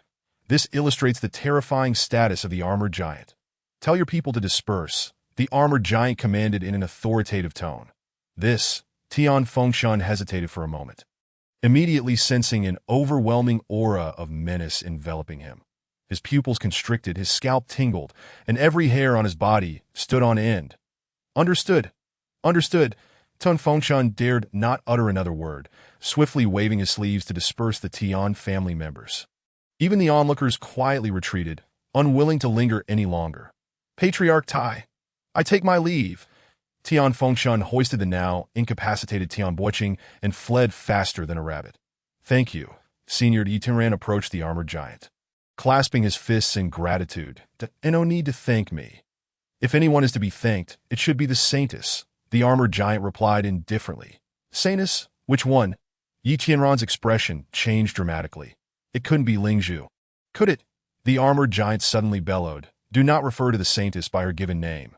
This left Yi Tianran and Li Ningqin momentarily dumbfounded. Just a few days had passed, and the seemingly delicate Lingzhu had transformed into the Saintess of that mysterious sect. Of course, while this outcome was unexpected, it was entirely within the realm of possibility. Let us not forget that the aura surrounding Lingzhu had instilled fear even in Han Zheng. Yi Tianran steadied himself and asked, "Did your Saintess send you to follow me?" "Certainly not." The armored giant replied coldly, "That I merely happened to pass by and was disinclined to involve myself. However, I did not wish for the Saintess to be distressed, which could hinder matters." Yi Tianran pressed on. "Senior, how could you be passing by? Is your Saintess also in Lank City?" "The Saintess has long returned to the sacred prison mountain," the armored giant replied coolly. "You will likely never have the chance to see her again." Yi Tianran's expression darkened as he said sternly, "The sacred prison mountain isn't some heavenly realm. Why should I not have the opportunity? Even if it were the heavenly realm, I would eventually set foot there." "How incredibly arrogant. You remind me of my younger self." The armored giant rarely smiled. "What a pity. There are always people beyond our reach. There are always heavens beyond the heavens. In my youth, I would rather not speak of it." With that, the armored giant turned to leave. Despite his towering, imposing figure, he moved with the grace of a phantom, covering 100 zhang in an instant, leaving an air of mystery in his wake. "What did you just say?" Feng Qiwu asked curiously. "Sister Qiwu, you weren't far away. Did you not hear?" Li Ningqin inquired. Puzzled, Feng Qiwu shook her head with a bitter smile. The Iron Madman possesses skills that transcend the natural order. With just a thought, he can sever my 6 senses. "What are the 6 senses?" Li Ningqin asked. Eyes, ears, mouth, nose, body, and mind corresponding to sight, hearing, taste, smell, touch, and spiritual perception. When you reach the crystal transformation realm, you will understand. Feng Qiwu explained casually, then turned her curious gaze back to Yi Tianran. Why Yi Tianran replied, We did not discuss much. I merely expressed my gratitude. How do you know the Iron Madman? Feng Qiwu exclaimed, This fellow is quite extraordinary. Even our elders in the Zua sect do not command his respect. I have only met him once. We are not familiar, Yi Tianran stated. Rather, I would like to ask you, who exactly is he? You really do not know him. Feng Qiwu scrutinized Yi Tianran's expression, seeing no signs of deceit. Moreover, the ever-curious Li Ningqin was already listening intently, eagerly awaiting the answer. Feng Qiwu composed herself and said, The Iron Madman is a legendary figure from Zhongzhou. In his youth, he was hailed as the foremost genius of Zhongzhou. Later, he was recruited by the Tianzong Academy, where he triumphed in every battle during the Academy's grand competition, sweeping all opponents aside. In a mere 2 years, he voluntarily withdrew from the Tianzong Academy, citing an utter lack of challenge. Subsequently, he ventured forth to carve out his own domain, establishing the Putuo sect upon the Iron King Mountain. From that moment on, he exerted overwhelming dominance, casting a shadow over the land. During those years, the Central Plains nearly evolved into an empire, with royalty and commoners alike bowing to the Putuo sect, treating the commands of the Iron Madman as sacred edicts. On one occasion, the great martial emperor dispatched envoys bearing a decree to confer upon the Iron Madman the title of the empire's first non-surnamed king.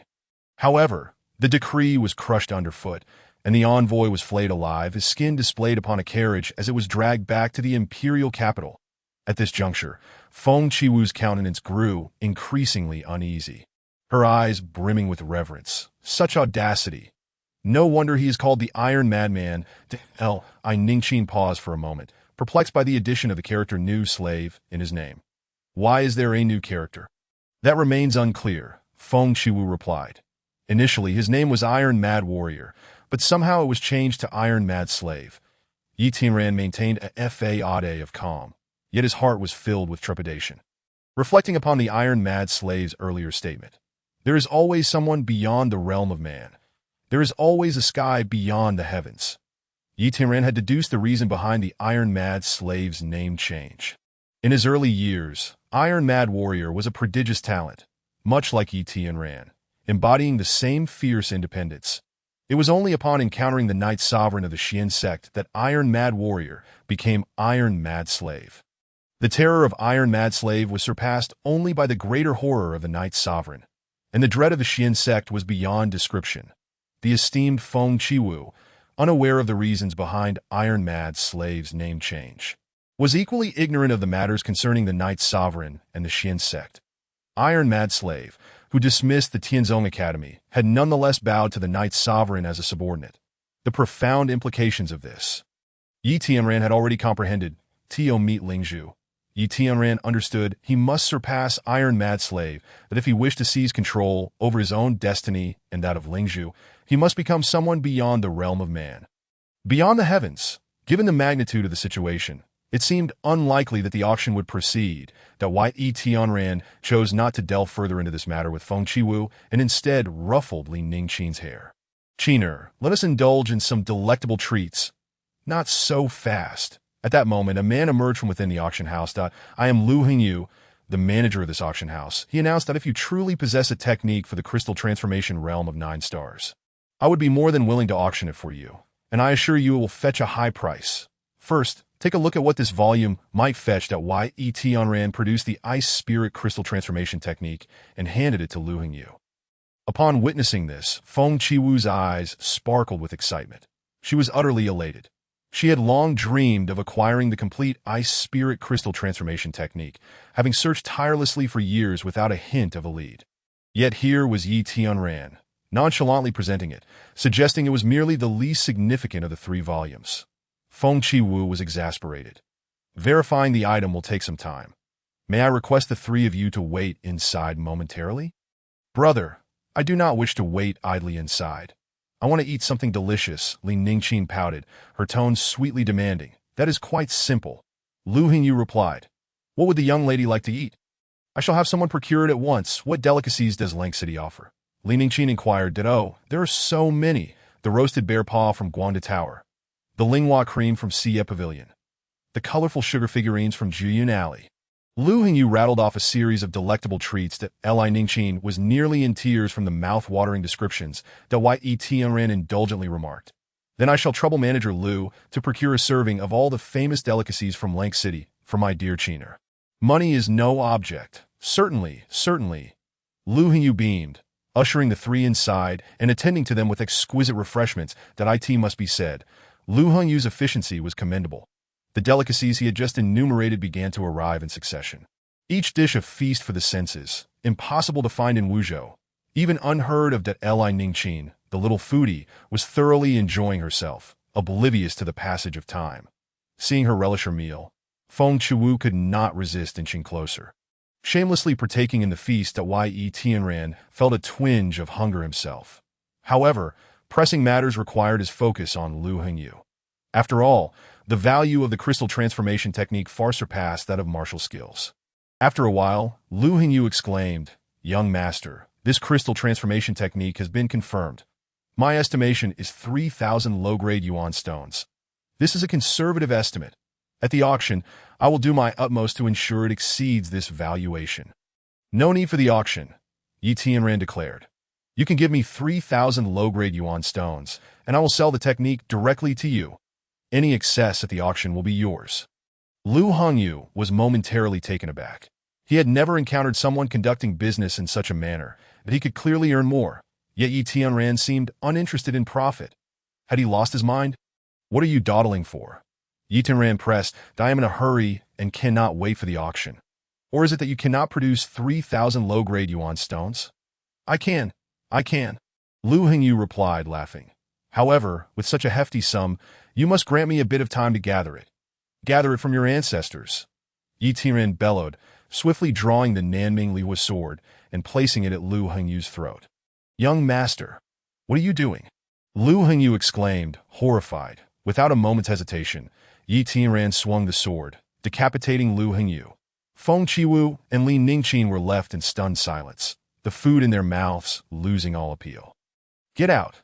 Yi Tianran did not offer an explanation, his gaze sweeping toward the distance. "Such a clever lad. Your perception is impressive, nearly rivaling that of the crystal transformation spirit sense. You have managed to detect my presence." From behind a screen, Tian Fengshan emerged, grinning maliciously. This startled Feng Chiwu, who had not even sensed anyone lurking behind the screen, that in quick succession, numerous masters from the Tian family converged from all directions, surrounding the room inescapably. "Young man, you are fortunate to have the support of the Iron Sect leader. Alas, your mind is lacking. To publicly claim you are not familiar with the Iron Sect leader is a grave mistake." Tian Fengshan sneered. "Lu Hongyu was already one of my Tian family's people, deliberately stalling for time. Now the Iron Sect leader has left the city. Killing you for my Tian family is as simple as slaying a chicken." Feng Chiwu's expression turned grave. Had she not pressed Yi Tianran for information, he would not have been at the auction house, revealing that he was not well acquainted with Iron Mad Slave that it was at that moment Lu Hongyu had overheard, leading him to stall while relaying the information back to the Tian family. Tian Fengshan had acted decisively, bringing numerous powerful allies to create this dire situation. "This is not your fault. I entered here intentionally." However, at that moment, Yi Tianran narrowed his eyes, a sinister smile playing upon his lips. "Intentionally entered? What do you mean?" Feng Chiwu asked, bewildered, though she considered herself quite astute in the face of Yi Tianran's strategy. She felt utterly outmatched. Yi Tianran replied coolly, "With my keen perception, I knew Lu Hongyu could hear us, thus I was aware of his eavesdropping. I entered deliberately to see what tricks he had up his sleeve.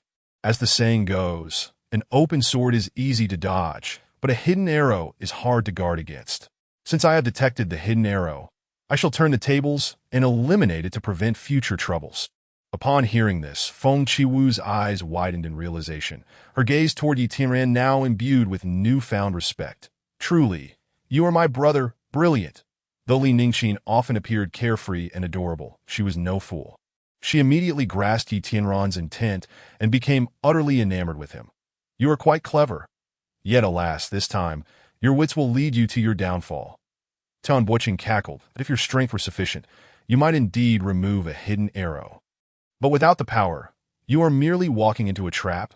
In an instant, the surrounding Tian family members drew their weapons, their murderous intent palpable, enveloping the room in an oppressive atmosphere. Oomph! Just a bunch of foul rotten potatoes and bird eggs. Do you think I do not exist? At that moment, without needing Yi Tianran to lift a finger, Feng Qiwu rose to her feet. Her delicate face was icy, her phoenix-like eyes sharp as blades, and an overwhelming aura of slaughter radiated from her, pushing back the murderous intent of those surrounding her. Tian Fengchun chuckled, I have long seen that your strength is exceptional, but within the food you consumed. I had already sprinkled the dispelling chi powder. You should be incapable of circulating your fighting spirit. Is that so? Feng Qiwu retorted coldly. That I am the next moment, a terrifying surge of fighting spirit erupted from within Feng Qiwu, creating a tempest that swept through the room, making it difficult for those nearby to maintain their footing. This is impossible. Tian Fengchun was left slack-jawed. The dispelling chi powder was personally administered by me. You all consumed it. How could it possibly be ineffective? Did you drug us? Li Ningqin tilted her head, licking a colorful sugar figurine. That I feel completely fine. Is this some sort of fake medicine? You despicable merchant. Are you trying to lead me to my demise? Tian Fengchun looked as though he had just consumed a pile of excrement. His entire face contorted in anguish. He was convinced he had fallen victim to counterfeit drugs. However, he could never have imagined that Feng Qiwu, having undergone rigorous training since childhood, was completely immune to ordinary poisons. Bring down Feng Qiwu. One would need to employ a poison of the caliber of Shui Sangjing San. As for Li Ningqin, there was no need to elaborate. Even a potent concoction like Shui Sangjing San would be futile against this young girl, that a mere inferior poison, so common and lowly, could hardly affect her. Flee, quick flee! Tian Fengchun shouted in desperation, turning to escape. Yet, at that moment, the room was packed with people, and there was but a single exit. Tian Fengchun found himself trapped, unable to escape. Ironically, just moments ago, he had claimed that Yi Tianran was walking into a trap. And now, that very trap ensnared him. Truly, this was a case of cleverness backfiring. He had lifted a stone only to crush his own foot. In the next instant, a blue ice phoenix spirit manifested around Feng Qiwu. As she stepped forward in a straight line, the ice phoenix surged directly to the doorway, leaving a path of anguished screams in its wake, as it cleaved through a dozen of the Tian family's powerful warriors, dismembering them without mercy. Truly, my formidable bodyguard, how ferocious! Yi Tianran sheathed the Nanming Liwa sword, adopting a posture of casual observation. Li Ningqin had long since developed a courageous heart, while they were engaged in their own battles. She remained focused on her own needs, unaffected by the chaos around her. As for the inferior poison in the food, Li Ningqin completely disregarded it. Spare me, spare me. Feng Qiwu guarded the entrance, trapping the members of the Tian family with no escape, leaving them no choice but to kneel and plead for mercy. Among them, Tian Fengchun was the first to drop to his knees, desperately banging his head against the floor, even cracking the tiles beneath him. For someone of Tian Fengchun's status, accustomed to a life of luxury and ease, cherishing life above all, he was most afraid of death. Alas, if begging for mercy were effective, Feng Qiwu would not be who she is. One word, kill. In mere moments, the entire room was left in ruin, not a single soul spared. You assist me in extracting the soul crystals, and I shall search for any valuable items. Yi Tianran called out before rising to head into the inner room. While observing the auction's layout earlier, he had taken note of the arrangement. Upon entering the inner room, he indeed spotted a locked cabinet. The key was surely on Lu Hingyu's person. However, Yi Tianran was too lazy to search through the pile of corpses for it. With a clang, he summoned the Nanming Liwa sword, effortlessly severing the copper lock in two, that opening the cabinet. Yi Tianran felt a mix of surprise and disappointment. Inside lay a pile of low-grade elemental stones. While these were precisely what Yi Tianran most required, his initial excitement was tempered by the realization that there were only around 500 of them, significantly less than the 3,000 Lu Hengyu had boasted. Of course, Lu Hengyu was merely spinning tales. His words were hardly trustworthy. With that thought, Yi Tianran's disappointment lessened. Regardless, 500 low-grade elemental stones constituted a considerable fortune. Regrettably, his strength was insufficient. Otherwise, he would have plundered the Tian family's entire stash. Guaranteed to exceed 500 stones. With a flourish, Yi Tianran collected all the stones into his treasure ring and then exited. Feng Qiwu was remarkably swift, having gathered all 33 soul crystals. Subsequently, the three of them exited through the back door, leaving the auction house behind. Despite Feng Qiwu's prowess, she was not a match for the head of the Tian family, so the trio chose not to linger in the city and made a hasty return to the airship. Meanwhile, at the airship, the resupply was still underway, and they would have to wait for another half hour. The three could only board the airship to rest while awaiting departure. During this waiting period, Yi Tianran retrieved the Jinghong San and Jiao Chongqiao given to him by Han Jiangyi, along with other medicinal ingredients, to concoct a large batch of medicinal liquid for body refinement on the journey. That on another note, since Feng Qiwu was the owner of the chartered ship, the steward approached her to inquire about the previous situation and any subsequent requests. Feng Qiwu, disinterested in elaborating, made a single demand, that there be no maidservants aboard the airship, retaining only the original crew of boat slaves.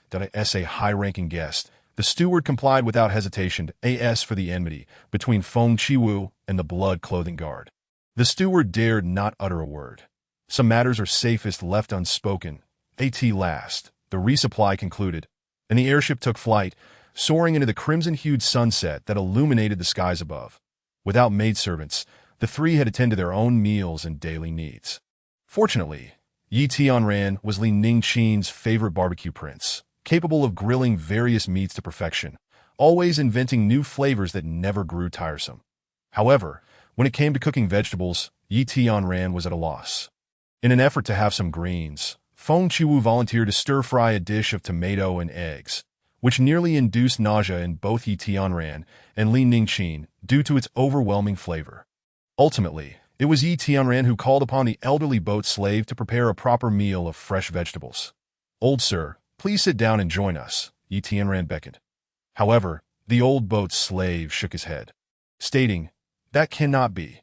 I cannot break my own rules." Yi Tianran was momentarily taken aback that I wished to serve as a slave for life, until death. This was the old boat slave's previous declaration, a rule he had set for himself. As a slave, he could not dine at the same table as his master. Yi Tianran did not press the issue. "Very well, then you may step away for now, that I shall find you later for a drink. I noticed some fine wine among the supplies." The old boat slave smiled, no longer refusing that it was a pleasure for him to accept a couple of cups from his master. "This old man is quite peculiar." Li Ningqin pouted, deep in thought. Just then, a series of piercing shrieks echoed from outside. "What is that sound?" Li Ningqin furrowed her brow, a hint of unease in her eyes. "That it is the black feather eagle." Feng Qiwu explained, "This bird of prey is unique to the central Zhou region and prefers to hunt at night. However, they do not attack airships, so there is no need for concern. Something feels off." Yi Tianran frowned. "It sounds as if there are an overwhelming number of black feather eagles. That is normal," Feng Qiwu replied.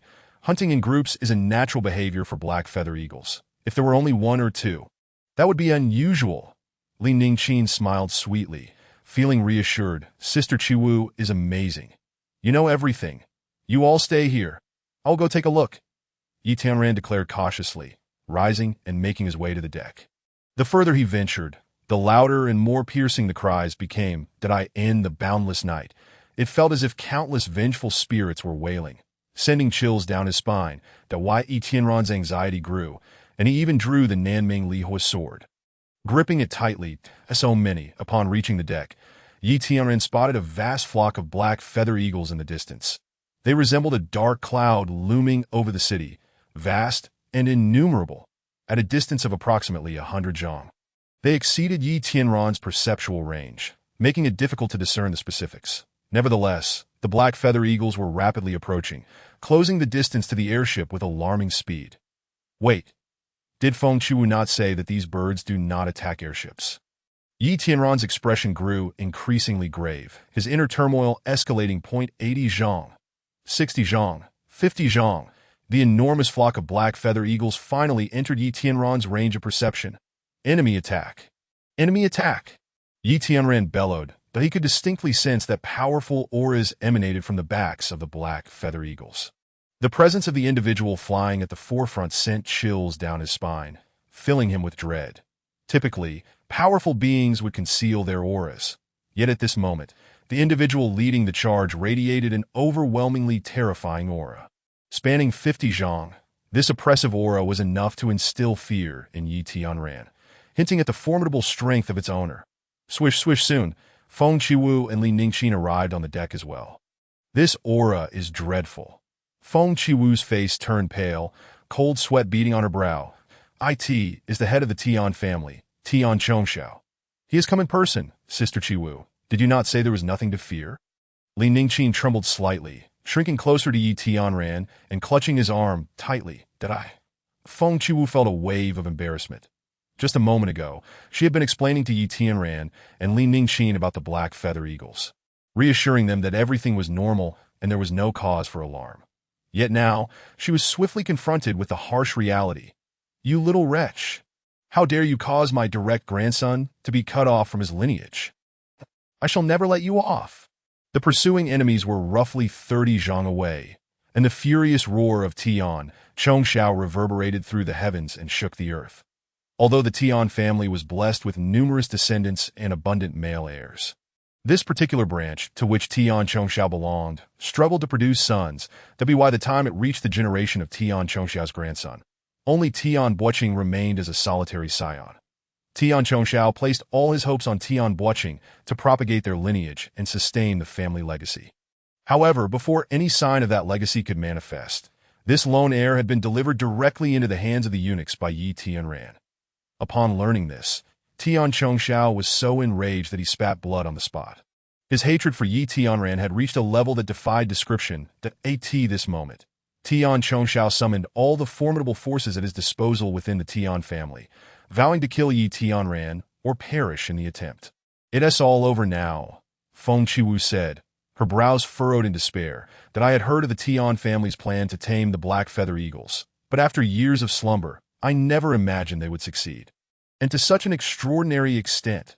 Behind them loomed countless black feather eagles, their numbers staggering, ranging from thousands to tens of thousands. Strictly speaking, this constituted an aerial force of formidable combat prowess, faced with such a torrent of fierce birds.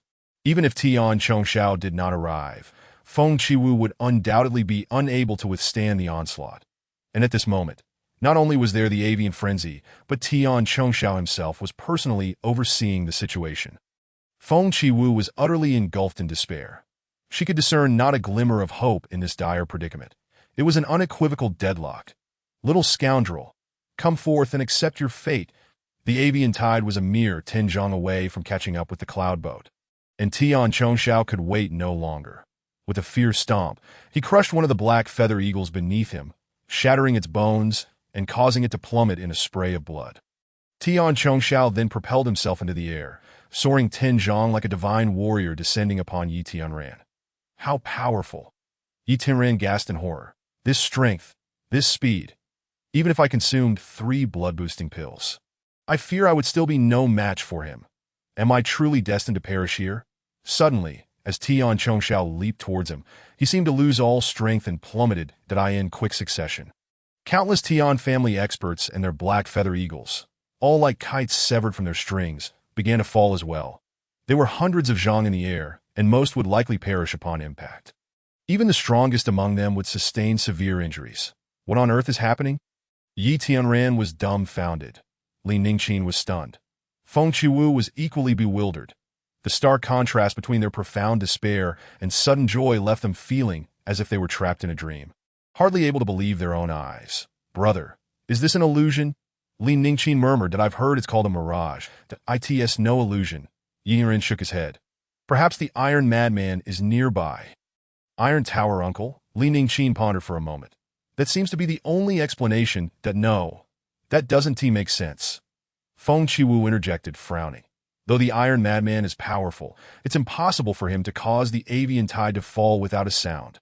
Li Ningqin reminded her. Sister Qiwu, you've been asleep for so many years.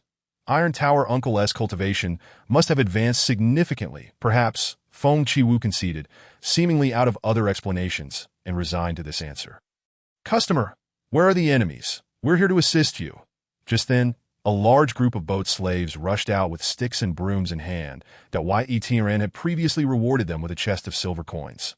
And they remembered his kindness, even willing to risk their lives for him. "It's all right now. You may return," Yetran said, his gaze honing in on an elderly boat slave in the crowd. "Elder, please stay for a moment." Chapter 16. "You treat me as a national hero, and I shall repay you as such." "What is your command, esteemed guest?" the old boat slave inquired. Puzzled, but Yetran smiled. "Didn't we agree to share a drink?" "Indeed," the old boat slave replied. "Where do you plan to drink? If the restaurant is not comfortable, let us drink on this deck." Yetran laughed. "Very well, with the company of the wind and moon. Under the resplendent starry sky, it shall be delightful." The old boat slave nodded, cheerfully making his way to the storage room. Before long, he returned, carrying 2 jars of fine wine. Feng Chiwu and Li Ningqin, uninterested in drinking, returned to the restaurant to continue their dinner. "Allow me to toast you first, esteemed guest." The old boat slave, seemingly eager, opened a seal and took a hearty swig from one of the jars. Yetran chuckled. Everything was as he had anticipated. Those with stories often cherished wine dearly, and the old boat slave's status as a slave had afforded him little opportunity to indulge, let alone taste such exquisite wine reserved for esteemed guests. After a deep gulp, the old boat slave was visibly intoxicated and delighted. "Why aren't you drinking, esteemed guest?" He smacked his forehead. "Did I forgot to bring you a wine cup?" "No need," Yetran replied with a hearty laugh, mimicking the old boat slave and lifting another jar to his lips. Taking a generous swig, that Yetran was not a connoisseur of alcohol, and the large gulp left his lips tingling, his stomach ablaze, and his cheeks flushed. "Take it easy, esteemed guest," the old boat slave advised. "That we're not in a drinking contest. There is no need to be so vigorous." "That one tea do," Yetran insisted. "My father taught me from a young age that drinking should be approached as one lives. One can exert oneself to the utmost before collapsing, but one must never be hypocritical or timid, lest one become a laughingstock." "Well said," the old boat slave praised, caught up in the moment, and took another hearty swig from the jar. "Like father, like son. Such sage words from your esteemed father. No wonder you have been taught to be so bold and spirited. Truly worthy of being a 7-foot man. Old senior." Yetran's expression shifted slightly as he inquired. "I observe your demeanor. Your speech and conduct do not align with that of an ordinary man. Why would you willingly remain a slave for life?" The old boat slave chuckled. "Since you have asked so directly, I shall not feign modesty. I am Sukyu, that I in my youth, I too was like you, clad in green robes, wielding a sword, and galloping through life. Oh, what joy it was! But then, I encountered my one true love, and we privately vowed to be together for life, living in bliss. Little did I know that my beloved was a member of the heavenly sect. When the heavenly sect descended, they threatened my beloved's life, stripped me of my cultivation, and demanded my servitude for life. Should I dare to escape, they would kill my beloved." At this point, the old boat slave's voice caught in his throat, his emotions overwhelming. After decades of servitude, all for the safety of his beloved, his devotion was profound and unwavering. The heavenly sect, they are utterly tyrannical. Yetran furrowed his brow, concealed fury simmering within. "It is not the heavenly sect's fault. I only blame my own weakness." Sukyu downed several more swigs of wine, suddenly shifting his tone. "If only I were strong enough, I would annihilate the entire heavenly sect." Upon hearing this, Yetran was greatly moved. "Indeed, this world is one where the strong dominate, where strength reigns supreme. To be weak is to bear the original sin. If you are weaker than the heavenly sect, you can only submit to their oppression. If you are stronger, you can eradicate the heavenly sect with a mere snap of your fingers. It is cruel, but it is the truth of this world. Only true strength can prevent one from being bullied. Old senior, come with me." Yetran spoke earnestly. "Internally, I shall regard you as a friend. Externally, you shall be known as my family servant. Thus the heavenly sect shall have no grounds for reproach.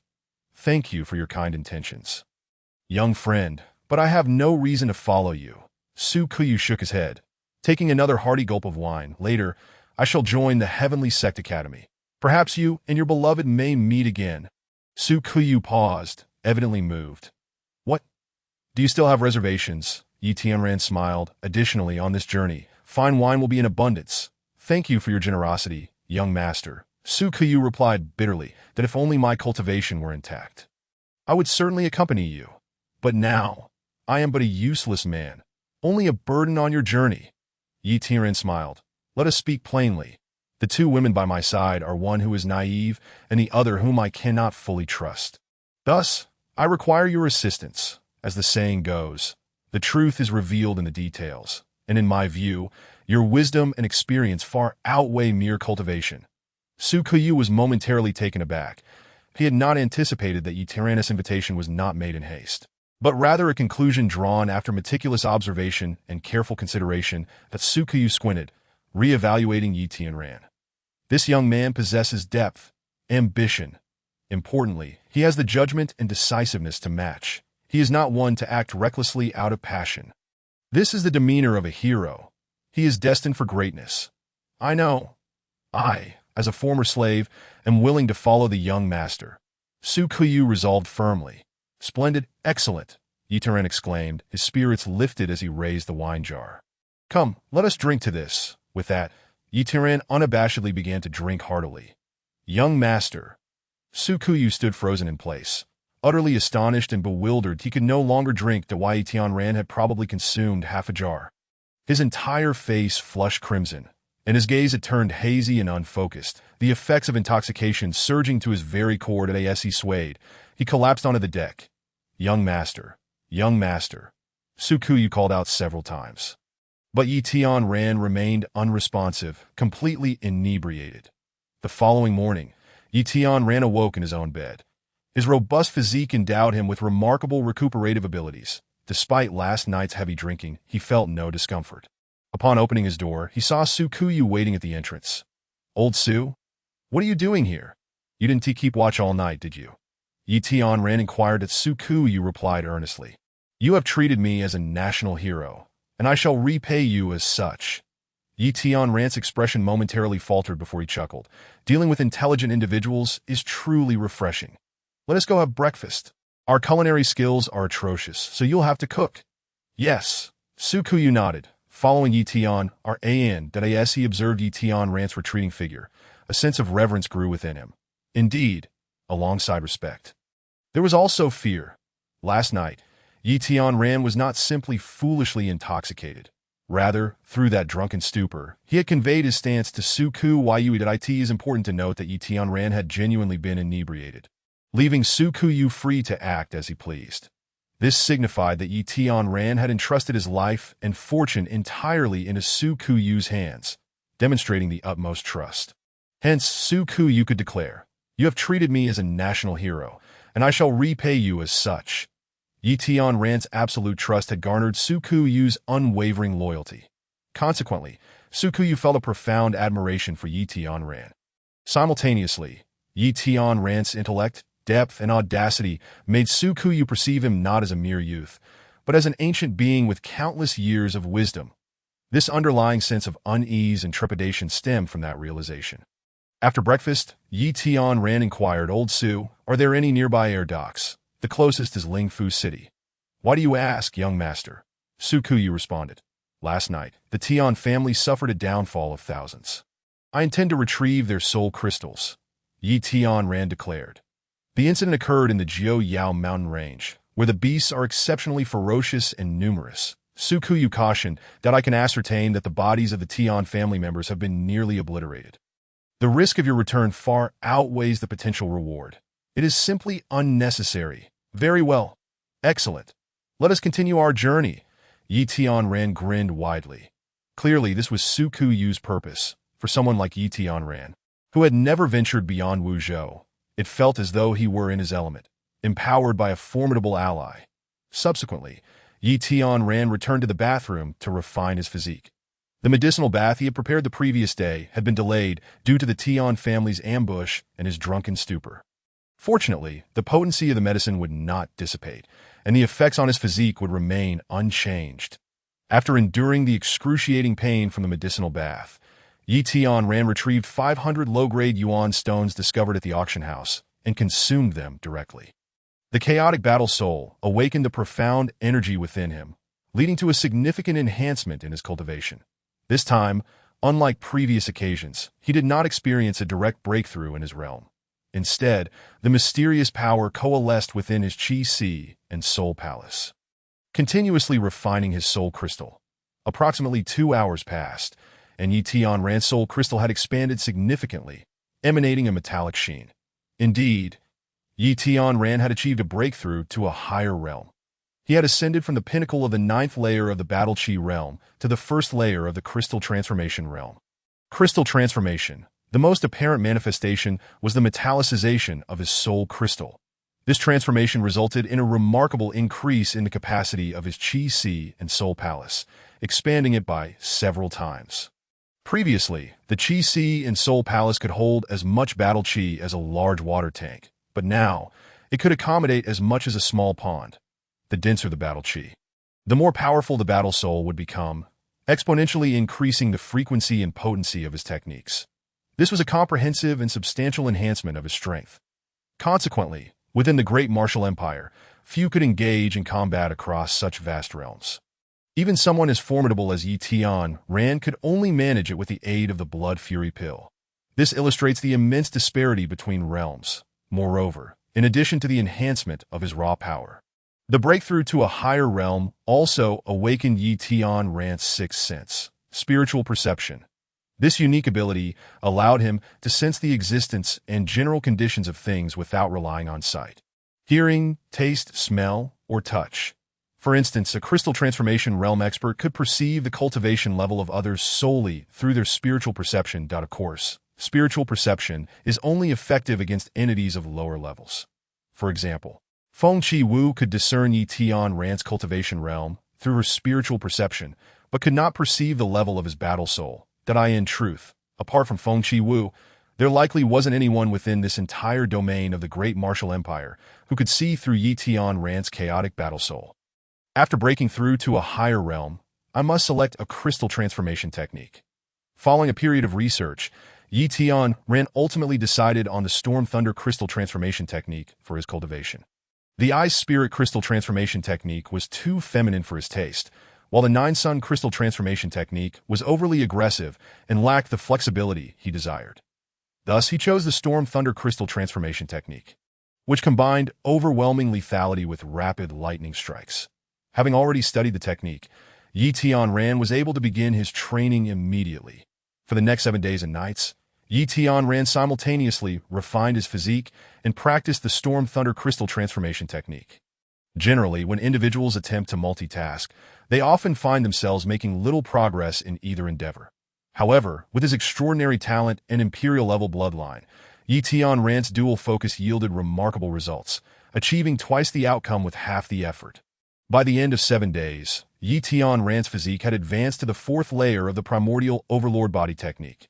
His physical strength was comprehensively enhanced, particularly his perception and insight, now far surpassing even his spiritual perception.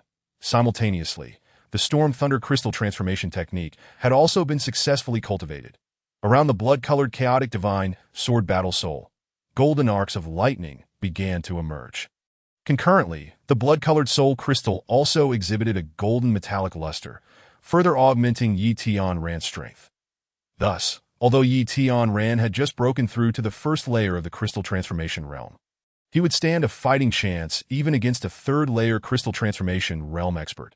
After 7 days of travel, the cloud vessel finally reached the only city on the outskirts of the Great Wasteland, Huangluo City. Upon disembarking, Yi Tianran went to the Gathering Treasure Merchant Association to redeem Su Kuyu's status. Then, the 4 of them decided to stay in the city for 1 night, planning to set off again at dawn the following day. Brother, isn't Huangluo City just a small border town? Why is it even livelier than Lanke City? Li Ningqin remarked. Observing the bustling crowd around her with curiosity, Yi Tianran shrugged, uncertain. Feng Chi Wu interjected. Although the Great Wasteland is fraught with danger, it also harbors immense opportunities, attracting powerful individuals to train themselves here. Huangluo City is the sole resting point for these strong warriors, and as they come and go, the city is naturally vibrant and teeming with life.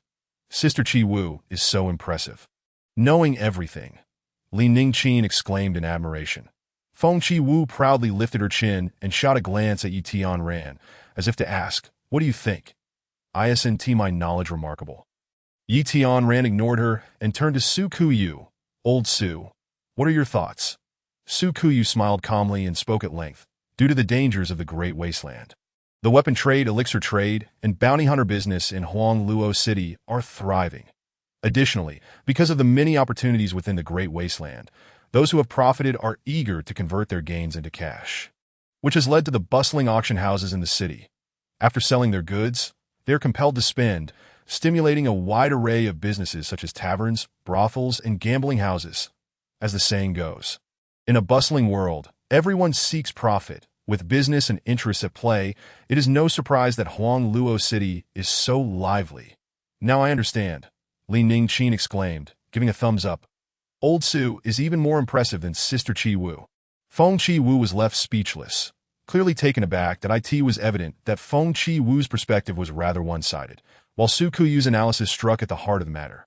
The distinction was clear, leaving Feng Chi-wu with no retort. "Young master." At that moment, Su Kuyu's gaze suddenly fixated on a small stall by the roadside. "What is it?" Yi Tianran asked, perplexed. "That green bead." Su Kuyu whispered urgently. "No matter the cost, acquire it." Chapter 17. The River Crossing Dragon. "Boss, how much for this bead?" Yi Tianran casually approached and picked up the green bead. The crystal stone quality appeared dusty, seemingly ordinary. 300 silver coins. The vendor replied with a look of impatience. "Why?" Yi Tianran asked. 10 silver coins. "Will you sell it?" "Sold." The vendor agreed without hesitation, his impatience transforming into a mocking grin, as if looking at a fool. Yi Tianran directly paid 10 silver coins and returned with the bead. "Brother, you're such a great negotiator," Li Ningqin exclaimed, her face filled with admiration. "It's not that I'm good at bargaining. It's just that this bead is exceedingly mundane." Yi Tianran chuckled wryly. "Under normal circumstances, no one would want it.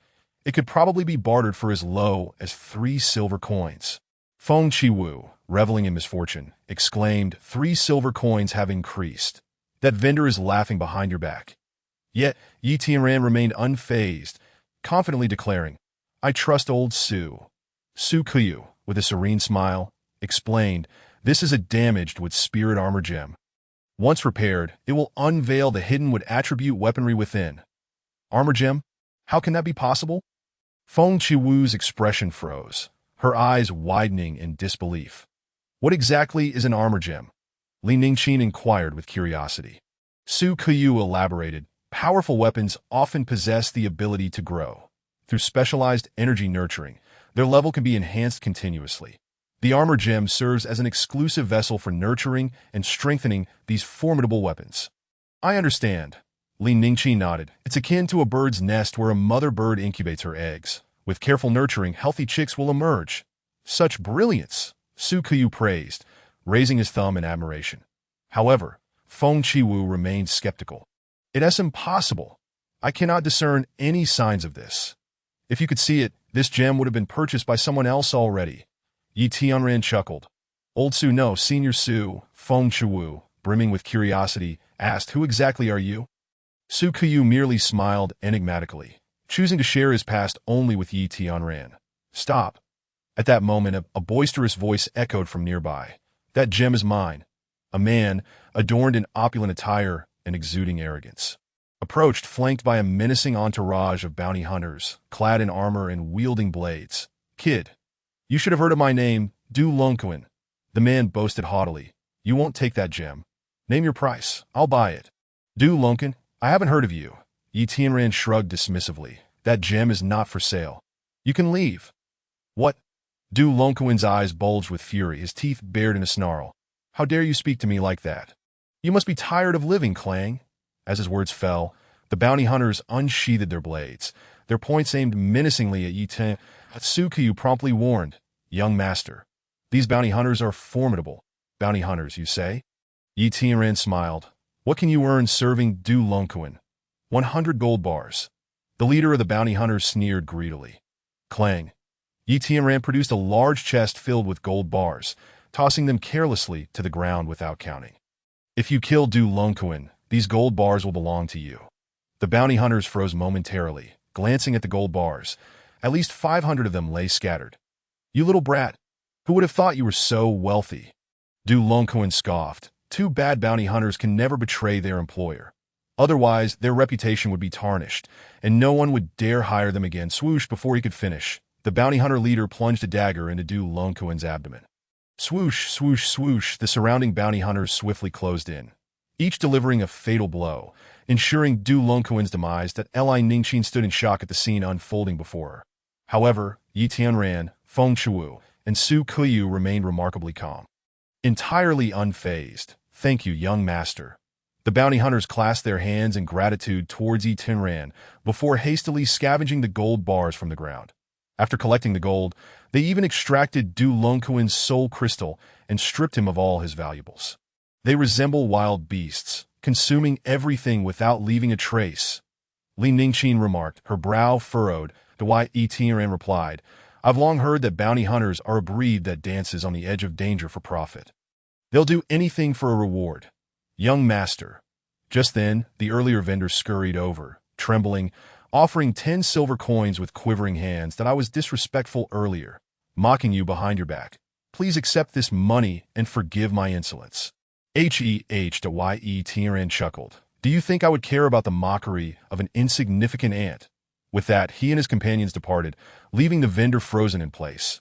Trembling that in that moment, he realized he was the true fool, blind to the intricacies of the armor gem, as well as the depth of Yi Tianran's capabilities. Truly, he felt like a foolish, blind ant, that if Yi Tianran were to stoop to his level, it would be beneath his dignity. Brother, I sense the aura of a high-grade spirit herb. After wandering the streets for a while, Li Ningqin suddenly exclaimed with excitement, It's of an exceptionally high level. I have never encountered one so advanced. Upon hearing this, Feng Shuwu and Su Kuyu were filled with curiosity. Unbeknownst to them, Li Ningqin possessed a remarkably unique medicinal spirit battle soul. Let us go take a look. Yi Tianran, without further explanation, took Li Ningqin's hand and followed her. After traversing several streets, they arrived at the entrance of an auction house. It's right inside here. Li Ningqin pointed out, the closer we get, the stronger the aura becomes. The quality of that spirit herb is truly unprecedented. Let us go in and see. Yi Tianran's curiosity was piqued. Stop! However, just as they reached the entrance, they were halted. Two guards clad in black armor spoke disdainfully. This auction is exclusive to VIPs. Unauthorized individuals are not permitted entry. VIPs, you say? Yi Tianran chuckled coldly, raising his hand to reveal the wealth-gathering ring. The two guards were momentarily taken aback before dropping to one knee. We apologize. We were blind and have offended a distinguished guest. Please forgive us. Enough with the pleasantries. Lead the way. Yi Tianran's tone was calm. These were merely two insignificant insects, hardly worthy of his ire. Please. Right this way. One of the guards quickly got up and escorted Yi Tianran and the others into the auction house. Inside, the auction house was already filled with patrons, all elegantly attired, either wealthy or nobility. Yet, Yi Tianran's status eclipsed theirs. The black-armored guard led them directly to a private room on the second floor. The room was comfortable, equipped with tea and snacks. Far more pleasant than being jostled in a crowd, serving as a symbol of status and standing. Please wait a moment. The auction is about to commence, the black-armored guard announced. Summon your manager, Yi Tianran instructed. Of course, please hold on. The guard nodded and departed. Shortly after, a portly middle-aged man with a beaming smile rushed in. I am Li Shengquan, the manager of this auction house. How may I assist you? I wish to sell some items. Yi Tianran revealed the ice spirit crystal transformation technique. Upon witnessing the scene, Feng Shuwu couldn't help but twitch his lips in surprise. What is this? Li Shengquan took the ice spirit crystal transformation technique and glanced at it. Heavens! This is the technique of the 9th star in the crystal transformation realm. His words elicited astonishment from even Su Kuyu. Think this was the highest level technique available in the crystal transformation realm. Exceedingly rare and precious. Though Su Kuyu had long known of Yi Tianran's profound capabilities, he never anticipated Yi Tianran could nonchalantly present such a valuable technique for sale. After a thorough examination and appraisal, Li Shengquan remarked, Esteemed sir, I estimate your technique could fetch around 3,000 low-grade elemental stones. If you agree, I can arrange for it to be auctioned off in this very event. That is acceptable. Yi Tianran nodded, then produced the 9-yang crystal transformation technique and the thunderous crystal transformation technique. Let us sell these two as well. What? There are still 2 more? Li Shengquan was utterly dumbfounded. Su Keyu was equally taken aback, and even Feng Qiwu was left in shock. Although Feng Qiwu had heard of Yi Tianran possessing 3 top-tier crystal transformation techniques, he had never seen them presented, leaving him with lingering doubts. Yet now, with all 3 techniques laid before him, his earlier skepticism was rendered a mere joke. Why are you standing there? Can you handle this or not? Give me a definitive answer. Yi Tianran urged impatiently. Yes, absolutely. Li Shengquan nodded vigorously, like a chick pecking at grains. Our auction house's policy is to take a 20% commission. Can you accept that? Is it that steep? Yi Tianran glanced at Su Keyu. Su Keyu nodded. Clearly understanding this was standard practice for auction houses. Calculating, the 3 techniques would amount to 9,000 elemental stones, with a 20% commission totaling 1,800 stones, a considerable sum. Even Yi Tianran felt a pang of regret, as if a piece of flesh had been sliced away. Yet, there was no alternative. After all, an auction house is not a charity, and its ultimate goal is profit. To utilize this platform, one must naturally pay the corresponding fees. Very well, let us proceed as per the rules that Yi Tianran resigned himself to reality. Excellent. Please wait a moment. I will arrange it immediately. Li Shengquan returned the 3 manuals to Yi Tianran, then hurriedly rushed out. Before long, the auction commenced at a woman, dressed provocatively and possessing an alluring figure, ascended the auction stage, instantly captivating the attention of everyone present. Her name was Yasi, the star attraction of this auction house. Many dignitaries frequented this place, not merely to procure items, but to catch a glimpse of her beauty. Esteemed guests, today's auction will feature a few slight alterations, Yasi announced with a seductive smile. Her voice silky and enchanting, weaving its way into the ears of the audience that a mysterious seller has provided a top-tier crystal transformation technique. This is undoubtedly a rare treasure that one can only hope to encounter. Therefore, I have taken the liberty to prioritize its auction. Upon hearing this, the crowd erupted in a flurry of excitement, their spirits lifted. The first item up for bid is the Ice Spirit Crystal Transformation Manual. Yasi continued. This premier ice-based transformation technique has appeared in the martial world before, albeit in a fragmented form, which incited fierce competition among various factions that I'm sure you've all heard tales of the ensuing bloodshed. Today, however, we present a complete edition of the Ice Spirit Crystal Transformation Manual. Due to its enigmatic nature, I am not well acquainted with its details, so I shall refrain from further elaboration.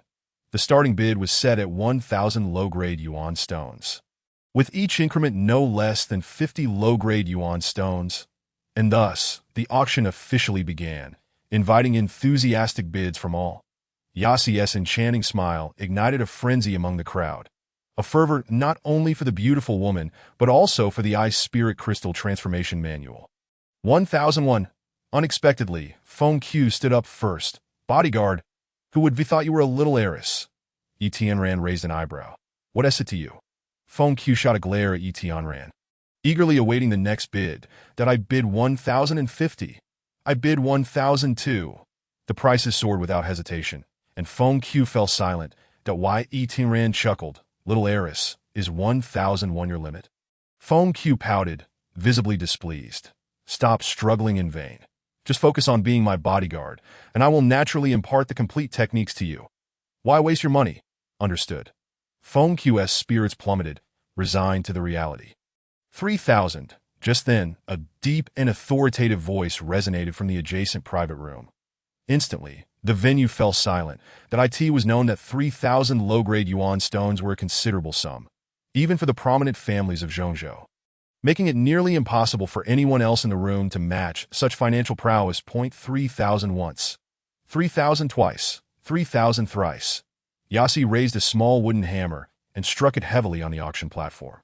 Sold. Congratulations to the esteemed guest in Box 1 for successfully acquiring the Ice Spirit Crystal Transformation Manual, marking a splendid start to today's auction.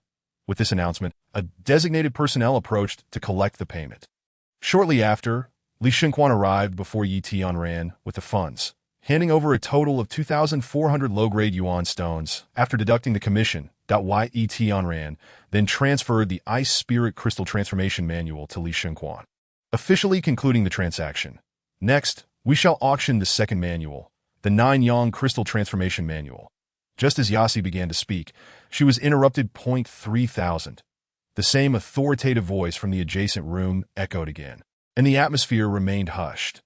Yasi smiled faintly. I presume there will be no further bids? Then congratulations to the esteemed guest in Box 1 for acquiring another top-tier crystal transformation technique. The crowd erupted in astonishment. All eyes fixated on the source of the voice. To procure 3,000 low-grade yuan stones was a feat even the grandest families of Zhongzhou would struggle with. Yet this individual could present an astounding 6,000. At that moment, even Yi Tianran found himself intrigued, questioning the identity of this formidable buyer. The payment was made promptly, and Yi Tianran received the funds without delay. Now, onto the third manual. Yasi began again. But once more, she was interrupted by the same voice. And no need for formality. 3,000 each. I want as many as you have. There are no more left. This is the last one.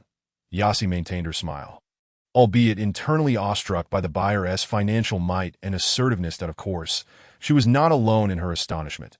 The entire audience was equally taken aback. However, at that moment, the buyer exclaimed, "Might I inquire if the seller is present? I wish to make his acquaintance." This declaration sent shockwaves through the crowd. Indeed, the seller's identity was shrouded in mystery as well.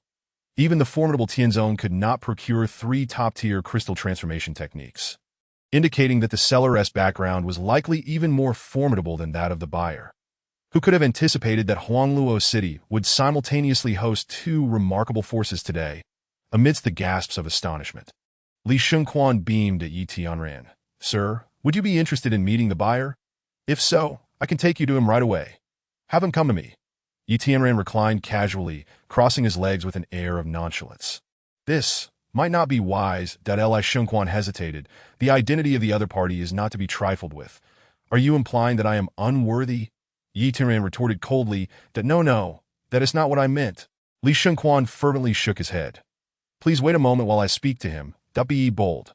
Just as Li Shengquan approached, a furious roar erupted from the neighboring room. The force of the shout, accompanied by a potent aura, sent a tremor through the entire venue. Feng Q's expression shifted dramatically, trembling as she whispered, "Yi Tianran, it seems you provoked someone you shouldn't have. Fear not."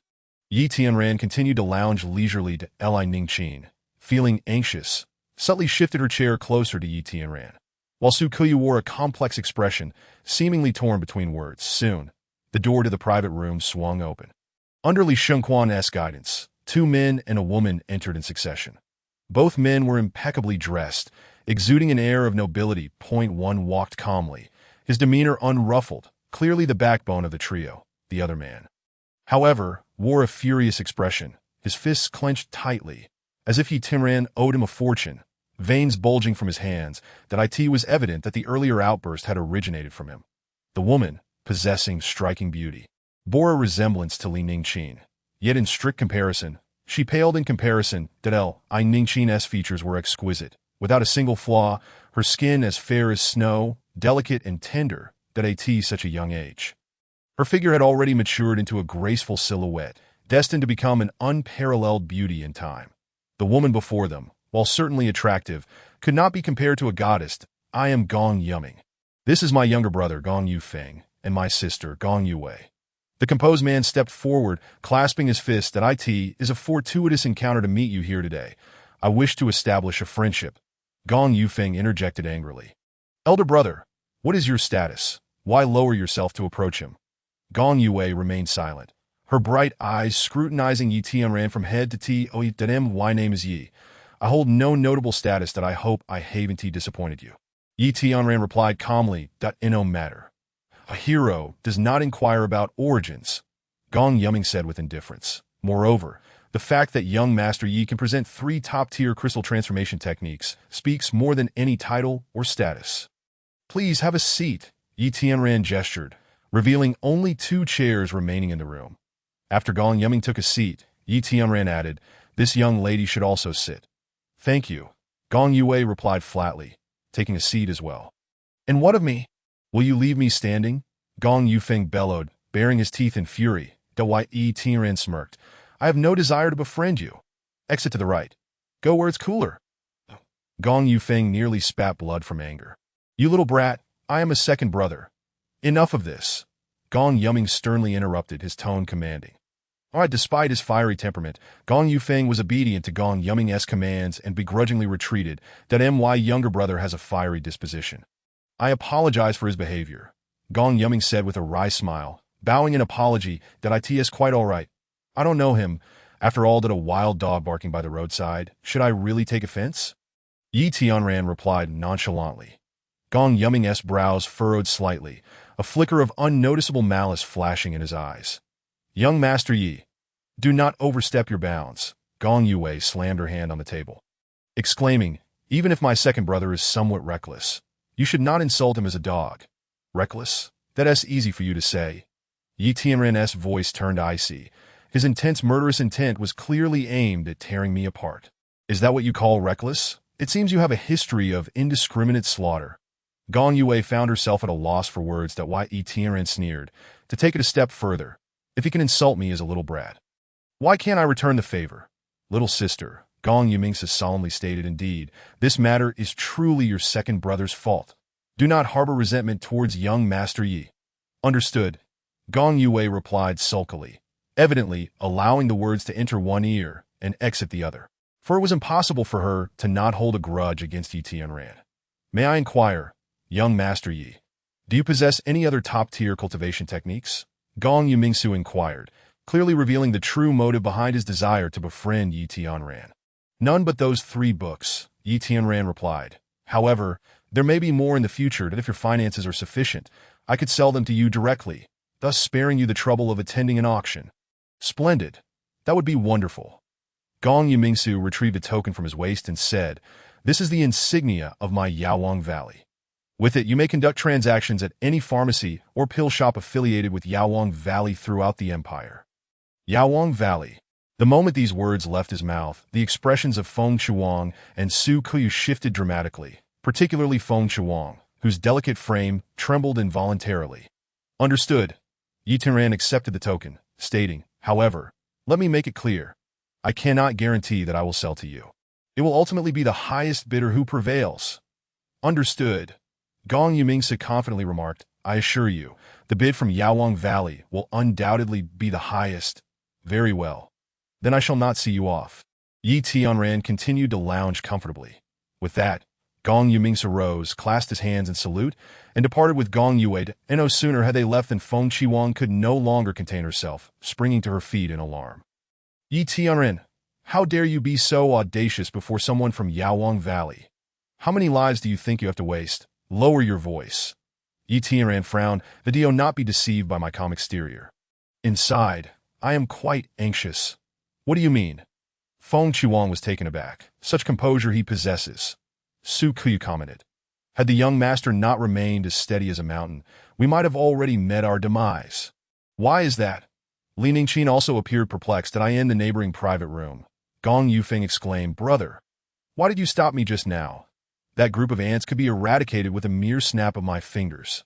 Gong Yufeng retorted angrily. You do not understand. Gong Yumingsa spoke in a deep voice. That surname Yi is far too composed. Just based on his unflappable demeanor, I cannot gauge his depth. Indeed, Gong Yue concurred. That Yi truly is as steady as a mountain, revealing not a hint of fear. Otherwise, we would have long since slain him and reclaimed the Yuan stones. Brother, sister, you are simply too cautious, Gong Yufeng dismissed. I observe that the strongest among them is merely at the peak of crystal transformation. Once the meeting concludes, I shall follow them and surely reclaim the Yuan stones. Do not act recklessly. Gong Yumingsu admonished. That Yi is unfathomable. I would rather forego those Yuan stones than allow you to take such risks. Indeed, Gong Yue quickly echoed. Second brother, you are far too impulsive. It is not worth the risk for a mere few thousand Yuan stones. What if that fellow possesses additional top-tier cultivation techniques? Gong Yufeng insisted. Let us not rush. Gong Yumingsu replied. Problems that can be solved with money are not true problems.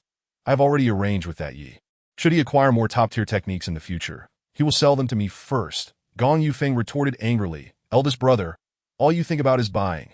The yuan stones of Yaowang Valley do not come from the wind. A few thousand yuan stones could assemble a small army. Why the haste? Gong Yue smiled. While we may not have discerned that fellow's depths this time, with more transactions in the future, we will gradually become acquainted and eventually understand everything clearly. At this, Gong Yufeng froze, a sinister expression crossing his face. I see.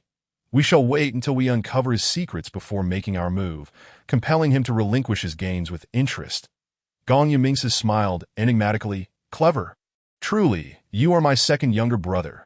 In the future, if anyone claims you are valiant yet devoid of strategy, I shall be the first to disagree.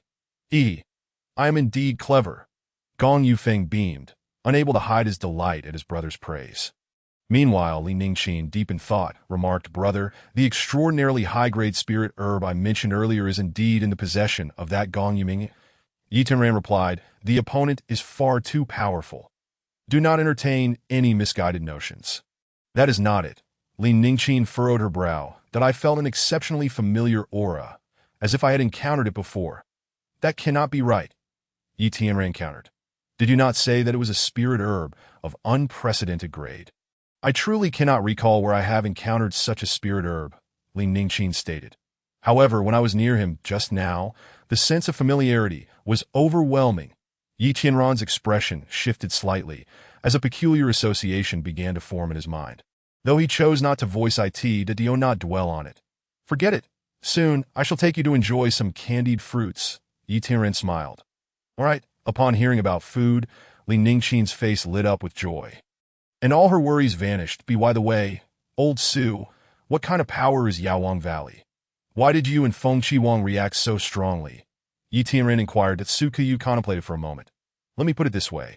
The Valley Master of Yaowang Valley is the foremost divine physician, the premier alchemist, and the greatest poison and curse master of the great martial empire. Even the head of the Tianzong seeks him for treatment when injured. That explains it. Yi Tianran instantly understood.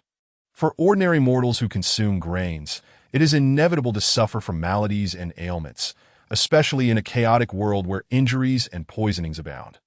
Thus, the position of a healer has traditionally been esteemed. With considerable income.as for alchemists, they are even more rare and precious.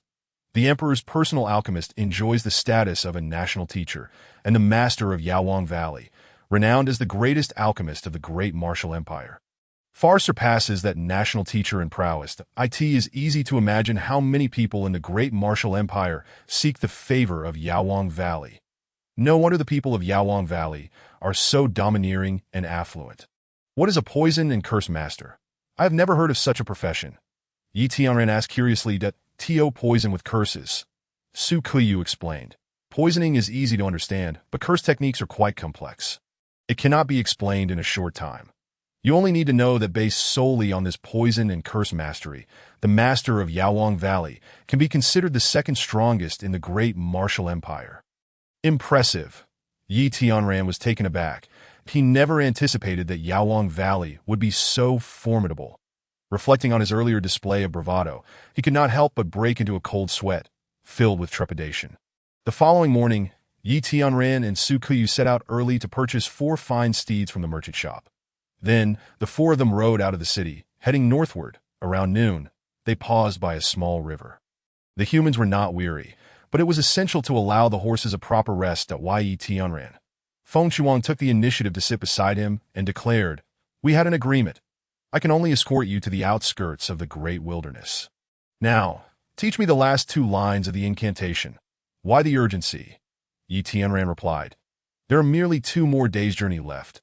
I have no reason to deceive you. And what if you were to trick me? Feng Qiwang retorted, annoyed. Men are all untrustworthy. Yi Tianran chuckled, Are you foolish? If I were to deceive you, you could simply slay me, could you not? You are far stronger. I am no match for you. Feng Qiwang bit her lip and leaned against Yi Tianran, enveloping him in a delightful warmth. That I like you, she murmured, her cheeks flushed, her enchanting eyes shimmering with allure, looking utterly captivating. Wait, big bodyguard, what are you doing? Yi Tianran's brow furrowed. Qiner is still here. Aren't you the least bit embarrassed? Why should I be embarrassed about liking someone? Feng Qiwang continued unabashedly, drawing even closer. I also like brother. Li Ningqin chimed in with a sweet smile. Moreover, I want to become brother's wife. This was truly shameless. Yi Tianran felt overwhelmed, realizing that in this world, boys were exceedingly unsafe. Yi Tianran. Feng Qiwang leaned in closer, her lips nearly brushing against his ear.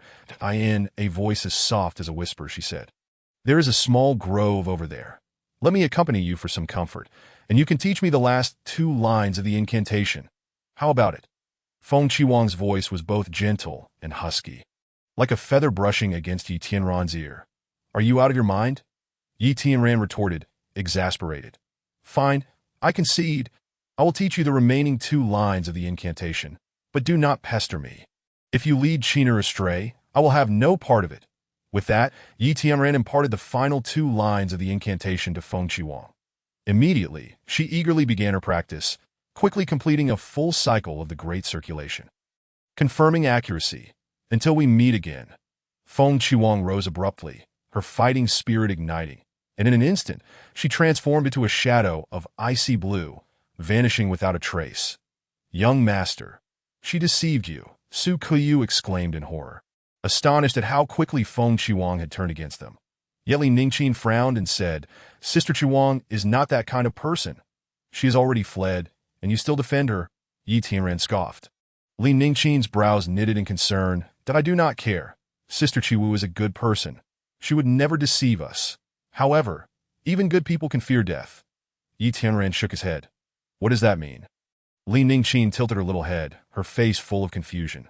Just then, a series of thunderous hoofbeats echoed from the distance. Su Kuyu's expression changed drastically. "Young master, they are likely coming for us. From the sound of the hooves, there are no fewer than 100 riders. You two retreat." Yi Tianran's gaze turned icy as he summoned the South Ming fire sword, prepared to face the oncoming 100 riders alone. Chapter 19. Golden threads and green leaves. The formless holy tree. The thunder of hooves roared, spreading from a single point into a line, resembling a massive black wave, surging towards Yang. In the face of this 100-rider tidal wave, Yi Tianran appeared diminutive. 100 zhong, 50 zhong, 10 zhong. As the distance closed, the ground beneath Yi Tianran trembled violently. Clang, clang, clang. On horseback, over 100 bounty hunters drew their blades, their eyes devoid of hatred, filled instead with insatiable greed. They come for the money for the sake of wealth. Bounty hunters are often more ferocious than wild beasts. In an instant, a chilling light soared into the sky, the air thick with murderous intent. With clarity in his heart, Yi Tianran recognized that the 7,200 low-grade elemental stones he had acquired last night were the root of this calamity. This battle was absolutely unavoidable. "Draw the sword, exterminate the heavens and earth." With a piercing shriek, the South Ming fire sword suddenly unleashed a scarlet blade of energy, as fiery as flames. The sword energy swept across, bursting forth like a long spear in full arc, its scorching waves striking 5 riders, slicing through their horses' necks and exiting through the riders' waists. With a single strike, 5 horses lost their heads, 5 men dismembered. How is this possible? Witnessing this scene, the surrounding bounty hunters were utterly horrified. This kid is merely at the first level of crystal transformation. How could he be so powerful? Indeed, he is at the first level of crystal transformation. Yet he excels in combat spirit, martial skills. And that divine sword. This boy is unfathomable. Why panic? If we cannot face him head-on, we can resort to cunning. For the sake of money, bounty hunters will certainly employ any means necessary. In the next moment, the bounty hunters split into 2 factions, one encircling Yi Tianran, the other rushing towards Li Ningqin and Su Kuya. "You seek death." Seeing this, Yi Tianran's fury ignited. Initially, there was no deep-seated enmity between them. He had no intention of exterminating them, merely wishing to intimidate them into retreating. But now, they dared to threaten Li Ningqin and Su Kuya. This was something Yi Tianran could not tolerate. Wind and thunder, divine movement. Yi Tianran stepped forward like a tempest unleashed, his speed suddenly accelerating. This is the wind step. Yet, at this moment, lightning crackled beneath his feet, propelling his speed tenfold. True speed of lightning and wind. with a sharp cry. Yi Tianran burst from the encirclement at an almost imperceptible speed, leaving behind a trail of crimson sword energy surrounded by lightning. Another dozen were sent tumbling from their horses, so fast, so fierce. This is a top-tier crystal transformation technique. If I am not mistaken, this is one of the techniques he sold, the thunderous crystal transformation art. Truly a top-tier technique, its enhancement is tremendous. It allows him to slay foes 3 minor realms above him. Hurry, capture a hostage. Otherwise, we are doomed. Just as the crowd gasped in astonishment, Yi Tianran had already surged ahead at breakneck speed towards the other side, lightning flickering, sword energy surging. Yi Tianran charged like a beast into a flock of sheep. Unstoppable, sweeping all before him. Wherever the sword pointed, heads rolled in mere moments. The bounty hunters attempting to capture a hostage were nearly annihilated. The last 2 or 3 sought to flee, but a blade of energy cleaved them from behind. Run, run. On the other side, the group that had surrounded Yi Tianran was utterly terrified, scattering like birds and beasts. Brother, chase them. Eradicate them completely. Li Ningqin urged loudly. No. Yi Tianran shook his head. Now the entire city of Huangluo knows I possess several thousand elemental stones. This root cannot be completely eradicated. Moreover, there may be dangers lurking nearby. If I pursue, what will happen to you too? Brother, why is the world like this? Li Ningqin rushed over and tightly embraced Yi Tianran's arm. Though she was at a naive and carefree age, she had been forced by the harsh world to utter such words about complete eradication. It is often said that human hearts are treacherous, but are not human hearts shaped by the circumstances of the world. Since they are coming for the elemental stones, I shall simply exhaust them. 1 comes, I kill 1. 2 come, I slay a pair. Yi Tianran's gaze sharpened as he directly took out all 7,200 low-grade elemental stones. Swallow. Yi Tianran willed it. Activating the Chaos Combat Spirit, in the first wave, he devoured 1,000 low-grade elemental stones. Breaking through to the second level of crystal transformation, in the second wave, he consumed 2,000 low-grade elemental stones, advancing to the third level of crystal transformation.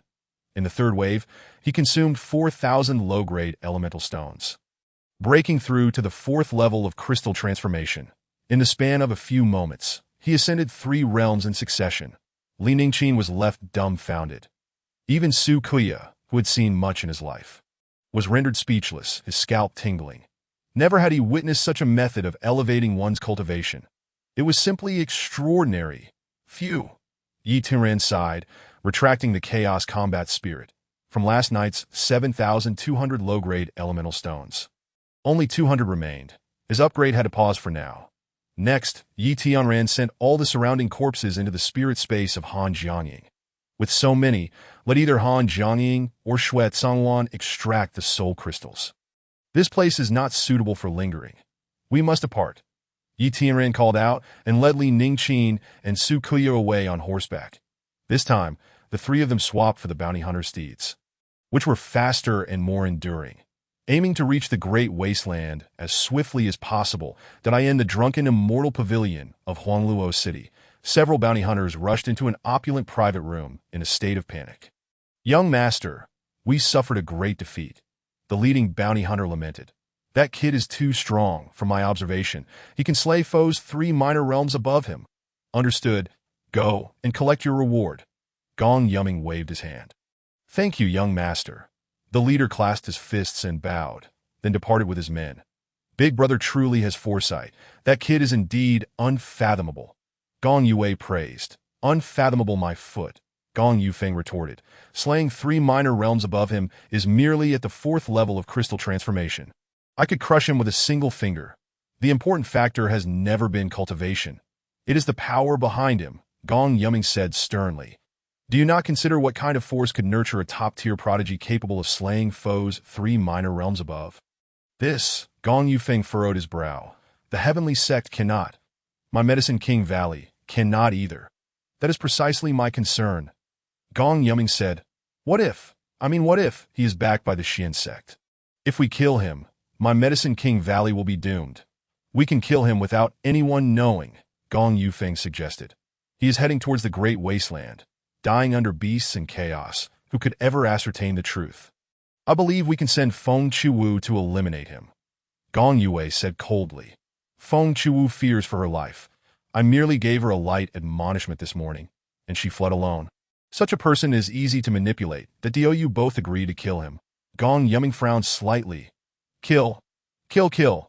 Is there any need to spare him for the new year? Gong Yufeng's eyes glinted with fervor. Gong Yuming spoke with a sinister tone. Let us just kill him. The current opportunity is excellent. Though it would be more prudent to test the waters slowly later, there may not be a chance to eliminate him then. That makes sense. Gong Yuming nodded emphatically. Little sister has hit the nail on the head. This kind of prodigy must not be allowed to grow slowly. Otherwise, it will surely lead to endless troubles. Big brother, I will go for the assassination, Gong Yufeng said eagerly. I guarantee it will be done cleanly. Even the Xian sect won't find a trace. Big brother. Let me go. Gong Yue was equally unwilling to fall behind. It is more convenient to use Feng Chiwu. No. Gong Yuming narrowed his eyes, smirking coldly. I want both of you to act simultaneously.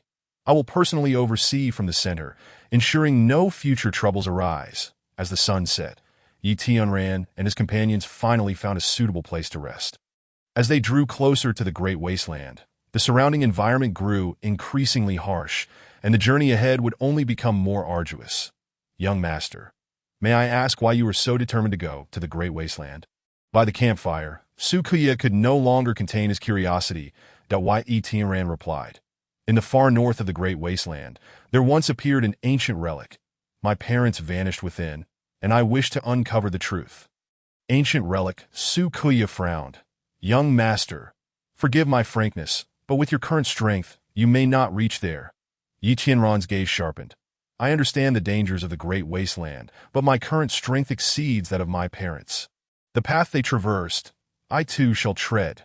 Su Kuya furrowed his brow. Have you considered that they may have? They will not. Yi Tianran's eyes dimmed in an instant. Roar! Just then, a terrifying beast roar erupted from nearby. It was a lion adorned with scales and a tail, like a venomous scorpion. Su Kuya hurriedly warned, Young master, it is a scaled scorpion lion. Once mature, it can rival a crystal transformation expert. What is there to fear? Li Ningqin remained unfazed, engrossed in savoring her roasted meat. With a flourish, Yi Tianran's fingers sliced through the air, unleashing a wave of sword energy that cleaved the earth for several dozen feet, splitting the very heavens and stirring the winds. The enormous scaled scorpion lion, momentarily daunted by the sword intent, let out a roar that devolved into a whimper, fleeing with a speed surpassing that of a rabbit. Brother, why not slay it? I wish to sample its flesh. Li Ningqin, ever the Epicurean, her cheeks bulging with the roasted meat, contemplated tasting the scaled scorpion lion. Yi Tianran responded with a bittersweet tone. My parents' strength back in the day might not have been enough to contend with such a beast. Indeed, Su Kuyu interjected.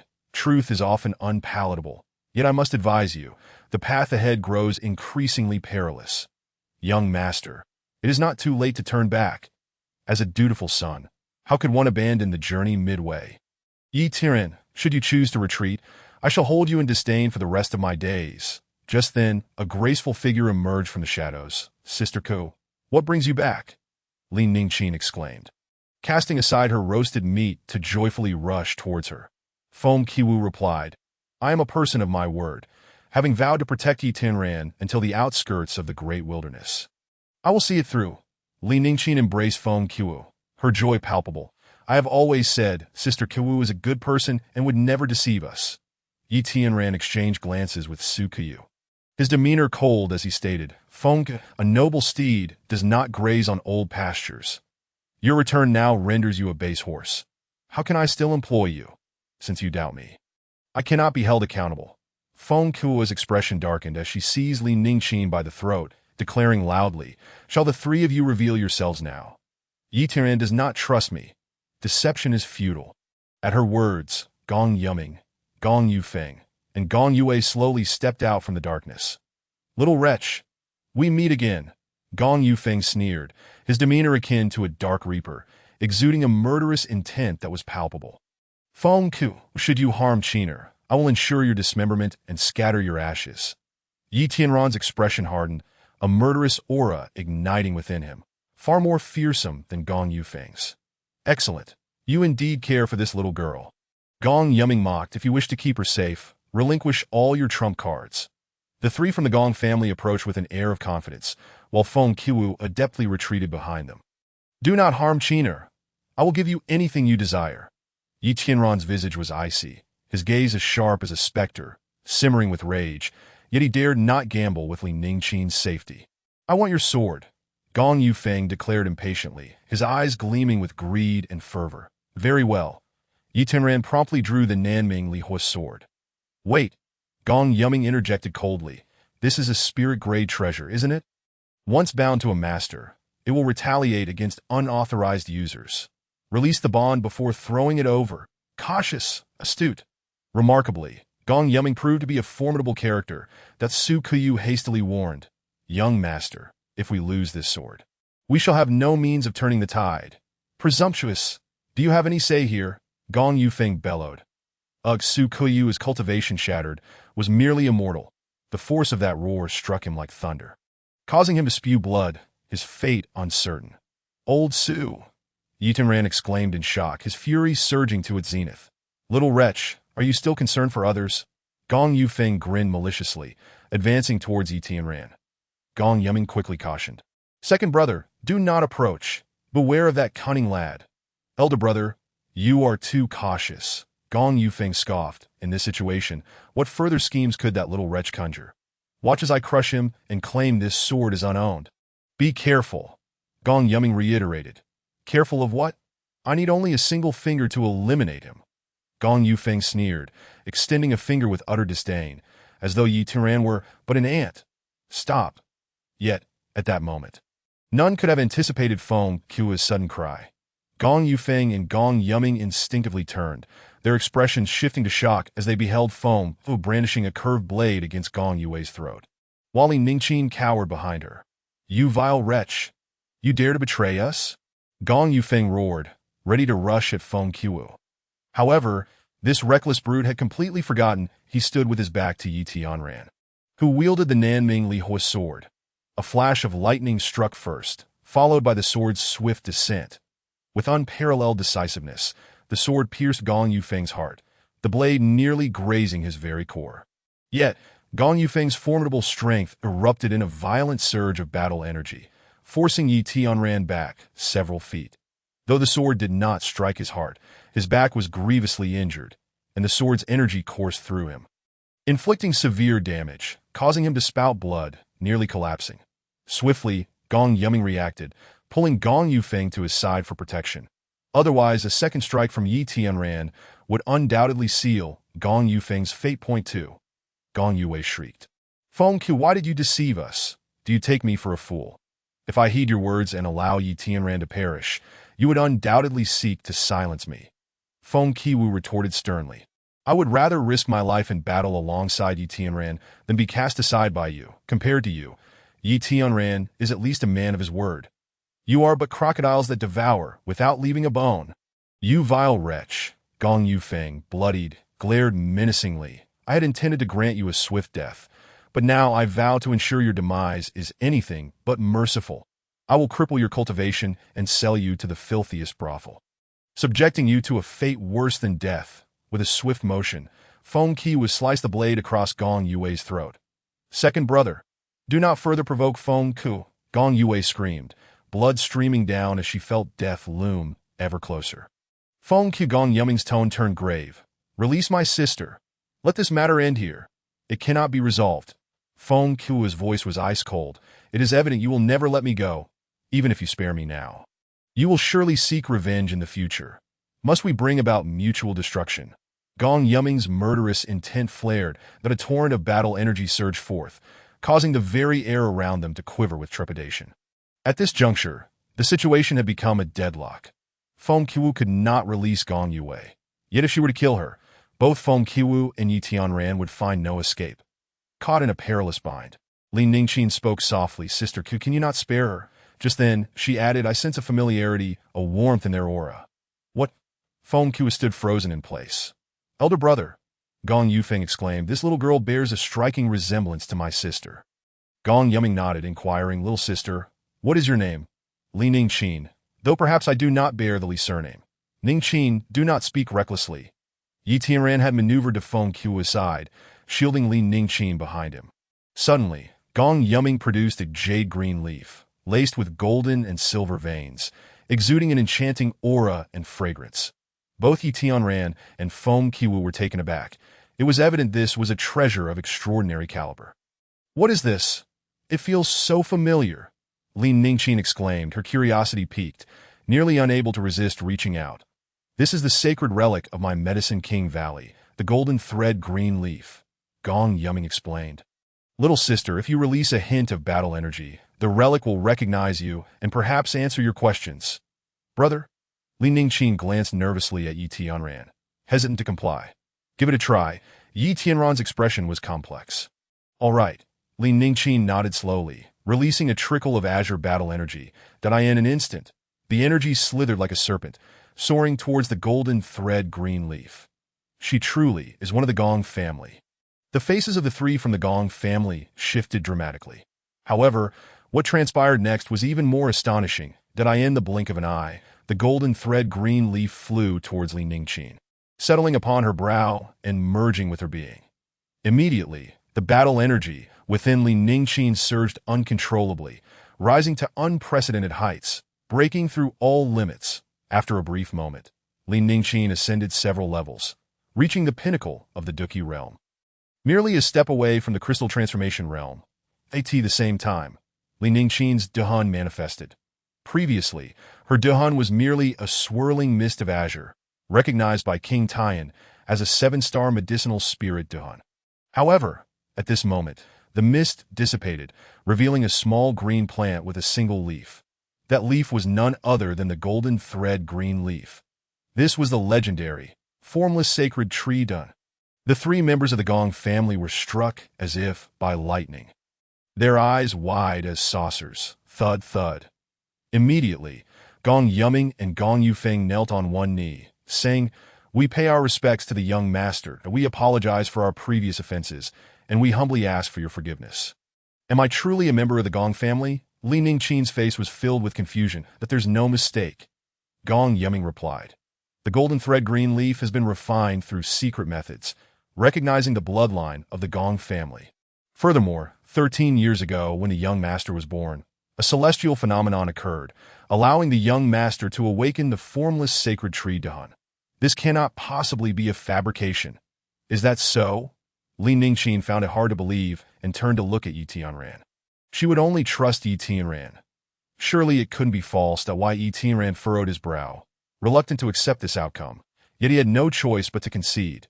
Seizing the moment, Gong Yuming urged, "We implore you to return with us to Yaowang Valley.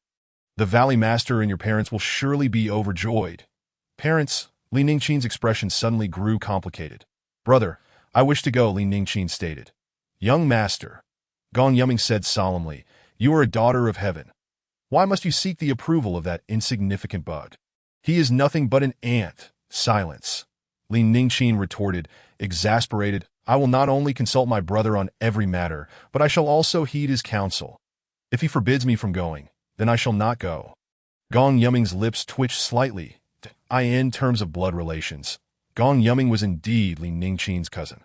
Yet in her eyes, this cousin was worth less than a single hair from Yi Tianran. The slap to his pride was resoundingly loud. "Good girl!" Meanwhile, Yi Tianran felt his heart swell with warmth. All the pain he had endured for this little girl was not in vain. Initially, he had been hesitant to accept it all, fearing that Li Ningqin might leave and never return. However, seeing her determination now, Yi Tianran could finally relax. "Qiner, I respect your decision that if you wish to go, then go. Once I finish my matters, I will come to see you." Li Ningqin responded eagerly. "I will return and tell my parents that I wish to be your bride. I will wait for you to come and marry me." Upon hearing this, the corners of the mouths of the three members of the Gong family twitched in disbelief. How could the noble young master of the Gong family wish to marry an ant? If this were to spread, the entire Yaowang Valley would become the laughingstock of the world. "Silly girl, your status is different now. When you come to your senses, you may no longer wish to marry me." Yi Tianran ruffled Li Ningqin's hair, his gaze complex. "That won't happen." Li Ningqin beamed sweetly. "In my heart, you will always be the unparalleled genius." The greatest hero. The best man in this world. Yi Tian Nunchukit. Overwhelmed by emotion, and pulled Li Ningqin into his embrace, holding her tightly for a long, long time. Then, Sister Chuwu, please release that sister, Li Ningqin said. That might be difficult. Feng Chuwu warned, what if they turn against us? We would be left with no place to bury our bodies. That won't happen, Li Ningqin assured, that I can control their bloodline power. Watch. With a thought, a mysterious force enveloped Gong Yue. They witnessed a surge of blood seeping from the wounds on Gong Yue's neck. However, as Li Ningqin shifted her intent, the blood reversed its flow, and even the wounds healed rapidly. Witnessing this scene, both Yi Tianran and Feng Chuwu were left astounded, while the three members of the Gong family displayed genuine reverence on their faces. It was evident that this was the true reason why Gong Yuming and Gong Yufeng were willing to kneel. Their loyalty to Li Ningqin, the young master, was perhaps not as deep as their fear of the formless sacred tree Dehan's extraordinary abilities. Very well, I shall release her. Feng Chuwu breathed a sigh of relief and sheathed her dagger. Then, Li Ningqin approached Su Kuyu, her fair hand emitting 2 streams of azure duki, which flowed into Su Kuyu's body. In no time, Su Kuyu awakened, his injuries healed, and he appeared even healthier than before. After completing this task, Li Ningqin departed with the 3 members of the Gong family, Yi Tianran. Are you truly at ease? Feng Chuwu gazed at Li Ningqin's retreating figure, sighing, from this day forth, she shall be a prodigy soaring above the clouds. When you meet again, you will be from 2 different worlds. You still have the leisure to worry about me. Yi Tianran's expression turned cold as he said icily, you previously abandoned our agreement and fled on your own. I have yet to settle that score with you. Feng Chuwu's heart sank, and she grew tense. Yi Tian, you can't be that petty, can you? I've returned to help you. What do you want? Yi Tianran smirked, a mischievous glint in his eyes. There's a small grove over there. Accompany me inside for some comfort, and we shall wipe the slate clean. You. Feng Chuwu was rendered speechless. Recalling the day she had flirted with Yi Tianran, her cheeks flushed crimson with embarrassment, wishing she could vanish into thin air. Swish! There was no crevice to hide in. Feng Chuwu transformed into a shadow, disappearing without a trace. Young master, you intentionally let Miss Qiner and Miss Chuwu leave, didn't you? Su Kuyu, standing nearby, observed with penetrating eyes as if he could see through everything. The road ahead is uncertain. I would rather not involve innocent people, Yi Tianran replied calmly. Then, young master has made up his mind. That Su Kuyu's expression darkened, his voice tinged with bitterness. I, an old fool, had no desire to leave. But as a useless person, following you would only be a burden. Do not speak such disheartening words. Yi Tianran said, once I emerge from the great wasteland, I will take you to find Qiner. Perhaps Yawang Valley has a way to restore your cultivation. Thank you, young master. I will await you in Huangluo City. Su Kuyu bowed deeply, then rode away. The cold moon hung high, casting a chilling silence over the desolate expanse before the dreaded great wasteland. Yi Tianran strode forth, unafraid of life or death. Chapter 20. Enchanting Beauty. You are too weak. The following 2 days of travel passed without incident, and Yi Tianran successfully reached the edge of the great wasteland. However, from the 3rd day onward, the journey became exceedingly difficult. The boundless desert presented quicksand, geothermal activity, dust storms, and many beasts lurking beneath the ground, making each step perilous. Moreover, the weather was unpredictable. One moment, the scorching sun could ignite the dry grass. And the next, torrential rain could transform the desert into a muddy quagmire. Splash, splash, splash. Yi Tianran had only entered the great wasteland for a day, and this was already the 3rd downpour. Fortunately, he found a cave. Using the dry wood he had collected during the day, he ignited a fire to dry his clothes and roast some of the beast's flesh he had hunted earlier, barely managing to spend a stable night. Big brother, there's a flicker of light in the cave ahead. Let us go take a look. Just then, a commotion erupted outside the cave. Soon after, 5 drenched men rushed in. Young man, the rain tonight is simply too heavy. May we borrow your fine cave to take shelter? One burly man, wearing a broad grin, approached and clasped his hands in greeting. That I don't mind. This cave is spacious enough, Yi Tianran replied casually. Consequently, the 5 men settled down near the entrance of the cave. Young man, could you lend us some wood for our needs? The same man approached again, still grinning broadly. "Help yourself," Yi Tianran replied. The man grinned widely, turned around, and carried away a considerable amount of wood, specifically selecting large, burnable pieces, treating the cave as if it were his own. Fortunately, Yi Tianran's clothes were already dry, and he was too lazy to fuss over such trivialities. However, it wasn't too long before the man returned again. "Young man, could we have a bit of that roasted meat? It smells amazing." "So tempting." Swish. Yi Tianran directly produced a large chunk of the beast's leg meat and tossed it over. Thank you. You've been such a great help." The burly man shouldered the meat and then drew his sword, slicing the meat and skewering it, roasting it like a large kebab. "Big brother, does that kid know any sorcery? How can he conjure meat out of thin air?" A younger man asked in a low voice. "That's not sorcery. It's a storage ring," the leader of the group whispered. "A storage ring? That must be quite valuable." The young man inquired, "Don't ask so many questions. The meat is going to burn." The leader brought the conversation to a close, addressing the young man with a jovial air. Subsequently, he produced a wine gourd and inquired, "You have provided us with meat. We have wine in return. Would you care for a drink?" "I shall abstain," Yi Tianran replied with caution. "By the way, young man, what brings you to the wilderness all alone?" The leader probed further. "Experience," Yi Tianran replied casually. "You must be a highly esteemed disciple of a sect." "My apologies," the leader chuckled, continuing his probing. "I am Wu Chonglin, a bounty hunter from Huangluo City. May I inquire your esteemed name and the sect you belong to?" "Not one to strike a man who offers a smile," Yi Tianran responded nonchalantly. "I am Yi Tianran. Without sect or affiliation. Without sect or affiliation." A flicker of barely concealed surprise danced in Wu Chonglin's eyes, while his four companions stood in unison, their intentions clear. "Young brother, our meat is ready. Do sample our culinary skills." They brandished their swords, wielding the roasted meat upon them. "Young man," Wu Chonglin continued, "you have just declined our wine. If you refuse our roasted meat as well, it would be quite disrespectful." "Disrespect?" Yi Tianran's gaze turned icy as he replied indifferently. "What need does a corpse have for respect?" Wu Chonglin chuckled coldly. "Ah, you are not as foolish as you appear.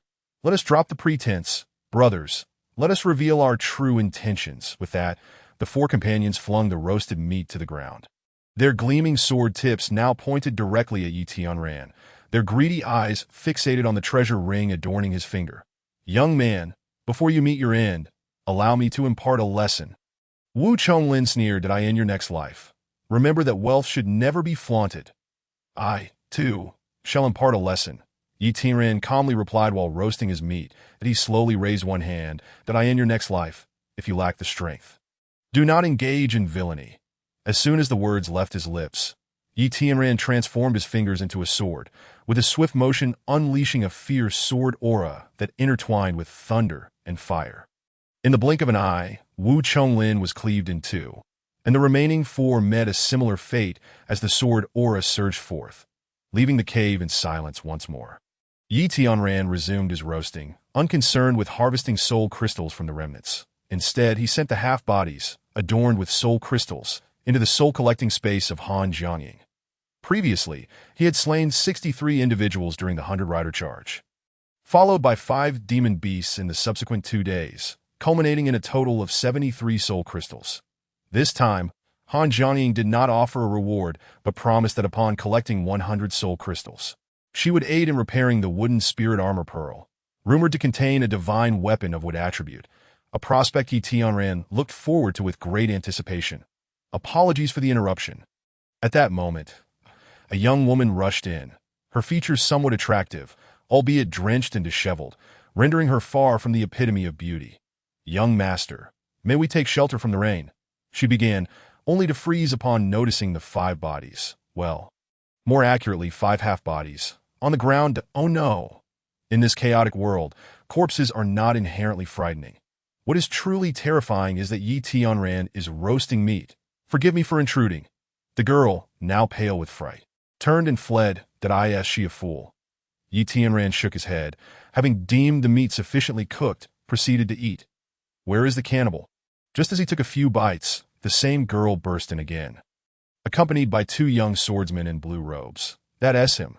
She pointed at Yi Tianran, her voice trembling that he has already consumed the lower halves of 5 people, and he doesn't even spit out the bones. Cannibal? And only the lower halves? Yi Tianran broke into a cold sweat. Did I say, esteemed lady, what kind of eyes do you possess? This piece of meat in my hand is clearly devil. Surrender your life. Without waiting for Yi Tianran to finish, the 2 young men lunged forward, swords drawn, oblivious to the danger. Unwise. Yi Tianran's expression darkened as he raised his hand once more. You 2 disciples, retreat at once. Even I cannot fathom this devil's cultivation. Do not throw your lives away. Allow me to handle this. At that moment, a commanding voice rang out from outside the cave. Suddenly, a figure dressed in a flowing red gauze skirt dashed in. With a swift motion, Yi Tianran, still holding his meat in one hand, unleashed another burst of sword energy. That why Yi Tianran? The newcomer exclaimed, her voice filled with recognition that a sense of familiarity washed over Yi Tianran. An alarm bells rang in his mind as he executed a second wave of sword energy. Boom. The first wave had not utilized his full strength, allowing the second wave to shatter it. Slicing through the air, the residual force left a deep scar across the rocky wall, measuring over 10 feet long and a hand's breadth wide. Who are you? Yi Tianran furrowed his brow, directing his gaze towards the woman in the red dress.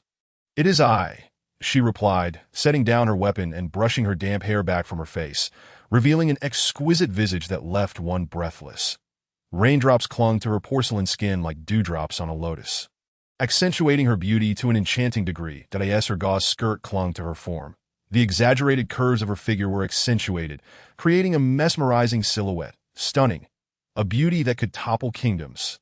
Xia Qingcheng. Yi Tianran's face lit up with surprise. What brings you here? Senior brother Yi, do you recognize this devil? The somewhat foolish girl furrowed her brow and replied, we are disciples of the Tianzong Academy. How could we possibly consort with evil beings? Xia Qingcheng smiled sweetly. Foolish Lu Chan, he is not a devil but rather the one you admire most. Yi Tianran, what? Lu Chan was taken aback, as were the 2 young male disciples nearby. He is the unparalleled genius causing a stir in the imperial capital? Yi Tianran? Indeed. That is he. Xia Qingcheng approached, grasping Yi Tianran's wrist and bringing the roasted meat to her nose for a sniff. This is merely tiger meat. Come, see for yourself. She laughed at Lu Chan leaned in to sniff, her cheeks flushing crimson. That I am so sorry. Senior brother Yi, I misunderstood you. It is of no consequence, Yi Tianran replied, but why do you refer to me as senior brother? Lu Chan explained, you are a named disciple of the Tianzong Academy, and we from the primary academy are your junior brothers and sisters. Greetings, senior brother Yi, she called out, followed by the 2 young men who rushed over. Cupping their fists in respect, their eyes filled with awe and admiration. Greetings, senior brother Yi. Even Xia Qingcheng offered a respectful bow, her demeanor gracious. To why Yi Tianran chuckled. What bond do we share? Let us not indulge in such formalities. Formalities are necessary. Xia Qingcheng replied with a wry smile that I am now a disciple of the primary academy, leading junior brothers and sisters in their training, that if I do not adhere to proper etiquette, they may follow suit. Senior sister Xia, what is your relationship with senior brother Yi? Lu Chan inquired curiously, her 2 male companions listening intently, their expressions complex. They were both quite fond of Xia Qingcheng and were keenly interested in the response. A bond forged through life and death. Xia Qingcheng replied with a smile, that I in Wuzhou City, I entrusted my life and fortune to him. Lu Chan nodded, while a flicker of unnoticeable jealousy crossed the eyes of the 2 male disciples. They had seldom seen Xia Qingcheng smile, but today, her smiles in front of Yi Tianran surpassed all others combined. Come, sit and dry your clothes. Yi Tianran beckoned, and Xia Qingcheng took a seat to his left, while Lu Chan timidly settled to his right.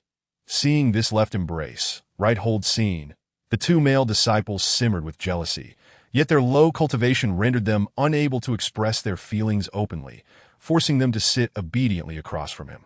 Qingcheng, how did you end up in the primary academy? Did not the Empress say she would promote you? Yi Tianran inquired with curiosity. It is not the Empress's fault. My cultivation is simply too low. Xia Qingcheng sighed. Wuzhou is indeed a remote place. Upon arriving at the imperial capital, I realized how vast the world truly is. My cultivation seems like that of an ant among academy disciples. Even if I were to join, I would lack the courage. Thus, the Empress allowed me to join the primary academy first. The disciples there are also young geniuses, and as long as I can pass the year-end assessment, I will smoothly advance. The Empress had invested considerable resources in my training, and now my cultivation has reached the 7th layer of the crystal transformation realm. I am confident about this year's assessment. As the conversation reached this point, Xia Qingqing's face was filled with anticipation. Clearly, she was not one to settle for the status quo. She had always strived to become stronger, yearning for the day when she could walk boldly into the Tianzong Academy.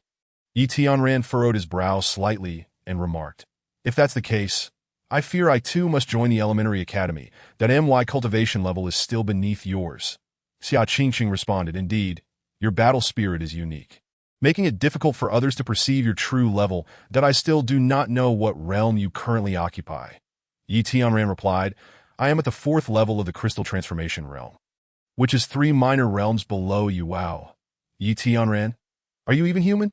Xia Qingqing playfully chided. "You have only awakened your battle spirit for less than 2 months.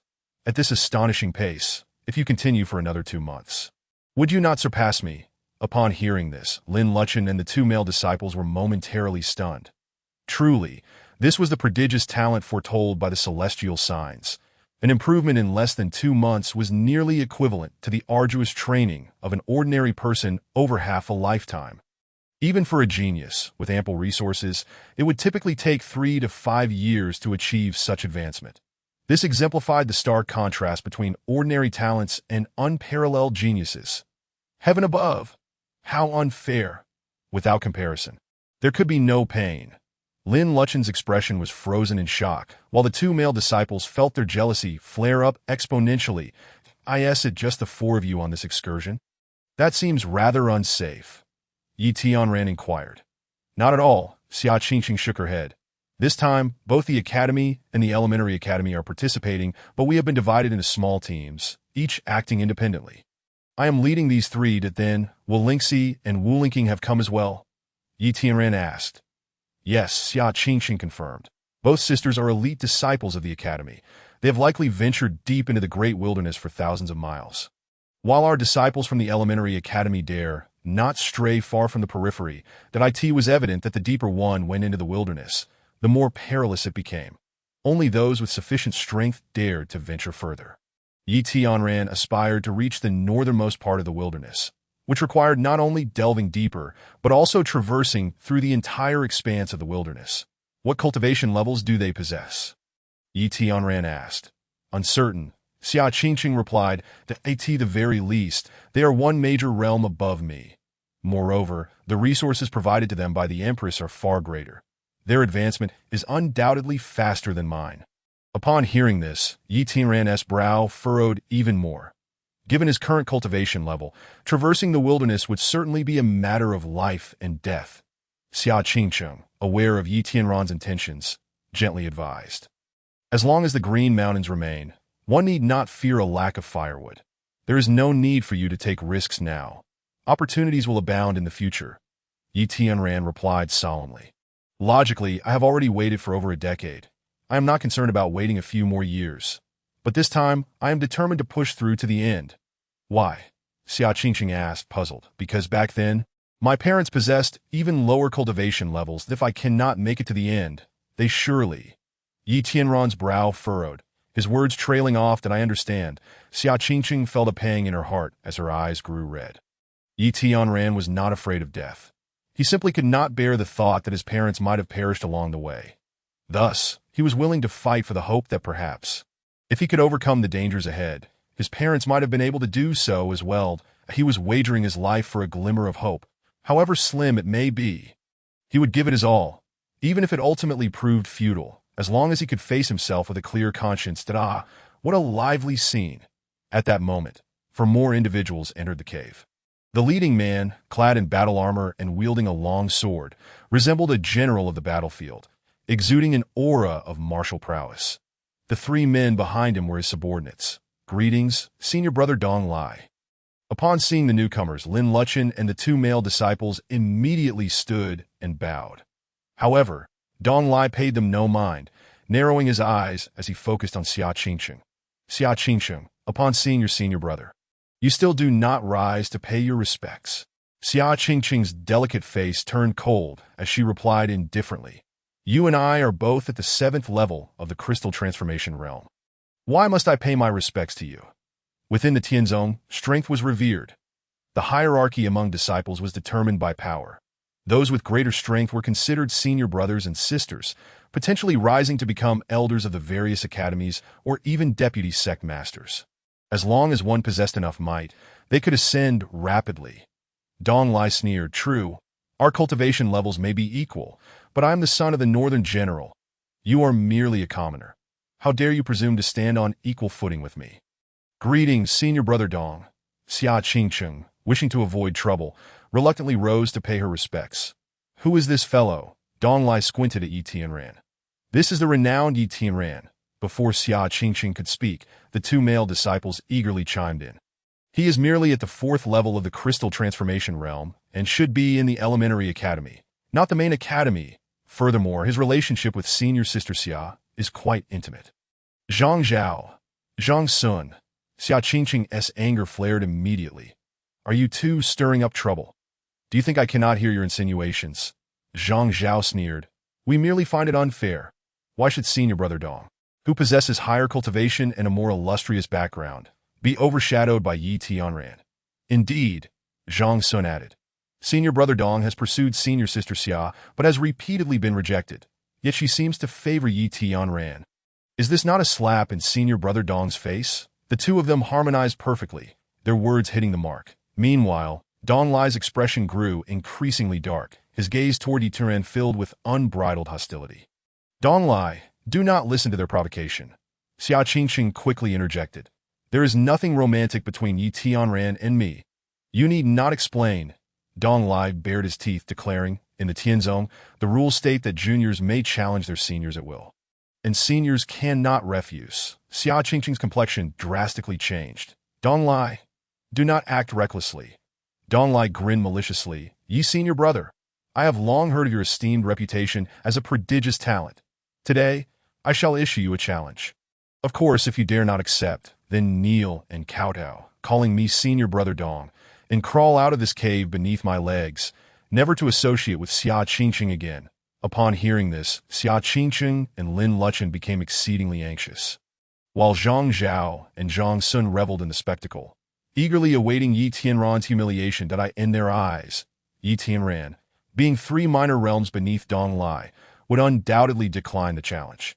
Thus, the once celebrated prodigy would become the subject of ridicule in the entire Tianzong and even the imperial capital. I accept your challenge. Yi Tianran, nonchalantly munching on roasted meat, spoke with an air of indifference. However, you are simply too weak. Take half an hour to find some help. Chapter 21.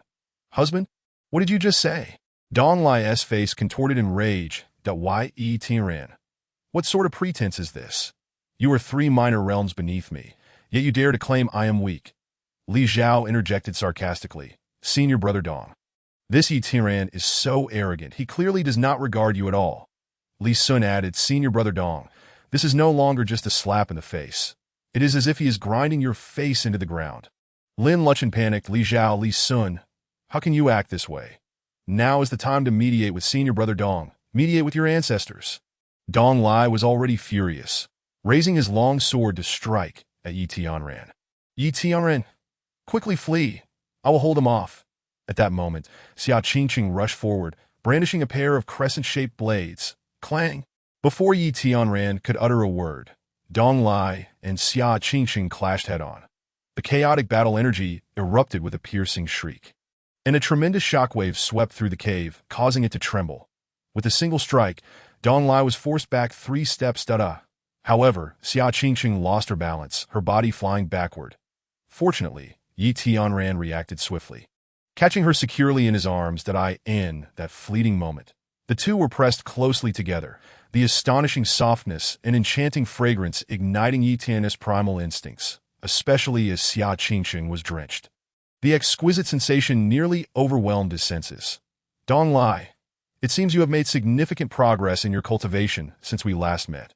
Xia Qingqing's delicate face paled, her eyes brimming with anxiety.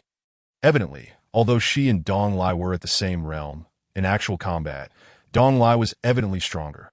Continuing the fight would only lead to her inevitable defeat. Umph. How many times must I say it? I am the son of the Northern General. Dong Lai boasted arrogantly that my father governs a vast territory, and all resources are funneled to me. That is the very essence of our disparity. It was clear that Xia Qingqing's innate talent far surpassed Dong Lai's. However, the resources available to her were nowhere near what he received. The Tio put it bluntly, if one were to accumulate the resources Dong Lai had consumed and place them on a pig, that pig would still possess remarkable cultivation. Yi Tian, I never expected that a prodigious talent like you would hide behind a woman's skirt like a coward. Dong Lai let out a triumphant and sinister laugh, proclaiming, since you dare not accept the challenge, as per our agreement, you shall obediently kneel and bow your head, calling me Brother Dong. Then crawl out of this cave from beneath me, and forever refrain from associating with Xia Qingqing. Upon hearing these words, the surrounding male disciples revealed malicious grins. Lin Luchen hastily interjected, Brother Yi, a true man knows when to bend and when to stand firm. You should heed Brother Dong's words. This is your only choice. Leave it be, Luchen. At that moment, Xia Qingqing interrupted Lin Luchen, speaking in a grave tone. I know Yi Tian well. He would never kneel before anyone. Not kneeling. Then you shall face death. Dong Lai roared, launching yet another assault on Xia Qingqing. As long as he could defeat her, Yi Tianran would be like a fish in a barrel, entirely at Dong Lai's mercy. Yi Tianran seized the opportunity to escape. Xia Qingqing attempted to break free from Yi Tianran's embrace, but found it utterly impossible. Let go of me. Are you planning to embrace death together? Xia Qingqing exclaimed in alarm. Unbeknownst to her, Yi Tianran grinned mischievously. I never realized how slender your waist is, you wretched scoundrel. Even in the face of death, you dare to flaunt your affections before me. I shall make you. Dong Lai bellowed as he charged forward. But before he could reach them, he emitted a heart-wrenching scream. With a swift motion, Yi Tianran, holding Xia Qingqing in one arm, unleashed a blood-red sword chi with the other, in the blink of an eye. The sword chi pierced through Dong Lai's battle armor, leaving a gaping, bloody gash on his chest. Ugh! The armor fell away as Dong Lai collapsed to his knees, violently spewing forth a mouthful of blood. The onlookers were left utterly stunned by the scene before them. What was that sword chi? How could it be so terrifying? Li Zhao's eyes widened in disbelief, cold sweat pouring down his face. This is impossible. The gap of 3 minor realms, and he dispatched him with a mere gesture. Am I dreaming? Li Sun's body trembled uncontrollably, feeling as if he might soil himself. Thud, thud, thud. Meanwhile, the 3 male disciples who had followed Dong Lai all knelt down in submission. With 3 bows and 9 prostrations, they cried out in unison, Disciples of the Imperial Academy, we pay our respects to Brother Yi Tianran. We merely accompanied Dong Lai for training and did not intend to offend you. Brother Yi, we beseech you to spare us. Very well. You 3 may leave, Yi Tianran stated, clear in his sense of justice and unwilling to make things difficult for those merely spectating. Thud, thud. Following suit, Li Zhao and Li Sun also knelt down. Without uttering a word, they began to pound their foreheads against the ground with fervor, until their foreheads were bloodied and the earth beneath them cracked. Only then did they begin to wail. Brother Yi, spare us. We acted foolishly under the influence of madness. Please do not hold our transgressions against us. Treat us as mere trifles, and let us go. Overwhelmed by fear, both Li Sun and Li Zhao's spirits crumbled, and they instinctively began to soil themselves. Cease your wailing. I have no intention of killing you, as it would be unsightly, Yi Tianran remarked with disdain, barely sparing a glance at Li Sun and Li Zhao. Thank you, Brother Yi. Thank you, they exclaimed in relief, scrambling to escape. You 2 wretches. Were it not for your incitement, I would not have offended Brother Yi. At that moment, Dong Lai raised his weapon, yelling with fury. Brother Yi finds it unsightly, but I do not.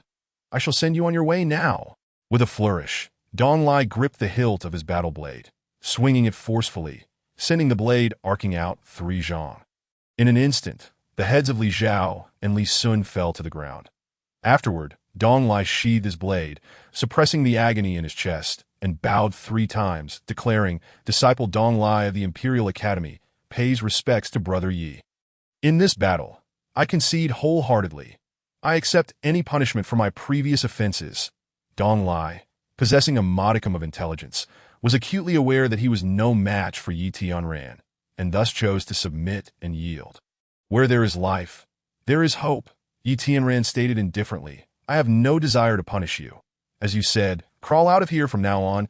You are forbidden from associating with Xia Qingcheng. Understood.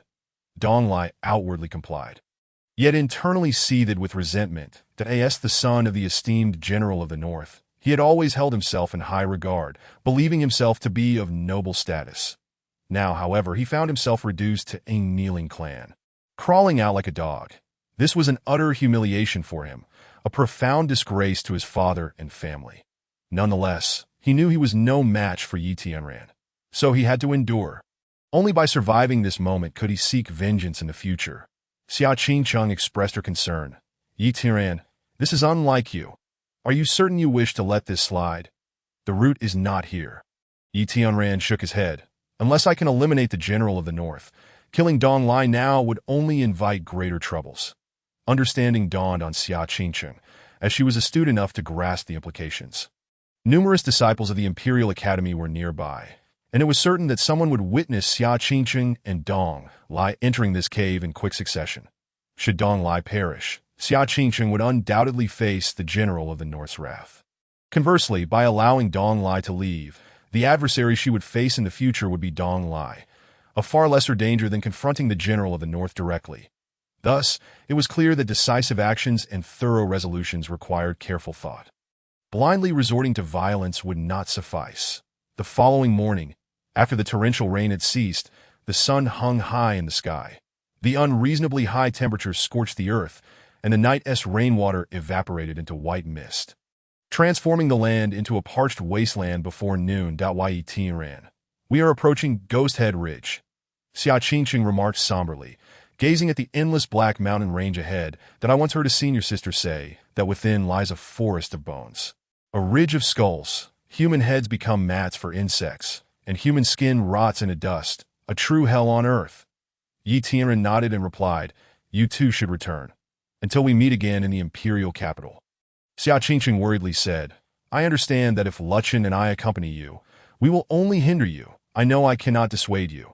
My only hope is that if you encounter a life-threatening danger, you must escape. I will be waiting for you in the imperial capital. Always waiting.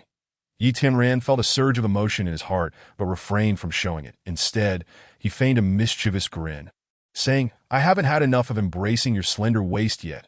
How could I bear to die? You scoundrel. Just return to the imperial capital, and you shall have all the embraces you desire. Xia Qingcheng playfully glared at Yi Tianran, her previously tense demeanor finally easing somewhat. Let us go. Yi Tianran strode forward without looking back, waving his hand nonchalantly. Goodbye, brother Yi. Lin Luchen jumped and waved enthusiastically. Sister Xia, why are your eyes red? Lin Luchen asked, her face filled with concern.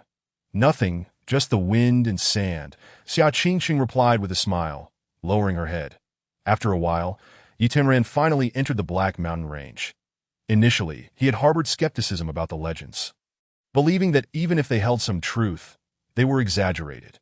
However, upon truly entering the mountains, he realized that the legends were indeed real, and not a hint of embellishment existed. Pale, desiccated bones were strewn about. Some belonged to humans, while others to demonic beasts. The ground was covered in a viscous, foul-smelling black mud, teeming with various writhing worms and venomous creatures, akin to maggots in a dung pit. As he ventured deeper, the situation grew increasingly dire. He frequently encountered freshly deceased corpses, their bodies crawling with worms and poisonous creatures that gnawed and devoured them. With brain matter and entrails spilling everywhere, Yi Tianran thought to himself that the term hell on earth scarcely sufficed to describe the horrors he witnessed here. Yet, amid such a dreadful and terrifying environment, traces of human activity were abundant. Opportunities often lay hidden within peril. The more dangerous the place, the greater the chances. Thus, truly capable individuals would venture north of the Black Mountain Range in search of adventure. For instance, Wu Lingxing and Wu Lingxi, as per Xia Qingcheng's account, had traversed the Black Mountain Range early on and might have already crossed Ghost Head Ridge, entering a region of even greater danger and opportunity. Help! Help me! Suddenly, a woman's voice echoed from the distance, filled with desperation, that why Yi initially had no intention of intervening. However, the woman came barreling toward him, throwing herself into his embrace. Young master, save me! A demonic beast is chasing me. The woman was stunningly beautiful, with an oval face, willow leaf eyebrows, a tall and slender figure, and graceful curves. Notably, her long legs were exposed after her skirt was torn by the demonic beast, showcasing their whiteness, straightness, and length. Alas, a few bloody scratches marred the beauty of her thighs. Roar! Yi Tianren truly wished to avoid meddling, but the demonic beast had already bounded into the air. Lunging toward them, that it was a fiery-maned lion, measuring 3 zhang in length, with claws as sharp as blades and a gaping maw that resembled an abyss, its claws empowered by fighting spirit capable of rending and consuming all. Wind and thunder, divine movement. The fiery-maned elder lion possesses formidable prowess, exhibiting an immense and unyielding strength that in a moment of haste, Yi Tianren could do naught but retreat from its fierce onslaught. With the enhancement of thunderous energy, he deftly maneuvered, escorting the woman several paces away. You must take cover, Yi Tianren urged as he pushed her from his embrace, swiftly drawing forth the south bright fire sword. Take care, my husband. I shall await you at our usual spot. The woman shouted, her voice ringing out as she fled with all her might. Husband? Yi Tianren, keenly perceptive, instantly realized he had been manipulated. Roar! Yet, the fiery-maned elder lion relentlessly pursued him, compelling Yi Tianren to remain vigilant as he countered with a swift stroke of his sword. Clang! The lightning-infused blade surged forth with even greater speed and power. Wankai, quickly evade! A voice thundered from behind, prompting the fiery-maned elder lion to unleash its battle aura and sidestep. Slash! The sword's trajectory struck the lion's shoulder, cleaving a deep gash down to the bone, revealing a pronounced indentation upon its skeletal structure. Had its bones not been exceptionally resilient, the foreleg would surely have been severed. Indeed, had no one warned it, Yi Tianren might have claimed its head. In a swift turn of events, 7 or 8 figures surged forth, led by a middle-aged man, Fu Qingzhu. Wankai, are you unharmed? Fu Qingzhu rushed to the side of the fiery-maned elder lion, frantically applying a miraculous healing powder to its wound, which immediately staunched the bleeding and began the process of healing. Subsequently, Fu Qingzhu set his gaze upon Yi Tianren, bellowing in fury, Scoundrel! Do you think you can protect that wretched Bai Xian? Please calm your anger. Yi Tianren interjected with a furrowed brow. I was exploited by that woman. I do not know her and have no intention of opposing you. Are you attempting to deceive a fool? Fu Qingzhu retorted angrily. Bai Xian incessantly calls you husband. Do you think we are deaf? Yi Tianren's brow furrowed deeper. I truly do not know her. If you capture her, I shall willingly sever her head to prove my innocence. Oh, really? At that moment, the aforementioned woman sauntered back, and behind her, an overwhelming sound of footsteps approached. This is bad. That wretched woman has summoned reinforcements. We must retreat. Fu Qingzhu's expression shifted dramatically as he turned to flee with his companions. Chapter 22. The foolish perish from their chatter. Boy, why do you not run? Bai Xian squinted, regarding Yi Tianren as though he were a simpleton. That I saved your life, and yet you turned me into a weapon. Yi Tianren declared coldly. How do you intend to settle this? Bai Xian scoffed disdainfully. In that instant, a horde of grotesque creatures emerged behind her, their forms humanoid, yet shrouded in dark blue skin, with elongated arms nearly dragging on the ground, each possessing a single eye located upon their foreheads. Yi Tianren had never encountered such abominations. I see you remain unaware of the might of these cyclopean goose slaves. Bai Xian sneered. I have infused the bodies of powerful warriors with poisonous goo, causing their physical forms to mutate and acquire beast-like strength, effectively granting them wings of a tiger. Poisonous goo? Yi Tianren's expression momentarily faltered. He recalled that the master of the Medicine King Valley was renowned as the greatest poison goo master of the realm, capable of achieving the status of the second strongest fighter in the Wu solely through this art. The potency of poisonous goo was thus evident. So, do you still wish to settle accounts with me? Bai Xian raised her chin, an expression of triumph upon her visage. Surrounding them were at least 10 cyclopean goo slaves. their claws bared and eyes glinting with predatory intent. It was clear that these creatures had long since lost their humanity, reduced to savage beasts utterly devoted to Bai Xian at her command. They would pounce upon Yi Tianran, devouring him whole, leaving naught but bones. The account must be settled. Yi Tianran declared coldly. However, let these monsters entertain me first. With a swift motion, he surged forward with his sword raised.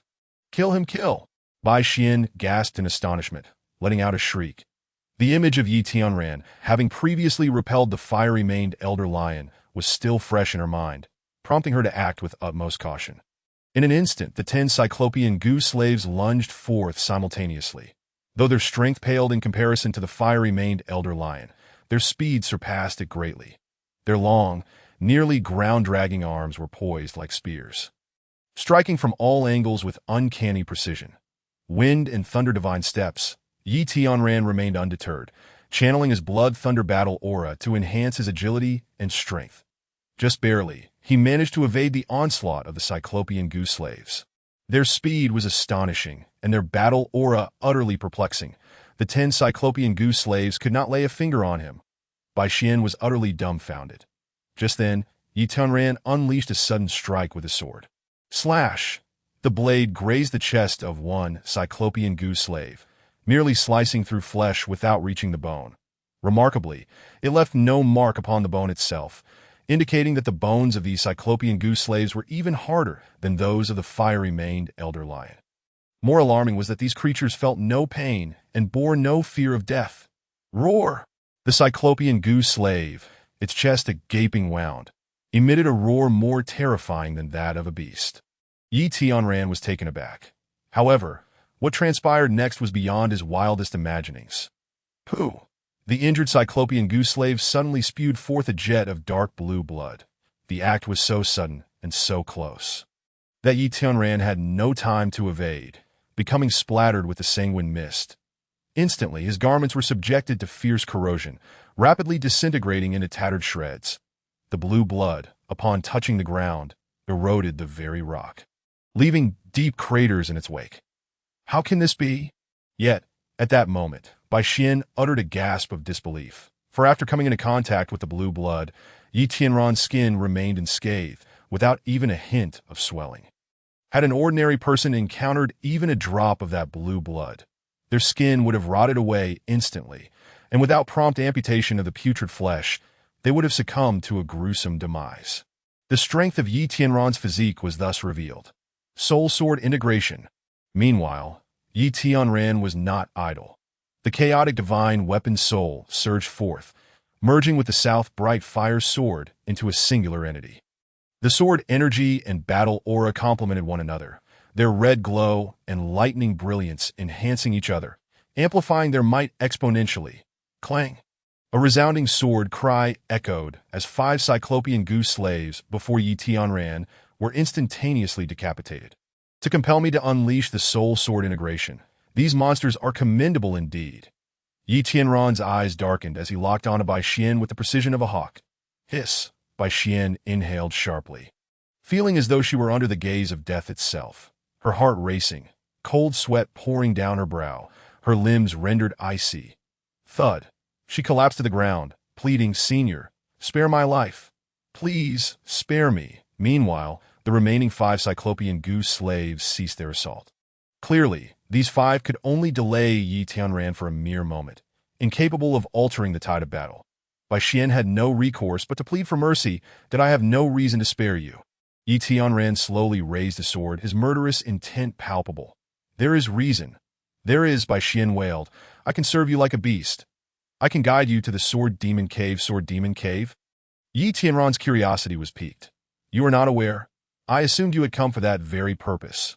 Bai Xian hastily explained. "Recently, celestial phenomena have altered, and the Sword Demon Cave is manifested, drawing various factions seeking to uncover it and obtain its treasures." How intriguing! Yi Tianran's interest was greatly aroused, for it was highly likely that the training expedition of the Tianzong Academy was also aimed at the Sword Demon Cave. The fact that Tianzong placed such importance on it indicated that immense opportunities lay within. "What reason do I have to trust you?" Yi Tianran inquired. "Please observe, Senior. Bai Xian promptly produced a map from her bosom, still warm and fragrant, declaring, "This is the map to the Sword Demon Cave, which I pilfered from Fu Qingzhu and his companions. Hence their relentless pursuit of me." Yi Tianran cautiously extended his sword, retrieving the map. After a brief examination, he inquired, "The Sword Demon Cave is located within the Ghost Head Ridge of the Black Mountain Range?" "Indeed," Bai Xian nodded earnestly. "The sword demon Yin Beihao once resided in Ghost Head Ridge, famously dubbed the Wooden Sword Living Dead." Yi Tianran nodded in acknowledgement, yet his murderous intent remained unabated. "Very well. I understand now. You may die. Senior, how can you do this?" Bai Xian's complexion paled dramatically. "What do you mean?" Yi Tianran retorted coldly, "I never claimed I would spare you." He chuckled darkly. "You can only blame your own foolishness for offering me the map. You have become devoid of value and pose a threat to me. I shan't be foolish enough to raise a tiger to ward off my own peril." Bai Xian found herself momentarily speechless. Utterly astonished that Yi Tianran, such a fair and handsome young man, could possess such a dark and ruthless nature, displaying an unyielding decisiveness in his actions. However, putting herself in his shoes, Bai Xian knew she would undoubtedly do the same if their positions were reversed. It was simply a reflection of the chaotic world they inhabited, where kindness rarely reaped rewards and decisive action was often the most prudent choice, that I still hold some value," Bai Xian hastily asserted. "The journey to the Sword Demon's lair is fraught with peril. Swarming insects, toxic miasmas, and a plethora of monstrous beasts await. I am adept at using poisons, as well as antidotes, skilled in the art of toxins." Yi Tianran's gaze sharpened with interest that you possess extensive knowledge of venomous creatures. "Indeed," Bai Xian nodded emphatically. "Excellent. I shall grant you the opportunity to become my servant," Yi Tianran proclaimed. "The seven-colored ring python, the purple-toothed scorpion, and the three-legged green toad. If you can procure these three items for me, I shall spare your life and even grant you your freedom." Bai Xian's beautiful eyes widened in shock. These three poisonous creatures were exceedingly rare and would likely be difficult to find. "Before you locate them, you will serve me. Once they are in your possession, I will set you free." "Agreed. It is settled." With no other options available, Bai Xian consented, regardless of the odds of success. Subsequently, Yi Tianran remarked, "These 5 one-eyed goose slaves are too conspicuous. I prefer not to have them by my side." "Understood," Bai Xian replied. "I typically do not take them with me during my travels, as it would be all too easy to alert potential threats." "Lie down," Bai Xian commanded. The 5 one-eyed goose slaves immediately prostrated themselves on the ground, burrowing into the earth. Remarkably, once they lay flat, their presence vanished completely, rendering them undetectable. "Do these creatures possess soul crystals?" Yi Tianran inquired. "They do. I shall extract them for you." Bai Xian nodded, unearthing the soul crystals from the slain one-eyed goose slaves. With a thought, Yi Tianran sent the 5 soul crystals into the fighting soul space of Han Jiangyi, including the soul crystals from Li Sun and Li Zhao acquired the previous night. Yi Tianran had now amassed a total of 80 soul crystals, bringing him one step closer to his goal of 100. Afterward, Yi Tianran and Bai Xian set forth towards the Sword Demon Cave. Following the map, Bai Xian led the way, while Yi Tianran followed closely behind, sword in hand, ready to strike should Bai Xian show any signs of treachery. "Young master, may I inquire what you intend to do with those 3 poisonous creatures?" Bai Xian asked, her heart racing as she sought to divert her attention from the danger. "To refine my body," Yi Tianran replied. "Refining your body with poisons? Are you affiliated with the demon sect?" Bai Xian asked, her suspicion piqued that I have no ties to the demon sect. "My method of body refinement is simply unconventional," Yi Tianran stated casually. Indeed, Yi Tianran's physique had already reached the 4th level of the ancient overlord body technique, and the 5th level represented a crucial threshold to break through. He required not only spiritual herbs, but also the 3 aforementioned poisonous substances to enhance the efficacy of the medicinal bath. Should he successfully surpass the 5th level, he would not only strengthen his physique, but also acquire a new ability: immunity to all poisons. This ability was of great significance to Yi Tianran, which was why he chose to spare Bai Xian's life. Otherwise, the typically unyielding Yi Tianran would never have shown such mercy. "Young master, quick hide!" Bai Xian suddenly exclaimed, her gaze fixed ahead, the Yi Tianran's perceptive abilities far surpassed hers. and he had already detected the presence of others ahead.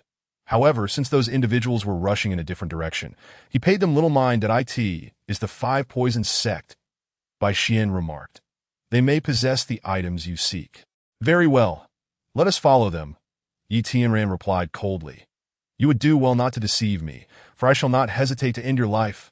I would never dare, Bai Xian exclaimed, her face pale with fear. Meanwhile, a group of 10 from the Five Poison sect was hastening towards a grove of withered trees.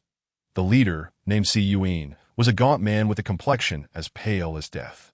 He was a prodigious talent among the younger generation of the Five Poison sect, accompanied by 9 elite disciples. The combined strength of these 10 indicated that their objective was anything but trivial. Third senior brother, it seems we have someone trailing us. Should we release some poisonous mist to eliminate them? The elite disciple Han Sanli inquired as they sprinted onward. No need. Let them follow, Si Yuin sneered. We will require living flesh as bait to lure out the 7-colored ringed python. Understood, Han Sanli replied, his face contorted with sinister glee. Soon, they halted before a vast swamp roiling with purple bubbles. The noxious miasma emanating from the bubbles was potent enough to rise 100 feet into the air, lingering like smoke, preventing even birds from passing through. Take the antidote, Si Yuin commanded. The members of the Five Poison sect promptly consumed the antidote they had prepared in advance before daring to approach the swamp. Meanwhile, Yi Tianran and Bai Xian concealed themselves at a distance. Bai Xian stammered, Young master, I do not possess any antidote, so we cannot proceed. You are truly useful. Yi Tianran frowned slightly and began to move toward the swamp. Young master, Bai Xian hesitated for a moment before turning to flee. Why Yi Tianran ignored her and continued forward. At this moment, the gaze of the Five Poison sect members turned towards him, regarding him as if he were a fool. Boy, take another 3 steps, and you will surely meet your demise. Han Sanli derided. Is that so? Yi Tianran did not halt his advance. 1 step, 2 steps, 3 steps. The toxic miasma enveloped Yi Tianran, causing his skin to swell and his breathing to grow labored. Yet, he did not falter or perish at a monster. Han Sanli was rendered speechless, utterly flabbergasted by the speed at which he had been proven wrong. Si Yuin tossed him a pill, declaring, Boy, I respect your tenacity. Take the antidote and speak. Very well. Having observed what they consumed, Yi Tianran confidently swallowed the antidote. The effects of the antidote were swift. Yi Tianran's breathing normalized, and the swelling of his skin receded rapidly. Si Yuin then inquired, Speak. You've followed us this far. What is your intent? The 7-colored ring python. Yi Tianran replied that I can assist you in capturing it, but in return, I require one of its venomous fangs. Si Yuin chuckled coldly. Such a request is not excessive, but we do not require your assistance. Not necessarily. Yi Tianran's gaze sharpened, that I can sense an incredibly sinister presence from this swamp, if I am not mistaken. The 7-colored ring python is far stronger than any of you. At this proclamation, the expressions of the Five Poison sect members darkened instantly. Boy, do you dare look down upon us? Han Sanli seethed. You appear to be merely 16 or 17 years old. Each of us possesses cultivation that surpasses yours. If you wish to die, simply say so. We could use a bait, Yi Tianran smirked, without the antidote. I have a 50% chance of victory. With it, I possess a 100% chance. What? Han Sanli was momentarily taken aback. Chance? What chance? Yi Tianran's lips curled into a wicked smile. The chance to eliminate every last one of you. You ungrateful brat. Han Sanli roared, I am by no means ungrateful. Yi Tianran replied calmly that I merely wish to convey that while I can annihilate you, I can also spare your lives. Such arrogance. Han Sanli drew a poison green hook from his waist, declaring, Let us see how you intend to wipe us out. Han Jr. brother, enough. Si Yuin interjected sternly. This brother merely seeks a venomous fang. Grant him his wish. The more hands we have, the more secure our endeavor. Absolutely not. Han Sanli retorted fiercely. Third senior brother, this brat has clearly shown disdain for us. I cannot tolerate such an affront. Oh, Si Yuin's gaze turned cold. Are you teaching me how to conduct matters? And if I am? Han Sanli replied icily, to be frank, I have mastered the poison dragon strike technique and have long wished to spar with you. Third senior brother. Si Yuin chuckled, that explains your incessant chatter along the way. You have long sought to usurp my position as the leader. With their confrontation laid bare, Hans Sonley scoffed, "My talent is equal to yours. It is merely your master's favoritism that grants you more resources. I have never acknowledged your superiority. It is only a matter of time before I take your place." Clang! At that moment, a sword aura sliced through the air, swift and lethal, severing the head from Han Sonley's body.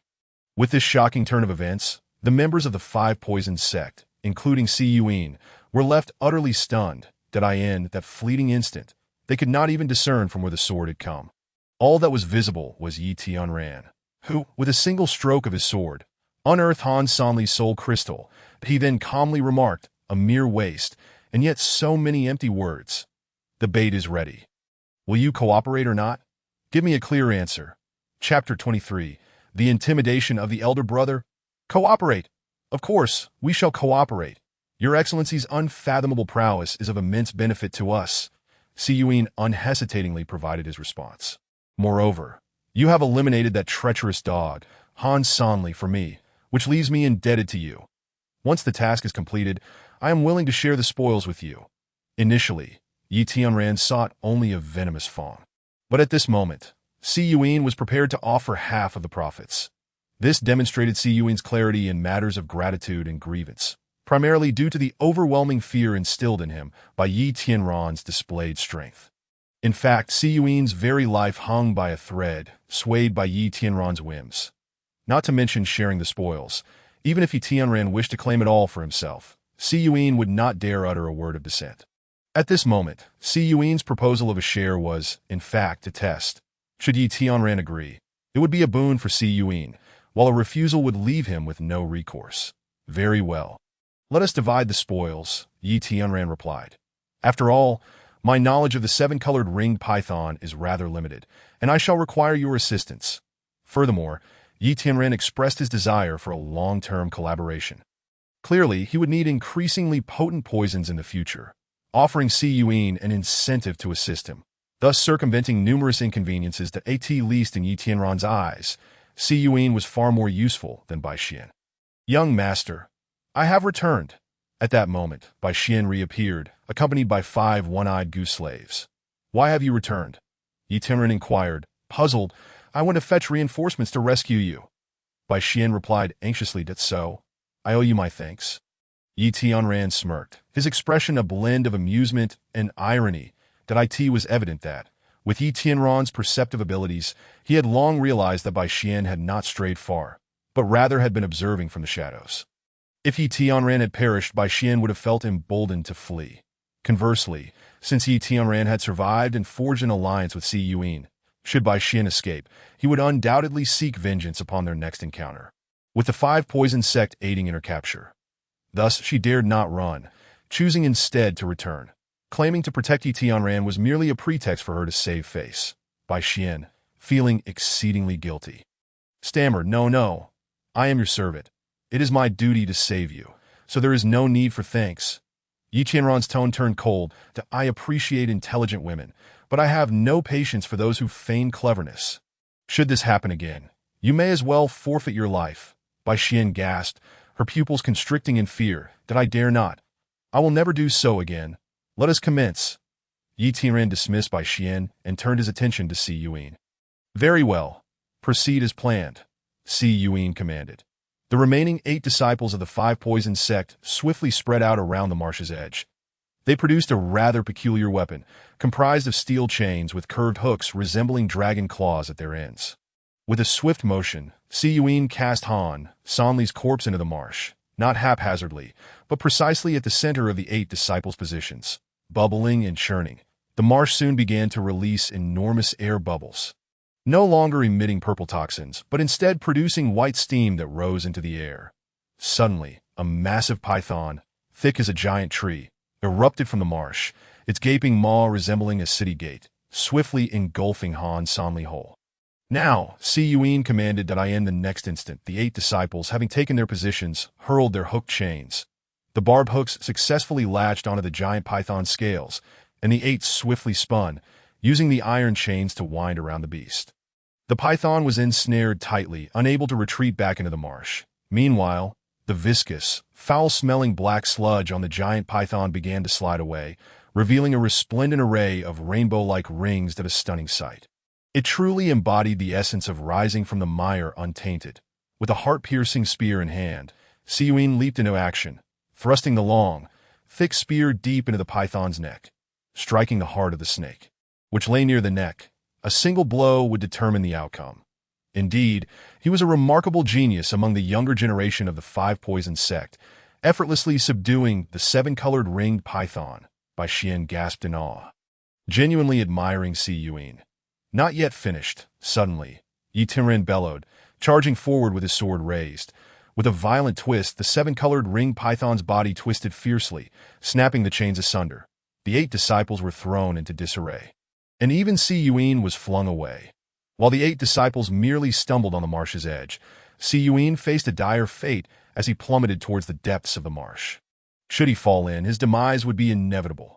Fortunately, Yi Tianren had anticipated the complexity of the situation and reacted swiftly. He leapt into the air, using the python's body to propel himself before landing beside Si Yuin. With a swift motion, Yi Tianren grasped Si Yuin's arm and hurled him back to the shore. In retaliation, the seven-colored ringed python lashed its tail towards Yi Tianren. Undaunted, he met the massive tail with a decisive sword strike. The clash of blade against scale sparked a shower of sparks. However, while the scales were cleaved, the flesh remained unscathed. Not a drop of blood was shed. The next moment, the python's head crashed toward Yi Tianren from behind. Due to the creature's immense size and incredible speed, Yi Tianren was caught off guard. With a thunderous impact, the python's head collided with his back, sending him hurtling like a meteor, crashing dozens of feet away. The force creating a considerable indentation in the ground. It's over, Bai Xian gasped, preparing to flee.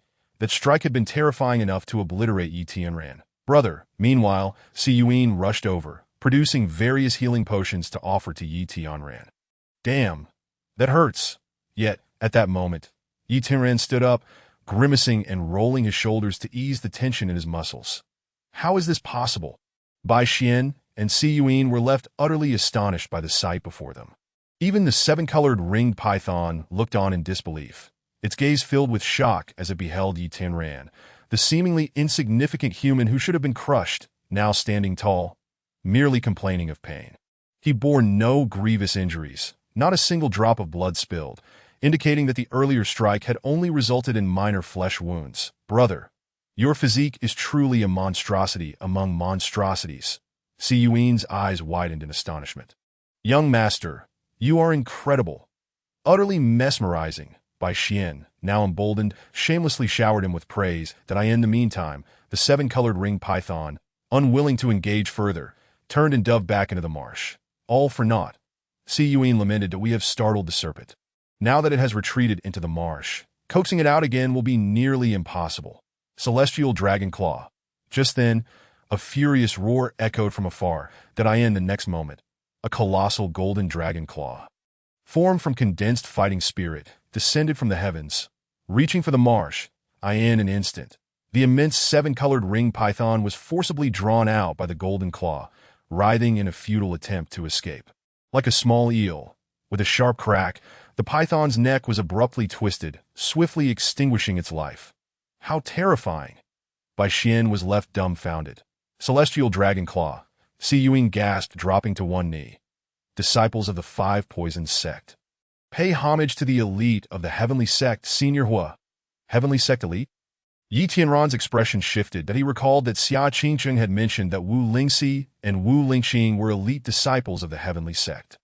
It seemed that the one who had intervened was indeed of the same caliber as Wu Lingqing and Wu Lingxi.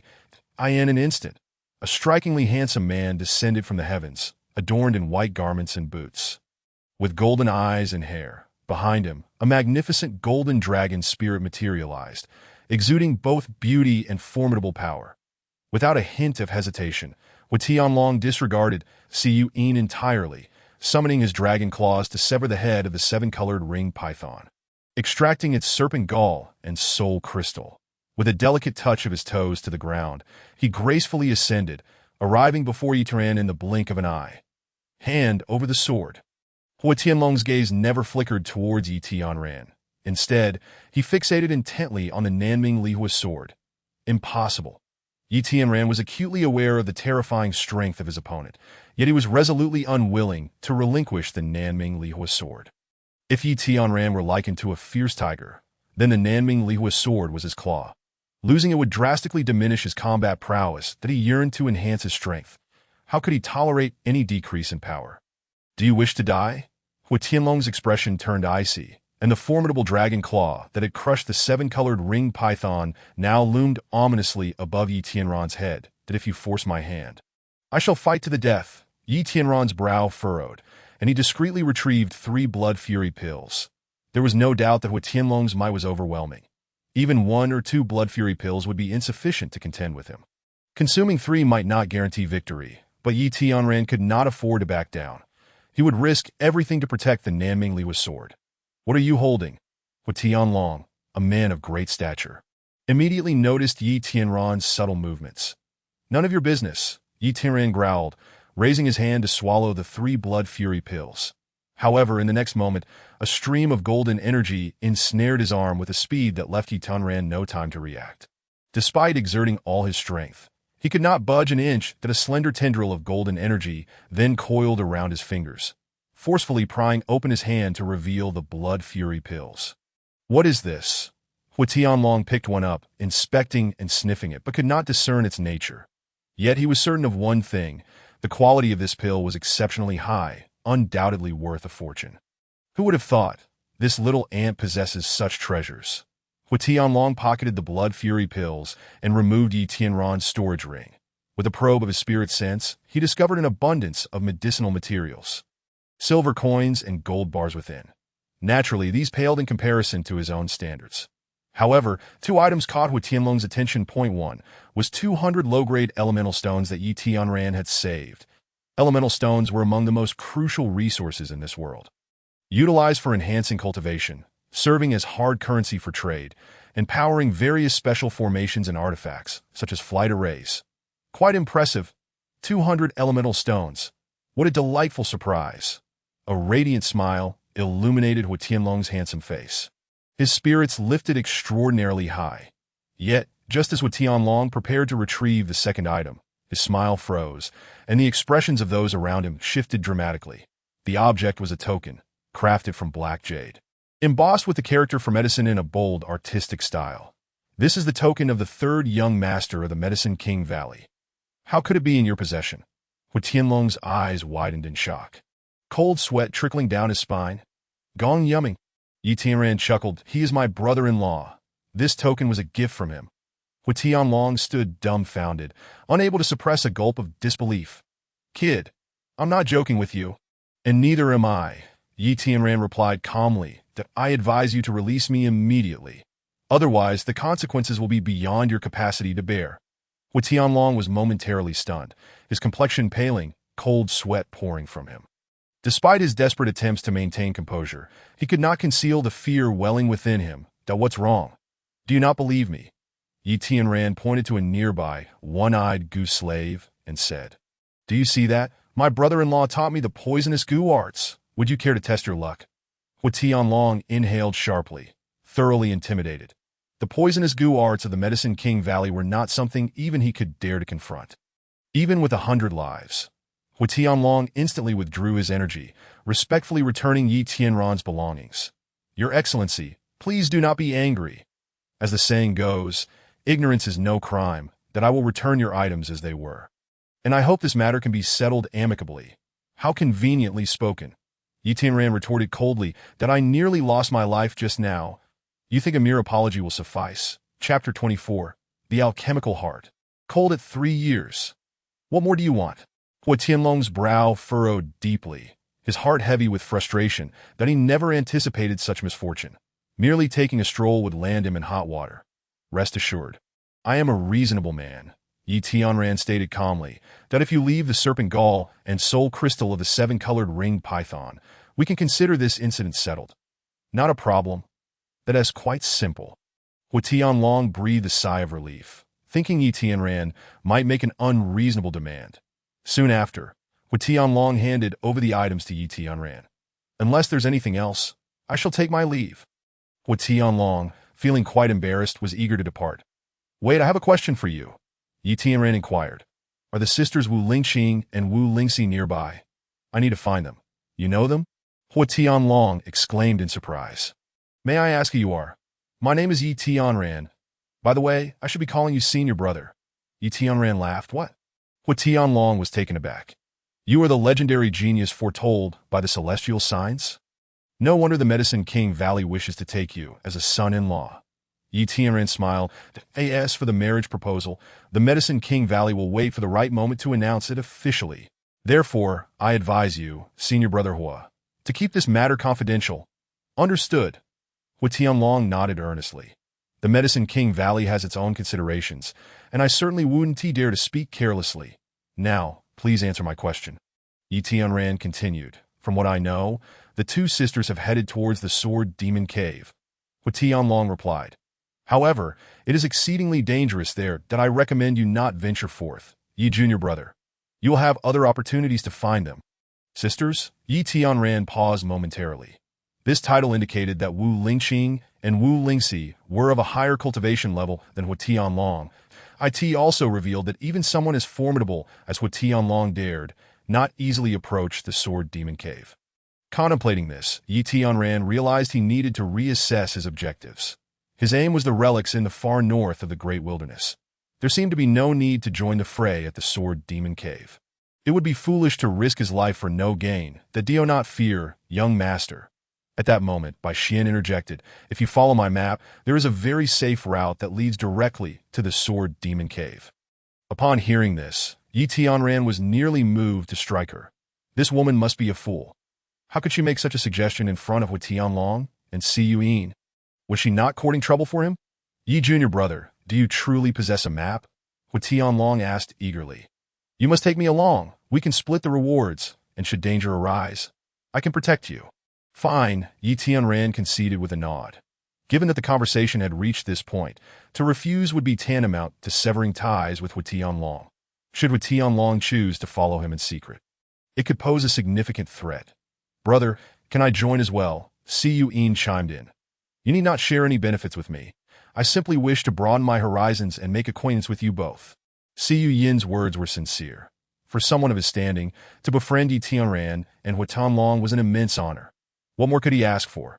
Connections were the greatest benefit, this time. Yi Tianran readily agreed. All right, brother Si, I noticed your eagerness to save me earlier, and I will certainly include you in the rewards. Thank you, brother. Si Yuyin beamed with Yi Tianran added. However, your disciples should not accompany us. If danger arises, it will be difficult to ensure their safety. Understood. Si Yuyin replied. They would only be a burden, and given the perilous nature of this journey, they wouldn't dare to take the risk. Upon uttering these words, the disciples of the Five Poisons sect dispersed without a moment's hesitation. Subsequently, the quartet commenced their journey towards the Sword Demon's lair, guided by the map. Remarkably, the path proved to be exceedingly safe. They skillfully evaded the poisonous miasma and marshes and encountered very few ferocious beasts. Even the legendary and most lethal of dangers, the wild fury, eluded their path as twilight descended. Despite possessing a map, the group refrained from taking unnecessary risks. The ground, thick and foul-smelling, was evidently unsuitable for camping, prompting the group to seek refuge in the branches of a large tree for the night. Unexpectedly, they discovered that the tree was home to numerous sizable bat nests. Fortunately, these bats were rather feeble, and with a sprinkle of toxic powder from Si Yuyin, they were promptly sent away. Leaning against the sturdy trunk, the group engaged in idle chatter. That I'll step away for a moment, Yi Tianran remarked, observing the other's calm demeanor, and took the opportunity to excuse himself. Once he had distanced himself sufficiently, Yi Tianran focused his thoughts and entered the soul dual space of Han Jiangying. How did you manage to enter without gathering 100 soul crystals? Came the immediate voice of Shui Zhanglan. That I have a matter to discuss with Han Jiangying. Yi Tianran replied, the ancestor has no desire to converse with you. Shui Zhanglan retorted. Are you inquiring about that sword demon? A being from a lower realm could hardly capture the ancestor's attention. We are entirely ignorant of his circumstances. Can you sense what transpires outside? Yi Tianran inquired, astonished that of course. Shui Zhanglan replied that I am somewhat more fortunate than the ancestor. My seal shows signs of loosening. Thus my perception extends even further than the Ancestor-S. Then I wish to ascertain the extent of Hu Jinlong's strength. Yi Tianran said. Danshin Realm, 5th layer, Shuet Songwan declared. Even if you consumed 3 blood fury pills, you would still be no match for him. Keeping him close is akin to nurturing a tiger for its potential harm. Is there a way to contend with him? Yi Tianran pressed. Indeed. Shuet Songwan affirmed that by devouring the Blood Ming essence here, you could forcibly ascend to the 3rd layer of the Danshin realm, and with a divine weapon in hand, you might stand a chance against him. Is that so? Yi Tianran replied that I have consistently been able to defeat foes 2 realms above my own. Why then, against him, am I restricted to 2 realms? And must also possess a divine weapon. Do you think you are the only genius? Shuet Songwan replied. Hu Jinlong's 9-yang golden dragon soul surpasses the 9 stars, and he has cultivated the heart technique of the Danshin realm at the 8th star. To defeat him while surpassing 2 small realms is already an impressive feat. Indeed, Yi Tianran nodded. Disciples of the Academy are either extraordinary talents or peerless prodigies. None are to be underestimated. Pausing momentarily, Yi Tianran inquired further, so, are you implying that the Nanming Lihua sword is no longer sufficient? Have you not realized? Shuet Songwan replied that if it cannot even penetrate the bones of the fire-maned lion, inflicting serious injury upon Hu Tianlong is nearly impossible. Yi Tianran nodded again, then asked, what of the divine weapon within the wood spirit armor pearl? Is it adequate? That is uncertain. It depends on luck. Shuet Songwan explained. Before the wood spirit armor pearl is repaired, no one knows what treasures it holds. Yi Tianran spoke earnestly. Very well. I shall hasten my efforts to gather the remaining soul crystals to expedite the repair of the wood spirit armor pearl. Additionally, Shuet Songwan suggested, you might seek the fire spirit armor pearl. If found, it could nurture the Nanming Lihua sword, enhancing its power. Excellent. Yi Tianran felt a deep affection for the Nanming Lihua sword and was willing to invest significant effort to strengthen it through the armor pearl. Regardless of the cost, devour it. Just then, a melodious voice resonated from the void. Han Jiangying? Yi Tianran chuckled. Didn't you claim to ignore me? Why have you spoken now? It seems you do care for me after all. Do not flatter yourself. Han Jiangying retorted coldly that I merely wish to inform you that I possess a manual, the 10,000 swords returning to the heart technique of the Danshin realm at the 9th star. Consuming the Nanming Lihua sword would be immensely beneficial for you. Isn't that concern? Yi Tianran beamed, his spirits lifted. Fool! Han Jiangying snapped. This is not concern. It is manipulation. I have no interest in your well-being. You must grow stronger quickly to serve me better. Such denial. Yi Tianran grinned mischievously. You are infuriating. Han Jiangying exclaimed that if I continue to entertain you, I shall be reduced to a mere lapdog. Yi Tianran paused. Then awkwardly remarked, Shuet Songwan, is your ancestor nicknamed Han San Sui? It seems somewhat childish. Good heavens, Shuet Songwan gasped, terror-stricken, that my esteemed young master, please refrain from such reckless speech. I have never encountered anyone who dared to speak of my ancestor in such a manner. Should you wish to court death, do not involve me. Surely not. Yi Tianran chuckled, that is it not permissible to jest about someone as charming as Han Jiangying? Shuet Songwan awkwardly replied, if you persist in such banter, I shall no longer dare to engage with you. Very well, I shall hold my tongue. Yi Tianran produced the soul crystal of the 7-colored ring python and stated, this crystal is extraordinary. It cannot merely be counted as one. Why do you, a strapping young man, behave like a miser? Shuet Songwan scoffed, at why Yi Tianran replied coldly, with the threat of Hu Jinlong looming over me, I cannot afford to be careless. You present a valid point. Shuet Songwan conceded. Then let us count this soul crystal as 10. Gather another 10, and I shall assist you in repairing the wood spirit armor pearl. Agreed. Yi Tianran placed the crystal down and produced the wood spirit armor pearl. You may begin the repairs. I will swiftly procure the remaining 10 soul crystals. With that, Yi Tianran departed. Soon after, Han Jiangying's voice resonated once more. Shuet Songwan, why do you, a grown man, also exhibit such pettiness? Ancestor, what do you mean by that? Shuet Songwan asked, momentarily taken aback. You don't mean to imply that I shortchanged Yi Tianran, do you? 1 counted as 10 is no injustice. Are you foolish? Han Jiangying retorted. Exasperated. The circumstances today are different than before. Yi Tianran is in a perilous situation. Should he perish, my entire scheme would be utterly jeopardized. The ancestor still cares for him. Shuet Songwan replied shyly. That I in that case. I shall immediately assist in repairing the wood's spirit armor pearl and, by extension, provide him with the 10,000 swords returning to the heart technique. That is unacceptable. Han Jiangying declared sternly that if he truly encounters danger and seeks our aid, we may intervene. However, we must not provide him with benefits for free. If we set this precedent, he will invariably become reliant on us in times of trouble, potentially transforming into a parasite that reaps rewards without contributing. It was evident that Han Jiangying was astute, with a profound understanding of human nature. However, Shuet Songwan quickly undermined this argument. Wasn't it you who took the initiative against the raptor frenzy outside Lang City? You expended considerable energy for that, which has now delayed my own departure. Are you itching for a reprimand? Han Jiangying snapped. The previous situation was dire. Had I delayed my intervention even slightly, Yi Tianran would have met a grim fate. Furthermore, he was entirely unaware that I aided him, so he would not hold me accountable. Do you understand? Shuet Songwan chuckled mischievously. Understood. Whatever the ancestor says is correct. Han Jiangying's tone grew cold as he threatened. It seems I must reconsider whether to prioritize your exit. Shuet Songwan quickly backtracked. No. Ancestor, I was wrong. I shall never dare to act so again. Yi Tianran returned to the tree and inquired, Where are Brother Hua and Si Yuin? Bai Xian replied, Senior Hua discovered a valuable beast and has gone to capture it himself. Si Yuin followed to observe the spectacle.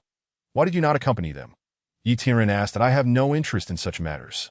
My sole desire is to serve you well, Bai Xian said with a flirtatious smile. As she drew nearer, her slender fingers gently massaging Yi Tianran's shoulder, with his shirt already in tatters. Yi Tianran, now bare-shouldered, experienced the exquisite sensation of her delicate touch. Delightful. Yet, Yi Tianran was not one to lose his wits over mere beauty, but he immediately replied coldly, Flattery without cause is suspicious. Speak plainly. What scheme do you have in mind? Your insight is indeed sharp, young master. I do not dare to deceive you, Bai Xian whispered, lowering her voice. Hua Tianlong and Si Yuin are not virtuous individuals. We should seize this opportunity to distance ourselves from them and reap the benefits without sharing. Yi Tianran chuckled. If they are untrustworthy, does that make you trustworthy? I swear upon the heavens that my intentions are solely for your benefit. Bai Xian insisted earnestly. People die for wealth, birds perish for food. In the absence of benefits, you may call each other brothers, but when true interests are at stake, who would care for a mere convenient brother? Si Yuin is adept in poison arts. One misstep, and we could find ourselves in peril. As for Hua Tianlong, if the stakes are high enough, he would not hesitate to eliminate us. At that time, there would be no witnesses to testify. And how would the Medicine King Valley know that it was he who had killed you? One must admit, Bai Xian's words carry a great deal of truth. However, the issues she can conceive are certainly not beyond Yi Tianran's grasp. Just moments ago, when Yi Tianran entered the battle spirit space of Han Jiangying, it was precisely to guard against Hua Tianlong that in matters of caution, Bai Xian need not concern herself. You need not say more. Senior Brother Hua is my fellow disciple, and I cannot simply cast him aside. Si Yuin saved and protected me in my time of peril, and I cannot be ungrateful. Yi Tianran had his own plans and resolutely rejected Bai Xian. Yet Bai Xian still wished to speak, when suddenly she felt a chill run down her spine. Whoosh whoosh in the next moment, Hua Tianlong and Si Yuin returned. As Si Yuin praised, Good brother, I truly did not misjudge you. You are quite loyal. I, Si Yuin, have recognized you as my brother. Hua Tianlong equally commended. Junior brother Yi understands righteousness deeply. I, as your senior brother, swear to the heavens that I will never harm you for my own gain. Yi Tianran smiled faintly. Clearly, with his perceptive abilities, he had long known that Hua Tianlong and Si Yuin had returned nearby. His earlier refusal of Bai Xian's words was intentionally directed for Hua Tianlong and Si Yuin to hear. Conversely, since Hua Tianlong and Si Yuin could hear Yi Tianran's statements, they naturally also heard Bai Xian's words that in that instant. Both Hua Tianlong and Si Yuin cast extremely cold gazes at Bai Xian. Young master, save me! Bai Xian's face turned ashen, her heart racing in her throat that in this moment, the only person she could rely on was Yi Tianran. Now you understand fear? Yi Tianran shot a cold glance at Bai Xian and said icily.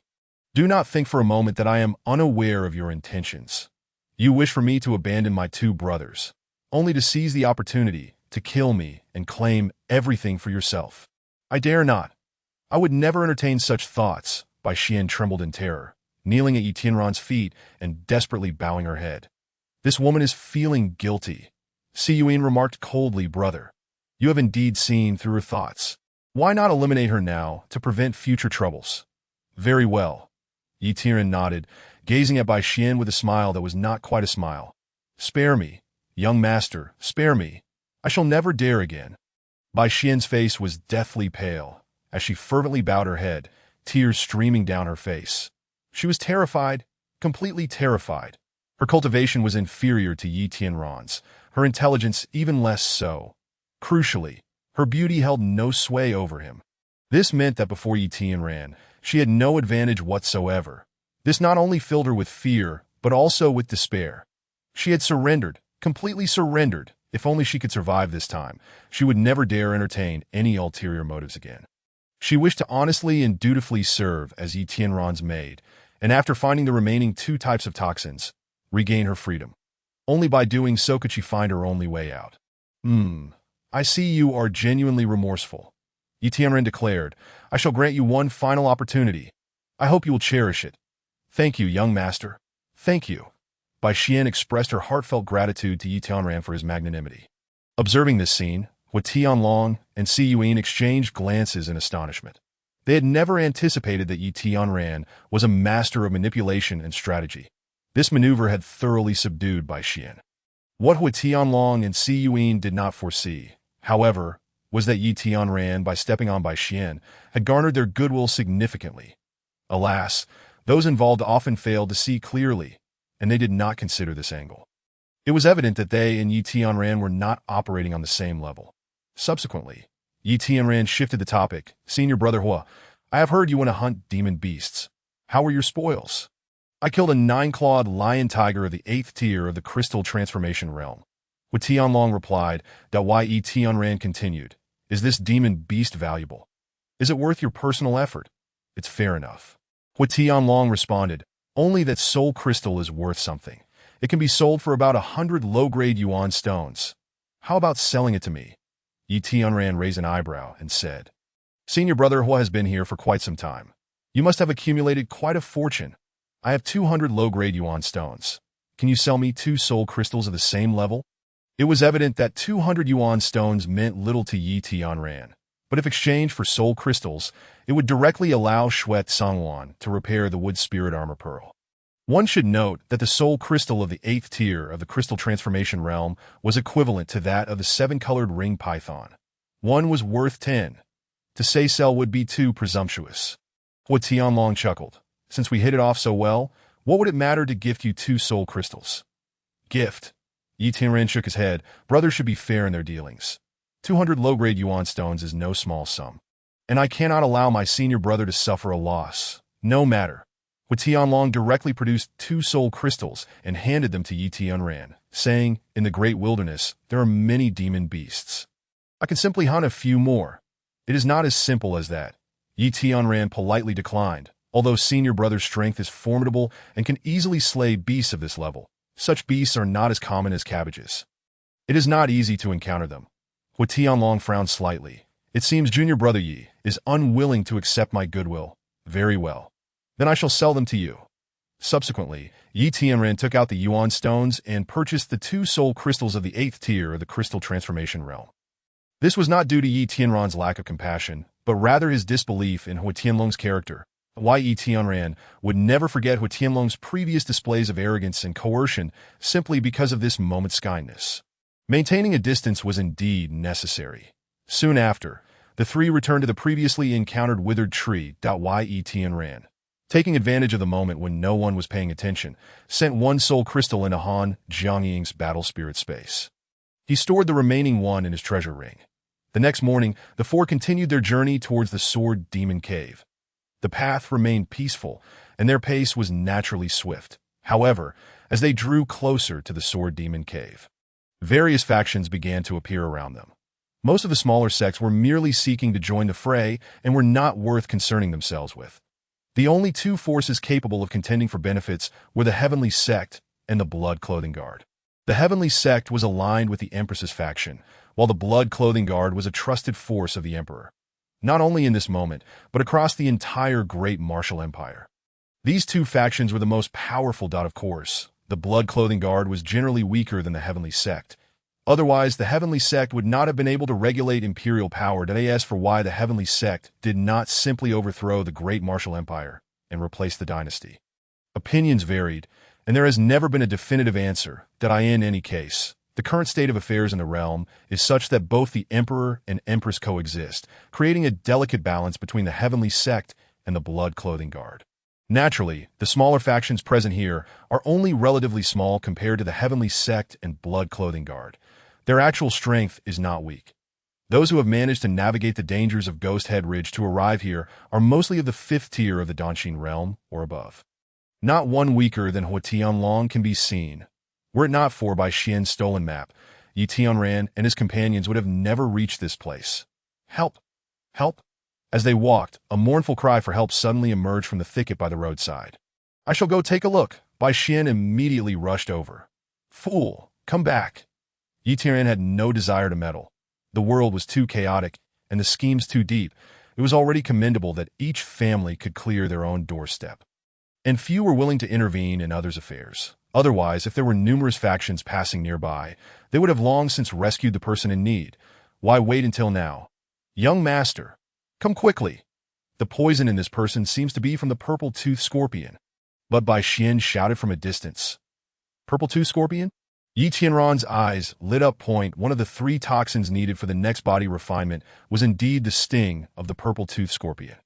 This was a crucial lead. Yi Tianran immediately ran over, with Si Yuin following closely behind. Huatianlong, however, remained standing in place, wearing a look of disdain. He did not voice his thoughts, but inwardly cursed Yi Tianran for being a fool. Wasting time and energy for someone unrelated, and risking falling into a trap. On the other side, a young man lay collapsed on the ground, his face ashen, breath weak, and his gaze unfocused, struggling to breathe. On the back of his hand was a clear wound from a scorpion sting. Surrounding this wound, large areas of skin had turned black and even begun to decay. Save me. I am Nangong Shou. Save my life, and I will make you wealthy, the young man wailed, his eyes pleading. However, Yi Tianran and the others had not heard of this Nangong Shou character. This is indeed the poison of the purple-toothed scorpion, Si Yuin stated. However, there should not be any purple-toothed scorpions in this vicinity. It is not wild. It is someone who has raised the purple-toothed scorpions, Nangong Shou explained. That person ambushed me. Otherwise, with my strength, I could have torn him to pieces. Who is that person? Yi Tianran inquired, while the resentful Nangong Shou glared and said, This despicable and shameless beast, as long as I can survive. I will undoubtedly grind him to dust. As Yuin furrowed his brow slightly and turned to Yi Tianran, asking, Shall we save him? Indeed. Yi Tianran nodded. He provided me with clues. Consider it returning a favor. Subsequently, Si Yuin took out some antidote, placing part of it in Nangong Shou's mouth while applying the rest to his wounds. Nangong Shou instantly felt much better. I cannot express my gratitude. I shall repay this kindness in the future. Yi Tianran did not respond further and departed directly in the blink of an eye. It was the 3rd day at dawn. Yi Tianran and his 3 companions successfully arrived at the location marked on the map. Oddly, while they could still see scattered figures yesterday, now there was not a soul in sight. Was this truly the site of the sword demon's lair? Huatianlong frowned deeply, his tone tinged with displeasure. After 3 days of travel to reach this place, if there were no benefits to be obtained, would it not be a sheer waste of time? 3 days. How many demonic beasts could I have captured? How many elemental stones could I have exchanged? It was utterly infuriating. Huatianlong gritted his teeth in anger. Yet Yi Tianran calmly analyzed from the terrain and landscape. This might be the rear of the sword demon's lair. Let us search separately. Perhaps we can uncover a back entrance. Right. Si Yuin and Bai Xian immediately dispersed the search. Brother Hua, you seem somewhat displeased, Yi Tianran noted, having observed Huatianlong's expression keenly. Huatianlong replied coldly. I have a habit. When I go hunting, I never return empty-handed. Oh, Yi Tianran became alert instantly. Are you implying that if we fail to find the sword demoness lair, you would turn on me? And if I did? Hu Tianlong sneered. The reason I did not kill you before was due to my fear of Yaowang Valley and my desire to utilize the map in your possession. Now that we have reached the end of the map and with no one around, if I silence you all, Yaowang Valley will never know the truth. At this point, Hu Tianlong's face was filled with murderous intent. His greed, unabashed, found it. At that moment, Bai Xian shouted, there is indeed a hidden door behind this stone wall. Brother Hua, we have located the lair. Will you still kill us to silence us? Yi Tianran asked coldly. Of course, Hu Tianlong grinned maliciously. I have another habit. I enjoy claiming all the prey for myself. Well said. Yi Tianran scoffed, but you are the true prey. What do you mean? Hu Tianlong's brow furrowed slightly. Suddenly, a shadow flickered, appearing as if gliding effortlessly, and in an instant, it was upon them. Nangong Shou? Hu Tianlong's expression changed dramatically, his voice trembling. Dovish, what are you doing here? Just from Hu Tianlong's reaction, it was evident that Nangong Shou's strength far surpassed his own. Ah, it was this young Master Yi who saved me yesterday. I was puzzled. With the strength of you four, how could you have reached the position you did yesterday? Nangong Shou sneered, out of curiosity. I followed you all the way here. I did not expect to stumble upon such unexpected gains. Dovish, what do you want? Hu Tianlong was now extremely anxious. What do you think? Nangong Shou chuckled coldly. The mantis stalks the cicada, unaware of the oriole behind. All four of you are my prey. Nangong Shou. What do you mean? Siyuan rushed back, rebuking. Have you forgotten the life-saving grace from yesterday? Of course I remember the grace of saving my life. Nangong Shou grinned maliciously. Rest assured, I will ensure your death is very swift and painless. You ungrateful beast. Bai Xian also returned, cursing angrily. Had I known, I would have let you suffer a fate worse than death yesterday. Nangong Shou sneered. There is no such thing as a regret medicine in this world. Thankfully, you are quite beautiful. If you can make me feel good, I shall grant you a quick death. Dream on. Bai Xian shouted in fury. Even in death, I will not submit to a beast like you. In an instant, Nangong Shou made no move. Not even blinking, yet a piercing scream erupted from Bai Xian as she collapsed. Spitting blood, her breath extinguished in an instant. Bai Xian. Yi Tianran erupted in fury. To be honest, there was no affection between Yi Tianran and Bai Xian. Her death did not concern him. What truly infuriated Yi Tianran was the fact that Nangong Shou could stoop to such a level. Had Bai Xian not gone to investigate yesterday, Yi Tianran would not have cared less about Nangong Shou's fate. Now, however, Nangong Shou had annihilated his benefactor without a second thought, as if crushing an insignificant ant. Who shall I kill next? Nangong Shou narrowed his eyes, a mocking expression on his face, resembling a cat toying with a mouse before the final strike. Thud, in the next moment, Hu Tianlong fell to his knees. Wailing, young Master Nangong, spare me. I beseech you, let me go for the sake of my being a disciple of Tianzong. Huh, using Tianzong to pressure me. Nangong Shou sneered. If we were elsewhere, I might not dare to kill you. But at this moment, as you said, there is no one around. If I silence you, Tianzong will never know it was I. Hu Tianlong felt a surge of nausea, utterly bewildered that his own words had become the very blade that would slay him. Brother Hua, stand up, Yi Tianran said sternly. You can fight him. Huh. Hu Tianlong was momentarily stunned, looking at Yi Tianran as if he were a fool. Ha! Nangong Shou burst into laughter. Kid, have you gone mad? How can you expect him to fight me when I am 3 minor realms above him? Yi Tianran did not answer. He directly produced a blood-burst pill, declaring, Brother Hua, take this. All right. Facing imminent death, Hu Tianlong dared not hesitate, snatching the blood-burst pill and swallowing it immediately. Puff. Ha ha. Nangong Shou laughed uproariously. A gap of 3 minor realms, and you think you can make up for it at the last moment? Are you trying to make me laugh to death? However, at that moment, Hu Tianlong's entire being was engulfed in boiling blood. Exuding a brilliant crimson aura, his eyes turned blood red, a killing intent emanating from him like a tempest. He appeared as a fearsome, hellish demon, bloodthirsty to the extreme. How is this possible? Nangong Shou was instantly stupefied. What kind of pill is that? It can elevate Hu Tianlong's power exponentially in an instant. This is simply insane. Si Yuan was equally astonished, her gaze fixated upon Yi Tianran in disbelief. Awesome! Simultaneously, Hu Tianlong cheered with delight. Brother Yi, you truly are from Yaowang Valley. This pill is unlike anything I have ever encountered. It feels incredible. Yi Tianran wasted no time, urgently urging, the medicinal effect is limited. Let us end this quickly. All right, Hu Tianlong took a deep breath and suddenly lunged towards Nangong Shou. Boom, boom, boom. In the next instant, the two clashed head-on. After exchanging roughly a dozen blows, Hu Tianlong was sent flying back, blood spilling from the corner of his mouth. His expression grave. Brother Yi, quickly give me another one. Hand over the remaining 2 pills. Otherwise, I cannot hope to defeat Nangong Shou. All right. Yi Tianran did not hesitate, handing over the last 2 blood-burst pills to Hu Tianlong. Boom! After Hu Tianlong consumed them, his power surged exponentially once again. The crimson aura surrounding him transformed into a towering pillar of fire, magnificent in its display. Simultaneously, Hu Tianlong's vital essence ignited, his skin turning blood red, emitting wisps of white smoke. Are you crazy? Nangong Shou exclaimed in shock, cursing as he turned to flee. It was evident that Hu Tianlong was now more than capable of overpowering Nangong Shou. Not want to be foolish, Nangong Shou sought to escape rather than meet his demise here. Thinking of running? Dream on. Hu Tianlong roared, Heavenly Dragon Claw.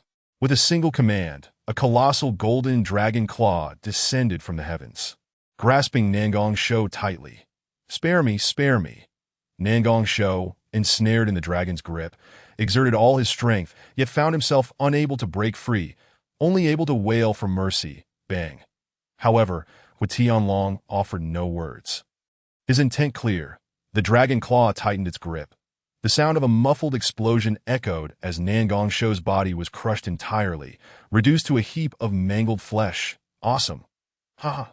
Hu Tianlong was exhilarated, his emotions soaring to a fever pitch, resembling a frenzied beast. Now it's your turn.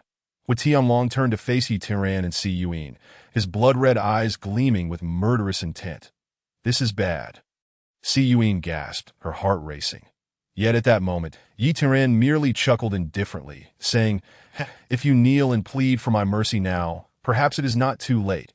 My strength is unprecedentedly formidable. I can even eliminate Nangong Shou in an instant. What grounds do I have to demand anything from you? What grounds? Hu Tianlong was nearly delirious, his eyes blood-red, an expression of exhilaration on his face, and a terrifying power coursing through him, driving him to the pinnacle of excitement. Young Master Yi, at this juncture, why do you still provoke him? Hurry and beg for mercy. Si Yuan was so frightened that his legs turned to jelly, and he instinctively knelt down. Rise, there is no need to plead. Yi Tianran smiled with composure, as if everything was under his control. Little wretch, since you refuse to beg for mercy, I shall ensure your death this very moment. Hu Tianlong grinned, resembling a ferocious beast. I guarantee that you will die in unimaginable agony. Regretting ever having come into this world, before he could finish his words, Hu Tianlong suddenly let out a horrific wail as his blood vessels burst, blood gushing forth like a fountain. Bang bang. Shortly thereafter, Hu Tianlong's blood-red eyes exploded, oozing out scalding crimson liquid. In a final gasp, Hu Tianlong violently spat out a mouthful of blood, which was riddled with fragments resembling overcooked meat. Bang. Hu Tianlong's body fell stiffly to the ground, utterly devoid of any movement. Dead? Si Yuan stared in shock, his scalp prickling, unable to believe his eyes as he looked towards Yi Tianran. Get up, Yi Tianran said with a nonchalant smile. All medicine has its poison. The more potent the remedy, the greater the side effects. Even I wouldn't dare consume 3 blood fury pills in succession. Hu Tianlong took them. How could he possibly survive? It was evident that Han Jiangying had previously indicated that even if Yi Tianran consumed 3 blood fury pills, an imperial bloodline would be entirely obliterated. Hu Tianlong, evidently lacking an imperial bloodline, could not withstand the side effects of 3 blood fury pills. Blood vessels ruptured, eyes shattered, brain matter exploded, and internal organs were destroyed. He was beyond dead. Young Master Yi, what a brilliant strategy, Si Yuan praised. With merely 3 pills, you have slain 2 formidable foes. I truly admire you to the core. The mantis stalks the cicada, unaware of the oriole behind. But alas, both the mantis and the oriole were bested by the cicada. How could Si Yuin not be impressed? Alas, Bai Xian has perished. Yi Tianran remarked. Let us dig a pit and bury her. Very well. Si Yuin nodded earnestly and promptly began to dig. Utilizing his fighting spirit, the speed was remarkable, and in a brief moment, the pit was ready. Then, Yi Tianran personally placed Bai Xian's corpse into the pit, slowly covering it with soil. However, at that moment, a disturbance arose from the surrounding earth. What is happening? Si Yuin exclaimed in alarm. That it is the one-eyed goose slaves raised by Bai Xian, Yi Tianran surmised. They must have sensed their master's passing and come to accompany her in death. Indeed, 5 one-eyed goose slaves emerged from the ground, surrounding Bai Xian's grave. Both Yi Tianran and Si Yuin were not well versed in the art of poisonous goo. Thus, they did not take this matter to heart. Subsequently, Yi Tianran excavated the soul crystals of Huatianlong and Nangong Shou and collected their storage rings. Huatianlong's storage ring contained 9 soul crystals, evidently acquired from slaying magical beasts during this expedition, which could be exchanged for elemental stones upon returning to the imperial capital. Additionally, there were some trivial items of negligible value.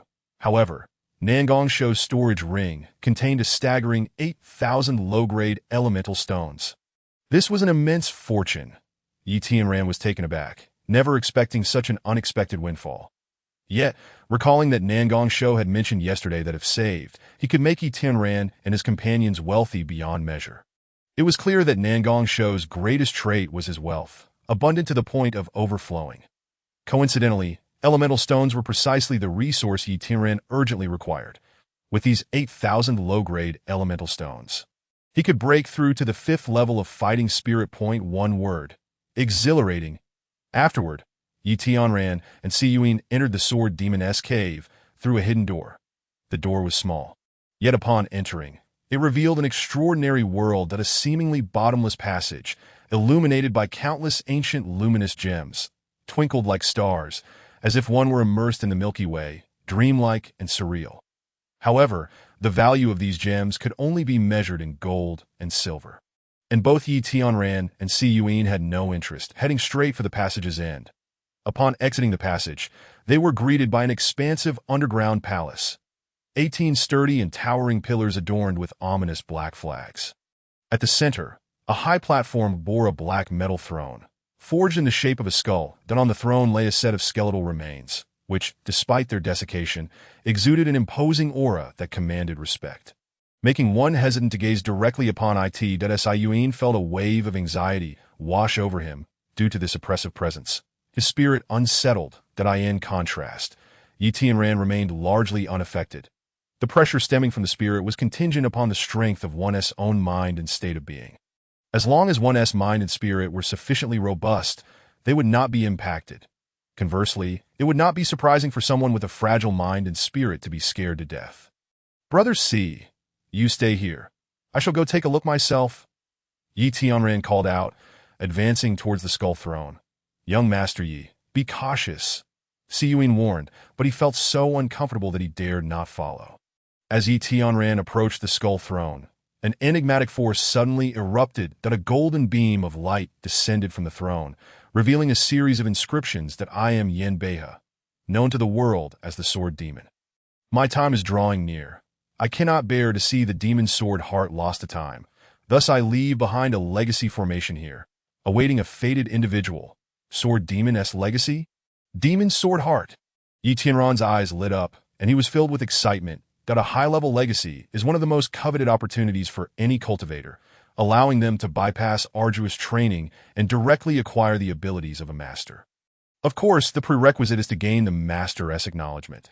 This is the essence of being a fated individual. Not just anyone can obtain it.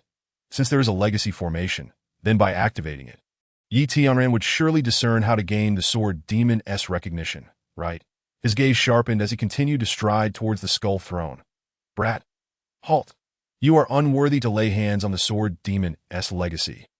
At that moment, an enraged roar echoed from afar. Yi Tianran turned to see a young man rushing towards him, having entered through the main entrance of the underground palace.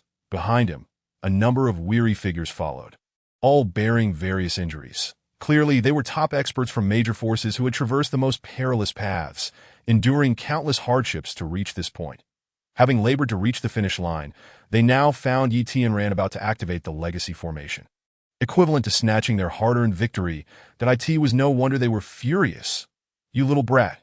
Get lost. Can't you understand, or do you wish to die?" The man at the forefront bellowed, raising his fist to strike Yi Tianran's face. "Oh no!"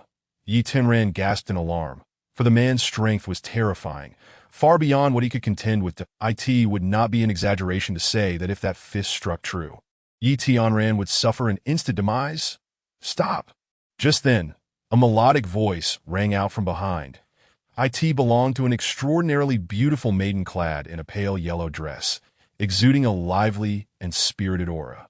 Her long, fair legs elegantly exposed, captivating all who beheld her. Wu Lingxi. Yi Tianran's eyes brightened instantly. Almost simultaneously, he felt a gentle grip on his shoulder, a delicate white hand clasping him, lifting him effortlessly as he floated several feet away. Following the hand's owner, this maiden was also breathtakingly beautiful, her appearance resembling Wu Lingxi's, yet her aura was entirely different. She donned an ice-blue gown, exuding a noble and frosty demeanor, akin to an ethereal orchid untouched by worldly affairs. Or a towering iceberg keeping others at bay. Wu Lingxing. Yi Tianran turned to see her and felt utterly reassured. "Call me senior sister." Wu Lingxing shot Yi Tianran an icy glare. "Yes," Yi Tianran grinned. "Disciple Yi Tianran pays respects to both martial sisters. Yi Tianran, you are the legendary genius foretold by the celestial signs." The revelation sent ripples through the crowd, including the man who had just attacked, as nearly everyone displayed expressions of utter astonishment. "Indeed, he is my Tianzong disciple. Yi Tianran," Wu Lingxi declared imperiously, her hands on her hips. "Fu Kuanglong. If you dare lay a finger on my junior brother, my Tianzong will not let you off easily." The man I just confronted instantly turned dejected, his spirits deflated like a punctured ball. It was clear he was no match for the Tianzong. Even the formidable Wu Lingxi and Wu Linking before him were figures he could never hope to provoke. What a Tianzong! A mere bully relying on its power to intimidate the weak. Simultaneously, a group entered, their uniforms identical, instantly revealing them as members of the Blood Robe Guard. Leading them was a man named Xiaolingao, a commanding officer from the Blood Robe Guard Central Prefecture, holding the rank of a fifth-grade official in the imperial court, wielding immense power. Furthermore, Xiaolingao held an additional identity as the elder brother of Xiaolingu. It was precisely due to this connection that upon his arrival, he directed a profound animosity and fierce murderous intent towards Yi Tianran, almost igniting with rage. Had it not been for the ninth princely longing suppressing the order for bloodshed, Xiaolingao would undoubtedly have been the first to pursue Yi Tianran, determined to annihilate him without mercy. "Xiaolingao, before mocking the Tianzong, perhaps you should take a moment to reflect. How superior are you and your Blood Robe Guard?" Wu Lingxi retorted disdainfully, declaring that it was indeed the Blood Robe Guard that epitomized bullying. Moreover, she accused them of being despicable, ruthless, and treacherous. Wu Lingxi unleashed a torrent of words, swiftly branding the Blood Robe Guard with a plethora of accusations. "Lingxi, enough," Wu Linking interjected, prompting her younger sister to finally cease her tirade. Yi Tianran, however, found amusement in the contrasting dynamics of the two sisters. His younger sister a chatterbox, while the elder spoke sparingly, creating an endearing juxtaposition. "Wu Linking, there is but one opportunity for this fortune. Shall we not engage in combat? The victor claims the prize." Xiaolao squinted provocatively at Wu Lingxing. It was evident that he and Wu Linking represented the ultimate forces of the Blood Robe Guard and the Tianzong in this encounter. Once they determined the outcome, the others would dare not contest it. "Fortune is determined by fate, not merely strength," Wu Linking replied coolly. "Perhaps so," Xiaolingao acknowledged. "Then allow me to test my luck. Who knows, I might just be the fated one." With that, he charged directly towards the Skull Throne. "Lingxi." Wu Linking pushed Yi Tianran towards Wu Lingxi, clearly instructing her to look after him. In the next instant, Wu Linking, unwilling to be outdone, rushed towards the Skull Throne as well. However, Xiaolingao was a step ahead, triggering the inheritance array first. Instantly, a ghostly green light enveloped him, forming a domain of magical energy within a Tianzong radius. Wu Linking found herself blocked from entering the array. Looks like I, Xiaoling Ao, have seized the initiative. Once I obtain this inheritance, all your prior efforts as the Tianzong will have been in vain. Haha. Xiao Lao laughed exuberantly, brimming with confidence in his innate talent and strength. Convinced that he was destined to acquire the legacy of the sword demon, meanwhile, within the array, a colossal metallic skeleton emerged, merely a trifling skill. Xiao Lao growled, channeling his fighting spirit into his fist. The explosive force was terrifying, akin to a volcanic eruption, causing the very space around them to tremble. With a resounding crash, his fist struck the metallic skeleton. Had it been an ordinary skeleton, it would have shattered into dust under such force. Yet, at that moment, the metallic skeleton remained utterly unscathed, not even budging an inch. How is this possible? Xiao Ling'o was left dumbfounded. Just moments ago, he was brimming with self-assurance, but now his heart sank. The fact that the metallic skeleton stood unharmed signified an immense disparity in strength, instilling a profound sense of crisis within him. He even contemplated fleeing the array. Then, the metallic skeleton slowly raised one hand. Assuming a sword-wielding stance, the ghostly green light surged from its grasp, manifesting as an ethereal sword. Extraordinarily mystical. This is bad. Xiao Ling'o gasped, hastily retreating to the edge of the domain, yet finding no escape. Reluctantly, he drew his weapon, prepared to defend himself with all his might. However, the peculiar thing was that the metallic skeleton's movements were dreadfully slow, as if its joints were rusted, exuding a sense of delay. What is happening? Xiao Ling'o pondered. Could it be that the array has deteriorated due to age? Meanwhile, the metallic skeleton continued its languid swings with the ghostly green sword. Sister, what's going on? Wu Lingxi asked, utterly bewildered. Wu Lingqing shook her head in confusion. Observing the scene, the surrounding onlookers were equally perplexed, their eyes wide with disbelief. I understand now. Just then, Yi Tianran's expression lit up with excitement. What do you know? Upon hearing this, all eyes turned towards Yi Tianran. Even Xiao Ling'o within the array couldn't help but look at him, his heart eager to hear the revelation. Chapter 27. The Dark River Warship. The duel for victory. I have discerned the method to obtain the inheritance. Yi Tianran smiled enigmatically, but chose not to elaborate further. You. Xiao Lao's expression twisted into a snarl, that as a commanding officer of the Blood Road Guard. He found himself at a loss in this situation, while Yi Tianran had managed to uncover the truth. The irony stung deeply, especially since Yi Tianran was his most hated enemy, the one he wished to eliminate. This circumstance felt like a slap to his face. Just then, the metallic skeleton swung its glowing sword, its previously slow movements suddenly accelerating at the final moment that a sharp shriek pierced the air as a ghostly green sword light, akin to burning hellfire, enveloped Xiao Lo. Though he attempted to defend himself, the moment his weapon met the ghostly green flame, a wretched scream escaped his lips as he was sent flying back. Crashing heavily outside the array, that a mouthful of blood spewed forth, indicating that Xiao Ling'o had sustained serious injuries. Commander! Members of the Blood Road Guard hurriedly surrounded him, their concern palpable. After all, Xiao Ling'o was their superior, and they had to feign concern. Stand back. Xiao Ling'o waved his hand dismissively, pushing the crowd away. He then glared menacingly at Yi Tianran, mocking, Kid, since you've figured out the method to break the array, let me see what you can do. I hope you're not just a braggart. Yi Tianran smirked coldly. What does it matter for you to see? You have no opportunity left, clearly. Each individual had but one chance to undergo this trial. Once expelled from the array, re-entry was impossible. Fool, I shall see how you meet your demise. Xiao sneered at Yi Tian. Don't act recklessly. Wu Lingqing grasped his arm. Wu Lingxi chimed in. That sword energy was extraordinary. If even Xiao Ling'o was injured, how could you withstand it? Rest assured. Yi Tianran replied, raising an eyebrow. The sword demon Yen Beihe is immensely powerful. Had this array been designed to injure, Xiao Ling'o would have long since perished. Not for the purpose of injury? Then what is its intent? Wu Lingxi asked, momentarily taken aback. That I see it now. Wu Lingqing, perceptive and astute, grasped the implication and released Yi Tianran's ARM. Yi Tianran stepped forward, entering the array domain. Sister, can both of you stop playing riddles? Wu Lingxi inquired, looking utterly confused. Not for the purpose of injury, but for the inheritance. Wu Lingqing, still succinct, struck at the heart of the matter. In that moment, the majority of those present began to understand the implication. So that was it.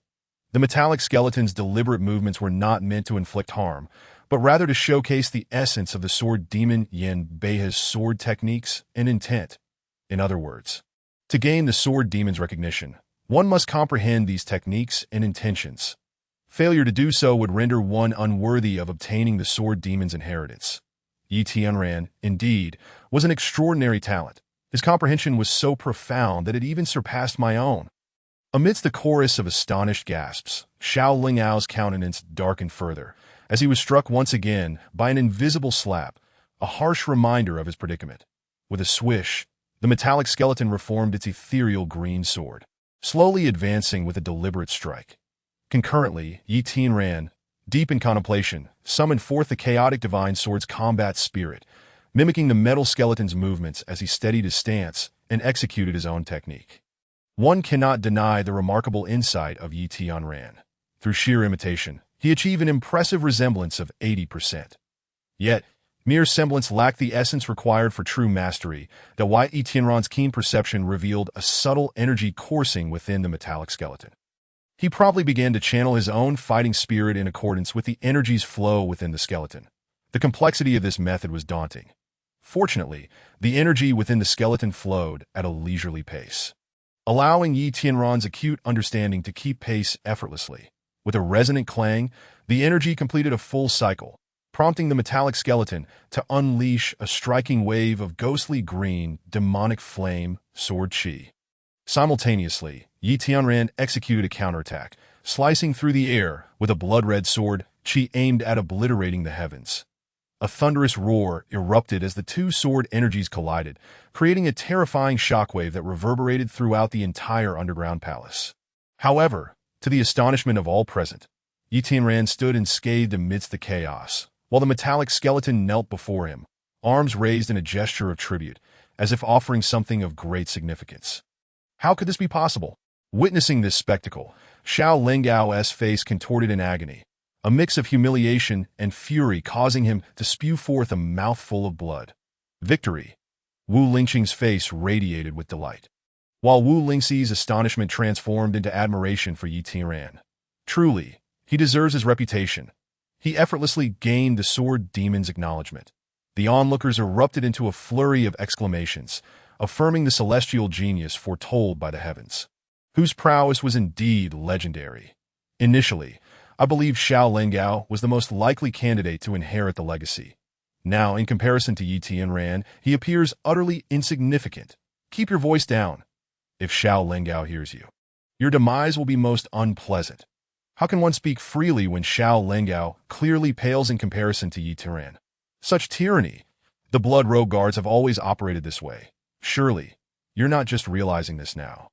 Amidst the murmurs of the crowd, Xiao Lingyao simmered with frustration, his rage boiling over, an overwhelming desire to eliminate everyone present so that today's disgrace would not escape into the world. Alas, despite his formidable cultivation, he was no match for those around him, especially since he had already sustained injuries, unable to contend even with Wu Lingqing. In such circumstances, even if his face was battered and his teeth shattered, he could only endure in silence. Where's the inheritance? At that moment, Wu Lingqing posed a query. The crowd turned to see that the metallic skeleton's hands, raised above its head, grasped nothing. What a joke! Wu Lingxi, visibly irritated, exclaimed, "We exerted tremendous effort to arrive here, only to find that the sword demon's inheritance is nothing but air?" Ah! Observing the scene, Xiao Lingyao burst into mocking laughter. Yi Tianran, what use is your high comprehension? In the end, it amounts to naught. Not so fast. Standing before the metallic skeleton, Yi Tianran perceived details unseen by others. Within the skeletal grasp lay 4 rows of 16-character true word heart techniques. As he began to channel his fighting spirit according to the heart technique's incantation, he instantly realized that what had seemed like an ordinary strike could unleash a power exceeding 100-fold. This, indeed, was the core essence of the sword demon's inheritance. As Yi Tianran successfully executed the heart technique mantra, the metallic skeleton began to dissolve before him, and in place of the skeleton's spine, a ghostly green sword shadow emerged. no larger than a finger.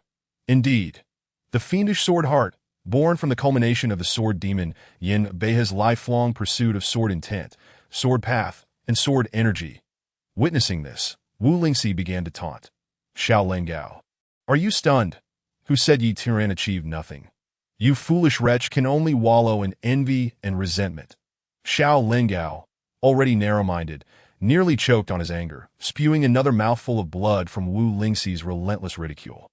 Wu Lingxi turned to congratulate Yi Tianran. Congratulations, sword technique, heart technique, sword heart. The trifecta has united.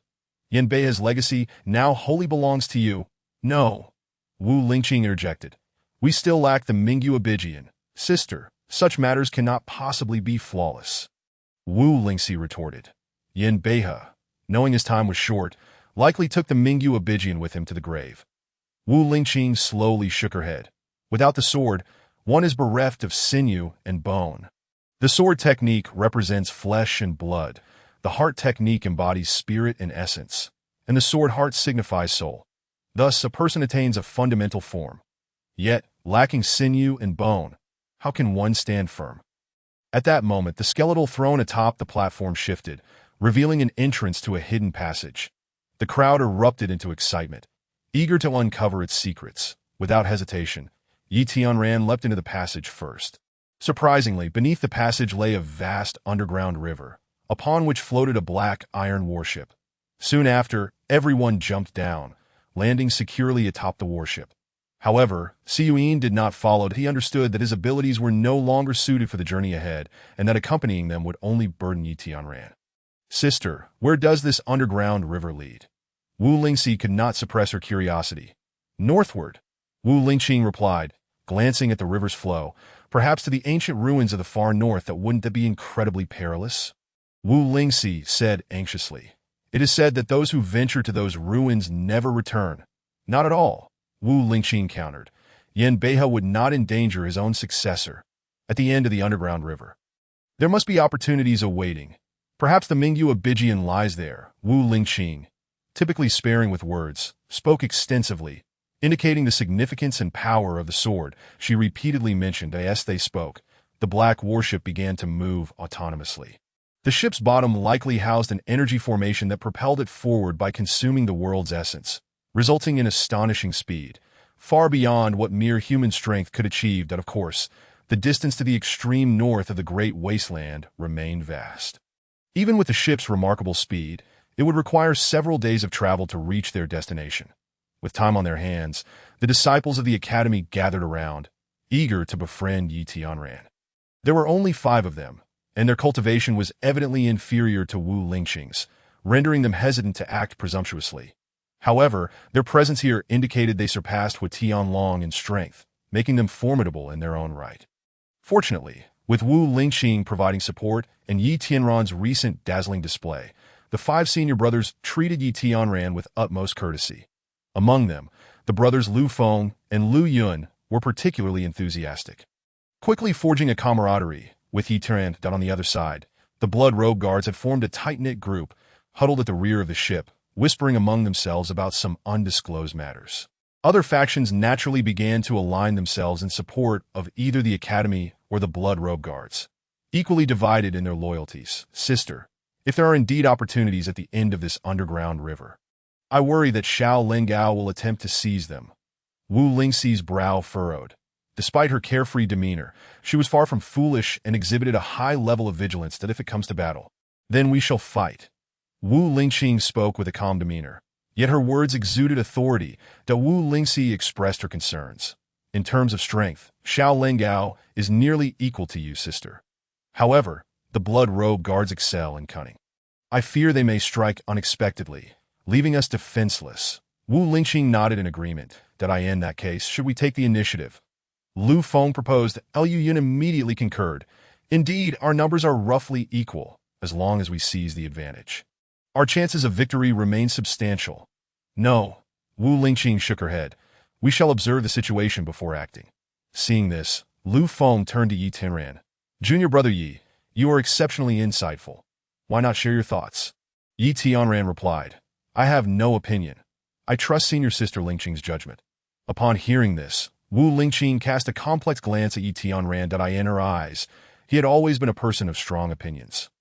Yet at this moment, his lack of a stance indicated the situation had grown exceedingly intricate, leaving even him at a loss for conclusions. Wu Lingqing. Just then, Xiao Lengao and his entourage approached, exuding a menacing aura.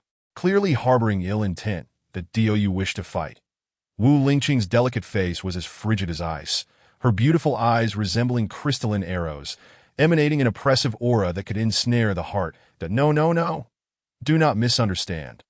Xiaolo declared, our strengths are evenly matched.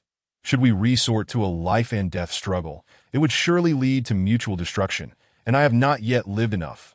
What do you propose? Wu Lingqing inquired. A duel. Xiao Linao replied.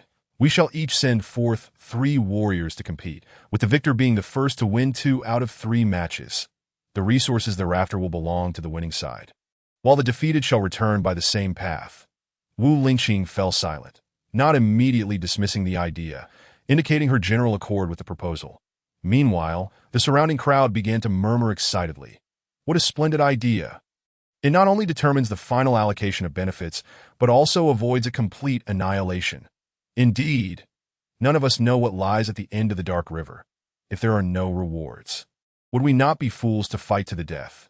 Even if there are opportunities, we cannot ascertain who will survive until the end. I still have not lived enough. I agree. This method minimizes casualties. I concur. It was evident that the fear of death united them all. The prospect of resolving matters through 3 rounds of combat, rather than a deadly struggle, was a solution everyone was willing to accept. Agreed. At last, Wu Lingqing provided her answer. Xiaolo continued, I am already injured, so to ensure fairness, you cannot participate. Very well, Wu Lingqing nodded. Splendid. With a grand gesture, Xiao Lao announced, our first combatant shall be the disciple of the Ghost Gate. Gu Ao Dian, as his words fell, a towering figure, resembling an iron tower, stepped forth. This man bore the bloodline of the demon clan, his visage green with ferocity and fangs that were fearsome, particularly his teeth and claws, akin to those of a wild beast. Sister, allow me to handle him, Wu Lingxi said eagerly, cracking her knuckles. No. Wu Lingqing interjected. Lu Feng shall go first. Lu Feng hesitated, awkwardly responding, Sister, I fear I am no match for such a monster. I have not yet lived enough. Wu Lingqing's expression shifted slightly as she then asked, Lu Yun, will you step forth? Lu Yun quickly shook his head. My cultivation is inferior to my brother's. If he dares not fight, how can I, sister, spare them? Let me go. Wu Lingxi implored once more. No. You shall be the finale. Wu Lingqing surveyed her surroundings. Who among the Tianzong is willing to fight for me? I owe him a favor. I will. At that moment, a young man from the ranks of Tianzong stepped forward. I am Lin Junyan, the chief disciple of Haomiao sect. I have long admired Miss Lingqing. I am willing to fight in her stead. He gazed deeply at Wu Lingqing, his eyes filled with admiration. However, Wu Lingqing shook her head. No. You are too weak. You will surely lose. Lin Junyan's lips twitched, utterly embarrassed, wishing for a hole to hide in. Is there no one else? Wu Lingqing scanned the crowd. Despite the numbers on Tianzong's side, none were willing to step forward. Lingqing, if it truly comes to it, let Lingxi take the stage. Someone suggested, I know Guao Jian is not only powerful, but possesses a ruthless nature. Once combat begins, it will be to the death.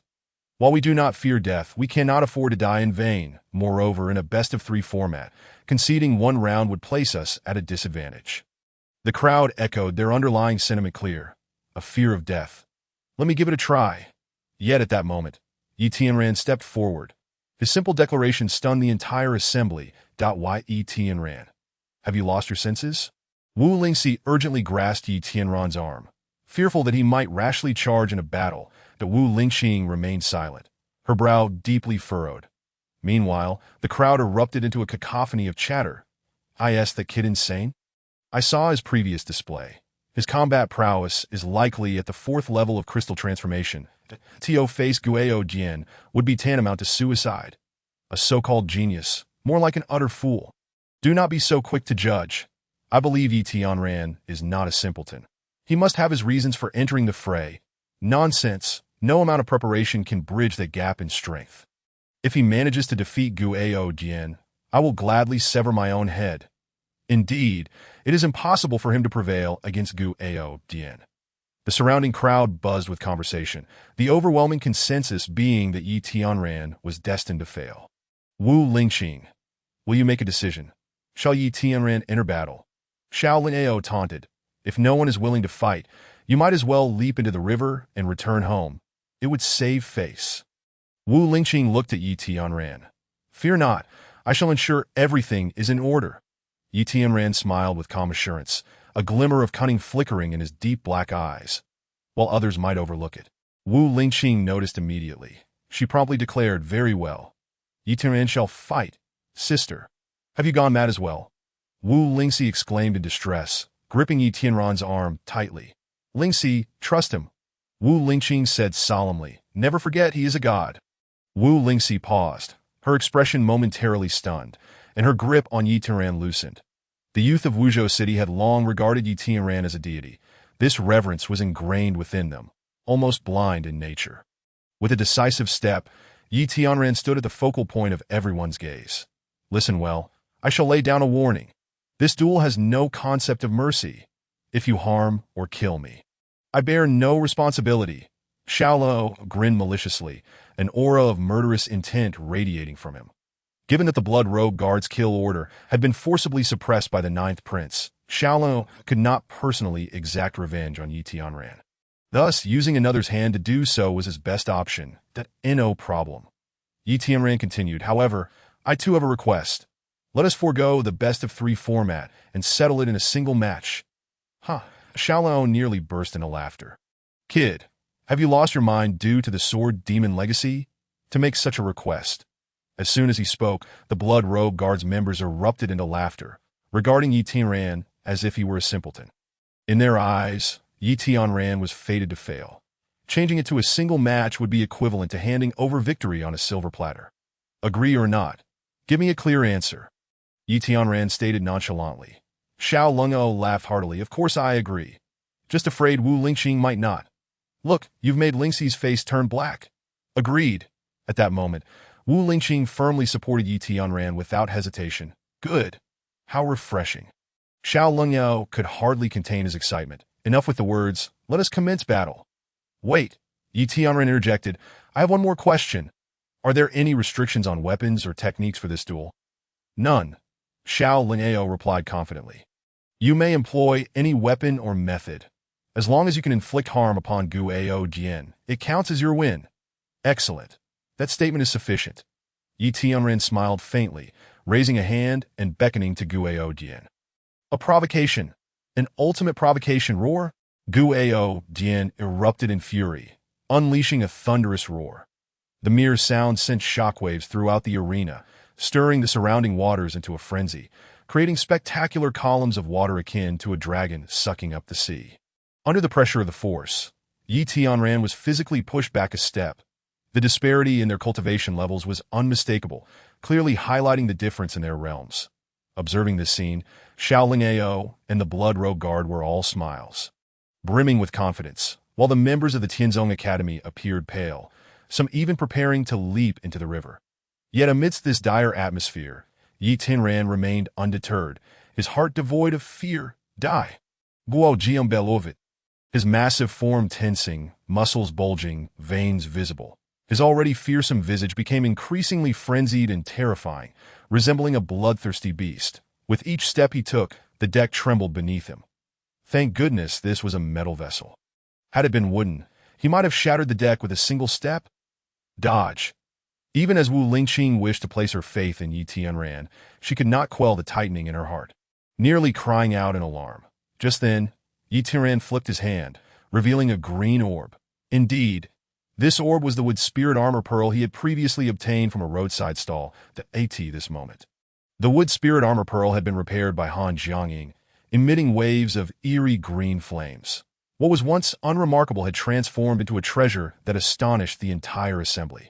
What is that? Despite Gu Ao Dian's rugged appearance, he was astute and cautious, halting his advance immediately. The armor pearl, Wu Lingqing, well-versed and knowledgeable, was the first to unveil the truth. Moreover, the usually steadfast and icy Wu Lingqing could not help but reveal an expression of utter astonishment at that moment. Xiao Lao was equally dumbfounded, his voice trembling. That young man actually possesses a treasure like the Bingjiao Pearl. Impossible, absolutely impossible. Would spirit armor activate in the next instant under the incredulous gazes of the crowd? Yi Tianran slowly raised his hand, causing the wood spirit armor pearl to levitate. With a resounding clang, echoing through the very fabric of space, the wood spirit armor pearl instantly dimmed, as if it had lost its essence. Simultaneously, a ghostly green longsword materialized before Yi Tianran, 0.3 feet and 3 inches long, 3 fingers wide. Its entire body was a vibrant green, resembling jade, yet not quite jade. The sword's aura, a haunting green like the flames of the underworld, surged forth, coalescing into a vaguely discernible azure specter. 3 feet and 3 inches of azure blade. The abyssal azura manifests. Wu Lingqing gasped once more. That is the abyssal sword of the sword demon Yen Beihe. What? A single pebble sent ripples across the surface of a lake.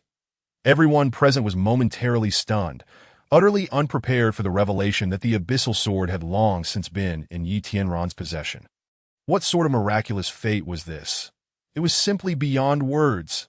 Gu Aodian, stop standing there in a daze. Seize the sword.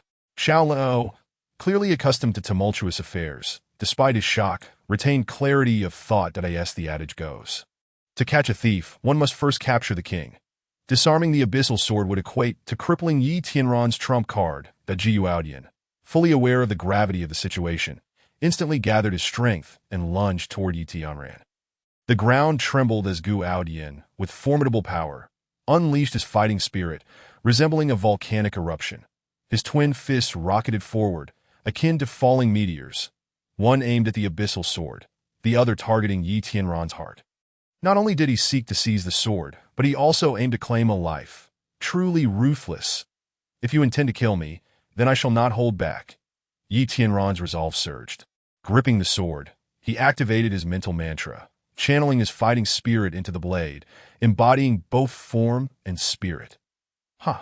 With your feeble fighting spirit, you couldn't even scratch me. What do you think you can do? Gu Aodian, with an air of disdain, dismissed any last vestige of caution, recklessly charging at Yi Tianran. Yet at that very moment, Yi Tianran remained unfazed, even harboring a hint of amusement. Fool, have you forgotten? This is my domain. With a simple utterance from Yi Tianran, a torrent of demonic flames erupted from the battleship's deck. In the next instant, these ghostly green flames converged onto the abyssal sword. The sword's aura surged violently, transforming the previously diminutive azure specter into a towering figure, standing proudly behind Yi Tianran. The specter hovered in the air, exuding overwhelming pressure. Yi Tianran stood with the sword, and in a fleeting moment, those around him perceived the shadow of the sword demon Yen Beihe. Perhaps it was more than a mere shadow. The once proud Yen Beihe, at the twilight of his life, borrowed Yi Tianran's form to resurrect his unparalleled grace from the past.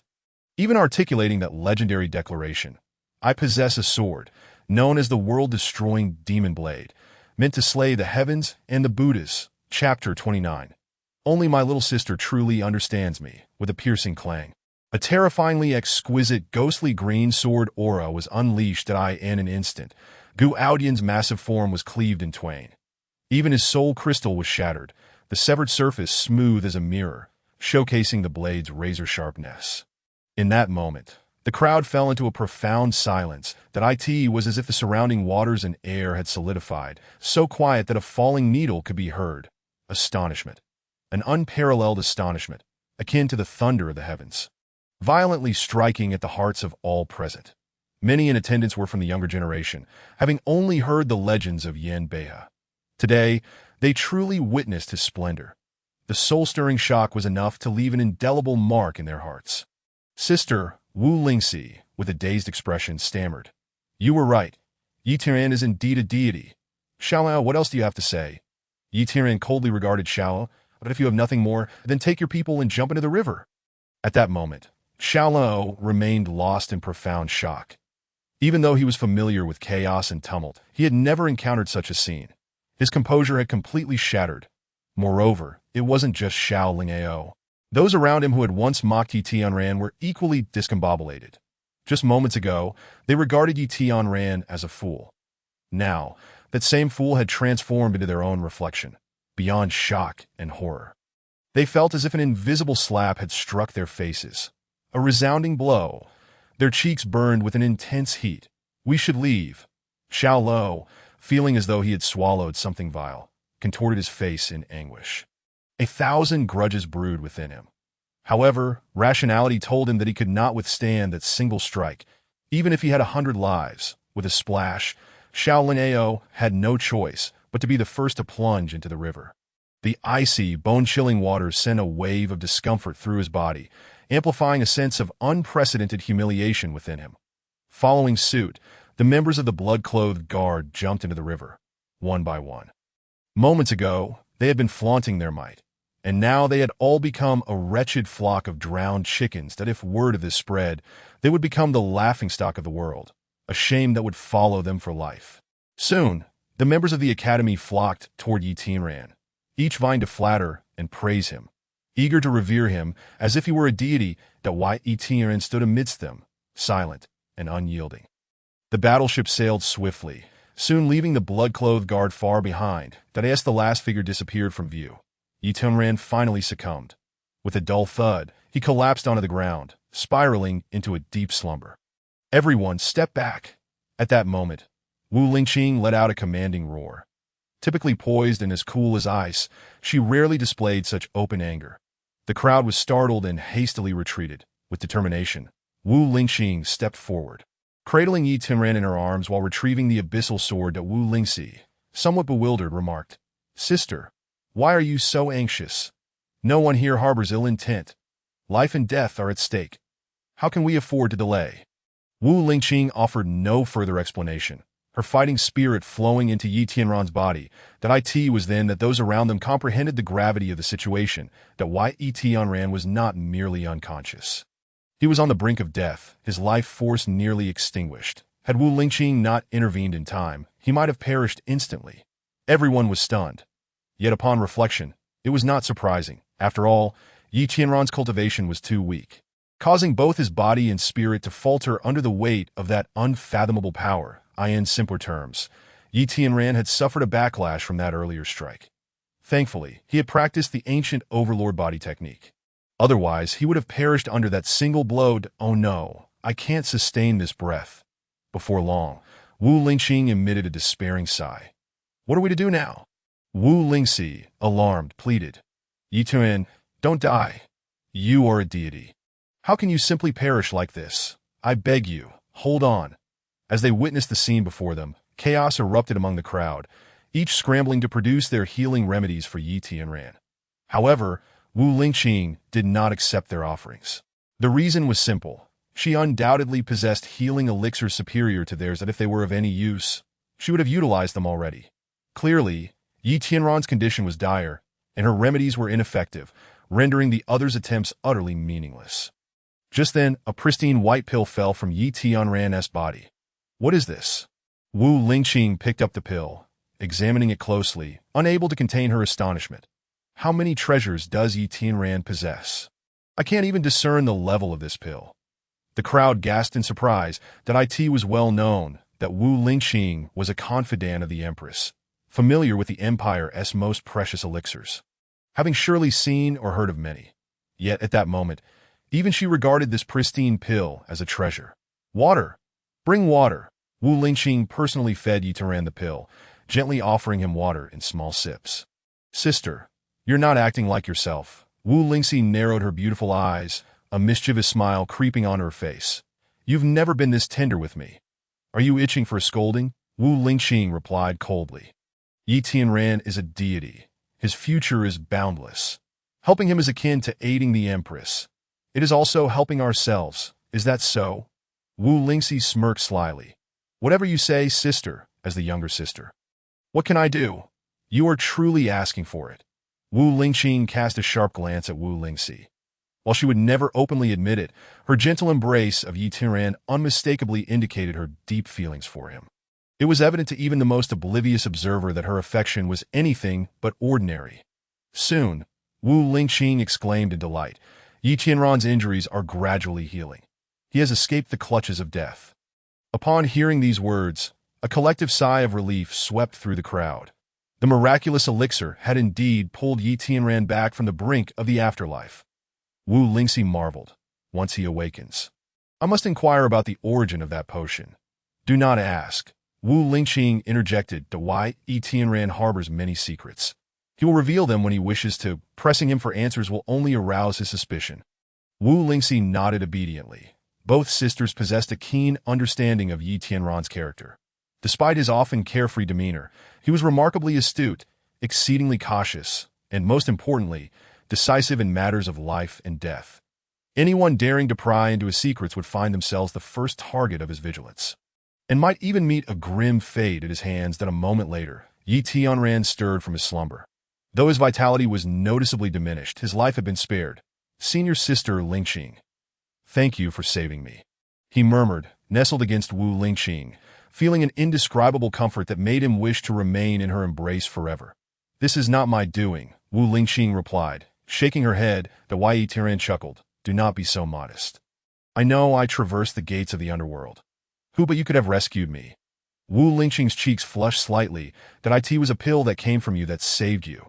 Spare me the explanations. I possess no such elixirs. Yi Tianran responded with a grin. Senior sister Lingqing has treated me with such kindness. I shall remember it well and repay you in due time. Wu Lingqing was about to clarify when Wu Lingxi, ever the instigator, mischievously chimed in. How do you intend to repay her? Why not offer yourself as a husband and become my brother-in-law? At this declaration, Wu Lingqing's face turned crimson. Yet, Yi Tianran added fuel to the fire. Those who gave me life are my parents, but those who understand me are my little sisters. I would be delighted to be your brother-in-law. Go to hell. Wu Lingqing, both embarrassed and enraged, smacked Yi Tianran with her delicate hand, sending him flying several feet away, crashing heavily to the ground. Ouch!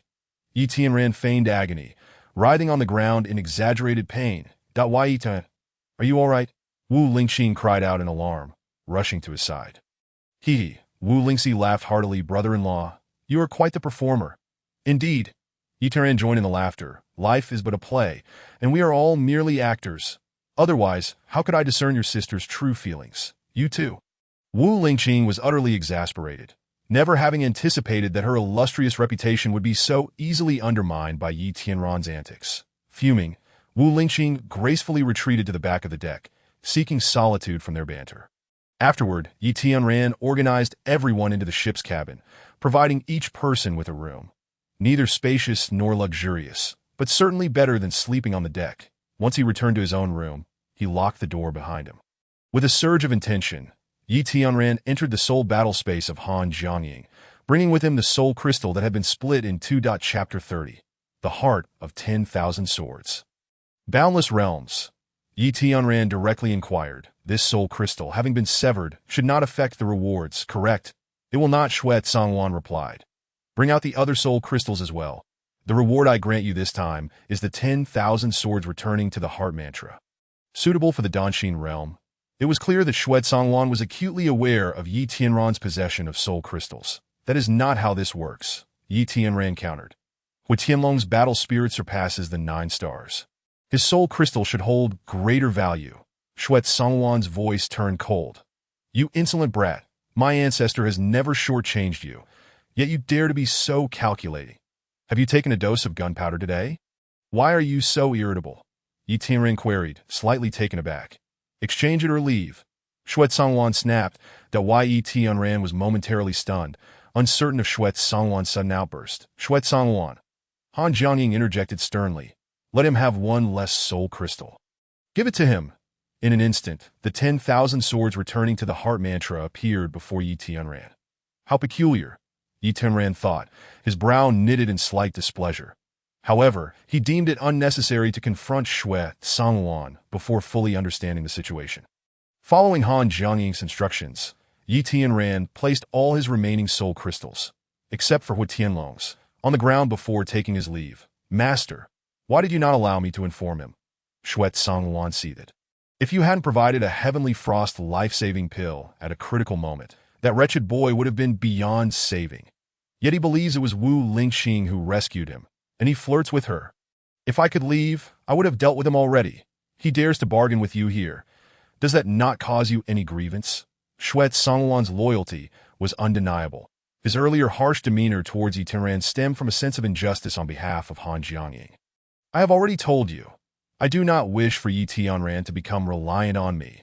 Han Jiangying replied that if he discovers I possess the Heavenly Frost life-saving pills, he will only grow more reckless. Disregarding his own life, I may save him once, but I cannot do so repeatedly. Do you understand? I do not. Shui Songwan retorted fiercely that if you do not want him to rely on you, why not directly inform him that you only have 3 Heavenly Frost life-saving pills left?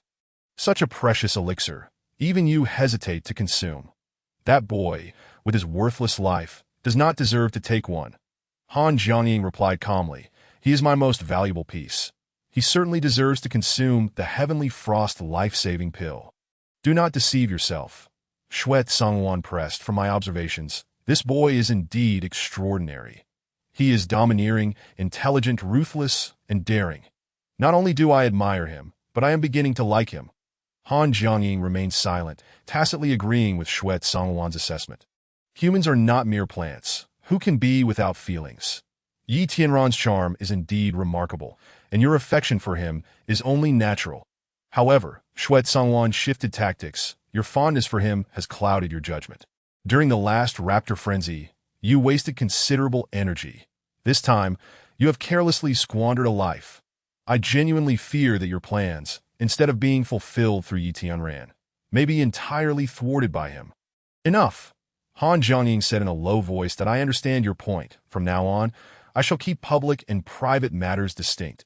Unless he provides sufficient soul crystals, I shall never again make exceptions for him. Wise as always, ancestor, Shui Songwan's voice carried a hint of bitterness. Clearly unconvinced that I in his room, Yi Tianran began to study the 10,000 swords returning to the heart mantra.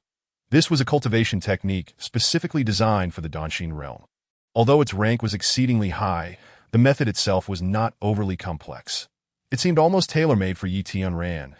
In essence, the core of this technique revolved around the unity of sword and heart. The more swords one wielded, the greater the power they could unleash. However, for an ordinary person to achieve this unity was akin to climbing the highest peak. Even a genius might require years of arduous training to synchronize with a single spirit sword. To attain the unity of 10,000 swords would likely take a lifetime. Yet, for Yi Tianran, it was remarkably simple. One word sufficed: devour. With a surge of intent, Yi Tianran consumed the Southern Bright Leaf Fire Sword. A transformation occurred. He then chose to channel the energy from the Southern Bright Leaf Fire Sword into his evolving battle spirit, that is, the profound energy infused into his chaotic battle spirit. The original divine sword battle spirit evolved into a dual sword battle spirit. With a keen perception, Yi Tianran could see that his battle spirit, which had initially taken the form of a grand Qianlong K sword, now bore a second Southern Bright Leaf Fire Sword. The twin swords danced in harmonious splendor, creating an astonishingly intricate spectacle. At that moment, Yi Tianran unleashed his sword aura. The sword energy intertwined with the battle spirit, forming the most perfect union of sword and spirit. Upon reaching the Danshin realm, this state would evolve into the ultimate harmony of sword and heart. Should he acquire 10,000 spirit swords, he would be able to condense the chaos of 10,000 sword battle spirits, achieving the pinnacle of the 10,000 swords returning to the heart technique, a state sufficient to transcend realms and vanquish foes. In Yi Tianran's eyes glimmered boundless anticipation, while simultaneously his heart brimmed with immense gratitude towards Han Jiangying. Undoubtedly, this 10,000 swords return to the heart technique was meticulously selected by Han Jiangying, a genuine gift intended to empower Yi Tianran. That a flicker of realization dawned upon him as to why Shui Songwan was incensed, and why Yi Tianran couldn't help but feel a pang of regret. He should not have been so calculative earlier. Allowing the matter of Hui Tianlong's soul crystal to dishearten Han Jiangying, it was utterly uncalled for. However, he contemplated that presenting this soul crystal now would likely be met with disdain by both Han Jiangying and Shui Songwan, rendering him vulnerable and pretentious. So be it. I shall consume this soul crystal myself, and, henceforth, dedicate my efforts to gathering more soul crystals for them. With this thought coursing through his mind, Yi Tianran resolved to act without hesitation. He swallowed, with a mere flicker of intention, the resplendent, dragon soul-imbued soul crystal belonging to Huitianlong was directly devoured by Yi Tianran. Initially, Yi Tianran intended to harness the energy of this soul crystal to enhance his cultivation. Yet, upon its consumption, he discovered that this energy resonated strongly with the chaotic dual swords combat soul within him, an anomaly. With a spirit of experimentation, Yi Tianran opted for the transformation of the combat soul once more. In an instant, an extraordinarily mysterious energy surged between his dual swords.